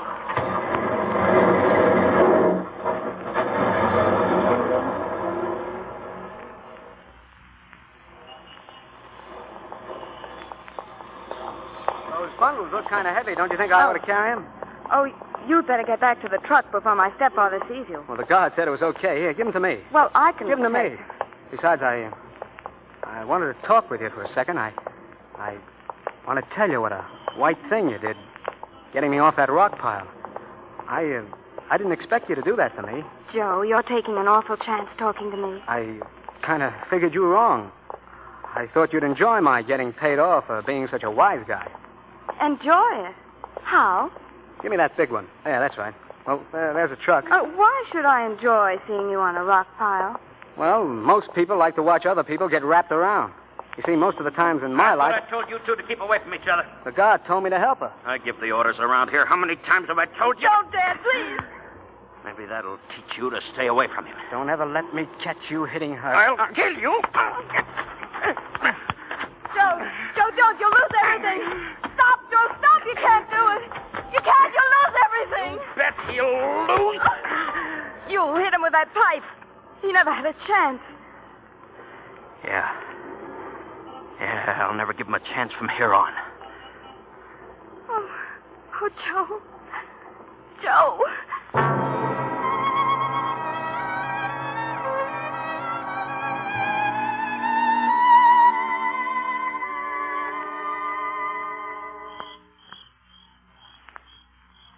Joe, stop chewing on that hay. I can't help it. I'm happy. When I'm happy, I have to chew on hay. Swell night, ain't it? Joe, I've been adding and subtracting. You've only got 22 days left here. I'm going to ask you to do me a big favor. Yeah? What? Say say that you love me.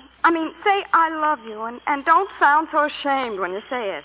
Listen, you've been asking me that for 6 weeks, and I've been saying it for 6 weeks. What more do you want? Well, those 6 weeks were just rehearsing. Now I want a real good performance. Oh, say it, Joe. All right, I love you. No. Say it without the all right. I love you, Mabel. You may not know it, Joe, but we're engaged. Don't worry, I know it. Gee, can't you just see the papers tomorrow? The Rosedale County Work Farm takes pleasure in announcing the engagement of its leading citizen, Joe Bell, to Mabel Alden. Please omit the flowers. 22 days, Joe. Just think. We better start getting ideas. I got ideas. Ever since I've been a kid, I've been on the move. Looking, always looking. I never knew for what. It got so I kind of talked myself into thinking that that's the way I'd finally wind up. That even after I die, my corpse would go right on hopping freights. Don't talk like that. Not anymore, I won't. I feel different now. I feel like I'd finally found what I wanted. What? A place to hang my hat. It's that simple. And it looks like we got it now. From now on, Mabel, we stay put. We? Oh, gosh, that sounds swell, Joe. I'll get a job somewhere. I'll start a bank. I'll write a book. Writing ain't so tough. Gee, you think so, Joe? Oh, sure. There's lots of things I can be. An engineer, a congressman, or a radio announcer. Then, boy, will we have a place to hang our hats. A 15-room house with a special wing fixed up like a boxcar for all the bindle stiffs. And it'll be a classy layout, see? And we'll have... Hey, what are you crying about? I can't help it, Joe.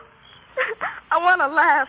But all these years I've been praying for something like this to happen. To have somebody I can talk to and hold on to. And now it's happening. Instead of laughing, I'm crying.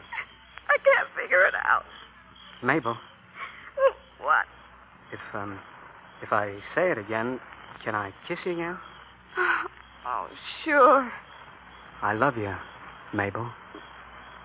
Who's that over there? Joe. Charlie. Take it easy, Mabel. Who is it? Oh, yeah, I thought so. I thought it was you two. Look, Charlie, you gotta understand. Sure, I understand. Listen, we were just sitting here. Yeah, you were, huh? Let go of my arms. Let go. Charlie, I don't want no trouble with you. If you give me a chance to explain... All right, I'll give you a chance. Let go of me. Okay. You see, Charlie, it's because... Joe, look out! You rat. Don't hit him, Joe, don't. No. Oh. I told him I didn't want no trouble. Joe, what are we going to do? Come on, let's scram out of here. Where are we going? What's the difference? Come on. Come back here. Come back. He's coming after us, Joe. Don't stop to look back. Come on. Stop, do you hear me? Stop. When I get my hands on you, I'll... Joe. Joe, wait. Come on, I tell you. No, look. Something's happened to him. He's keeled over. Joe, he's just laying there on the ground. Let's go back, Joe. And have them stick another ear on my stretch, put me back on that rock pile. Not me, they won't. Well, what else can you do? Start running like I always do. And me? You stay here. I'll send for you. No, I'm going with you. No, you're not. You don't know what it's like, going from one place to another. It's no worse than staying here. Joe, you can't leave me. I'll go wherever you want me to go. You'll have to take an awful lot of chances. I love you. I'll take any chance you will. Okay. Come on.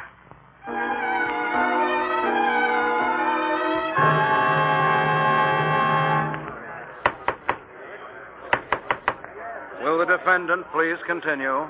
Go ahead with your story, Joe. Well, Mabel and me took it on the lam, all right. We got across the state line early the next morning, landing in a little burg there. First thing we headed for was the city hall. We figured on getting married. The place wasn't open, and while we waited, a guy come by looking for a couple, just like Mabel and me. He give us a spiel, promised that if we get married on the stage of the Joe Theater for a stunt, he'd outfit us complete. Ring, license, and apartment rent-free for a month, furniture, clothes, everything. I should have known better, but I fell for it. It looked like a good bet. The wedding was swell for everybody, but us. People thought it was funny. They were wisecracking, laughing, and poking cameras at us all through the ceremony, taking pictures. They made suckers out of us, all right. Plenty. You see, I figure a guy gets married only once, and it ought to be pretty. Something almost sacred. But ours wasn't. We tried to kid about it all the way home to our new apartment, but it was no go. We were sitting there listening to the radio.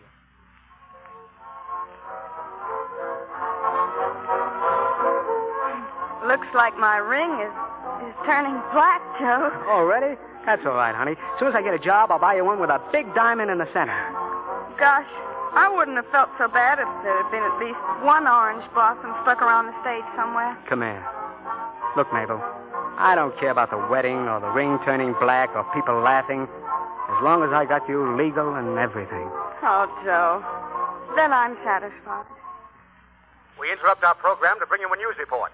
Charles Garrett, foreman of the county work farm, was murdered this afternoon by Joe Bell, a convict. Joe! Quiet. Joe Bell fled the scene of the crime with Mabel Alden, stepdaughter of the murdered man. The entire town of Rosedale is aroused, and posses are scouring the countryside searching Turn it for off. the murderer. Keep tuned to this thing. Charlie's dead. A murder rap. But you didn't kill him. Come on. We'll figure that out later. But you didn't do it, Joe. You know you didn't. Who's going to believe me? Everybody when you tell them what happened. Yeah, that's all I got to do. Just tell them what happened and they'll believe me. Look, Mabel, as far as they're concerned, I'm hanging by the neck already. I'm a nobody. Come on. Get your things together, quick. But what are you going to do? Do what I've always done every time I got in a spot. Run.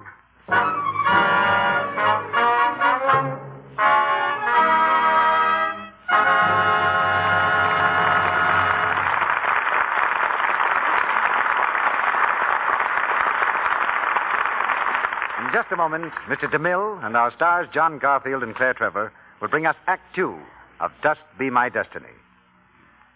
Now, just for a minute, let's listen in on a very feminine conversation that two young housewives are having over a cup of afternoon tea. Sue, you're certainly looking well. That blouse you have on is awfully becoming. But I hope you don't mind my saying so. I think it's your skin. It always looks so lovely and fresh. Oh, I guess it's my daily beauty facials. Facials? So that's it. Of course, I wouldn't have the time. Now, don't leap to conclusions, dear. You can give yourself a Lux Soap facial right in your own home. And it costs practically nothing. Lux Soap facials? I heard about them on the radio. How the famous Hollywood stars use them regularly. So, I said to myself, I guess that Lux Soap care must be something pretty special. I've been giving myself a Lux Soap facial every night now for weeks. Tell me how you take one, Sue. You just pat the lather very lightly into your skin. You rinse with warm water, then with cool. Then you pat your face dry with a soft towel. Really, Mary, your skin feels so smooth and soft afterwards. Lux Soap has active lather, you know, that does a really thorough job. It sounds easy. Guess I'll start today. The point is, do it regularly. No matter how tired I am, I never neglect my Lux Soap facial at bedtime. That little conversation is typical of what clever women everywhere are saying about Lux Soap active lather facials. Out here in Hollywood, famous screen stars depend on this gentle Lux Soap care. They say Lux Soap facials do a thorough job of removing dust, dirt, and stale cosmetics. Leave skin feeling smooth and looking so fresh. A Lux Soap facial takes only a few minutes, but those few minutes of Lux Soap care every day pay rich returns. You'll be delighted with the way Lux Soap's active lather facials help keep your skin looking fresh and lovely, the way you want it to be. Get 3 cakes of this gentle complexion soap that 9 out of 10 screen stars use. See what it can do for you.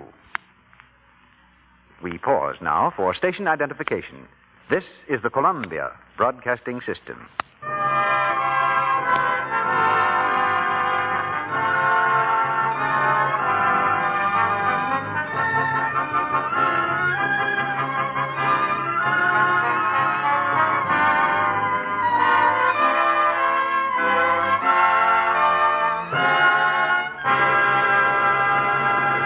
Act 2 of Dust Be My Destiny, starring John Garfield as Joe Bell and Claire Trevor as Mabel.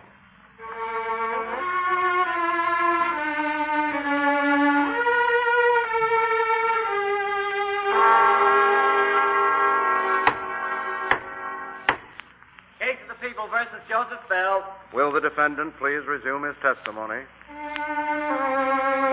Joe Bell, on trial for his life, continues his story. The courtroom is hushed and expectant. Mabel Alden leans forward and watches anxiously. Joe is tense as he straightens in the hard chair. His eyes, dull as rivets, stare out over the heads of the lawyers, the police, and the courtroom audience. He doesn't see Mabel's reassuring smile as he begins to talk. After Mabel and me heard the radio say a posse was out after us, we blew town, quick. I don't know how long we were traveling. Too long. We were tired and hungry most of the time. Mabel was taking it pretty big and once almost quit on me. I wouldn't have blamed her. But if she had, I'd killed myself. One night late, we ducked into a little cafe on the edge of town. We hadn't eaten for 2 solid days. I ordered up a big meal apiece, and we downed it like that. You ever taste pie like this, Mabel? It's just a... Hey, what's the matter? Joe, how are we going to pay? Who says we're going to pay? Oh, Joe, we have to. You go over by the door and keep it open in case we have to start running. I'll do the rest. Hey, mister. Sure. You want something else? No, just a business proposition. I'll toss you for the check. Huh? What do you say? You heard me. I'll toss you. Double or nothing. A smart boy, eh? With the butcher, I don't toss. With the baker, I don't toss. Why should I toss with you? Police fought to pay me $1.25, please. Supposing I told you I ain't got $1.25. Supposing I told you and your girlfriend got to work out for the $1.25. Supposing I told you it'd be a pleasure. All right, honey, roll up your sleeves. We go to work at last. Hey, wait for a minute. I got the proposition. My name is Nick. Yeah, honey, this is Nick. Pleased to meet you. Hello, Nick. Tell me, you two are hooked up? Married, eh? Oh, no, he's my brother. Huh? Yeah, that's right. Oh, not so good. That makes it for 2 rooms and a board. Look, Nick, if you're figuring on hiring us, we're good workers. You won't be sorry. Honest, you won't. I'm a handy guy. I can fix things. What do you say? Give us a break. Well, I don't know. For 2 rooms and a board... I'll toss you for it. Okay, you toss. Yeah, only I ain't got a coin. Here's a coin. You say it. Heads. Heads it is, Mabel. We hang up our hats.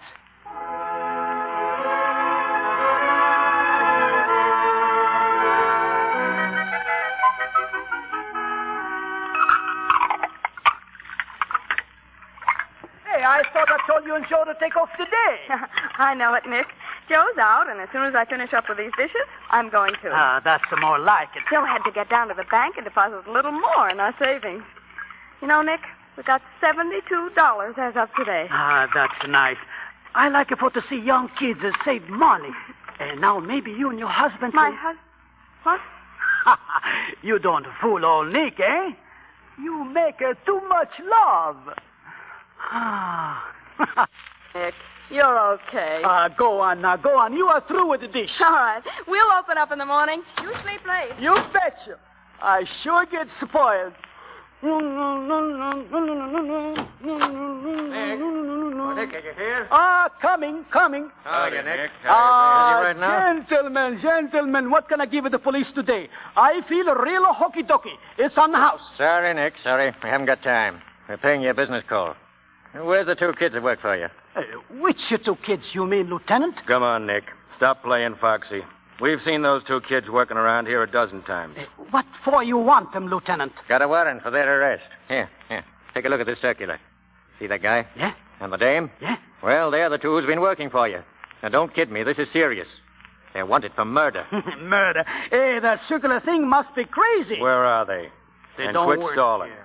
They don't work here no more. They don't? Since when? Since last week. They come in one day and quit. Where'd they live? I don't know. I got no interest where they live. Come early in the morning and go late at night. That's all I know. Okay, Nick. We'll find them ourselves.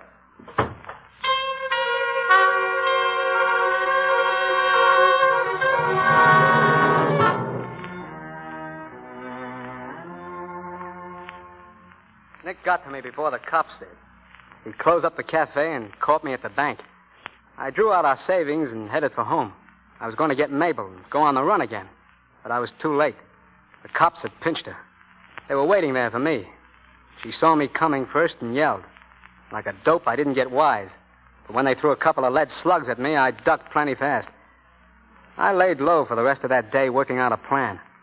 And late that night, I bought a camera and went over to see Nick. Nick, let me in. Hey, who is it? Hey, Joe. Oh, Joe, come in. Hello, Nick. They got the Mabel. Yeah, I know.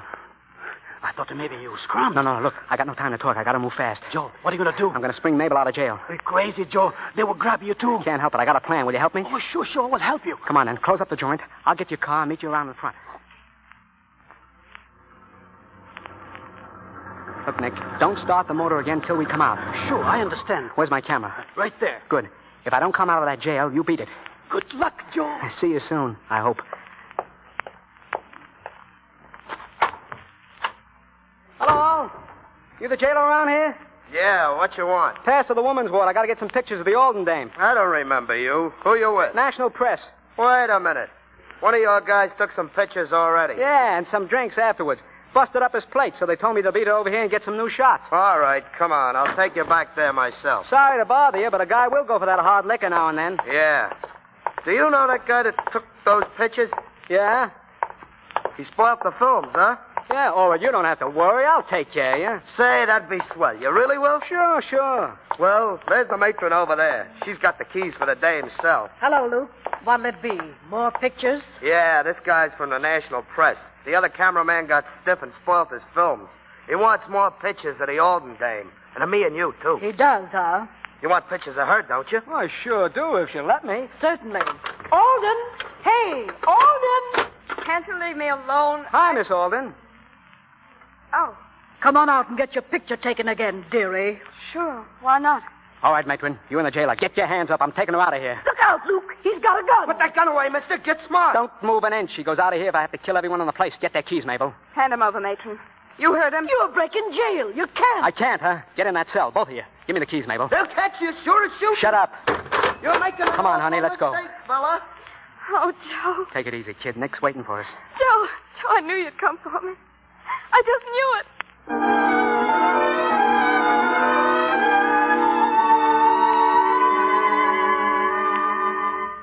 Well, there we were. On the run again. Nick took us out to the edge of town, and we said goodbye to him. That Nick was a right guy. Me and Mabel owe him plenty. Anyhow, this time I put 1,000 miles between us and the cops. We landed in a town out west, and I hunted for work on a newspaper. I thought I'd have a chance with my camera. We stuck around for over a month, but didn't get no break. Pretty soon, we were down to our last dime. Joe? Oh. Gee, I was getting worried about you. You've been gone all day. Yeah, I know. What happened? Nothing. I've been to every newspaper in town, some of them twice. Oh, Joe. They got all the pictures they want. They got all the cameramen they want. I haven't got enough experience. Come back Tuesday. No, don't come back. You can't see the editor. You can't see anybody. Joe, did you ever stop to figure that we got a long time ahead? We're young now. Yeah, but you get old being on the run pretty fast. I'm 19, you're 23. Look, why don't we go back? What if they do give us 20 years? I'd be 39, you'd be 43. That's not so old. Forget it. You could get life, too. Or death. Oh, they wouldn't do that. I don't believe it. I do. But we can't go on like this. It's not right. We're married. We got a right to have a decent home and kids. What'd you say about kids? I said, well, we got a right to have them. Well, we haven't. And don't forget it. Mabel, What? tell me the truth. Yes or no? No. I'm glad of that. You ain't got no right to have kids born with 2 strikes on them at the start. Yes, Joe, yes. Look, I'm going out. Where? For a walk. I need some fresh air. I'll go with you. No, I want to go alone. But, Joe, you just got home. I don't see... Joe. Yeah? You've got your gun. That's right. You're going to pull a stick up. What about it? I won't let you do it. You don't know what you're Let doing. go. Don't you realize we're down to our last dime? You'll get a job. You will. Sure, there's 1 million of them around. I won't let you steal. What would you rather have me do, beg? Yes. Yeah? Well, not me. At least I still got my self-respect. Anybody can beg, but it takes courage to steal. Oh, no, Joe. No, it doesn't. You're wrong. Listen to me, Joe. You can't go.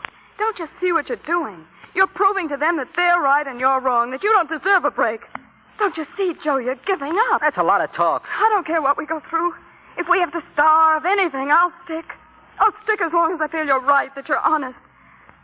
But if you do this, you don't have to come back. You mean that? Yes. Okay, Mabel. You're going? I can't hold you. No, you can't. All right, Joe. I once told you that any time you felt like going, you could just get up and go. Yeah. I remember. So long, Mabel.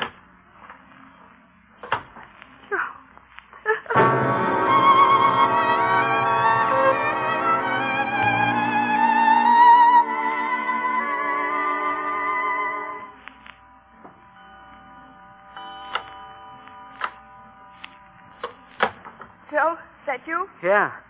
It's a nice night for a walk. I'm sorry you didn't come with me. Joe, look at me. Joe. I couldn't do it, Mabel. I couldn't go through with it. Oh, darling. It wasn't in me. It just wasn't. I knew you couldn't rob anybody. I knew you couldn't.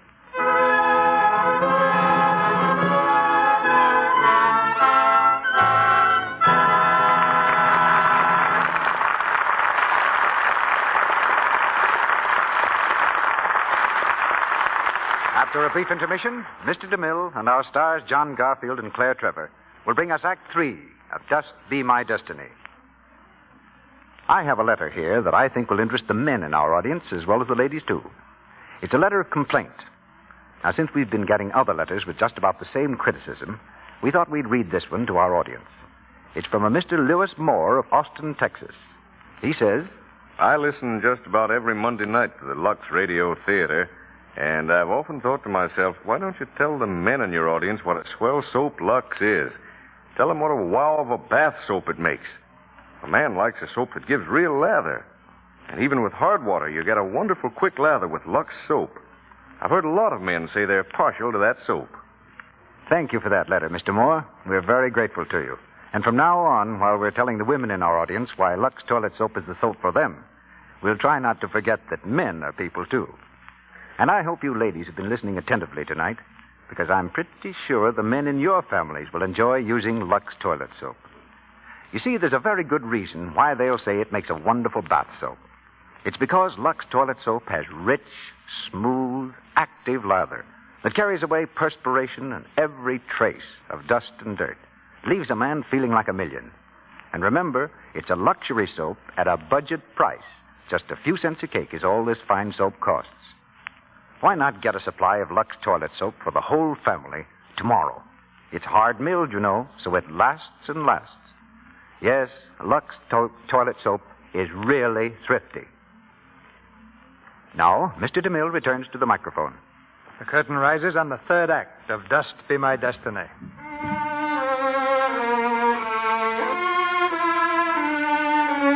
Joe Bell on the witness stand is hard and indifferent. He scarcely seems to realize that his life is at stake. The spectators strain forward, eager to hear every detail as Joe Bell continues his story. So I didn't pull the stick up. I don't ask you to believe that. You probably don't anyway. But I didn't. Anyway, a few days later, I took the camera down to Hockett. We had to eat. As I started to go in the place, a burglar alarm began sounding off at the bank across the street. 2 cops run by me, guns out. I ran after them, just as 3 mugs came blasting their way out of the bank. I ducked behind a parked car and snapped a picture. The lead really begun to fly. One of the cops stopped a bullet, and I caught a shot of him falling and the guy who did it. When the mugs piled into their car, I got another.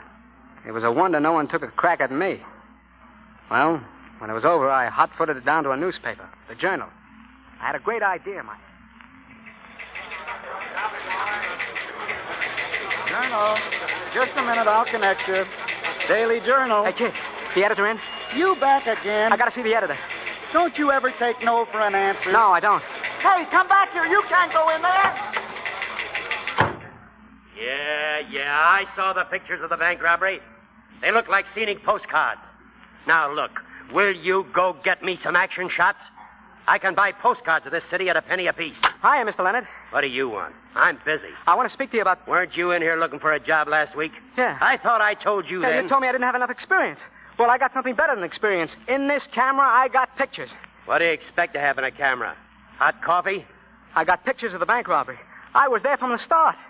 If this is a gag... All right. Come on, what's your price? What do you want for him if they come out? A job. If you've got what you say you got, you can have my insurance policy. Let's get into that developing room.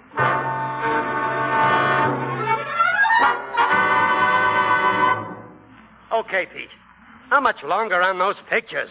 Can't you hurry it up? Just a few more seconds, Mr. Leonard. Haven't you birds ever thought of inventing something that would develop films fast? Time's up on them. Pull them out, Pete. Pull them out. Give them to me. Here they are. Let me see them. More light. I need more light. Okay. How do they look? You've done it. You've done it, kid. There's the cop falling, see?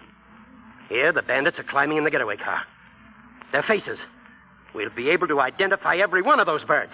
Nice pictures, kid. Thanks. Now get them on the enlarger, Pete. Send a second set to me. And hold on to those negatives. They're worth plenty. Come on, you. Wait a second. How about our deal? Didn't you say you'd never worked on a newspaper before? That's right. Well, you're working on one now. You're the Journal's star photographer.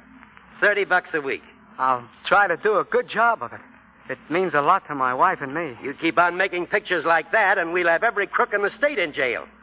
I'll get you plenty from the news service on this one, kid. How much? I'll ask for $1,000. All right? All right.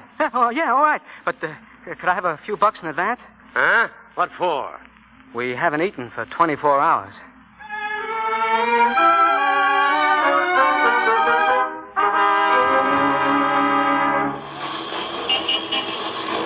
Extra pictures of the bank hold-up. Extra exclusive pictures of the hold-up. Extra journal. Read all about it. Exclusive pictures. Those are your pictures he's yelling about. Yeah, it gives you a funny feeling. Dig into that steak, honey. Joe, you think we ought to go out and buy a paper? What for? We bought 6 already. Well, those are just to look at. We need one for the scrapbook.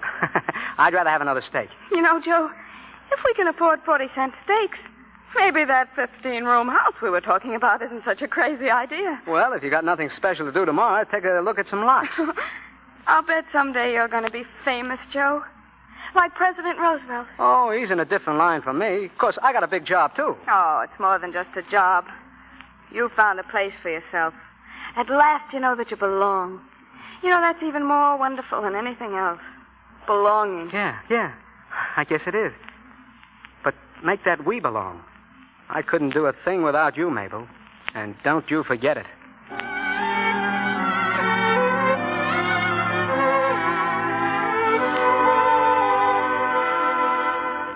Mabel and me were sitting pretty then. But I guess I ain't supposed to get the breaks. Not for long. It happened right after I got the pictures of the Venetti mob robbing that bank. I came into Leonard's office one morning, and he told me the Southern Press Association wanted my picture in a story. Well, how could I? I couldn't have my picture going into every paper in the country. I told Leonard that, and I told him why. That a murder rap was out against me. He never turned a hair.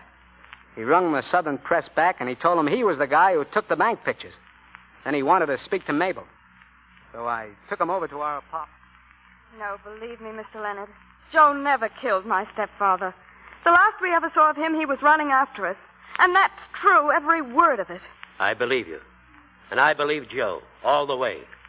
What I can't figure out is why you didn't go back and give yourselves up. Joe can answer that. Because I know nobody would believe us, that's why. I'm not so sure of that, Joe. I am. I've been on the short end too many times to think different. You're one of the few guys that ever gave me a real break. You and a guy named Nick. I don't think I would have minded so much before. I was kind of getting used to moving on, but... Well, now, this is the first time Joe and I have ever had a place of our own. I mean, you know, sort of a home, and... Well, it made us feel like we could keep on living like everybody else for a change. You're going to keep on living like everybody else. Oh, but they'll find out. Not if I don't tell them they won't. Oh, Mr. Leonard. Now, look, Mabel. I didn't come up here to make you cry. Stop it. Hello? Yeah. It's for you, Mike. Hello? Yeah? What? That's great. Hold everything. I'll be right down.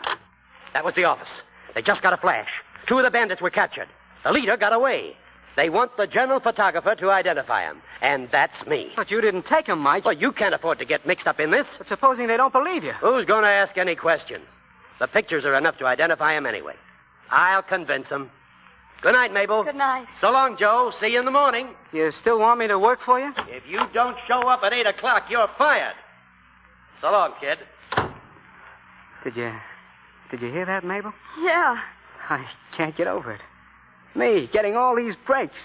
Me, Joe Bell, tramp. You were never a tramp. I know what I was. I still got cinders in my hair. Trains still whistle in my ears. Now I'm getting a break. In a home. Yeah. Come here and look. What, Joe? Out the window. You see all them stars? And the moon? Yeah. Well, maybe you know it, too. But we're sitting on top of them. Yeah. I guess if we had a baby now... Yeah, what? we'd have just about everything we could ever want. A baby? Well, that don't sound like such a bad idea. A baby? Joe, look. What? Isn't that Mr. Leonard down there? Yeah, but he didn't bring his car, did he? No. Joe, look at those two men. They look as if... Wait here, I'll be right back. No, Joe, wait. Don't you see what it is? They got a gun in his ribs. Joe, be careful. They may be the gangsters. Joe, they'll kill you.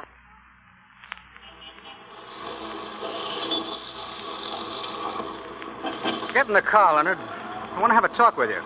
With that gun? No thanks, Vanetti. I can hear you and your boyfriend just as well out here. You're a very handy guy with a camera, Mike. You get your information fast, don't you? Yeah, and I move fast, too. Now, look. I got 10 grand here. It's yours if you don't identify my friends. I can make more than that writing a book about guys like you. 15 grand. You're wasting your money. All you got to do is turn over the negatives. What do you say, 15 grand? I'm not interested. Well, glad to have seen you, Vanetti. You ain't going nowhere, Leonard. Get in the car. Get in. Okay. Wait a second, mister. What's the rush? Careful, Joe. Who's this guy, Mike? Get out of here. Thanks. I'll stick around. Get off that running board or I'll step on it there. No, you don't. Joe, look out. Get off the car. I'll take that wheel, buddy. Let go of that wheel. Hang on, Mike. You want a record? Sure, why not? Keep it moving now. Joe, duck. Look out.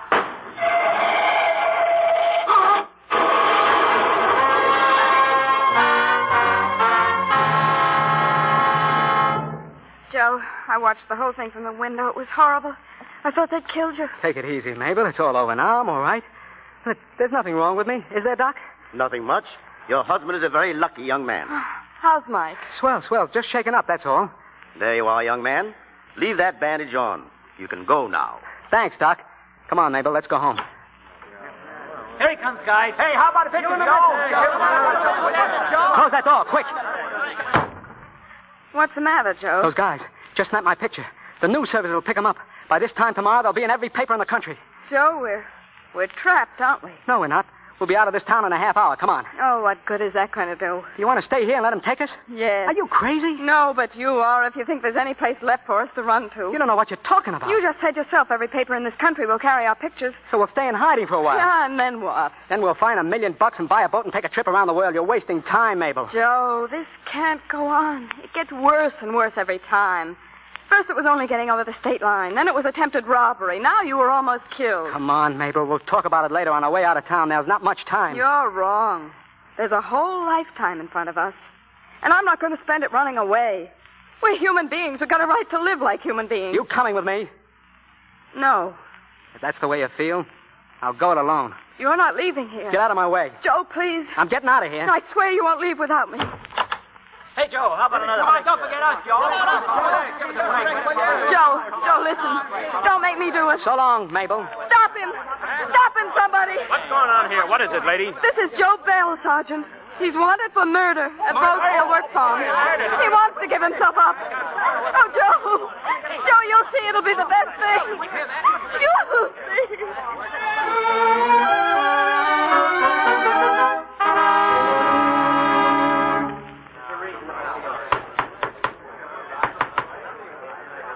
Well, that's all there is. They brought me back here to face trial. And here I am. What I've been telling you is the truth. I got no reason to lie. Why should I? It wouldn't do me any good if I did. I'm a nobody with a capital N. That's it, Judge. Quiet the court. You can step down now, Joe. Ladies and gentlemen of the jury, Joe Bell has summed up the issue in this case far better than I could. He's right. He is a nobody. But there are an awful lot of nobodies in this world, and if they were all to be judged on that basis, then the whole system of American democracy that we believe in is hollow. That's why this trial is important. Just a minute. Is counsel summing up? No, Mr. Prosecutor, I'm not. I have one more witness to call. She'll make you understand this boy. The only way you'll ever feel or know what's in his heart is to have the person nearest his heart tell you. Call Mrs. Mabel Bell to the stand. Mrs. Mabel Bell, place your hand on the Bible. Do you swear to tell the truth, the whole truth, and nothing but the truth to help you? I do.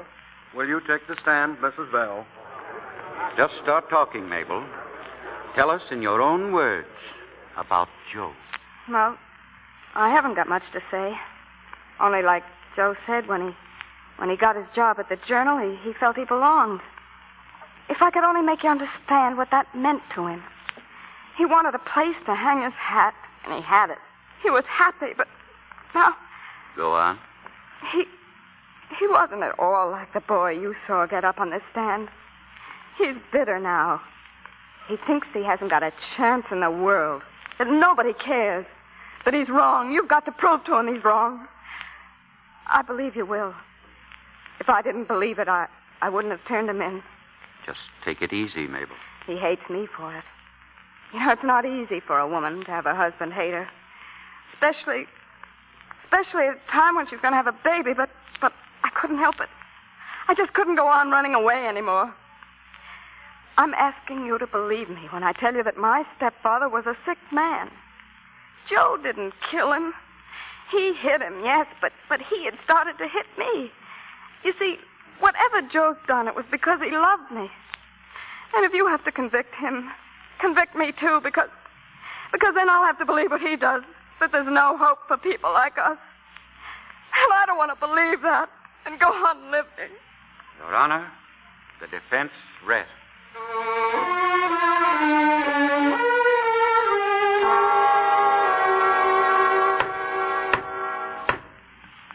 Ladies and gentlemen of the jury, have you reached a verdict? We have, Your Honor. The defendant will rise and face the jury. What is your verdict? We find the defendant, Joe Bell, not guilty.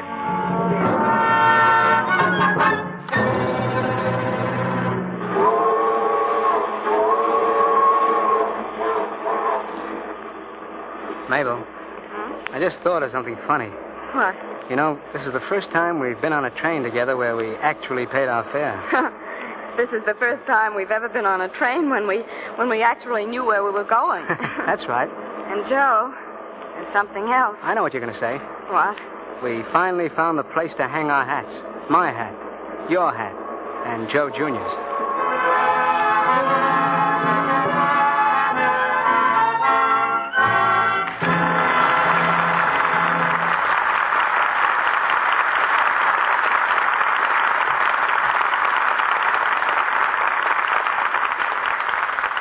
The curtain falls, and the train rolls on to happiness for Joe and Mabel Bell.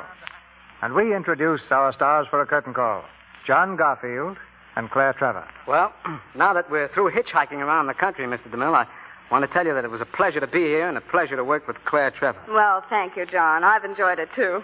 You played a very authentic Bindlestiff, John. Sounded like you had experience on the road yourself. Well, yes, I did. I've done a little traveling without a ticket. You know the way, a big smile and go my way, buddy. Matter of fact, that's how I first saw Hollywood. I came in on sort of a shoestring myself. Hey, what is this story, John? I thought you came out here after a big success on the New York stage. Well, not the first time, Claire. I came out after a big success in a Nebraska wheat field. Just big enough so I can continue my trip from New York to Hollywood by thumb and eat on the way. It was certainly the most solid kind of research for your part tonight, John. Yes, sir. And I certainly had a lot of fun before I finished my grand tour of the United States. And with a little urging, I bet you'd do it again. But before we say goodnight, Mr. DeMille, I'd like to tell you again, as I have before, that I think Lux soap is a grand soap. And I know there are millions of women who back me up in that. They know what a help Lux soap is in keeping their complexions soft and smooth. Dust will not be the destiny of any complexion that knows Lux toilet soap, Claire. What's coming up on this stage next Monday, Mr. DeMille? A great play and a great cast, John. The play is The Letter by Somerset Maugham. And our cast is headed by one of the finest actresses of these or any other times, Miss Betty Davis. With Miss Betty Davis, we present the same star who appeared with her in the Warner Brothers picture, Herbert Marshall. The Letter is the story of just a few weeks in a woman's life. Relentless, dangerous weeks.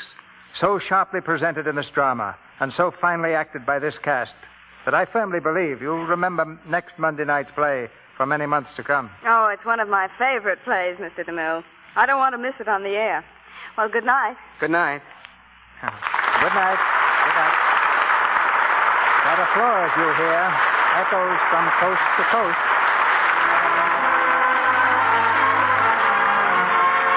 Our sponsors, the makers of Lux Toilet Soap, join me in inviting you to be with us again next Monday night when the Lux Radio Theater presents Betty Davis and Herbert Marshall in The Letter. This is Cecil B. DeMille saying good night to you from Hollywood.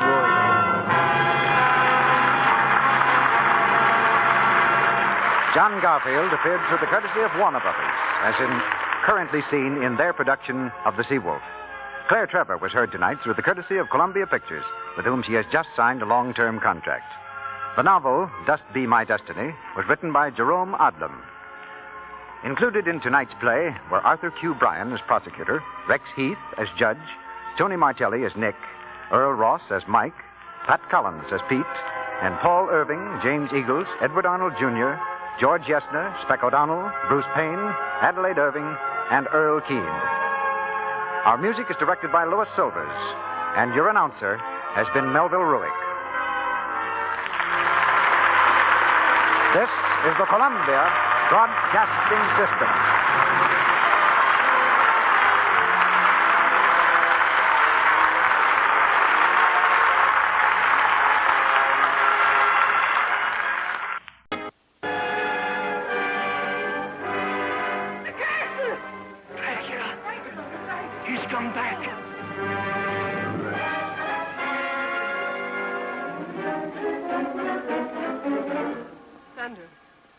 Look at me. What do you see in my eyes? Dead. Do you like jewels, Lily? This is very old and very beautiful. Please don't come any closer.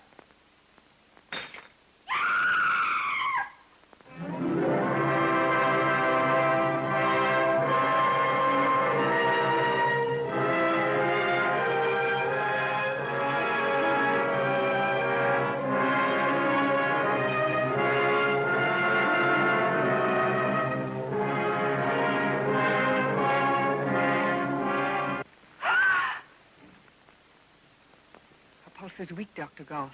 Growing weaker. All your skill can't help her now. She's under a spell that can be broken only by me. Or death. I am Dracula's daughter.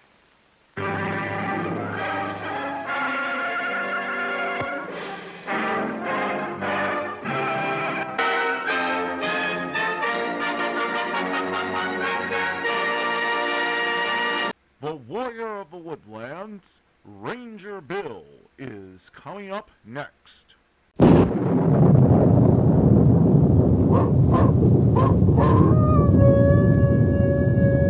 Ranger Bill, Warrior of the Woodland.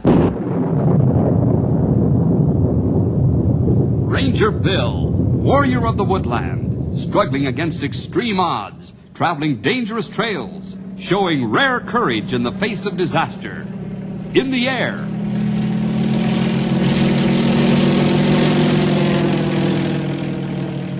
On horseback.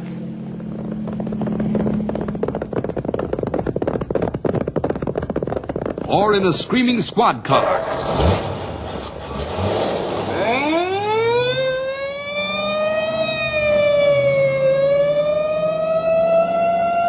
Ranger Bill, his mind alert, a ready smile, unswerving, loyal to his mission. And all this in exchange for the satisfaction and pride of a job well done.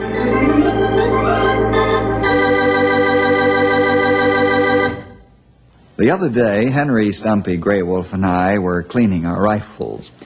Next to his horse, a ranger values his Winchester 30-06 rifle the most, and he keeps it sparkling clean and ready for instant action. His life may hinge on the dependability of his rifle in time of danger. Of course, the old-timer doesn't use our standard equipment rifle. He's got old Betsy, his bolt-action 30-30, with an extra long barrel. But who can shoot like the old-timer? As we cleaned our rifles, we got to making chin music about the old days.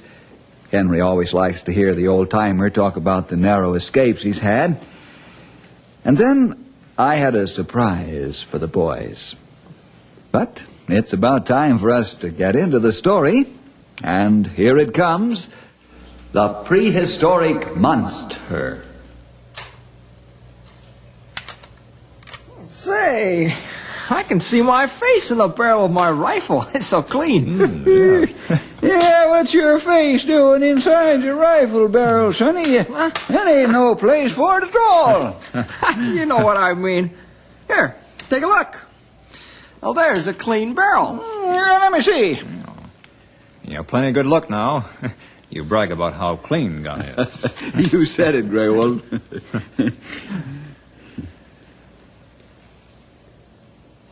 Well, old-timer, what do you see? I see a speck of dirt. What? You do not. No, let me give a good, long, hard look. Yes, sir, there it is. Plain as a nose on your face. Yes, sirree. Let me look. Sure, go ahead. You're pulling my leg. I don't see any dirt. You don't, eh? Well, I do. Where? Down in the rifle in at the business end of the barrel. Hey, you put that hunk of dirt in there. Are you sure it wasn't there before? I'm positive. Yeah, you're right. I did put it in there. Oh, you play dirty trick on him. No, I didn't either. I'm just looking to see if I could get his goat. What a friend you are. Well, that's all right. You can't put dirt in my rifle barrel and get away with it. Say, there's a good idea for a new song. I'll get my harmonica. Wait. What's a good idea for a new song? You can't put dirt in my rifle barrel and get away with it. Don't be terrible. Say, I've got a surprise for you fellas. Oh, yeah? What's that? Surprise? What can Hey, look at that. Well, say. Oh, man, is that a beautiful rifle? You say it, Henry. That is peach. Gentlemen, this is the Weatherby Mark V 460 caliber. What? 460 caliber? What are you going to shoot, bull elephants? I say, wow. Well, look at the size of the barrel. I don't expect to shoot bull elephants with it, old-timer, but I've always wanted to have an extra high-power rifle just in case. This one would stop a freight train in its tracks. Why, that piece will not only stop a freight train in its tracks, but it'll make it back up a couple of blocks.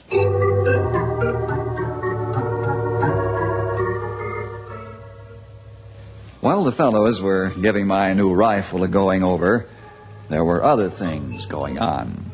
Over at Canyon City, a small circus was bedding down for the night. This circus has a small but fine collection of wild animals. 2 lions, 2 tigers, 2 leopards, an assortment of bears and other animals. Then they have their feature attraction, a full-grown and very unhappy rhinoceros, the last of the prehistoric monsters. Jeff Kling owns the circus, and he's inspecting the animal cages before turning in for the night. Well, the rhino's all put to bed, Jeff. That's good. How's his disposition today? Pretty quiet, boss. Where's Shorty? Over at his trailer, tucking his family in for the night. You fellows keep a sharp eye on that monster. Understand? Sure, boss. Hey, maybe we'd better give him some more sedative. Keep him quiet until we get the new cage. Forget the dope. Seems to make his disposition worse than when he doesn't have it. Afraid it gives him a hangover. Could be it does, all right. Let's take a look at the lashings on the cage once more. Sure. Hey, what's going on there? Looks mean tonight, huh? It's pretty nervous to me. Oh, don't worry about that, Jeff. He's just getting a little exercise. Okay, Shorty.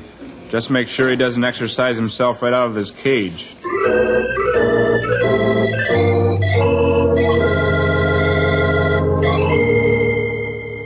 Boy, is that a neat rifle. Oh, I don't know about that, young feller.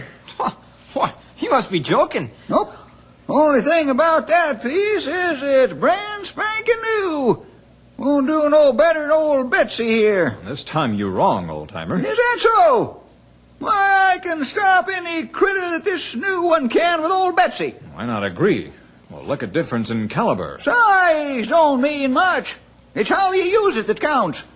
Old Betsy here never misses. She shoots straight and true. I agree with Grey Wolf. Why, this new rifle runs circles around old Betsy. Why, it can hold a heavier powder load in the cartridge. Sometimes, Sonny. But it ain't always speed that counts either. When you got a mad critter like a grizzly bearing down on you, just itching to tear you limb from limb, sometimes them big powder charges go clean through.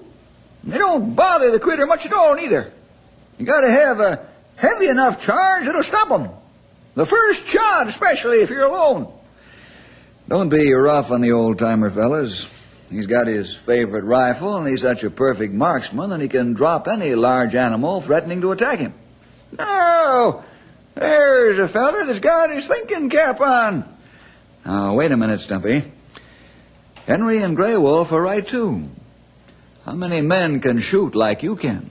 Well, lots of men can. Well, that's a matter of opinion. Anyhow, I'd like you to break in my new rifle for me. Huh? I wouldn't touch that newfangled piece for love nor money. Why not? Good old Betsy here can take care of anything it can. Old Betsy's getting tired out, you know, Stumpy. I don't know any such thing. And sooner or later I'll prove it to you. All right. We'll let it stand that way. Only I hope when the time comes it doesn't cost somebody a trip to the hospital.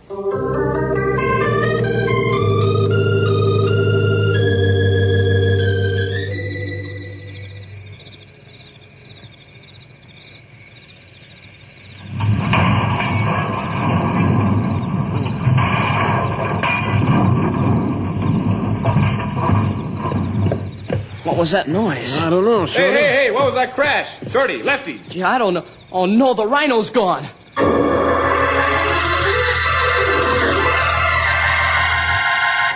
Oh, I'm sorry I fell asleep, Jeff, but I was exhausted. Me too, boss. I tried to stay awake. Never mind that now. Let's get all the men together on the double.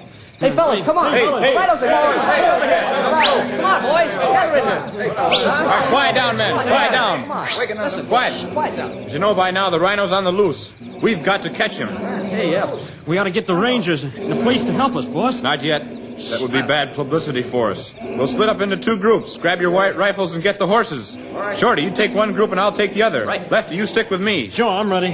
Get your guns and mounts and divide into 2 even groups and make it fast. Come on, fellas, let's go. Let's go fast. Come on, hurry up. You want me to get some gear in the truck to capture the rhino? It won't be necessary. There'll be no capture.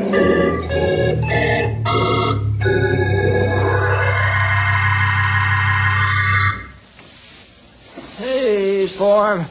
Pull your head back here before you get stuck with that fork. Easy, King. Stop nosing the hay out of your bin, or I'll leave you go hungry. All right. Take it easy, Bess. Go get your hay. Here you are, old girl. Well, that wraps it up, young feller. Yeah. Let's head for home. Wait a minute. I want to ask you something. Huh? What's the matter? Why won't you test Bill's new rifle for him? Well, I'll tell you, Henry. It's, I think you're hurt. Because Bill told you old Betsy isn't the gun she used to be. Am I right? Well, sort of, but not exactly. Well, you know as well as I do that the barrel on old Betsy doesn't have the strength to hold the heavier charges used in late model rifles. Who says? Well, I do. I know you hand-load all your cartridges. Why, you baby that rifle something fierce. Maybe I do.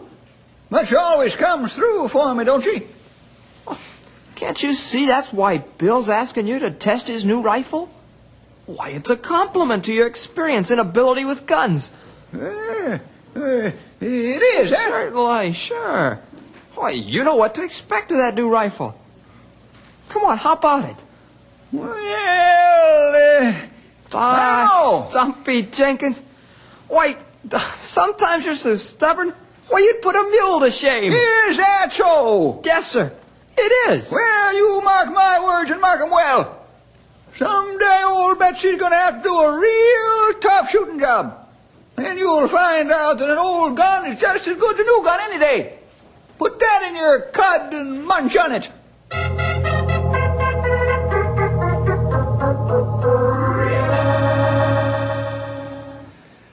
Little did any of us, including Stumpy, realize how true his words were. Jeff and his men worked hard trying to track the rhino, but by sunrise, they gave up in despair. There wasn't a tracker among them, and common sense overcame their fear of the loose rhino. The two parties met for a conference. It's no use, Jeff. We can't find that rhino any more than we can find a needle in a haystack. Yeah, we're wasting our time out here. We better get some experienced help, boss. Yeah, you're right. We're no match for these canyons and valleys. We could walk right into the beast and not know it until it was too late. I don't want anyone hurt. What are you going to do? We better call the rangers. Let's get back to camp. I'll call from the nearest phone and we'll grab a bite to eat while we wait for them.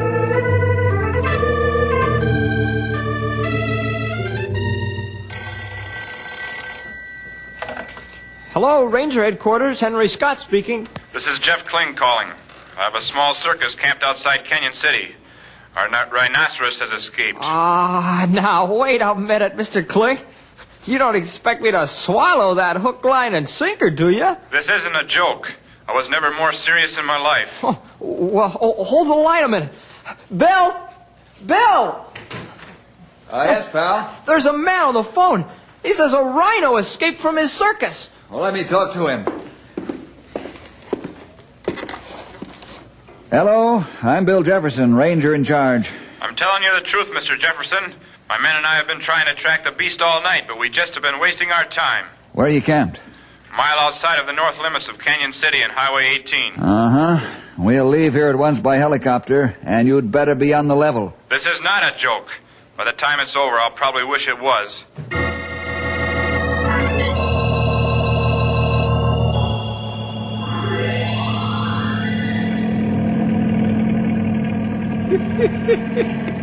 You know, young feller, we've hunted a lot of varmints and critters, but this beats 'em all. Yes, sir, a genuine rhinoceros. Rhinoceros, Stumpy. Well, what's the difference? Long as ain't a hipper rhinoceros. This isn't a laughing matter, really, fellas. That beast is extremely dangerous and a real killer. He's the last of the prehistoric monsters. You said it. Boy, wait till the gang at school hears about this. Henry, I want you to carry my new rifle and make sure it's ready for action. Yeah, sure. Hey, there's circus camp below. Right. Waiting for us, too. I'd be waiting for help, too, if I'd be in Jeff Kling's shoes. Maybe I'm more trouble than he cared to know. Well, you fellas be ready to climb out as soon as we land now.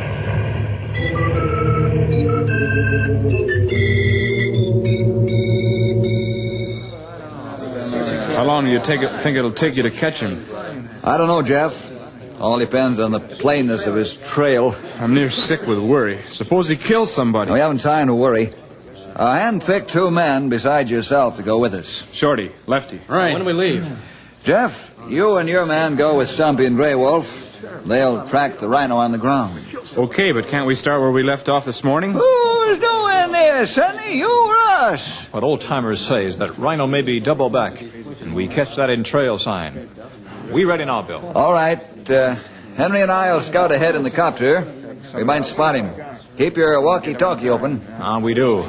But we're old-timer. He's got a half-mile start already. You fellas are going to have to step on it to keep up with that human bloodhound.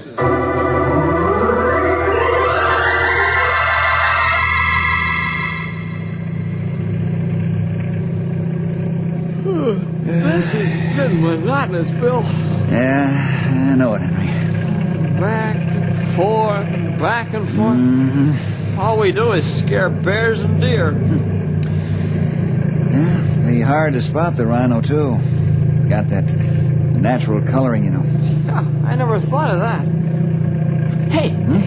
See him? No, but that old barn looks like it'd be a good place for him to hide. Yeah, you might have something there. Grey Wolf. Yes, Bill. About a mile in front of you is an old barn. Is the rhino heading toward it? His track's not turned yet. We'll meet you on the rise, up ahead. Good. You'll be plenty careful. Copter might spook rhino to charge you. Roger.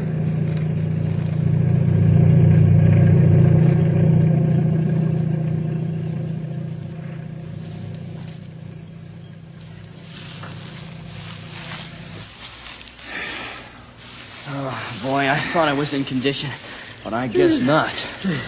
And you fellas keep in such good shape. Oh, come on, let's rest. We've really been moving. You can rest a spell now. Hello, Bill. Hello, Grey Wolf. Are your companions complaining about the rigors of fast travel on foot? Maybe had a small breakfast this morning. Must have been mighty small. Don't you fellas ever get tired? My tongue's been hanging out for half an hour. Don't drink very much water. You'll feel it if you do. Yeah, just enough to wet your whistle. Say, young feller, what about that old barn down there? What's the trail sign show, old-timer? Shows that Mr. Prehysterical Monster went to the barn. Well, what's so funny about that? It's not prehysterical monsters, Duffy. It's prehistorical. Did I say that? You say it all right, Stumpy. How about that? I must have got my tongue all tangled up in my eye teeth, so I couldn't see what I was saying. Yeah, but Stumpy. maybe I said it right after all. What do you mean, Stumpy? Wouldn't you be kind of prehysterical if you finally got out of a cage and had your freedom? You're right there. But how are we going to find out if he's in the barn? Well, we'll circle around, half go each way. We'll meet on the other side. Oh, what are we going to do that for? To see if the beast is still in the barn. If there ain't no trail leading away from the building, we know he's still at home. Oh, maybe that is a good idea. Well, I suppose you'd rather go up to the door of the barn and knock and see if Uncle Rhino is to home.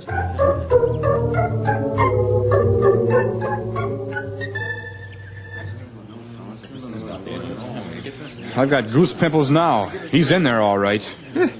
He sure is, sonny.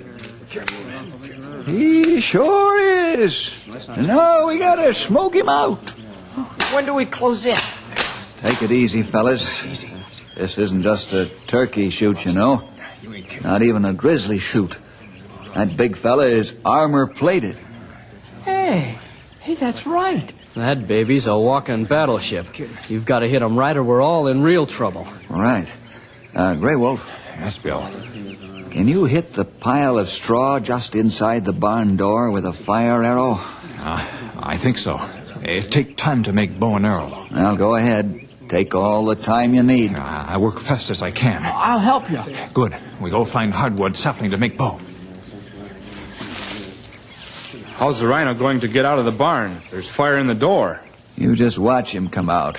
He'll make his own door. He sure will. Without even breathing hard, neither. I still don't get it. The valley behind the barn leads into the canyon of 1,000 Fingers. Now, I get it. both sides of that canyon are lined with smaller canyons. Dozens of them. We'll trap him in there so we can destroy him as quickly and as painlessly as possible. And there won't be any danger of the rhino getting wounded and escaping to rip up the whole county. That's what I want. Bottle the beast up so he can't do any damage. What makes you so sure he'll go into the canyon? I'll ride herd on him with the copter. I guess you have all the answers. I hope so, Shorty.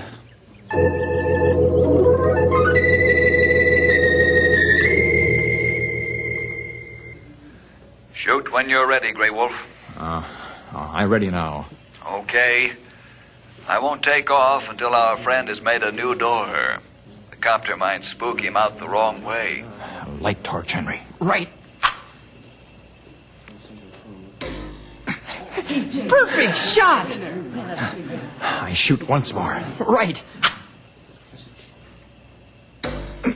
Right in there again. The fire's catching on, all right? It might be there or not. I don't know if anything's going to happen. Hey, there he goes! Watch out! There he goes. He's burning like mad. Hurry, Bill! He's turned away from the canyon!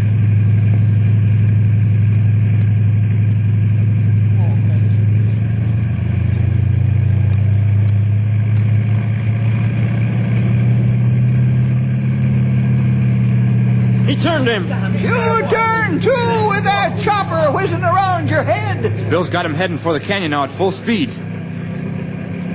Wow! He's turned again! Get him, Bill!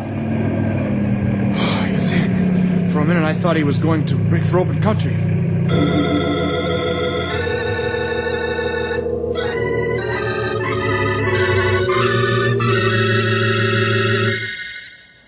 I had the rhino boxed in a natural cage where he couldn't do any harm to life or property. I called for a fire crew to watch the barn burn to make sure a grass fire didn't start up. Fortunately, it was an old and unused building that was no longer useful. It had been deserted for years.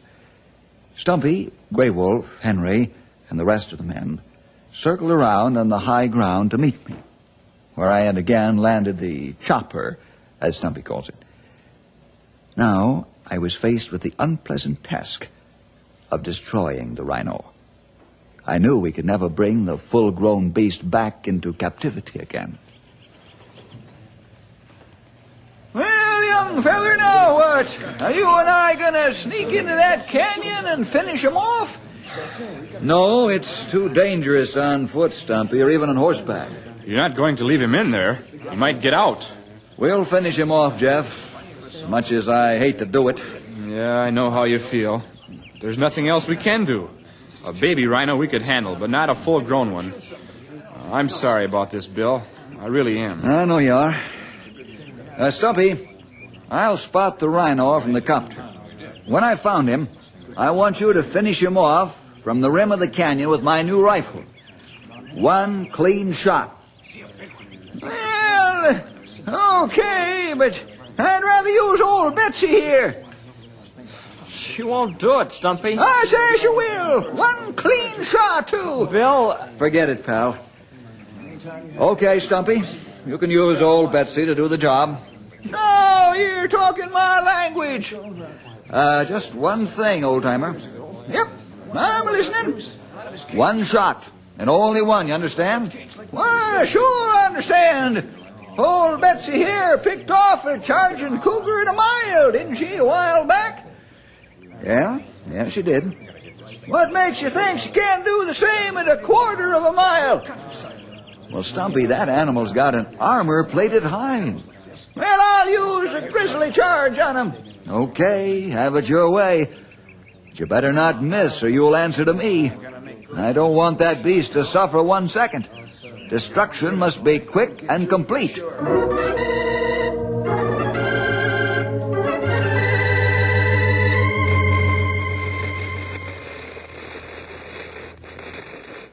Can you see him, old-timer? Stumpy's trying to get into position, Bill. The overhanging ledge seems to bother him. I was afraid of that. I'll try to flush the rhino out a bit to give Stumpy full advantage. Okay.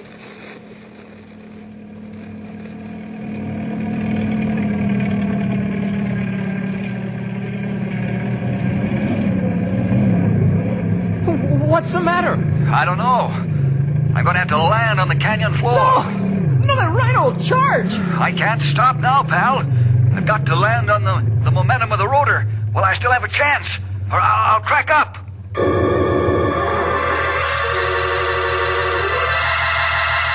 Run for it! I'd never make it. He'd nail me for sure. Stumpy, it's up to you. Stumpy! The rhino's moving out in the open. Now's your chance before he charges the copter. Yep, he's a good target right now. You missed! He's charging! Stop screaming and give me that new rifle! It's too late. You'll never stop him now. Oh, he's down! But is he down for good? Be careful. The rhino might be playing possum. Good shot, old-timer. The rhino's dead.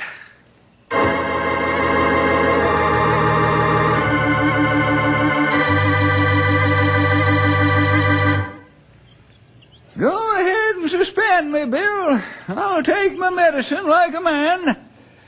You saved my life, old-timer. I couldn't suspend you. What would I suspend you for anyhow? Well, first of all, I was such a pig-headed fool to think your new rifle was better than old Betsy. And second, it took 2 shots. By the way, who zeroed in my new rifle? I didn't.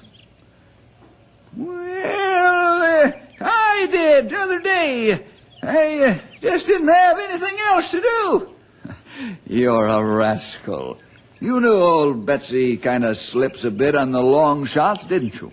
Well, a fella likes to give an old friend another chance, you know. Bill, I want to thank you and your men for helping us. You saved our jobs. Ah, forget it, Jeff. It's all in a day's work. Say, what happened to that first shot? Did it really miss? Oh, here's the bullet, old-timer. It just buried itself in the rhino's hide. He didn't even know you hit him. Well, what do you know about that? I'm glad there ain't more of them pre-hysterical monsters on the loose.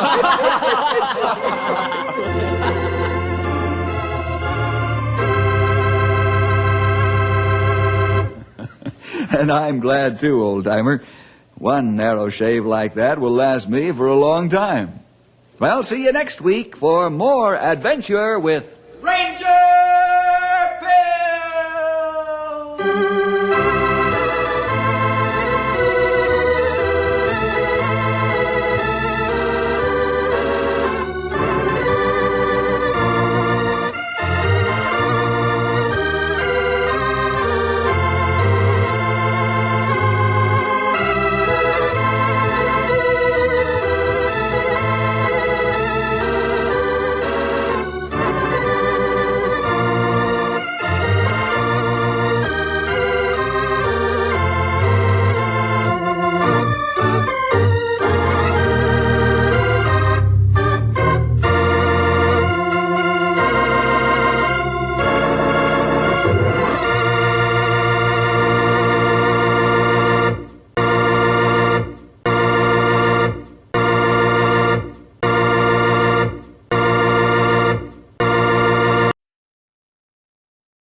Excellency, I must speak to you. I'll see you at the theater tonight. I'll hold your seat till you get there. After you get there, you're on your own.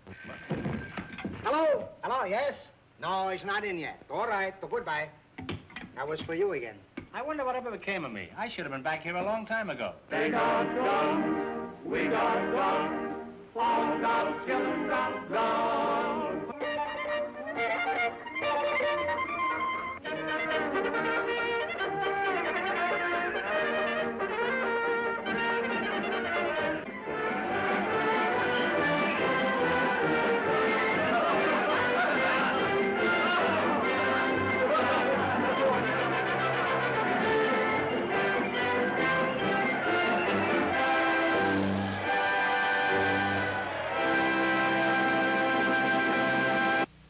Two of my personal favorites, George Burns and Gracie Allen, are up next in our lineup.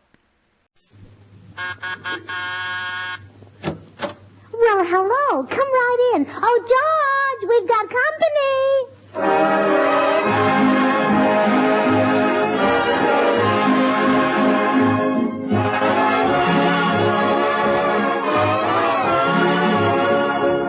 This is Bill Goodwin speaking for Lever Brothers, makers of Swan, the new white floating soap.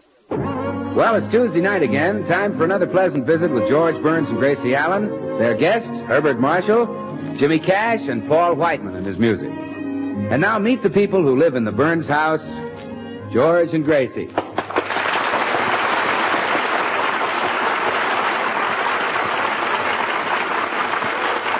Well, today, Gracie has a luncheon date with her girlfriend, Tootsie Sagwell. We find them now at the Romney Village Gypsy Tea Room. Special luncheon, 45 cents. Tea leaves red.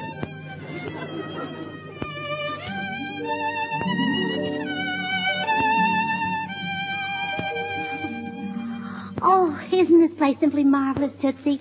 So quaint, so gypsy-ish. Yes, and I just love this gypsy food. Isn't it delicious? Oh, wonderful. I've never tasted such corned beef hash. My pig knuckles are divine, too. Pardon, madame. I am the Swami. Would the ladies care to have their fortune told? Oh, crazy lad. Oh, I'd love to. How much do you charge? Oh, there is no charge, madame. You have merely to order a cup of our gypsy tea, and I will read the leaves absolutely free. Oh, wonderful. How much is the tea? $3 a cup, madame. $3? Oh, my goodness, we're lucky gypsies don't read coffee grounds. Here is the tea, madame. Now then, I shall start with the fortune of the young lady. Me? Perhaps I should start with the pretty one. Oh, well, I would have lost anyway. Well, come on, Mr. Swami. Tell my fortune. Very well, madame. I see a man in your life. No, wait. It is not a man. Yes, it is a man. Or is it? Well, isn't that wonderful, Tootsie? He sees George already. Yeah. And this man's name, it starts with a G. Well, now that's uncanny. How on earth did you know? The leaves are infallible, madame. Oh, I just can't wait. Read my fortune now, Mr. Swami. Very well, madame. Oh, my. I see trouble for you in the future. It is something about taxes, I think. Income taxes. Why, this man is amazing. Isn't he, though? And I know he's right because there's a letter from the tax department sticking right out of your handbag. Oh, Gracie, you know, you're so lucky you're married to George. You don't have to worry about income tax. I know. Oh, gee, Tootsie, I hope you get married soon so you have a dependent, too. Mr. Swami, what else do you see in the teacup? I see someone coming into your life in the very near future, madame. It is a man. Oh, that's nice. A man? Yes, a handsome man, and well-to-do. He will cross your path soon. Oh, Tootsie, isn't that thrilling? Isn't that wonderful? What's his name, Mr. Swami? His name?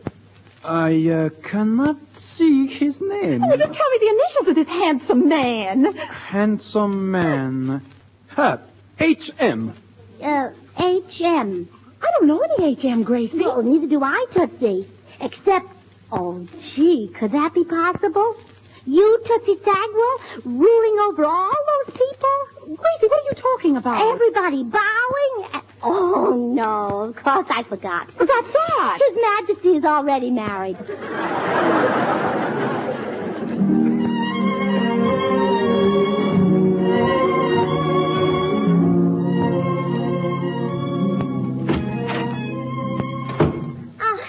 I'm home. George, put down that Western magazine and answer me. I said hello. Oh, howdy, gal. Come into the corral and set a spell. I wish you'd stop reading cowboy love tales. But, sweetheart, it's the best magazine on the market. Well, maybe so, but it's doing awful things to our married life. Gee, I'll never forget when I stopped at that perfume counter at the May Company. You said, "You don't need that there stuff, gal. You already smell like a newborn calf to me." Well, that's a compliment. Oklahoma Tex always says that to Lucy. Oh, forget Oklahoma Tex. Forget Oklahoma Tex. Forget him. I'm crazy about him. You know, Tootsie Sagwell and I had our fortunes told, and a dream man is coming into her life. Isn't that exciting? George, put down that magazine. Yeah? Okay, I was listening. Well, what did I say? That you bought a new hat. That's not what I said. Well, it never missed before. I said I'd been to a fortune teller. Well, that's nice. Say, George, do you know any wealthy, glamorous, fascinating man whose initials are H.M.?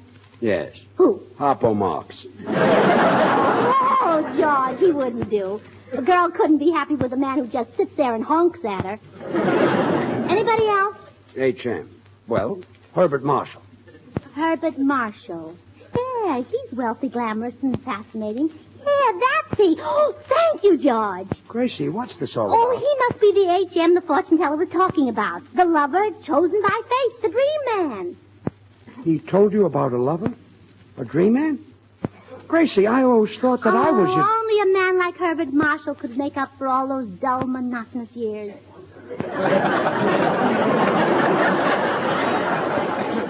Well, Gracie, granted, I'm not... George, you just don't realize that a girl can be starved for romance. Starved? Oh, it's marvelous, George, just marvelous. Well, I'll see you later. Where are you going? Upstairs to put on my very best dress. Gracie. And then I'm coming right down and I'm going over to Herbert Marshall's house and fix up a date. Gracie, come back here. Please come back. Gracie! Gracie! George, I heard you yelling clear out on the porch. What's the matter? Well, it's Gracie, Bill. She's leaving me. She said I wasn't attractive. She said I wasn't a dream man. Gracie said that? Yes. Well, gee, and imagine those millions of people who think of her as a nitwit.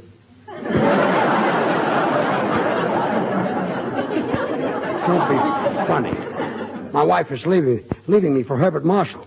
Step aside. I'm going upstairs to break this up. Oh, no, George. That's exactly the wrong thing to do. It is? Oh, sure. Now, let me tell you how a friend of mine handled the situation when his wife left him. How?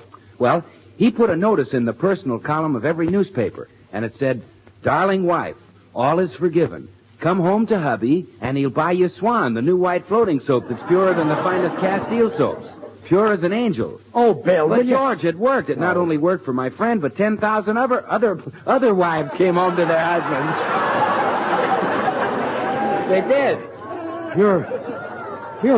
Bill, you're worse than I am. Look, Bill, I'm going to talk to Gracie. No, now wait, George. I don't say that plan will get Gracie back from Herbert Marshall. In fact, I don't think it will. You don't? Oh, no, you'll have to go further. You'll have to say that because Swan is purer than the finest Castiles, you can use it to help safeguard your hands when you wash dishes or do any other soap and water job that comes along. And those mild, pure Swan suds will really get your work done, too. Just put that in the personal column. Oh, fine friend you are. Talking about Swan. And my heart is breaking. Well, I'm sorry, George. And believe me, my heart is breaking for you. Breaking like a bar of Swan, which you know you can break in two with an easy twist of the wrist. Out. And use one half in the kitchen for your dishes and house cleaning. Out. Gee, he drives me crazy. And the other half in the bathroom for your hands and face or for your tub and shower. Out. Gee, even Bill hinted that I'm not so attractive anymore. Maybe I don't smile enough. I'll bet very few people know I've got dimples. How do I look, George? Do you think he'll be impressed? Gracie, are you really going through with this? Well, yes, why shouldn't I? Well, okay, before you go, answer just one question. All right. What's Herbert Marshall got that I haven't got? Oh, well, George, look, I'm in a hurry now. Let's discuss that sometime when we've got the whole day together.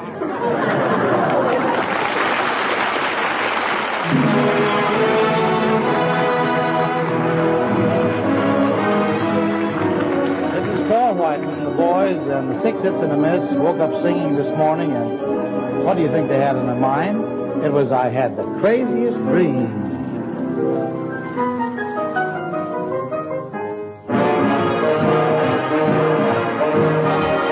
In my dreams, the strangest things appear. Do-do-do-do-do-do-do. I had the craziest dream last night. Yes, I did.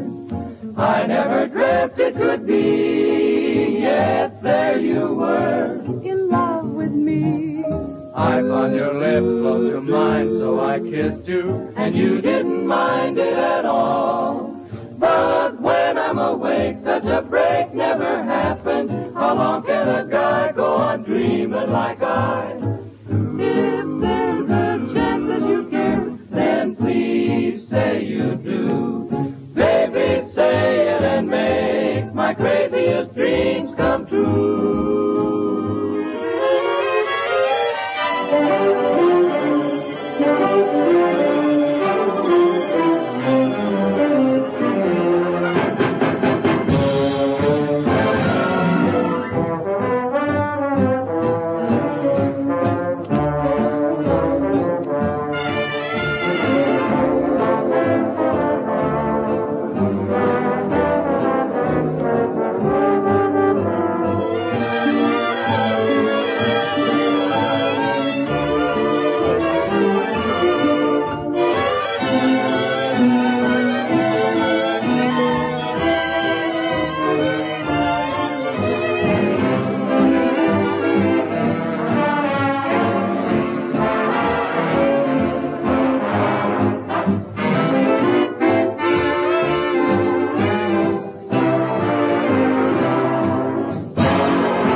Well, now Gracie has rushed over to Herbert Marshall's house to inform him of his romantic future.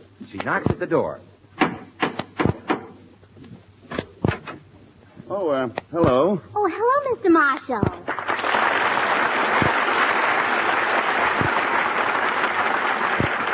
Mr. Marshall, do you remember me? Of course I do. You're Gracie Allen. How's, oh, isn't that annoying? I know your husband very well, but I can't recall his first name. Well, it's George. Yes, so it is. Imagine me forgetting good old George Allen.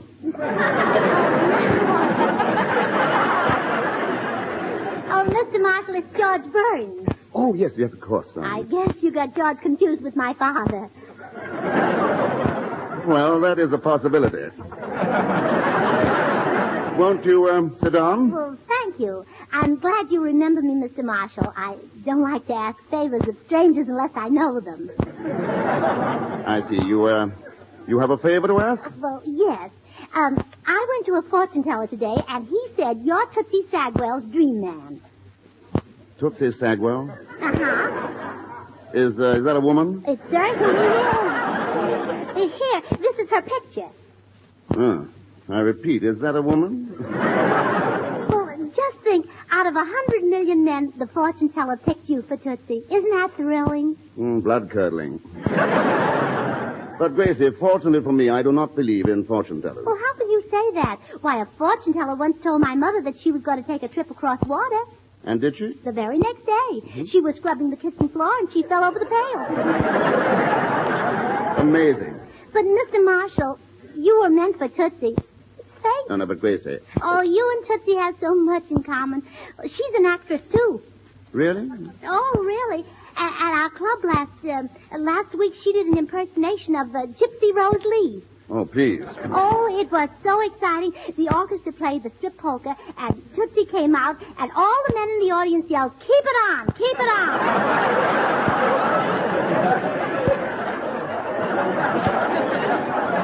Yeah, I can see their point. No, Grace, I simply can't have a love affair with this Miss Sagwell. You won't be Tootsie's dream man? Frankly, I have neither the time nor the courage. But, Mr. Marshall, there's a fortune teller... Gracie, it would take more than a fortune teller to make me go out with a creature like that. You'd need a more important reason. I certainly would. Oh. Well, then I guess I'll have to tell you the truth. The truth? Yes. I'll bear my shame. I hoped I'd never have to tell this to anybody. Good heavens, what is it? Well, I want you to take Tootsie away from George. What? You mean George and this Tootsie? Yes. Oh, please don't tell anybody, especially George. Well, I can't believe it.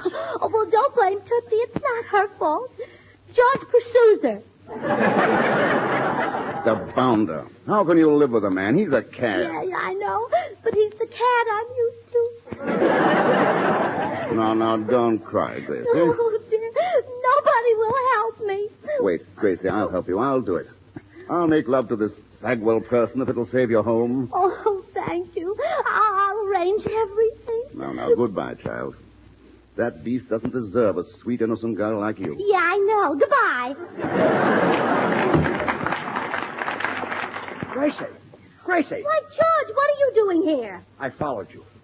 What were you doing in Herbert Marshall's house? It's a short cut to the market. A shortcut to the market? Well, you get me so nervous. Gracie! Well, all right, I'll tell you. We just arranged a little date for tonight. Well, that settles it. I'm going in there and tell that wolf a thing or two. George! Yes? Oh, it's you. You're darn right it's me. My wife was just here. Do you deny it? Deny it? Why, of course not. And do you deny you just arranged a date? No. But, as one friend to another, what's your opinion of a man who'd break up a home? George, let's face it. You're a complete and utter stinker.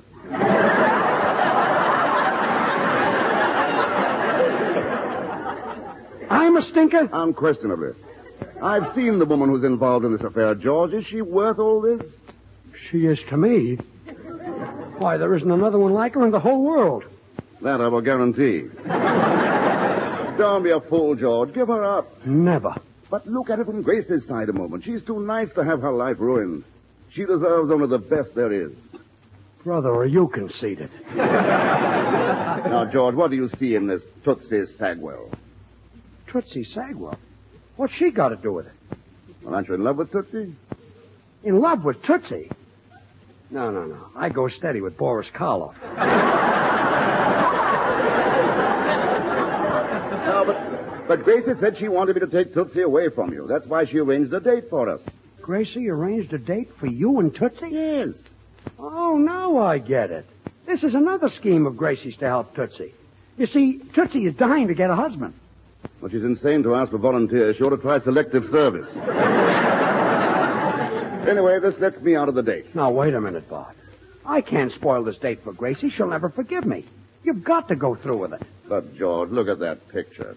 Bart, it's only one night out of your life, and it'll save my neck. Oh, well, if it means that much to you. Oh, thanks, Bart. I knew you'd do it. See you tonight. You don't suppose Tootsie will make love to me, do you? Well, she might. Oh, murder. Now I know what a commando has to go through.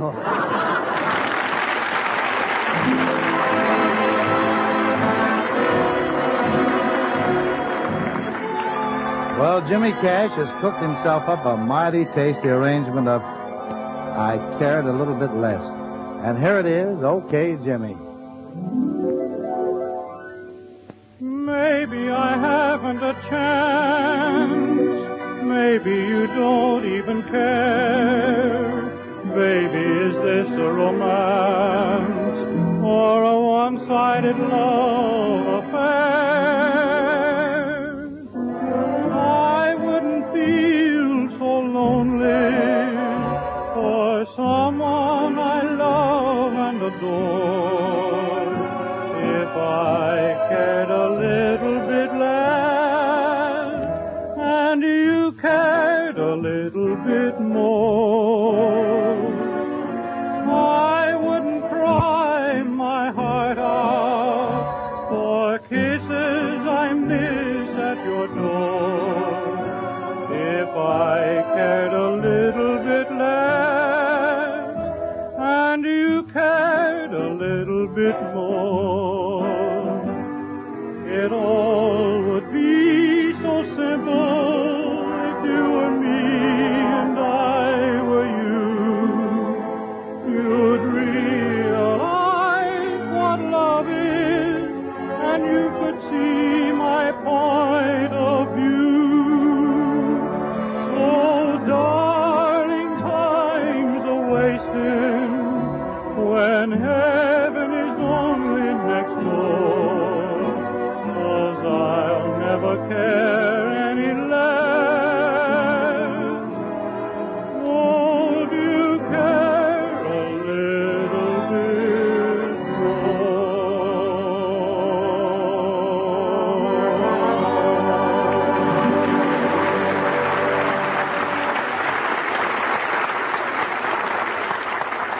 Well, Tootsie ought to be here any minute, Mr. Marshall. Aren't you thrilled? I've got goose pimples, if that's what you mean. Oh, I hear footsteps on the walk. She's here. Now, Bart, act like you're glad to see her. George, I'm as hammy as the next, but frankly, I'm not that good an actor. Here she is. Hello, everybody. Hello. Well, I must say you're better looking than your picture, Tootsie. Huh? Oh, no, that isn't Tootsie. That's Bill Goodwin. You can tell them apart easily, Mr. Marshall. Tootie's taller. Oh, I see. Bill, this is Mr. Herbert Marshall. Oh, how do you do? Herbert Marshall? George, isn't this the wolf who's trying to wreck your home? Well, Bill, it's all now, right. quiet, George. Well, but this is what friends are for, to handle these affairs of honor. Mr. Marshall, I challenge you to a duel with pistols. Well, I better warn you, I'm the best pistol shot in the state. Oh, well, I challenge you with swords. I happen to be an expert swordsman. Oh. Well, I challenge you to find a purer soap than Swan.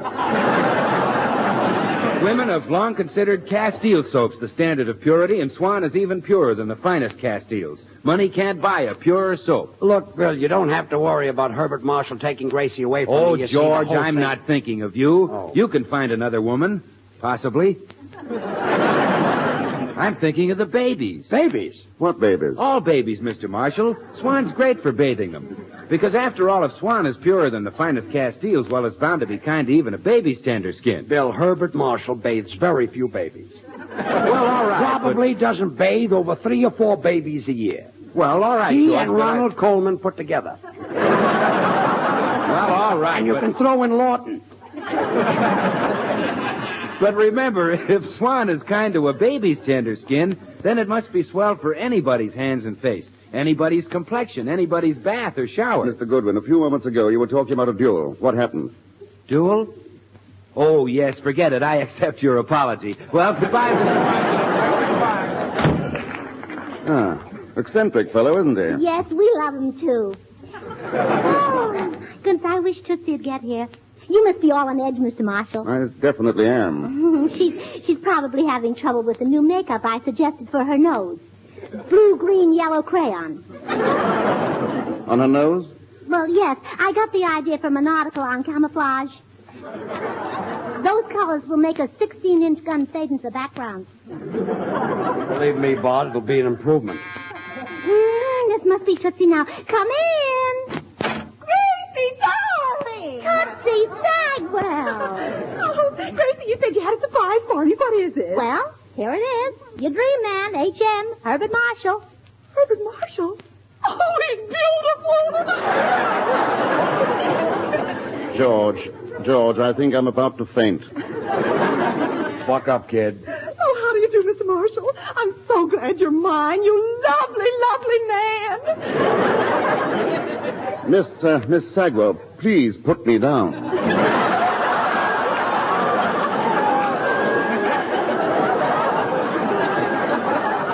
I have to, Gracie? Well, Tootsie, I guess you'd better. Here, put him on the sofa. All right, there. You comfy, Herbert? Do you realize you're sitting on my lap? Oh, sure. Oh, George, turn out all the lights. I just know they want to snuggle. No. I beg of you, don't turn them off. No, leave them on. My dream man and I want to look at each other. Look at me, Herbert. George. Yes, Bart. You may turn them off.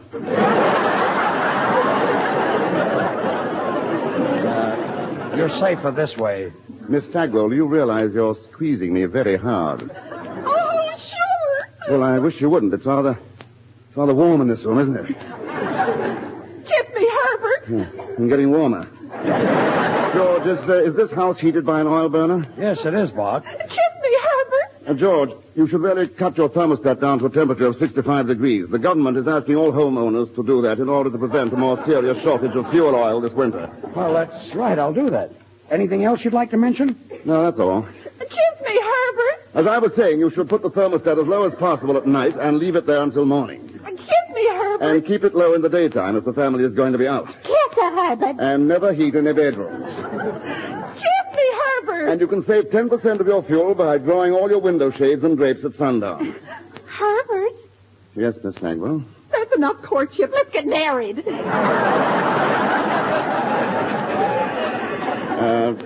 George, may I see you a moment, old man? Sure, Bart. What is it? George, you've simply got to get me out of this. That woman, and I use the term loosely, has a gleam in her eye that I don't like. Well, gee, Bart, you're an actor. Make up an exit. Well, I'll try. Oh, Miss Sagwell. Yes, Angel Pie. Oh, me. Miss Sagwell, before we go any further, there is something you must know about me. What? I have a past, Miss Sagwell. I have lived. Is that all? Oh, it should happen to me. No, you don't understand. It all happened when I was but a lad.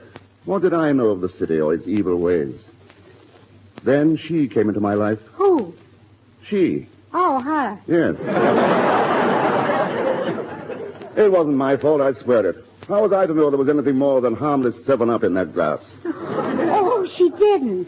You don't know her. Who? Her. Oh, she. Yes. Gad, how I hated myself in the morning. Women are beasts. Yes, they are. Well, you'll never find a nicer beast than Tootsie. Oh, Herbert, forget your past. All I want to hear are those 3 little words that'll tell me how you feel about me. Very well. Say them.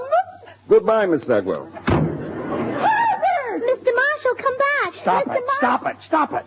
Herbert Marshall never had any idea of marrying Tootsie. And goodbye. Oh, dear. I don't know what. Oh, don't cry, Tootsie. There isn't any reason to cry. I can't help it. I can't get a feller. Fortune tellers are never wrong, Tootsie. Someday your HM will come along. I won't even be here if he does. He'll probably throw me in jail on account of my income tax. Oh, no, they won't, Tootsie. Let's see that letter from Washington. Dear, I was just born under an unlucky star, that's all. Tootsie! He's come into your life, HM. The fortune teller was right. Huh? Well, look at the signature on this letter. Henry Morgenthau.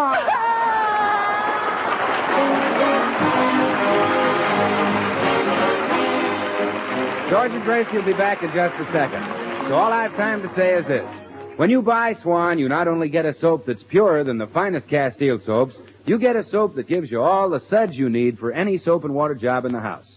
Faster than other white floating soaps. Use Swan for the dishes. Use it for your hankies, hose, and undies. Use it in place of easily wasted package soaps. Use it in place of expensive toilet soaps. Yes, and use Swan knowing that it really is purer than the finest Castile. Well, here they are, George and Gracie. Gracie, this is no time of the night to bother Herbert Marshall. But this is important. Hello. Oh, no, not again. Well, I just wanted to tell you that poor Tootsie can't sleep a wink. Well, surely I'm not responsible for that. Oh, yes, you are. You left our house in such a hurry you forgot your derby hat. Well? Well, Tootsie's keeping it under her pillow. Come on.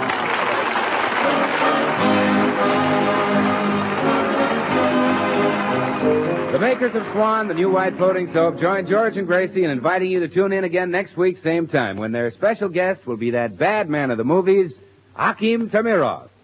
Remember, Swan also brings you another of radio's top shows, Tommy Riggs and Betty Lou, over another network. Now, till next week, this is Bill Goodwin saying, well, I, Swan, how about you? Good night.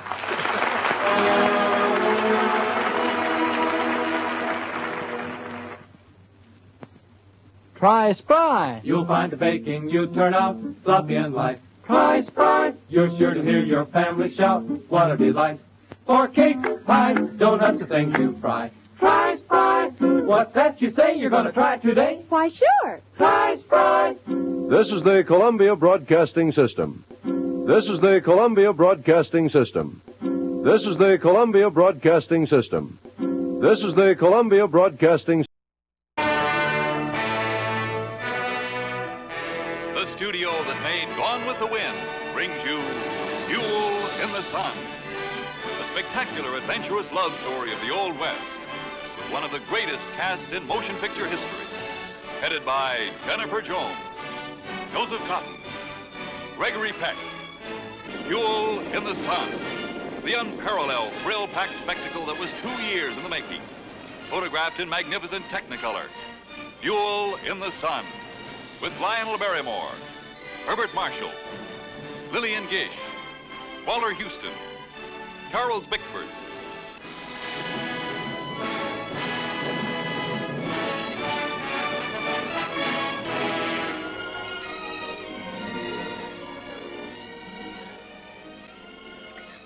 Loot, honey.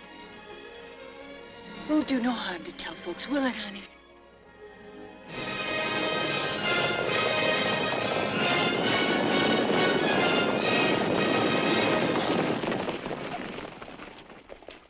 I aim to defend Spanish Bit with lead. Now, if there's any yellow bellies among you, get out now.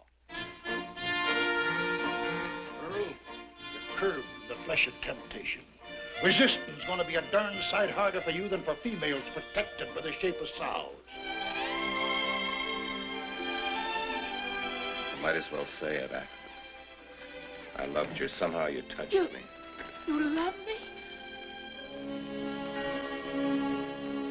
You dare to bring that Indian baggage right here into this house, and now you try to tell me...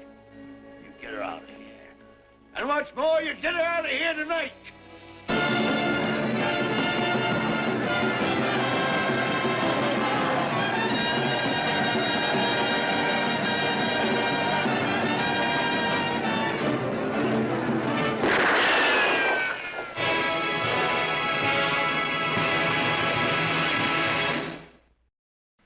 Hunt the biggest of all game with the Green Hornet and Cato coming up next. The Green Hornet.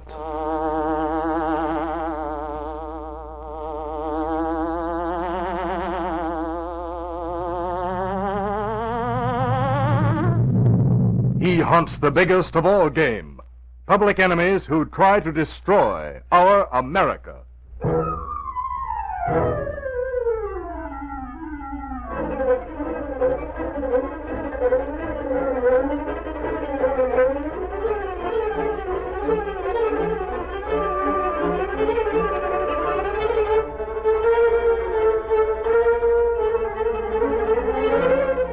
With his faithful Filipino valet Cato, Britt Reed, daring young publisher, matches wits with racketeers and saboteurs, risking his life that criminals and enemy spies will feel the weight of the law by the sting of the Green Hornet.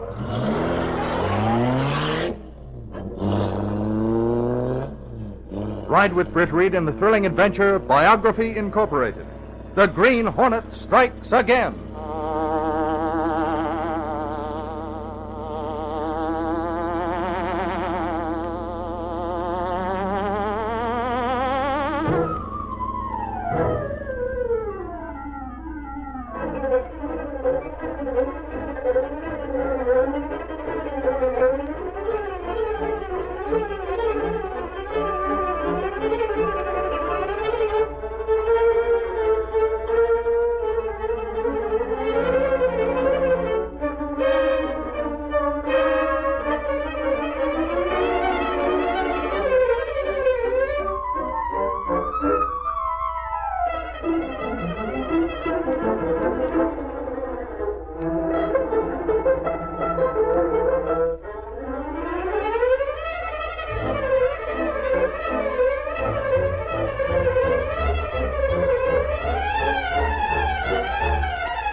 The gold lettering on the office door was quite impressive.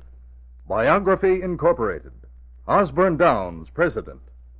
Upon entering, one was even more impressed by the small but well-furnished office. But most impressive of all was Osborne Downs himself, seated behind a large desk and looking every inch the publisher, with his pince-nez glasses, high intelligent forehead, and dark conservative clothes. He looked up as Al Jessup, his sales manager, entered from an adjoining room. Well, Jessup, have you finished your pep talk to the sales force? Just about, Mr. Downs. Thought perhaps you'd want to say a few words to them before they start out this morning. Oh, yes. Yes, that's a good idea, Jessup. I'll go right in. Good. You may think of a few points that I forgot to cover. How many are you sending out this morning? 8. 6 men and 2 girls. I'll have more out tomorrow. Fine. Well, you go in first. I'll follow. Yes, sir.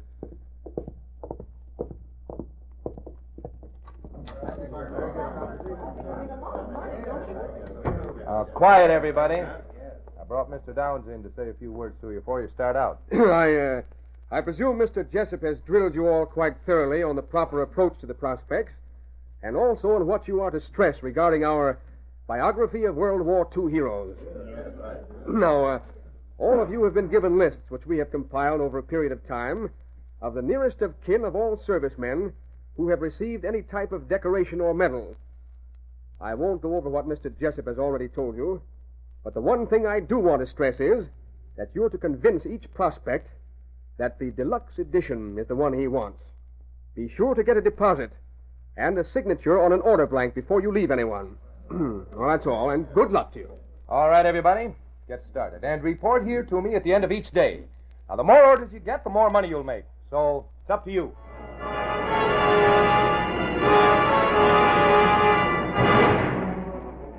I recommend our deluxe edition, which is only $25. Now, this is a book you'll be proud to have in your home. Well, I guess I can manage it, since it is sort of an honor to my boy. I'll sign up for the deluxe edition.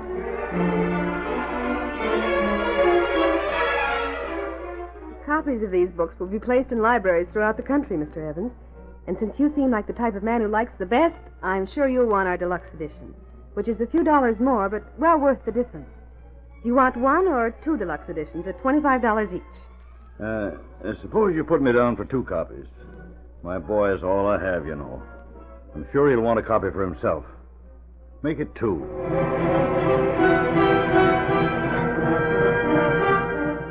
Madam, this book will be a lifelong testimonial to your husband's bravery in the war. Something that will keep his name alive for generations. Yes. Yes, of course. I'll take the deluxe edition.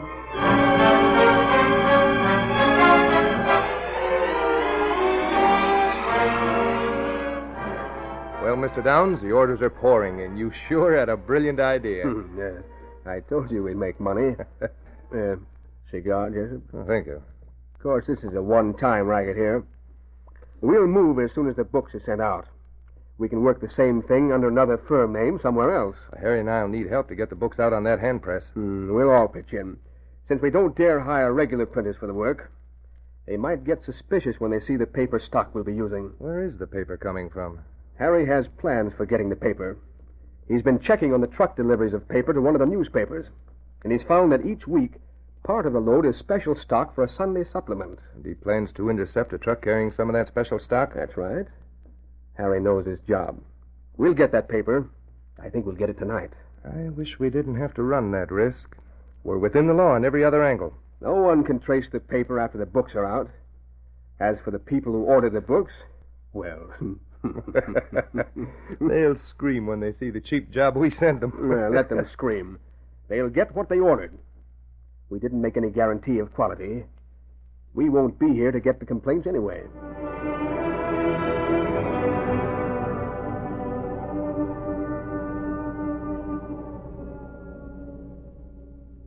That night, the truck, loaded with paper, moved along Water Street on its way to the Daily Sentinel building.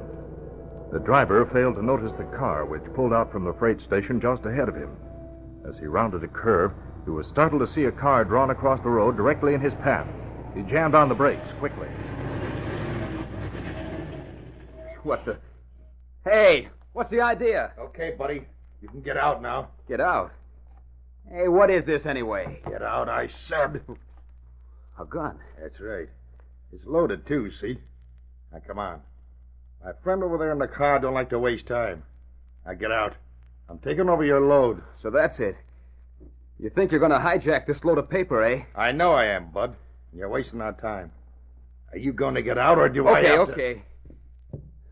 I'm getting out. But I ain't going to let you get away with this truck. Well, you... All right, tough guy, you ask for it.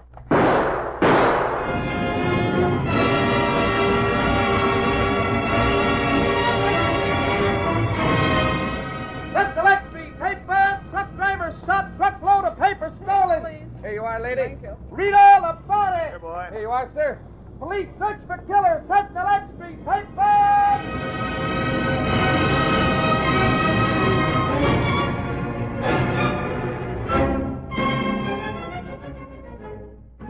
Hi, Reed. Hello, Axford.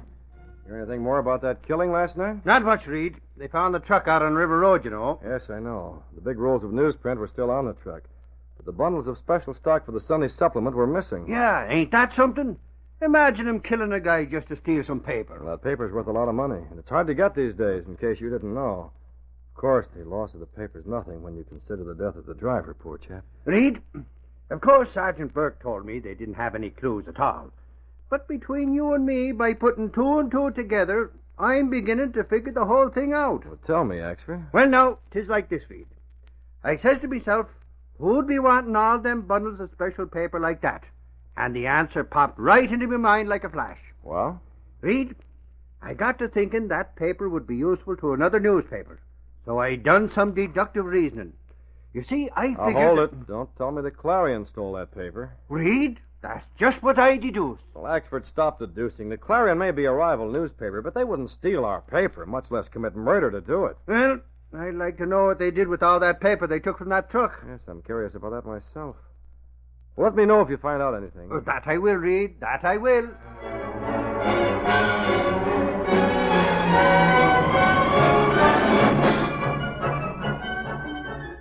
As time went on, the murder of the truck driver and the disappearance of the paper remained a mystery. One morning, Axford entered the outer office where Britt Reed's secretary, Lenore Case, was busy at her desk. Good morning, Casey. Good morning, Axford. For once, I'm not going to mention slamming the door. But you did mention it, just then. That shows how inconstant you are, Casey. No doubt you mean inconsistent. Sure, that's what I said, sort of quick like. Want to see something?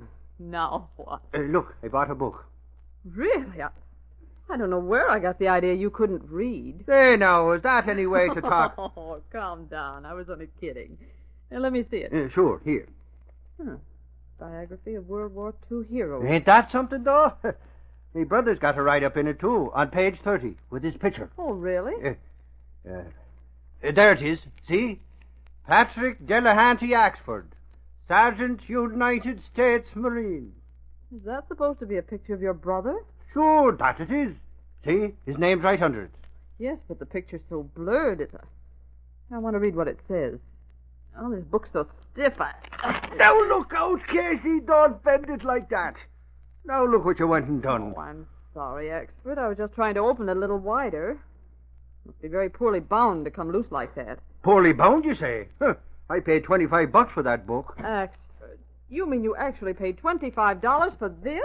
What did Axford buy for $25? Oh, hi, Reed. I was just showing Casey a book I bought.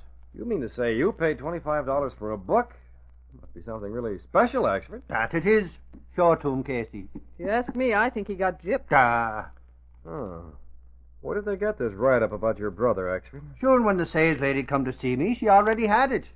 Casey just busted the binding. There's a deluxe edition, too. Deluxe edition, huh?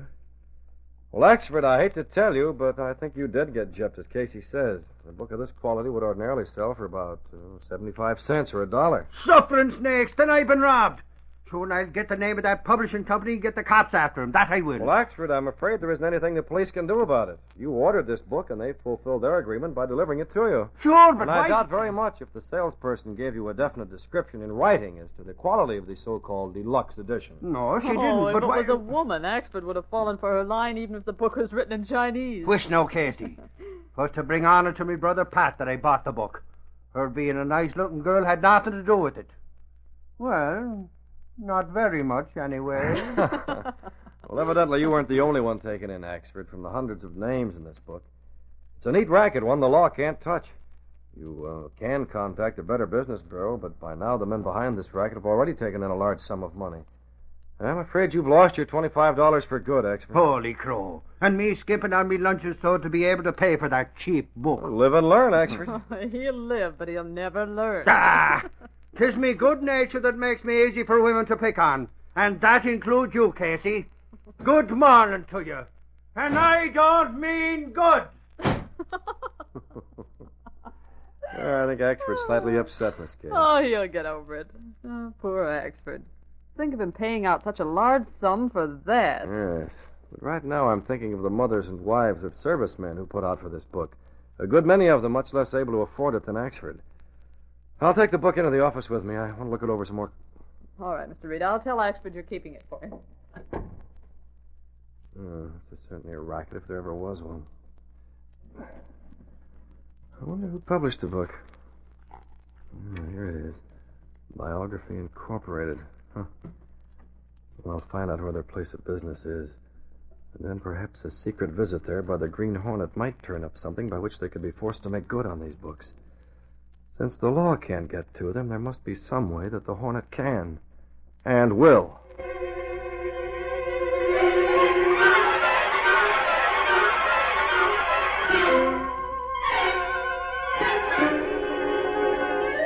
We'll continue our Green Hornet adventure in just a moment.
Now back to our story. That night, Britt Reed went to his apartment, where Cato, his faithful Filipino valet, and the only person knowing his identity as the Green Hornet, was waiting. The two men discussed the racket by which Axford had been taken in. Rackets such as this one, dealing with servicemen's families, are surefire, Cato. And they often hit people who can't afford to lose money. Well, people will be satisfied if they get good book. Well, they probably would be. It's an idea that appeals to them.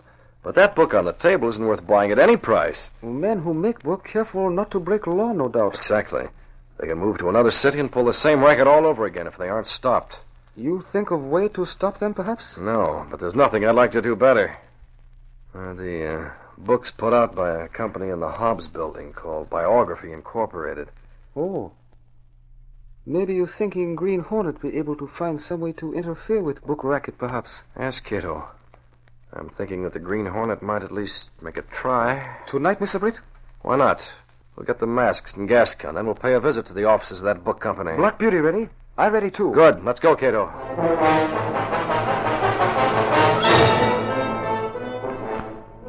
Stopping the Black Beauty in a secluded spot behind the Hobbs building, Britt Reed left Cato to guard the car and quickly made his way by means of the back entrance to the darkened offices of Biography Incorporated.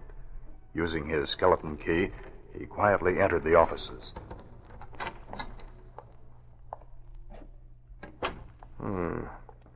Not a bad layout. I'll have a look around. Britt Reed made an intensive search through desk drawers and file cases, but nothing came to his notice that might be of use for his purpose. Well, they've kept things in pretty good order. Whoever's running this racket knows what he's doing. Door over there. Small hand presses. So this is where they do the work. Sort of an amateur setup. Looks like the racketeers do their own printing and binding. I guess... those big bundles of paper stacked up over there. I wonder how they get their paper. Might be able to check. The outside wrappings have a number on them. 593-212. Well, that's the order number of the Daily Sentinel. And these are the bundles of special stock that were stolen from that truck. Must intend to make this a one-time racket, then leave the city. Guess they have most of the orders filled by now. So that's the game of Biography Incorporated.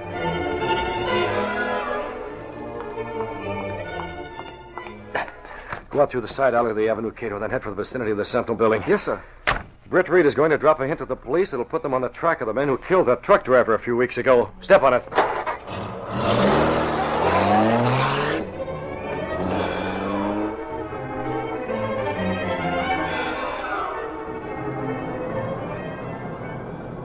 Ashford, I'll sure be glad when I drop you off at the Sentinel building.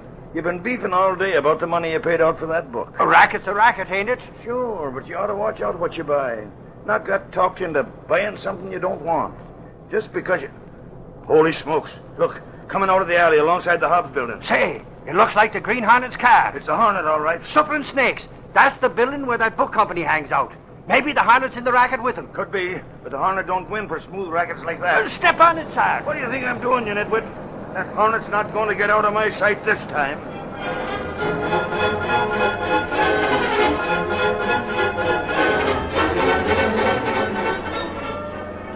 Police still following, Mr. Britt. Yes, you better not go near the Central building now. Go straight out the avenue. They're quite close now. Pull out the smoke screen throttle. That should stop them.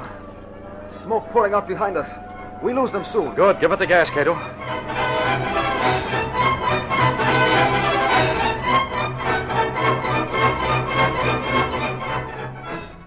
After losing the police, Britt Reed and Cato returned to their apartment. They were discussing the discovery Britt Reed had made in the offices of the book company. I intended to call the police, and speaking as Britt Reed, tipped them off that they might find a clue to the murder and hijacking case in the offices of Biography Incorporated. You decide not to tip off police now, Mr. Britt? Yes. They saw us in the Black Beauty coming out of the alley alongside the Hobbs building where the book company's located. The police might put two and two together and connect Britt Reed with the Green Hornet, and I won't take that chance. Well, then what you do? I'll lead the police there when the men operating the company are still in the office. And, of course, make sure the police find that paper. But that'd be risky for Green Hornet. And the Green Hornet's used to taking risks, Cato. We'll wait till tomorrow evening, then go into action, and hope for the best.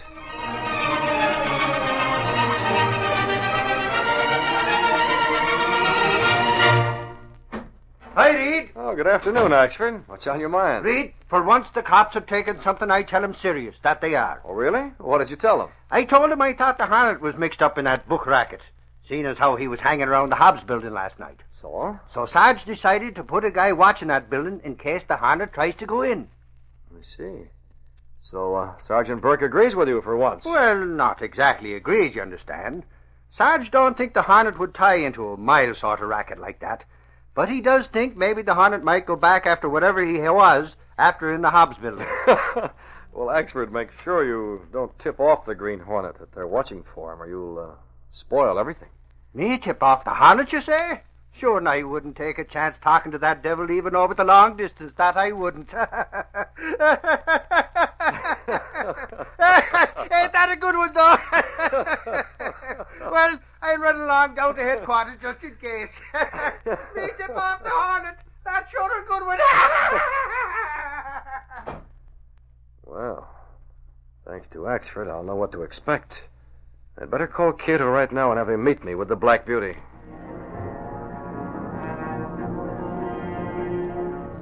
Dusk had fallen when Cato met Britt Reed with the Black Beauty. Soon they were moving swiftly on the way to the vicinity of the Hobbs building. Meanwhile, in the offices of the book company, Downs and Jessup were talking. What do you make of that cop watching this building, Mr. Downs? According to the papers this morning, the Green Hornet was seen driving away from here. I admit it's put me on edge. If the police should get a look in that back room there... There's no reason why they should come to this office. It'd be safe enough for us to leave. I'd rather stay here a while. If anyone should come here, Harry's in the other room to keep out snoopers. Oh. The police won't be watching after tonight. And believe me, I'll be very much relieved when they've gone. Tomorrow we'll make plans to move out of here. And we'll be leaving this town with a very nice bank account.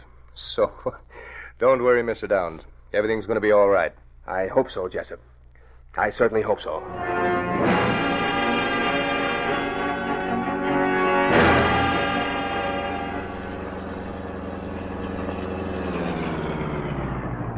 We're just half a block from the Hobbs building, Cato. You'd better wait here and be ready for a quick getaway. You be careful, Mr. Britt. Police watching might see you. I intend to be seen, Cato, so that the one watching out front will call for help. Then I'll lead them directly to the offices of Biography Incorporated. What you do then? I'll get through the office into that back room before the men in the office get over their surprise. Why you do that? When the police arrive, the racketeers will send them away, not daring let them go into that room because of the bundles of stolen paper stacked there. After that, I'll come out and make a deal with the racketeers. Make a deal? Yes, just an idea I have. But if police go to back room, you be trapped. Yes, that would be bad.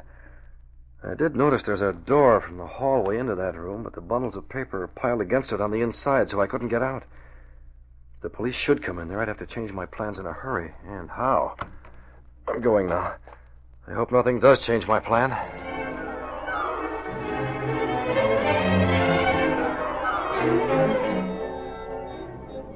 This sure is a waste of time having me watching the Hobbs building for the Hornet to show up. He's sure to find out we're watching or stay away. Oh, well, if I wasn't here, I'd be... Say, I must be seeing things. It's the Hornet sneaking in the front door of the Hobbs building. Better get to a phone and quick.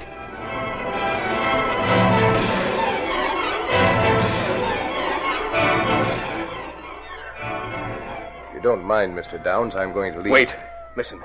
That sounds like police cars stopping out front. Yes.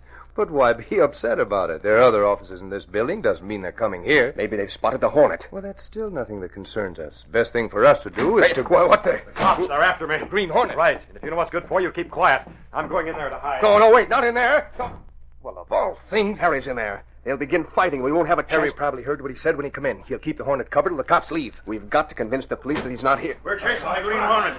We thought he came in here. Why, afraid you're mistaken, officer. We haven't seen him. That's right. What's in that room over there? Why, that's our storeroom. Well, maybe you won't mind if we have a look, just to But make we sure would mind, officer. You haven't a search warrant, I presume? No. I'm sorry. You already have our word, you know. Well, I guess if you say he didn't come in here, I'll have to take your word for it. I could have swore he did come in here, Sarge. Skip it, Axford. There's nothing we can do. Right now, anyway. Meantime, in the back room, Britt Reed stood facing a gun in the hands of the killer, Harry, who had surprised him when he entered. The two men stood in silence, listening to the muffled voices in the office beyond. If you make a sound, I'll plug you. Britt Reed thought quickly. He knew instinctively this man before him would shoot him as soon as the police left the office. Yet if he took means to attract the attention of the police, he'd be trapped. Suddenly, out of the corner of his eye, he noticed that the large bundles of paper were unevenly stacked from floor to ceiling. If he could get to the side of the stack and make them topple toward the gunman, he'd have a chance. It was risky, but making his decision, he moved swiftly, ducking to the side, and gave a mighty heave, sending the stack of heavy bundled paper toppling toward Harry. Hey! Oh, my shoulder! Watch those two out there. Don't let them leave. We got them covered. Sarge, these bundles of paper. What about them, Axford? Look, on this bundle, see? That's the same order number they put on all the paper that comes to the Sentinel. This must be the stolen paper from that truck. Great heavens to Bessie. We really ran onto something here. We'll find out just what when we get all these guys to headquarters. Suffering snake, Sarge. That must have been the Green Hornet going out just then, through that door over there. It was the Hornet, all right. He crawled behind them bundles of paper and got through the door while you guys stood there gabbing. Gabbing, is it? You and your pals will do plenty of gabbing before we're through. Come on. Shall we bring these two along, Sarge? I'll say you will, and keep your eyes on them, too. Something tells me we got quite a haul this night. Hey, wait a minute. What's the matter with you? Look, on the office door. I didn't realize it till just this minute. This is the offices of them slickers who done me and others out of $25 each for that junky book. Something also tells me you'll all be getting your dough back, Axford. Come on, boys.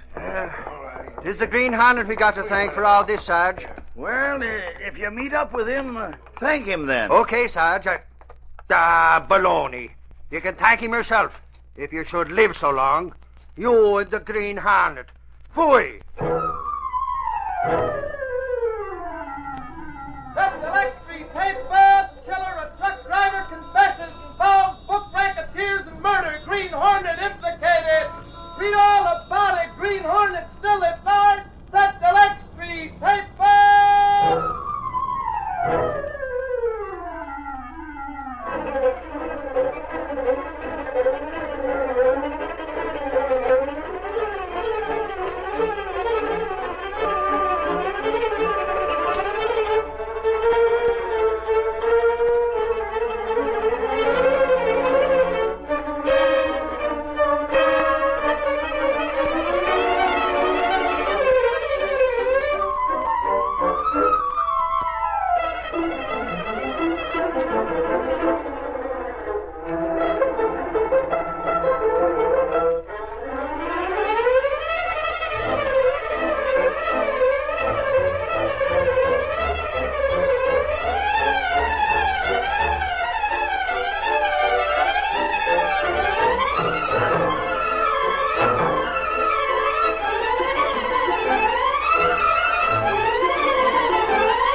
These copyrighted dramas originate in the studios of WXYZ Detroit. All characters, names, places, and incidents are fictitious.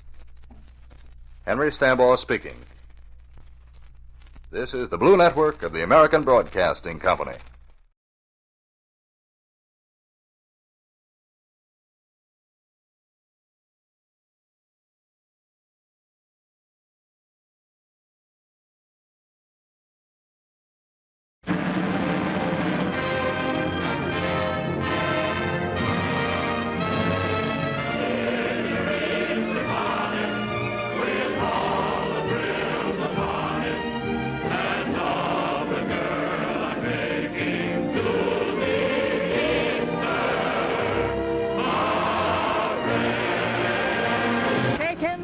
Away, unhappy news away. I'm stepping out with my baby. Can't go wrong, 'cause I'm in right. It's for sure, not for maybe, that I'm all dressed up tonight. All night long he calls her Snooky Ookums, Snooky Ookums. Fiddle up on your violin. Lay right on it, rest your chin upon it. Doggone, you better begin and play an overture upon your violin. When the midnight choo-choo leaves for Alabama, Alabama. I'm just a fella with an umbrella. It only happens when I dance with you. That trip to heaven till the dance is through. A girl I love is on a magazine cover.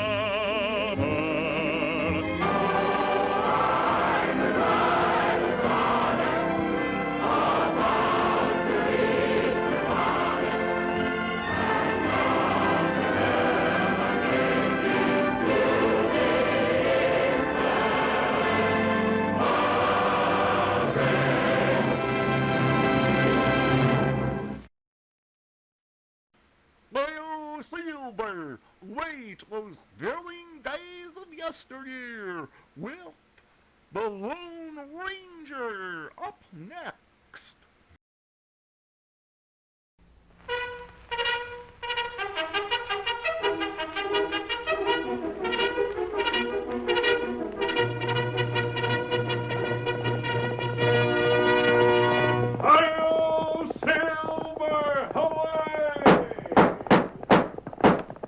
A fiery horse with the speed of light, a cloud of dust, and a hearty hi-yo Silver, the Lone Ranger.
In the early days of the western United States, the local sheriffs were unable to control the crime in their districts. And when emergencies arose, many communities took the law into their own hands. The Lone Ranger fought this mob rule and saved the lives of many innocent men. In time, he proved to the pioneers that there could be no justice where violence reigned. It was the famous masked rider who finally brought law and order to a lawless frontier. Return with us now those thrilling days when the West was young. From out of the past come the thundering hoofbeats of the great horse Silver. The Lone Ranger rides again. Come on, Silver! There's been more trouble in Pecos. Silver's waiting on the trail ahead. Hi-yo, Silver! Away!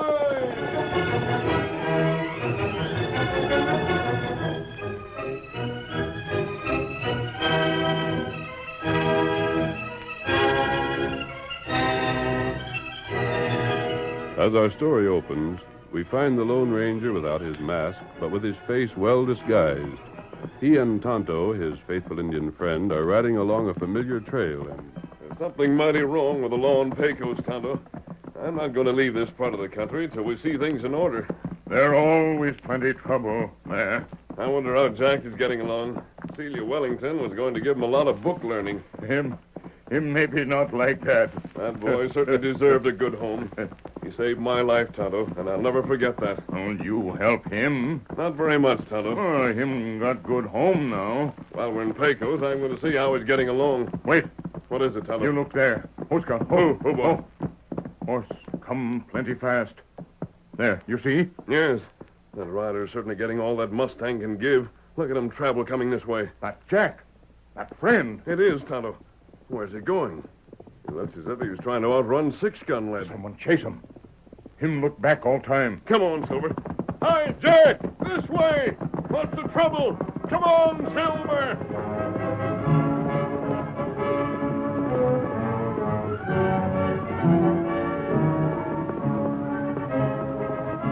The Lone Ranger dashed ahead as Jack, seeing the rider, swerved to the right to evade him. The big white stallion quickly cut down the Mustang's lead. Jack, rein up! I want to speak to you! Let me alone! Leave me be! Rein up there! Let go of that Oh, there! Oh, boy! Oh, there! Let me alone! Why are you running away from me? Don't you remember me? Oh, Scout! Oh, Scout! Oh. It's you and Tonto. What matter? I didn't know you. You ain't wearing your mask. Him got disguised.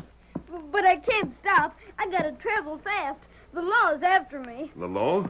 Please don't make me stop and answer your questions now. I can't do it. The sheriff's posse will be along just a minute now, and... You not run from law? That's bad. What you do? I didn't do nothing, but I can't prove it. If they catch me, they'll jail me, maybe hang me. It'll most kill Aunt Celia. You still live with Miss Wellington? Yeah. Let me go. What evidence has the law got against you? This Mustang, that's one thing, and what's in the saddlebags is another. I gotta get away. See? There they come. Did they see your face? No. Are you guilty of anything wrong? No. I swear it. Let me go now. Jack, you saved my life. Tonto, you and Jack hold guns on me. Quick, get on my horse, Jack. Silver will let you. I'll get on yours. What for? I'll be the one that's captured. That'll save you. You can't do that, mister. You can't. I couldn't. That's let an you- order, Jack, and you're going to obey it. Here, Tonto, take these guns.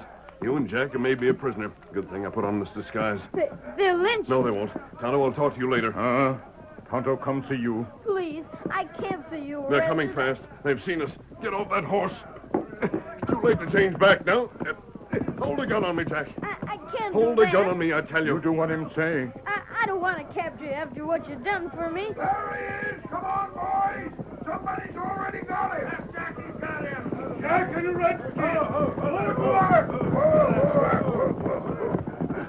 It's all right, Jack. You'll get the reward money sure enough. You done fine. But maybe this fella ain't... No mistaking him. We followed that there Mustang all the way from Pecos. You've got me all right. You see, he admits it. Why you want him? Hey, ain't I seen you afore, Injun? Maybe. Why you want him? I can't just place you. But anyhow, from what we seen, you helped Jackie capture this here killer. Oh, him killer? That's what he is. Take a look at these saddlebags, fellers. I'll look. I'll give you a hand. Well, mister, I'm here and putting you under arrest for the murder of Lem Billings at the Pecos Bank and for stealing some important papers. You either come with us peaceable or get drilled for resisting arrest. Oh, well, I'll go with you. You fellas find what you were looking for? I got them papers right here. Then we'll be getting back to town. Get along with this foot, boys. All right. Come on. Yeah.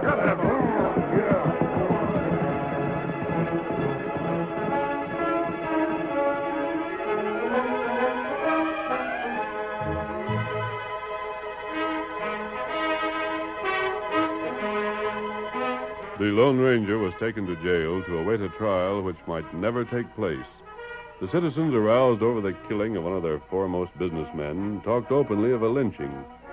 It was early that evening that the sheriff called on Jack and the woman who had adopted him, Celia Wellington. When the sheriff was admitted to the house, he said, Can't stop for just a minute. Oh, but do have a chair, Sheriff. I don't often have company out here. Yeah, thank you, but I'd better not. There's things need attending to at the jail. What I come for was to see Jackie. Look here what I fetched you, young feller. The $500 that was put up for the capture of Lem's killer. I don't want it. Now, come on, take it, lad. I couldn't find that Injun who was with you, but if you see him again, you can split with him. Take it, Jackie. You've earned it. I don't want no money. Oh, don't let it bother you like that. I savvy how you feel, son. I felt the same way the first time I captured a man and seen him sent to jail when I knew he was going to be hung. But when you get to feeling like that, then just recollect what he done. But you ain't sure he done nothing. We're sure enough. Lem was killed and papers stole from him, and the Mustang seen heading from the bank. When we caught that feller, he was riding that same Mustang and had them papers in his saddlebags. That's proof enough. Why, I've never seen you behave the way you have since you come home today, Jackie. What's the matter with you? Nothing. Well, I'll leave the reward here. I got to get back to jail and try and guard the prisoner till he gets a trial. Well, thank you, Sheriff. Jackie's the one to be thanked. You can be right proud of that boy, Miss Celia. I am. Good evening to you. Good evening, Sheriff. Now, Jackie, what's the matter? You act as though you were sorry that you caught a proved killer. I am. What do you mean? I didn't mean to say that. I can't tell you about it. Why can't you, Jack? I thought we were going to be real friends and never hide anything from each other. I won't say another word. That's all. I won't. Very well. If you feel that way, son, I'll not ask.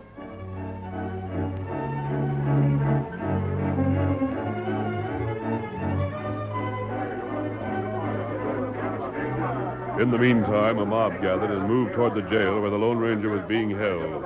Flash Billings, brother of the murdered man, led the way. Come on, fellas. We'll make the sheriff turn over the prisoner. If he refuses, we'll take him anyhow. Are you with me? Get back to the jail. There's the sheriff now. He got his gun ready. He can't hold out against all of us. We'll get that killer anyhow. I told you fellas to stand back. Break up that mob and go back home. You can't make it, Sheriff. Now listen to me, you idiots. What's this mean, Flash Billings? Did you get these fellas to come here? What if I did? Then tell them they're wasting their time and they're going back. Like fun I will. We're after the skunk that killed my brother. Ken, it's all well and good to want to see a killer get hung, but there's ways of doing that same. It's the county should do the hanging, not you, fellas. Never mind the talk. Let us get at that feller. And what if I don't surrender it? And you'll have to fight us, and you won't have a chance. Every man here is willing to help break into that jail. Ain't that so, men? Well, I'm blamed if I'll send him out to you. Still figuring to fight us? Nope, that'd be foolish again the kind of odds there is. But if you want him, you'll have to go in and get him. I'm staying neutral. You hear that, fellas? Come on. Into the jailhouse. We'll get that killer.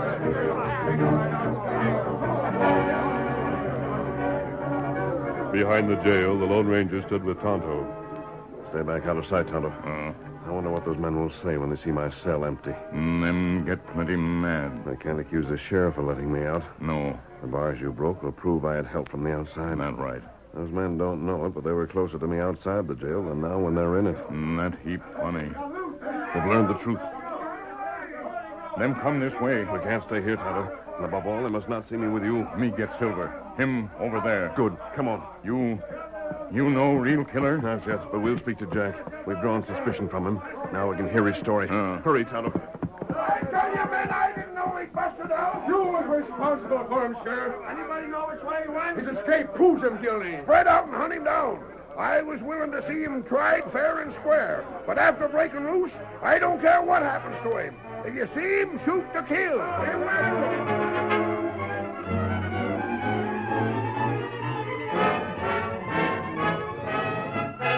For long hours that night, Jack tossed and turned in his bed. Worry over his friend, the Lone Ranger, made it impossible for him to sleep. And Celia, hearing his restless movements, entered his room. Jackie. Oh, Yeah, Aunt Celia? I've been listening to you for the past hour. Can't you go to sleep? What was that shouting I heard a while back? It was the lynch mob. They were after the prisoner. Oh, did they get him? No, from what I heard, someone broke him free from jail and he escaped. I'm glad. Now try to sleep, Jack. It's awful late. I hope they never find him again. You wouldn't want a murderer to go free. But he ain't. Oh, you can't understand. You don't know about it. Now, don't try to keep all your troubles to yourself, son. You'll learn that troubles are easier to bear when you share them with someone who loves you. Please. No matter what it is, I can help you. You're only a young boy, you know. Are you in some kind of trouble? No. Oh, please let me help. Leave me be, Aunt Celia. Go away. Leave me be, please. All right. I'll do as you say. But you've got to get some rest. I'll open the window further. Perhaps the fresh air will help you. Hey, good night, dear. Night.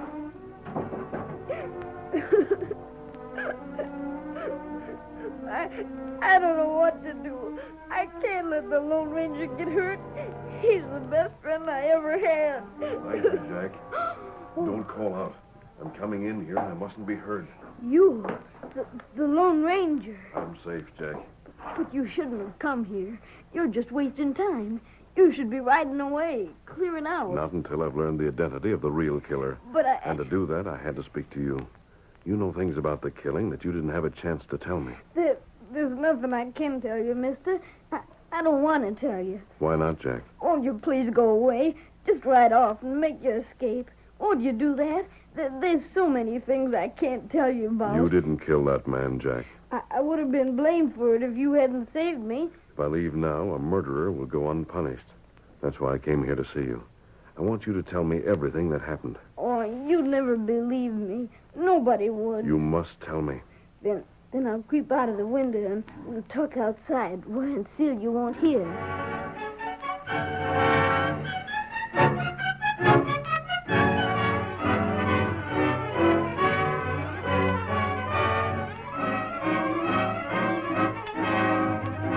The curtain falls on the first act of our Lone Ranger story. Before the next exciting scenes, please permit us to pause for just a few moments.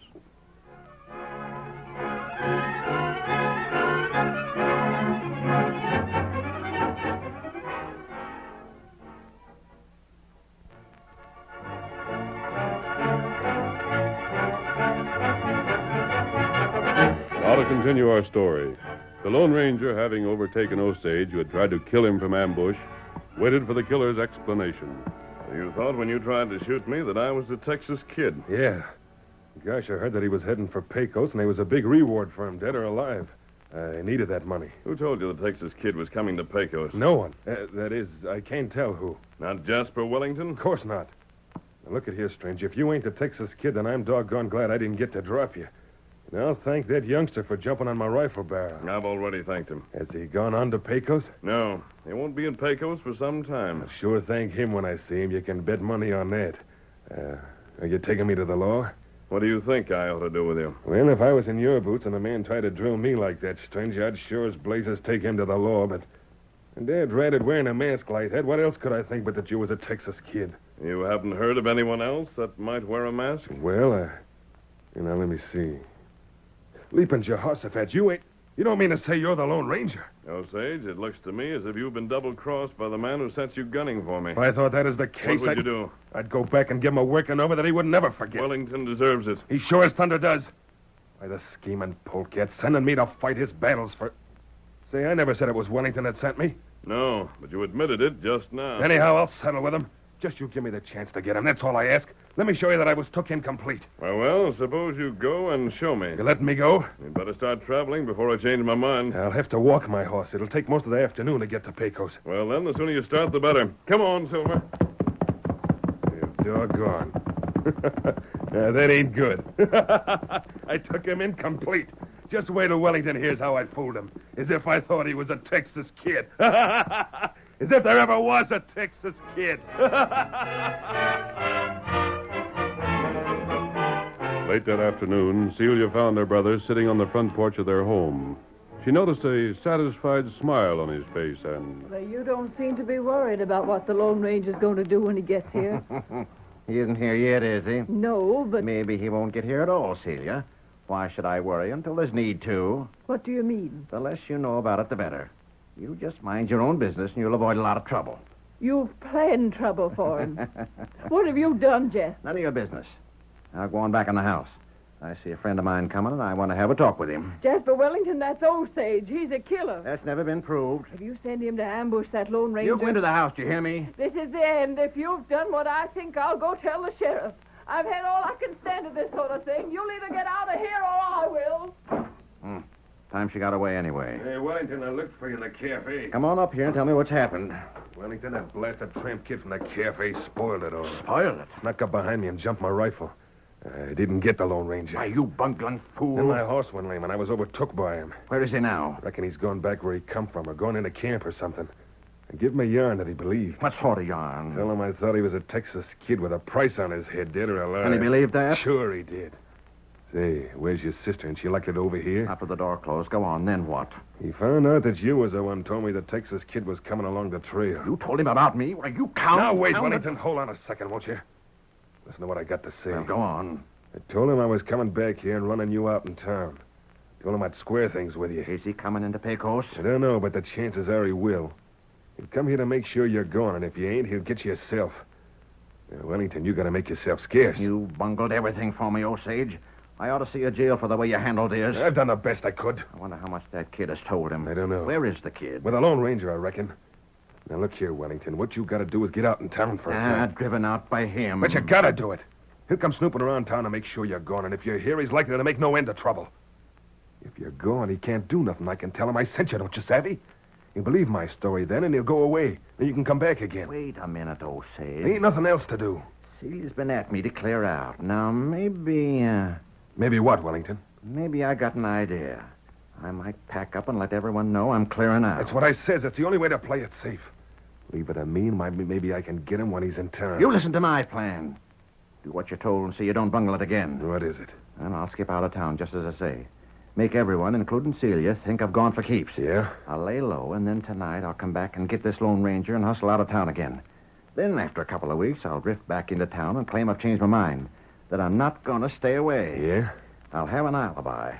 But I'll have disposed of this Lone Ranger. Ginger, that's a good idea. When he's killed, you'll be suspected if Jack says anything. But you'll have an alibi for the time of his death. That sounds real slick. I'll go pack some things right now. I'll be out of town before dark. You hang around, keep your eyes open. If the Lone Ranger comes into town, be sure you know where he's at so you can tell me when I come back sometime tonight. I sure enough will, Wellington. I sure will. Celia. Celia, where are you? What is it, Jasper? Come here. Give me a hand. I'll need your help. Well, what is it? I've got to leave town. I've got to leave in a hurry. Help me pack my things. You really leaving? Yes.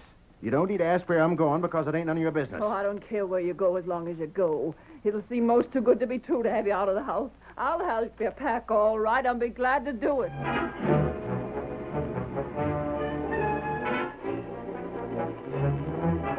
That night, the Lone Ranger, Jack, and Tonto made camp not far from Pecos. The masked man was silent. He sat apart from his companions for some time, and then suddenly he rose to his feet and came closer to the campfire.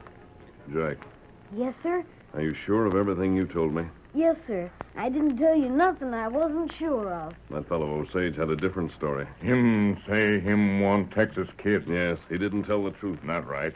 And it didn't mean a word he said when he told me he'd deal with Wellington when he got back to town. Not right. I think it's about time we moved into Pecos and investigated things there. Don't you do it, mister. Don't you do it. Osage will shoot you from ambush. He won't give you a chance. Maybe he won't get the chance to shoot me, Jack. I tell you, he's got to get you. Wellington will make him. If he don't, Wellington will likely see him jailed or maybe hung. We'll see about that, Jack. Why don't you let me go instead? Why don't you let me go there and see what I can learn? They wouldn't dare kill me. Jack, I think I will send you to Pecos. In your place? No, ahead of me. I want you to help me. Gosh, yes. Anything in the world I can do for I you. want you to tell Osage where he can find me. Here? No, Jack. I'm going to be in the hotel. But you can't go there wearing that mask. I won't wear the mask, Jack. I'm going to disguise my face Go into the hotel and get a room to spend the night in. And I'm to tell Osage that? Yes. You got scheme? Tonto, Osage is a murderer, but it's never been proved. Perhaps the sheriff will be glad of the chance to get proof. When he gets you? We'll see about that, Jack. Here, Silver. Get your horse, Tonto. Yes, Scout. Cinch up. I'll put out the fire and pack our things. It's time for us to head for Pecos.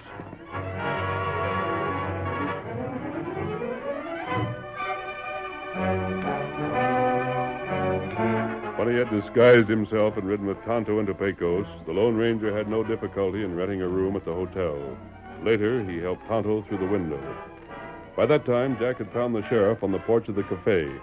The lawman listened attentively to the boy's message, and... I took it, Jack. That's sure enough news. I'm right glad to hear it. You help? Help? Sure, I'll help. Osage is right inside the cafe this very minute. Oh. He's seen you and me talking. Likely he'll come nosing around as soon as you leave. So you leave now. Looks like he ain't waiting. There he comes now. Evening, Sheriff. Evening. Reckon you already heard all the talk around the town. What is that? How I sent Wellington a kiting on his way. I heard something about it. I don't reckon he'll ever show himself around here again. He double-crossed me. If it hadn't been for the kid there, I'd have shot a right upstanding man. Ain't that so, Jack? Yeah, that's right. Yes, sirree. Jack just stopped me in time. When I seen that Wellington had sent me to do his killing for him and lied about the man I was to shoot, making me think I was killing an outlaw, I swore to get Wellington. So he moved out in town to get away from you. Just so, and good riddance. I suppose that's why the Lone Ranger come into town, too. He did? Sure, he's rooming at the hotel. I never heard that. Why, he's disguised, but that's where he's spending the night. Well, if Wellington comes back, I reckon he'll sure enough get a red-hot reception. If one of us don't get him, the other one will. I gotta be going now, Sheriff. I'll see you soon. Yeah, maybe sooner than you expect.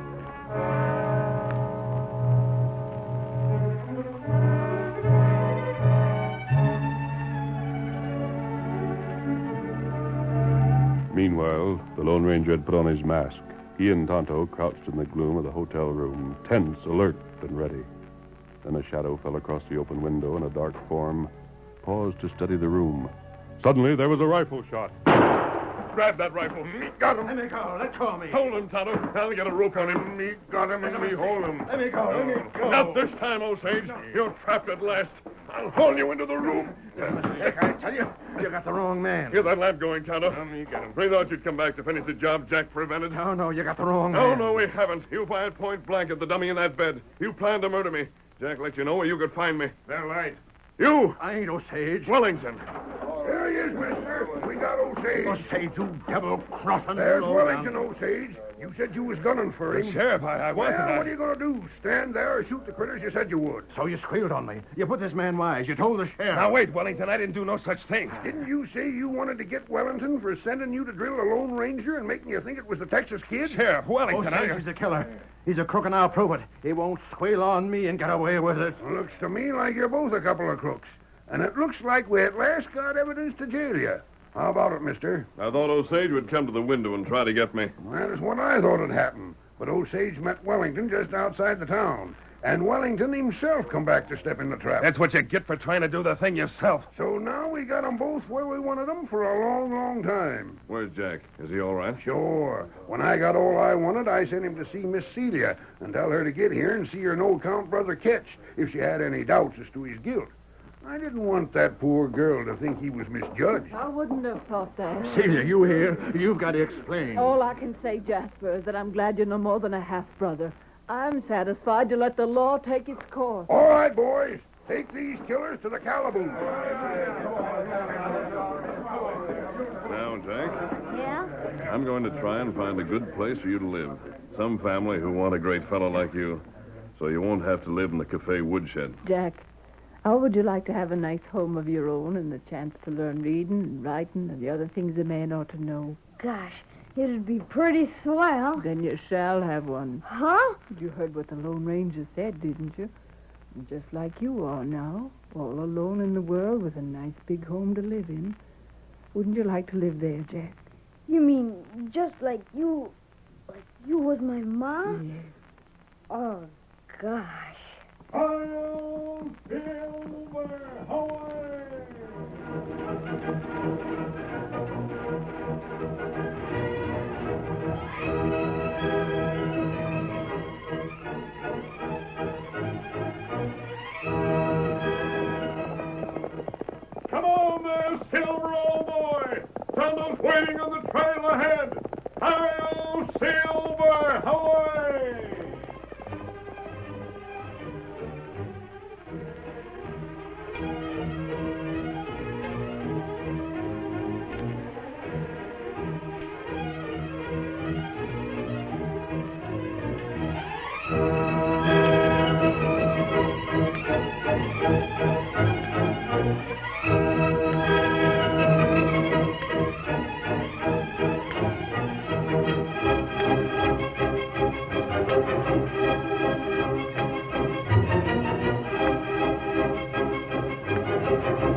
have just heard is a copyrighted feature of the Lone Ranger Incorporated.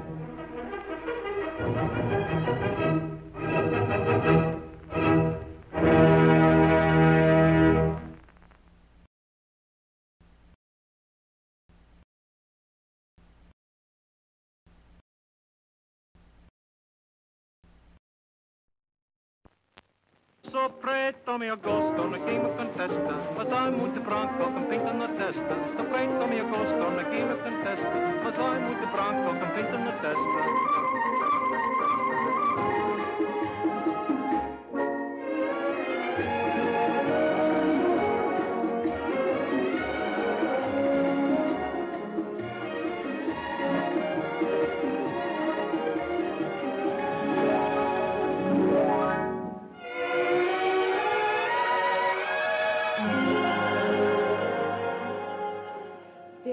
I'm asking you to marry me.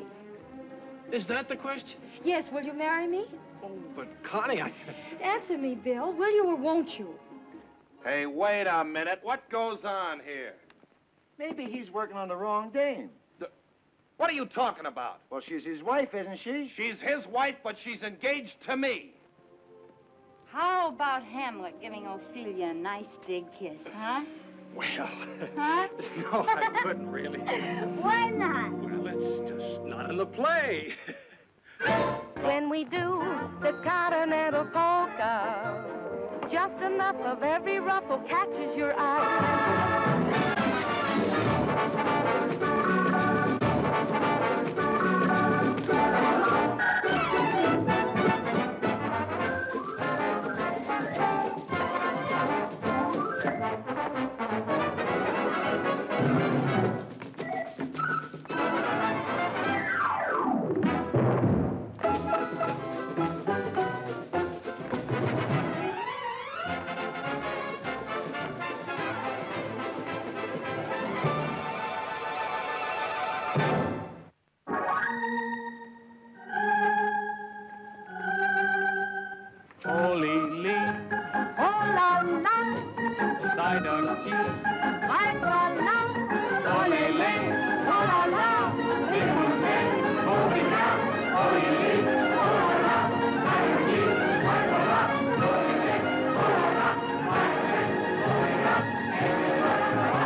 Groucho Marx is your host, as some of the most interesting contestants you will ever meet compete on You Bet Your Life. Up next. Ladies and gentlemen, the secret word tonight is people. P-E-O-P-L-E. Really? You bet your life.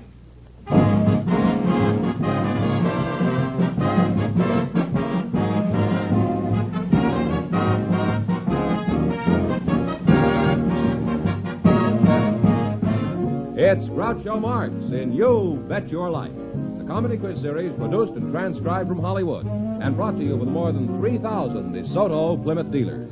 The dealers who have on display the outstanding DeSoto Automatic with fully automatic power flight transmission and the all-new Plymouth, your best buy in the low-priced field. And now, here he is, the one, the only... That's me.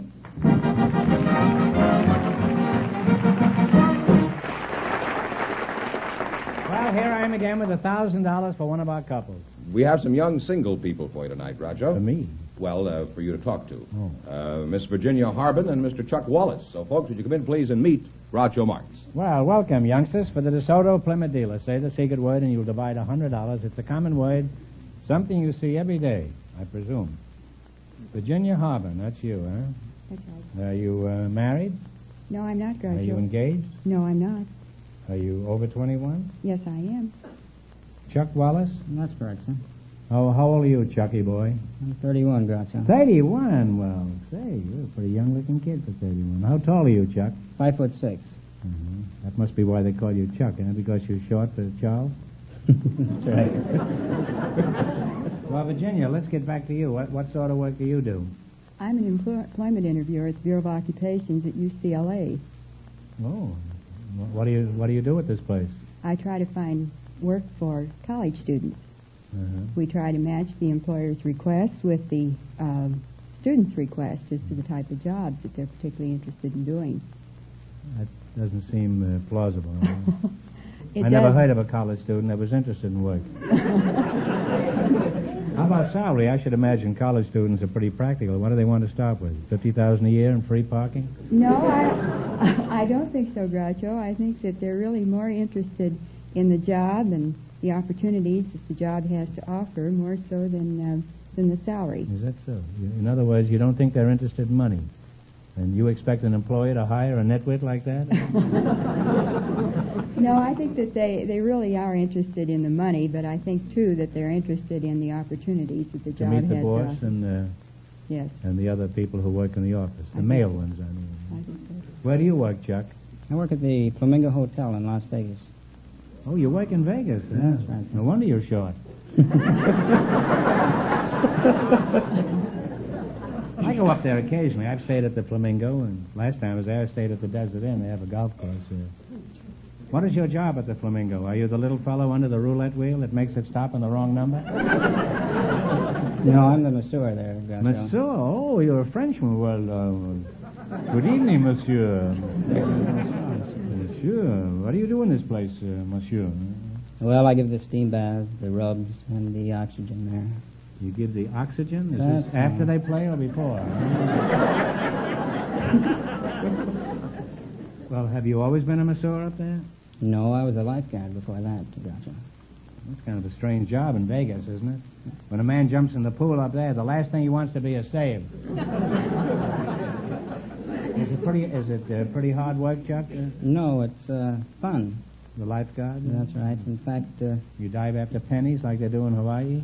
Well, in a way, yes. There was a rumor going around the hotel that... There were a number of them when I was there. They finally threw me out of the hotel. Well, anyway, this rumor was that if anyone would throw a silver dollar into the pool before they'd go into the tables, well, they'd have good luck that night. And how does a rumor like that ever get started? I started it. Well, congratulations. Thank you. Finally found somebody who was crookeder than I was. Well, Vegas is certainly a fabulous place. Are there any more little traditions like that one about throwing the coins in the water? Well, there's a rumor going around the Flamingo now that if you come down to the health club and get a rub, and give the boy a silver dollar to rub your arm, you'll have a... That's you, huh? Well, that's right.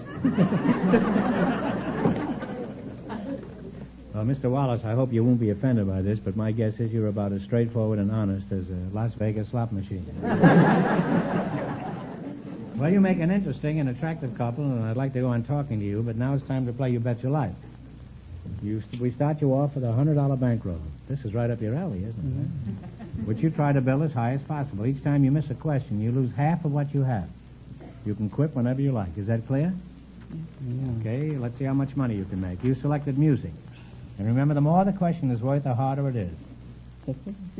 50, Johnson. Okay, $50. What musical instrument does Vladimir Horowitz play? Okay. Talk it over. You're partners. And if you don't know, guess. Do you have any idea? Take a guess. Violin? No, you're close. It's a piano. That's pretty close. They're next to each other in the office. Well, you lost half your bankroll. You still have $50. Now, what do you want to try? 60, 80, 10? 40? Okay, whatever you say. $40. A few years ago, a famous clarinetist had such men in his band as Gene Krupa, Harry James, and Lionel Hampton. He was known as the King of Swing. Who is he? Benny Goodman. One answer. Benny Goodman. I guess you're right. Go ahead. I think it was Benny Goodman. Oh, you just nosed under the wire. That's right. Well, you now have $90. Chucky, maybe you better let her answer. Yeah, I think you're right there, Ralph. This girl goes to UCLA. Now you have $90. Now what do you want to try? Should we try with 70? Well, okay. $70? 70? The orchestra will play a familiar song. You tell me the name of it. Play, Mr. Meekin.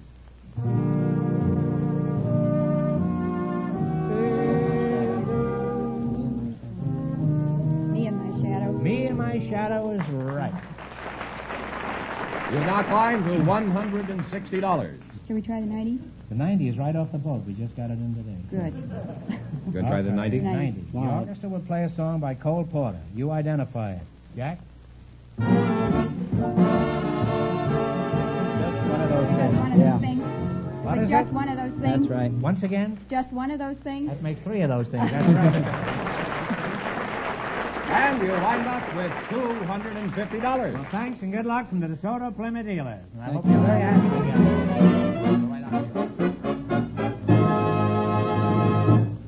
George, it's time for a commercial. Not just any commercial, but the one about that beautiful, tremendous new DeSoto Coronado.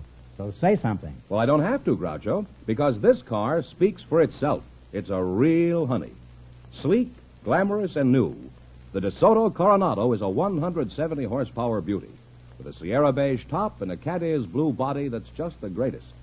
And the Coronado's got a new chrome and stainless steel setup that makes it look even longer and lower, if that's possible. Yes, this Coronado is a real work of art. And to prove it, we put the name on the rear fender in shiny chrome. Up front is the famous Fire Dome name, proof that the Coronado offers the same unbeatable performance as all the other DeSoto automatics.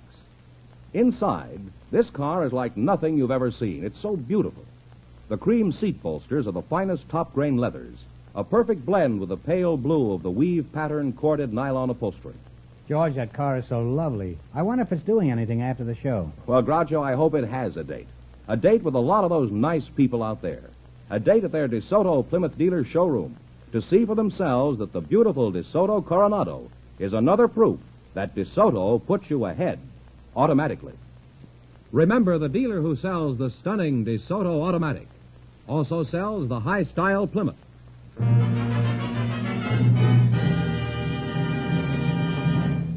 George, let's have the next couple. Who are they? We have some people with interesting stories, Groucho. Mrs. Tommy Lewis and Mr. Peter George Stathis, would you come in, please, and meet Groucho Marx? Welcome, folks, for the DeSoto Plymouth dealer. Say the secret word and divide $100. It's a common word, something you see every day. Mr. Peter George Stathis and Mrs. Tommy Lewis.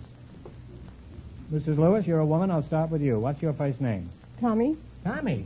That's Is that a man's name? Nothing to spell with I-E. Really? I didn't know that. Next time I see somebody with an I-E, I'll make sure and tip my hat. Where are you from, Tommy? I'm originally from Pasco, Washington. Where? Pasco, Washington.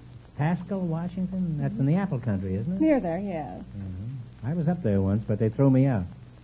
They figured one bad apple could wreck the entire industry. Are you married, Tommy? Yes, I'm married. Where did you meet your husband? I met my husband, Douglas Aircraft. Douglas Aircraft? That's right. What were you doing there? I was a riveter, and he was a tool crib attendant. You were Rosie the Riveter. huh? No, I was Tommy the Riveter. Well, Rosie is I.E., isn't it? Yes, that's right. We're back to the I.E. again. What was he doing in the tool crib? Was he just a baby at the time? No, he was the attendant. He gave out the motors and guns and the equipment to work with. So the employees had to go to the tool cribs and get the equipment to work with. Well, we seldom have an opportunity to explore romance in the riveting section. And I always like to do research on any subject. How did your husband break the ice the first time he saw you? He didn't. I did. I rushed up to the tool crib and I asked him if he had a high-speed motor with a loose chuck. He said he had the motor. You're lucky he didn't call a policeman, huh? Yes, I think so. What is a high-speed motor with a loose chuck? Well, a high-speed motor is a 1,500 RPM motor. And it's revolutions per minute, huh? Yes. And it's... That's what they're having in Puerto Rico. Huh? And a loose chuck is one you spin down to fit the drill with your fingers instead of taking your chuck and keep the key and keep turning it like this by hand and make your arm tired. So I wanted a high-speed motor with a loose chuck. And, well, is that how they make chuck steak? Do they shoot at it with a gun? No, I think that's a different subject. That ends with IE, too, you know. Oh? Chucky. Yes. I thought we were past that deal now. We may never get past that. Your name is Peter George Stathis? Yes, Groucho. Well, you're a very cute-looking George Stathis. Well, thank you. I didn't mean to ignore you for such a long... I was wondering.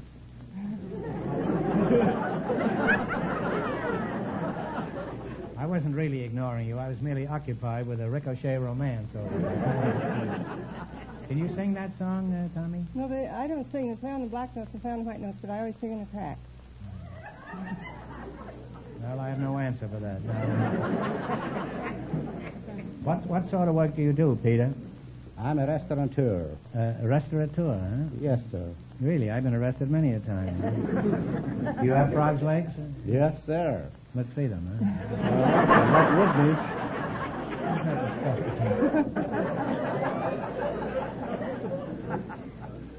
Well, Pete, you look like you're a pretty good advertisement for your place. What are your measurements, by the way? Well, I measure 5 feet 5 inches, and I weigh 210 pounds. Is that strip for Jim? Yes, sir. Well, you're a fine figure of a man, Pete. Thank you. My advice is stay out of dark alleys. You'd certainly be an easy man to roll.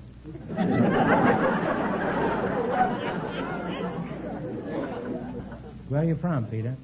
Originally, I mean. I was born in Greece, Oh. in the island of Kythera. Kythera, huh? How is it so many Greeks are good restaurant operators? Is it just a coincidence, or because they happen to be experts on Greece? Well,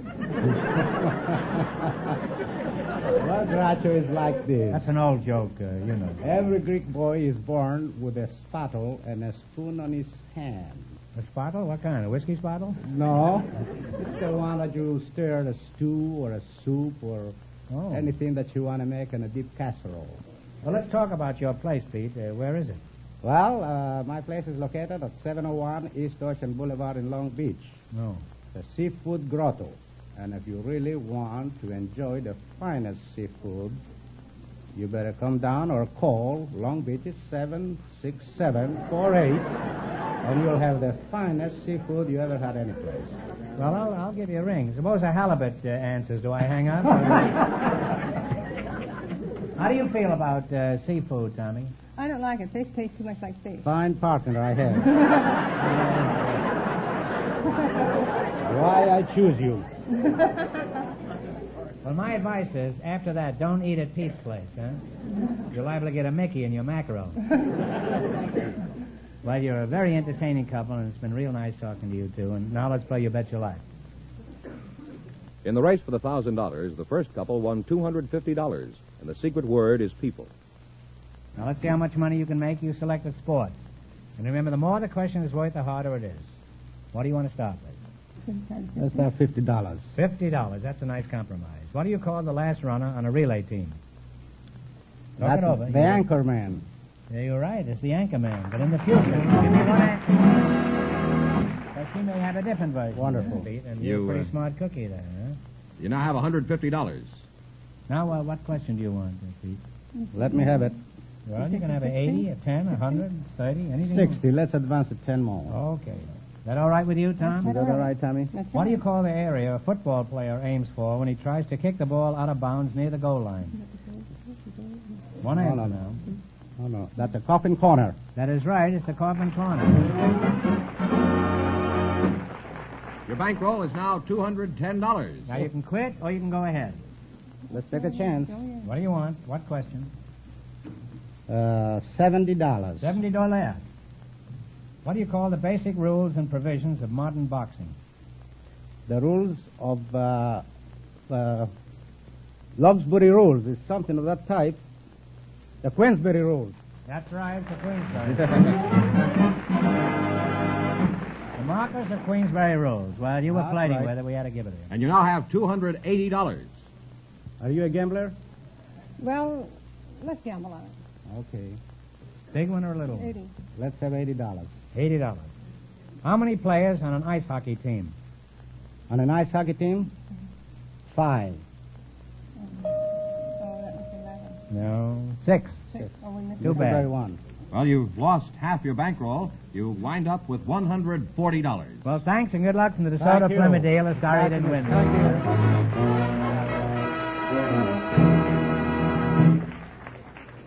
Who's next, George? Well, Groucho, we have a housewife and a married man for you. They volunteered just before we went on the air. Mrs. Capitola Fredrickson and Mr. John Blake. Would you come in, please, and meet Groucho Marx? Welcome, folks, for the DeSoto Plymouth dealer. Say the secret word and divide $100. It's a common word, something you always have with you. You're John Blake, eh? It's spelled right. Jon. Why is that? Did somebody knock the H out of you? No, Groucho. It's just a contraction of the early English Jonathan. Oh, I see. Where are you from, Jonathan? The Washington Heights section of New York City. Oh, really? I used to live up there in Washington. 165th Street and Amsterdam, man, around there. How old are you? It was about 100 years ago. I'm 27, Groucho. 27. Well, you're a fine-looking lad. Mrs. Capitola Fredrickson, eh? Fredrickson. That's you. Where are you from? Well, I was born on an Indian reservation in Red Lake, Minnesota. Oh, really? Yes, sir. You're not wearing your feathers tonight, huh? What tribe are you from? I'm from the Chippewa tribe. Chippewa? Yes. Is that your Indian name, Capitola? No, that isn't an Indian name, Groucho. My Indian name is Celine Janat Ozawandib Dabasanakudo Kinu.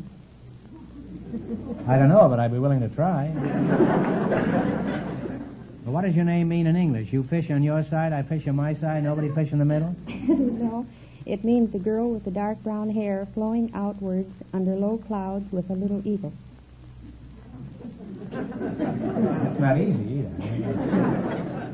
What sort of work does your husband do, Capitola? Oh, he works in the post office, Groucho. Oh, does he ever play post office with you? Well, sometimes.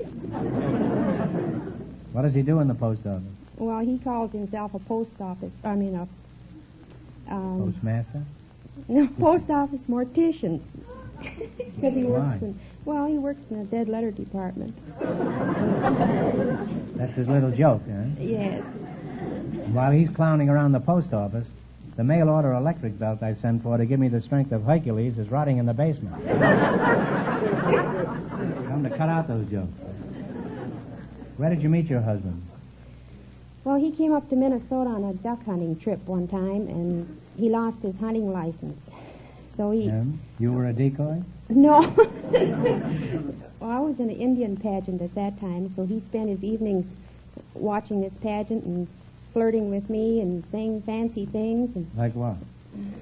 oh, how you doing, kid? What you doing tonight? How about a date? And he didn't think I could understand English because I was in Indian costume all the time. When did he finally find out you understood every word he said? When he asked me to marry him, I fooled him, and I said yes.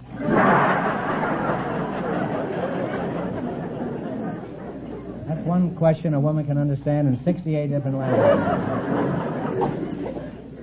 By the way, have you taught your husband how to speak Chippewa?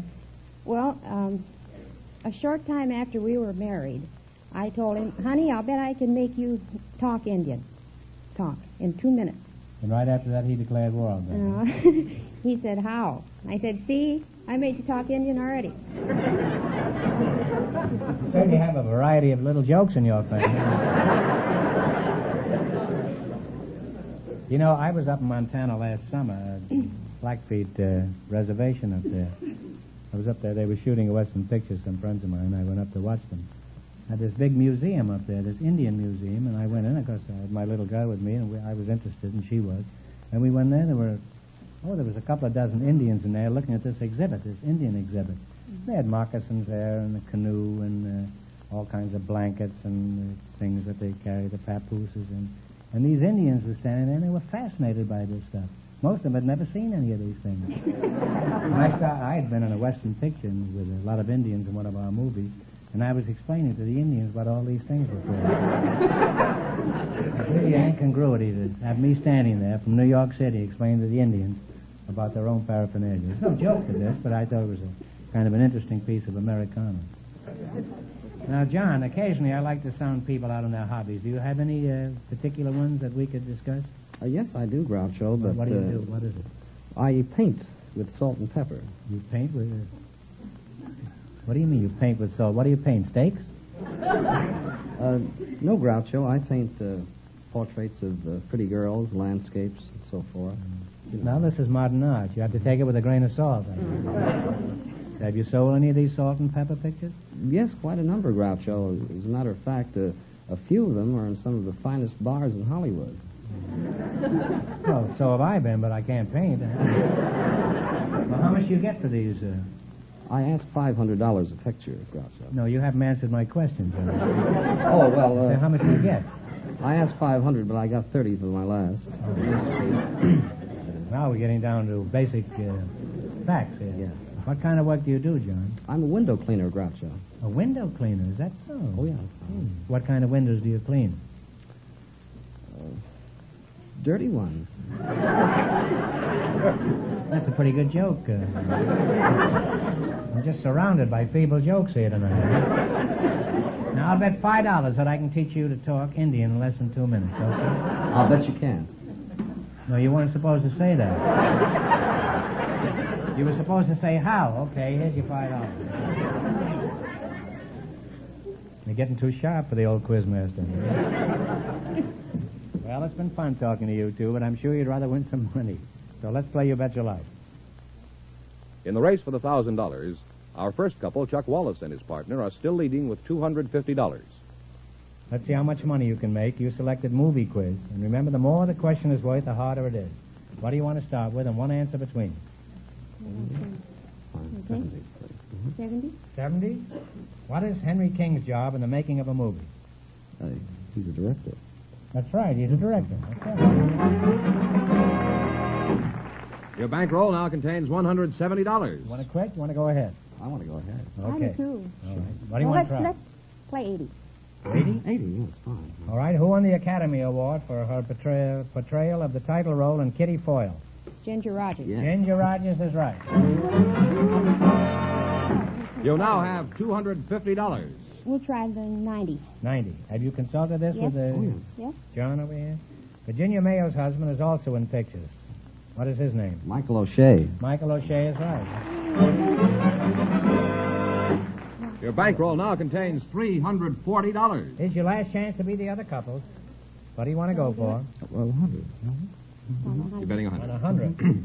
Who won the Academy Award in 1946 as the best supporting actor in the picture Best Years of Our Lives? It was his only movie role. Oh, the Yes. It was Harold. He's the amputee, the veteran, the Veterans Organization now, the Disabled American Veterans. Harold Kirby. No. I'm afraid I don't know the last. The name is Harold Russell. You didn't guess the name. I'm sorry. Good. How much did they win? And you wind up with $170. Well, that's not too bad. Thanks, and good luck from the DeSoto Plymouth Thank you. dealer. Sorry you didn't win it.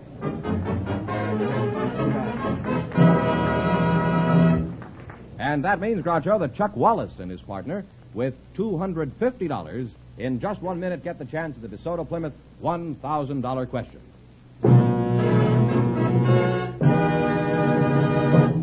And here's the winning couple, Groucho. Chuck Wallace and his partner, all set for the DeSoto Plymouth $1,000 question.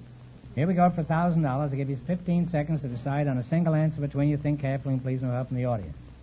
In the year 1215, the Confederated Barons of England forced King John to sign one of the great documents of human liberties, the Magna Carta.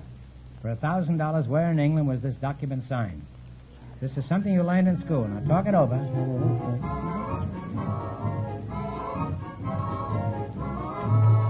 Unless you can think of something else, I'll say the Charter Oak.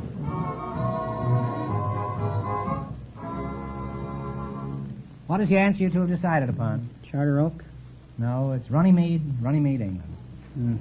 So that means the big question next week will be worth $1,500. Well, they lost the big money, but how much they win the quiz, George? They won $250 in the quiz. Well, congratulations, and thanks to both of you and to all of our contestants on the show tonight.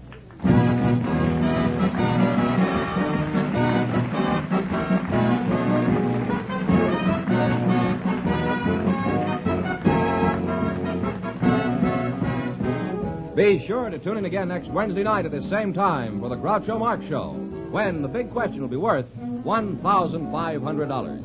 And don't miss Groucho's television show, also brought to you by the DeSoto Plymouth Dealers of America. And remember that the dealers who sell the outstanding DeSoto Automatic with fully automatic power flight transmission also have on display the remarkable new Plymouth, engineered and built to be your best buy in the low-priced field. DeSoto, Plymouth, two great new cars, both products of the Chrysler Corporation. And when you drive in, tell them Groucho sent you. Good night, folks, and remember, just be sure to see the DeSoto Automatic.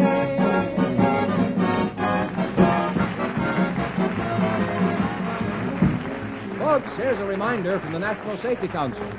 Caution, control, and courtesy are the ingredients that add up to traffic safety. You Bet Your Life, transcribed from Hollywood, is produced by John Goodell, directed by Robert Dwan and Bernie Smith, music by Jack Meakin. This is George Fenneman signing off for the more than 3,000 DeSoto Plymouth dealers from coast to coast. You Bet Your Life is heard by our armed forces throughout the world.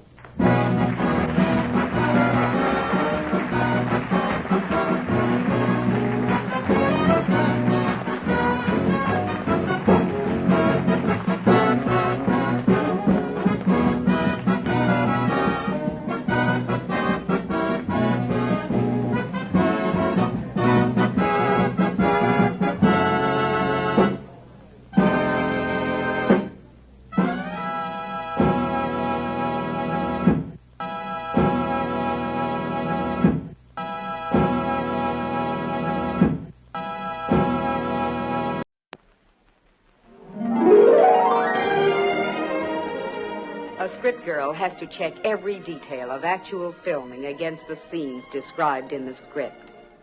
That's my job. Usually I forget a picture the day the shooting winds up. But I just finished work on a picture called Edge of the City. It's so offbeat and real, and not like most pictures. Well, I just can't get it out of my mind.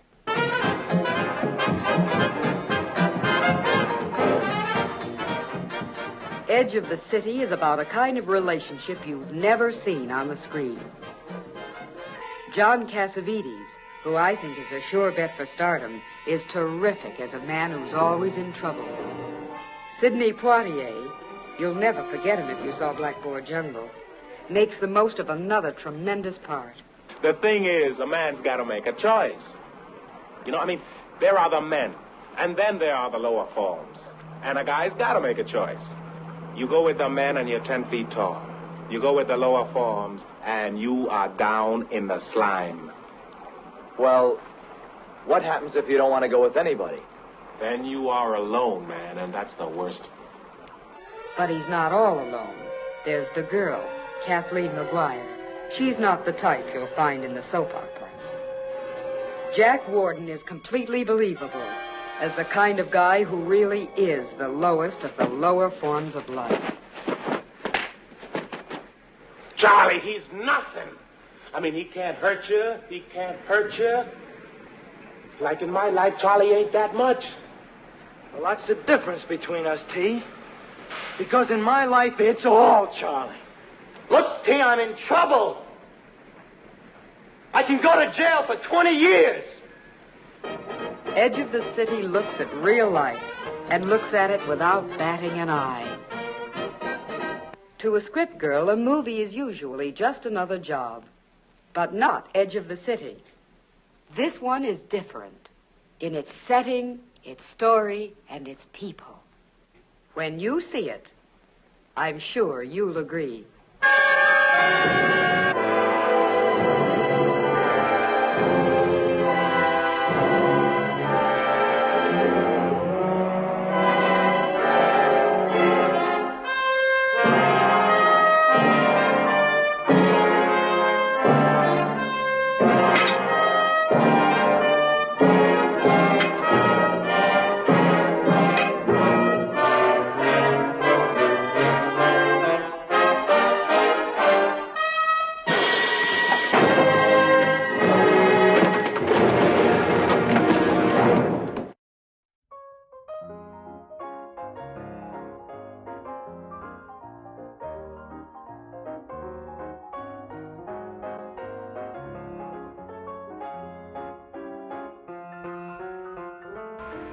Sid, why are you running around moving things? And, what exactly are you doing to, my house?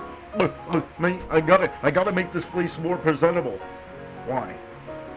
An executive from Disney want to meet with me. They saw the, Twitter, hashtag I started, and they want to talk to me about making a movie with sales in it. This could finally be my big break, but I'll say it's to be presentable. Is that why you're putting up all those pictures of Bob Iger? Yep. I want them to see that I'll be a loyal company man. Why did you put it in a shrine like we're Catholic and he's the Virgin Mary? Yeah. I don't want to run the risk of offending pixie dusters when I'm this close to getting a movie deal. I can't believe this is the world we live in. Believe it, Bob Iger is God. You can't do anything about it. See you next time, folks.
Groucho.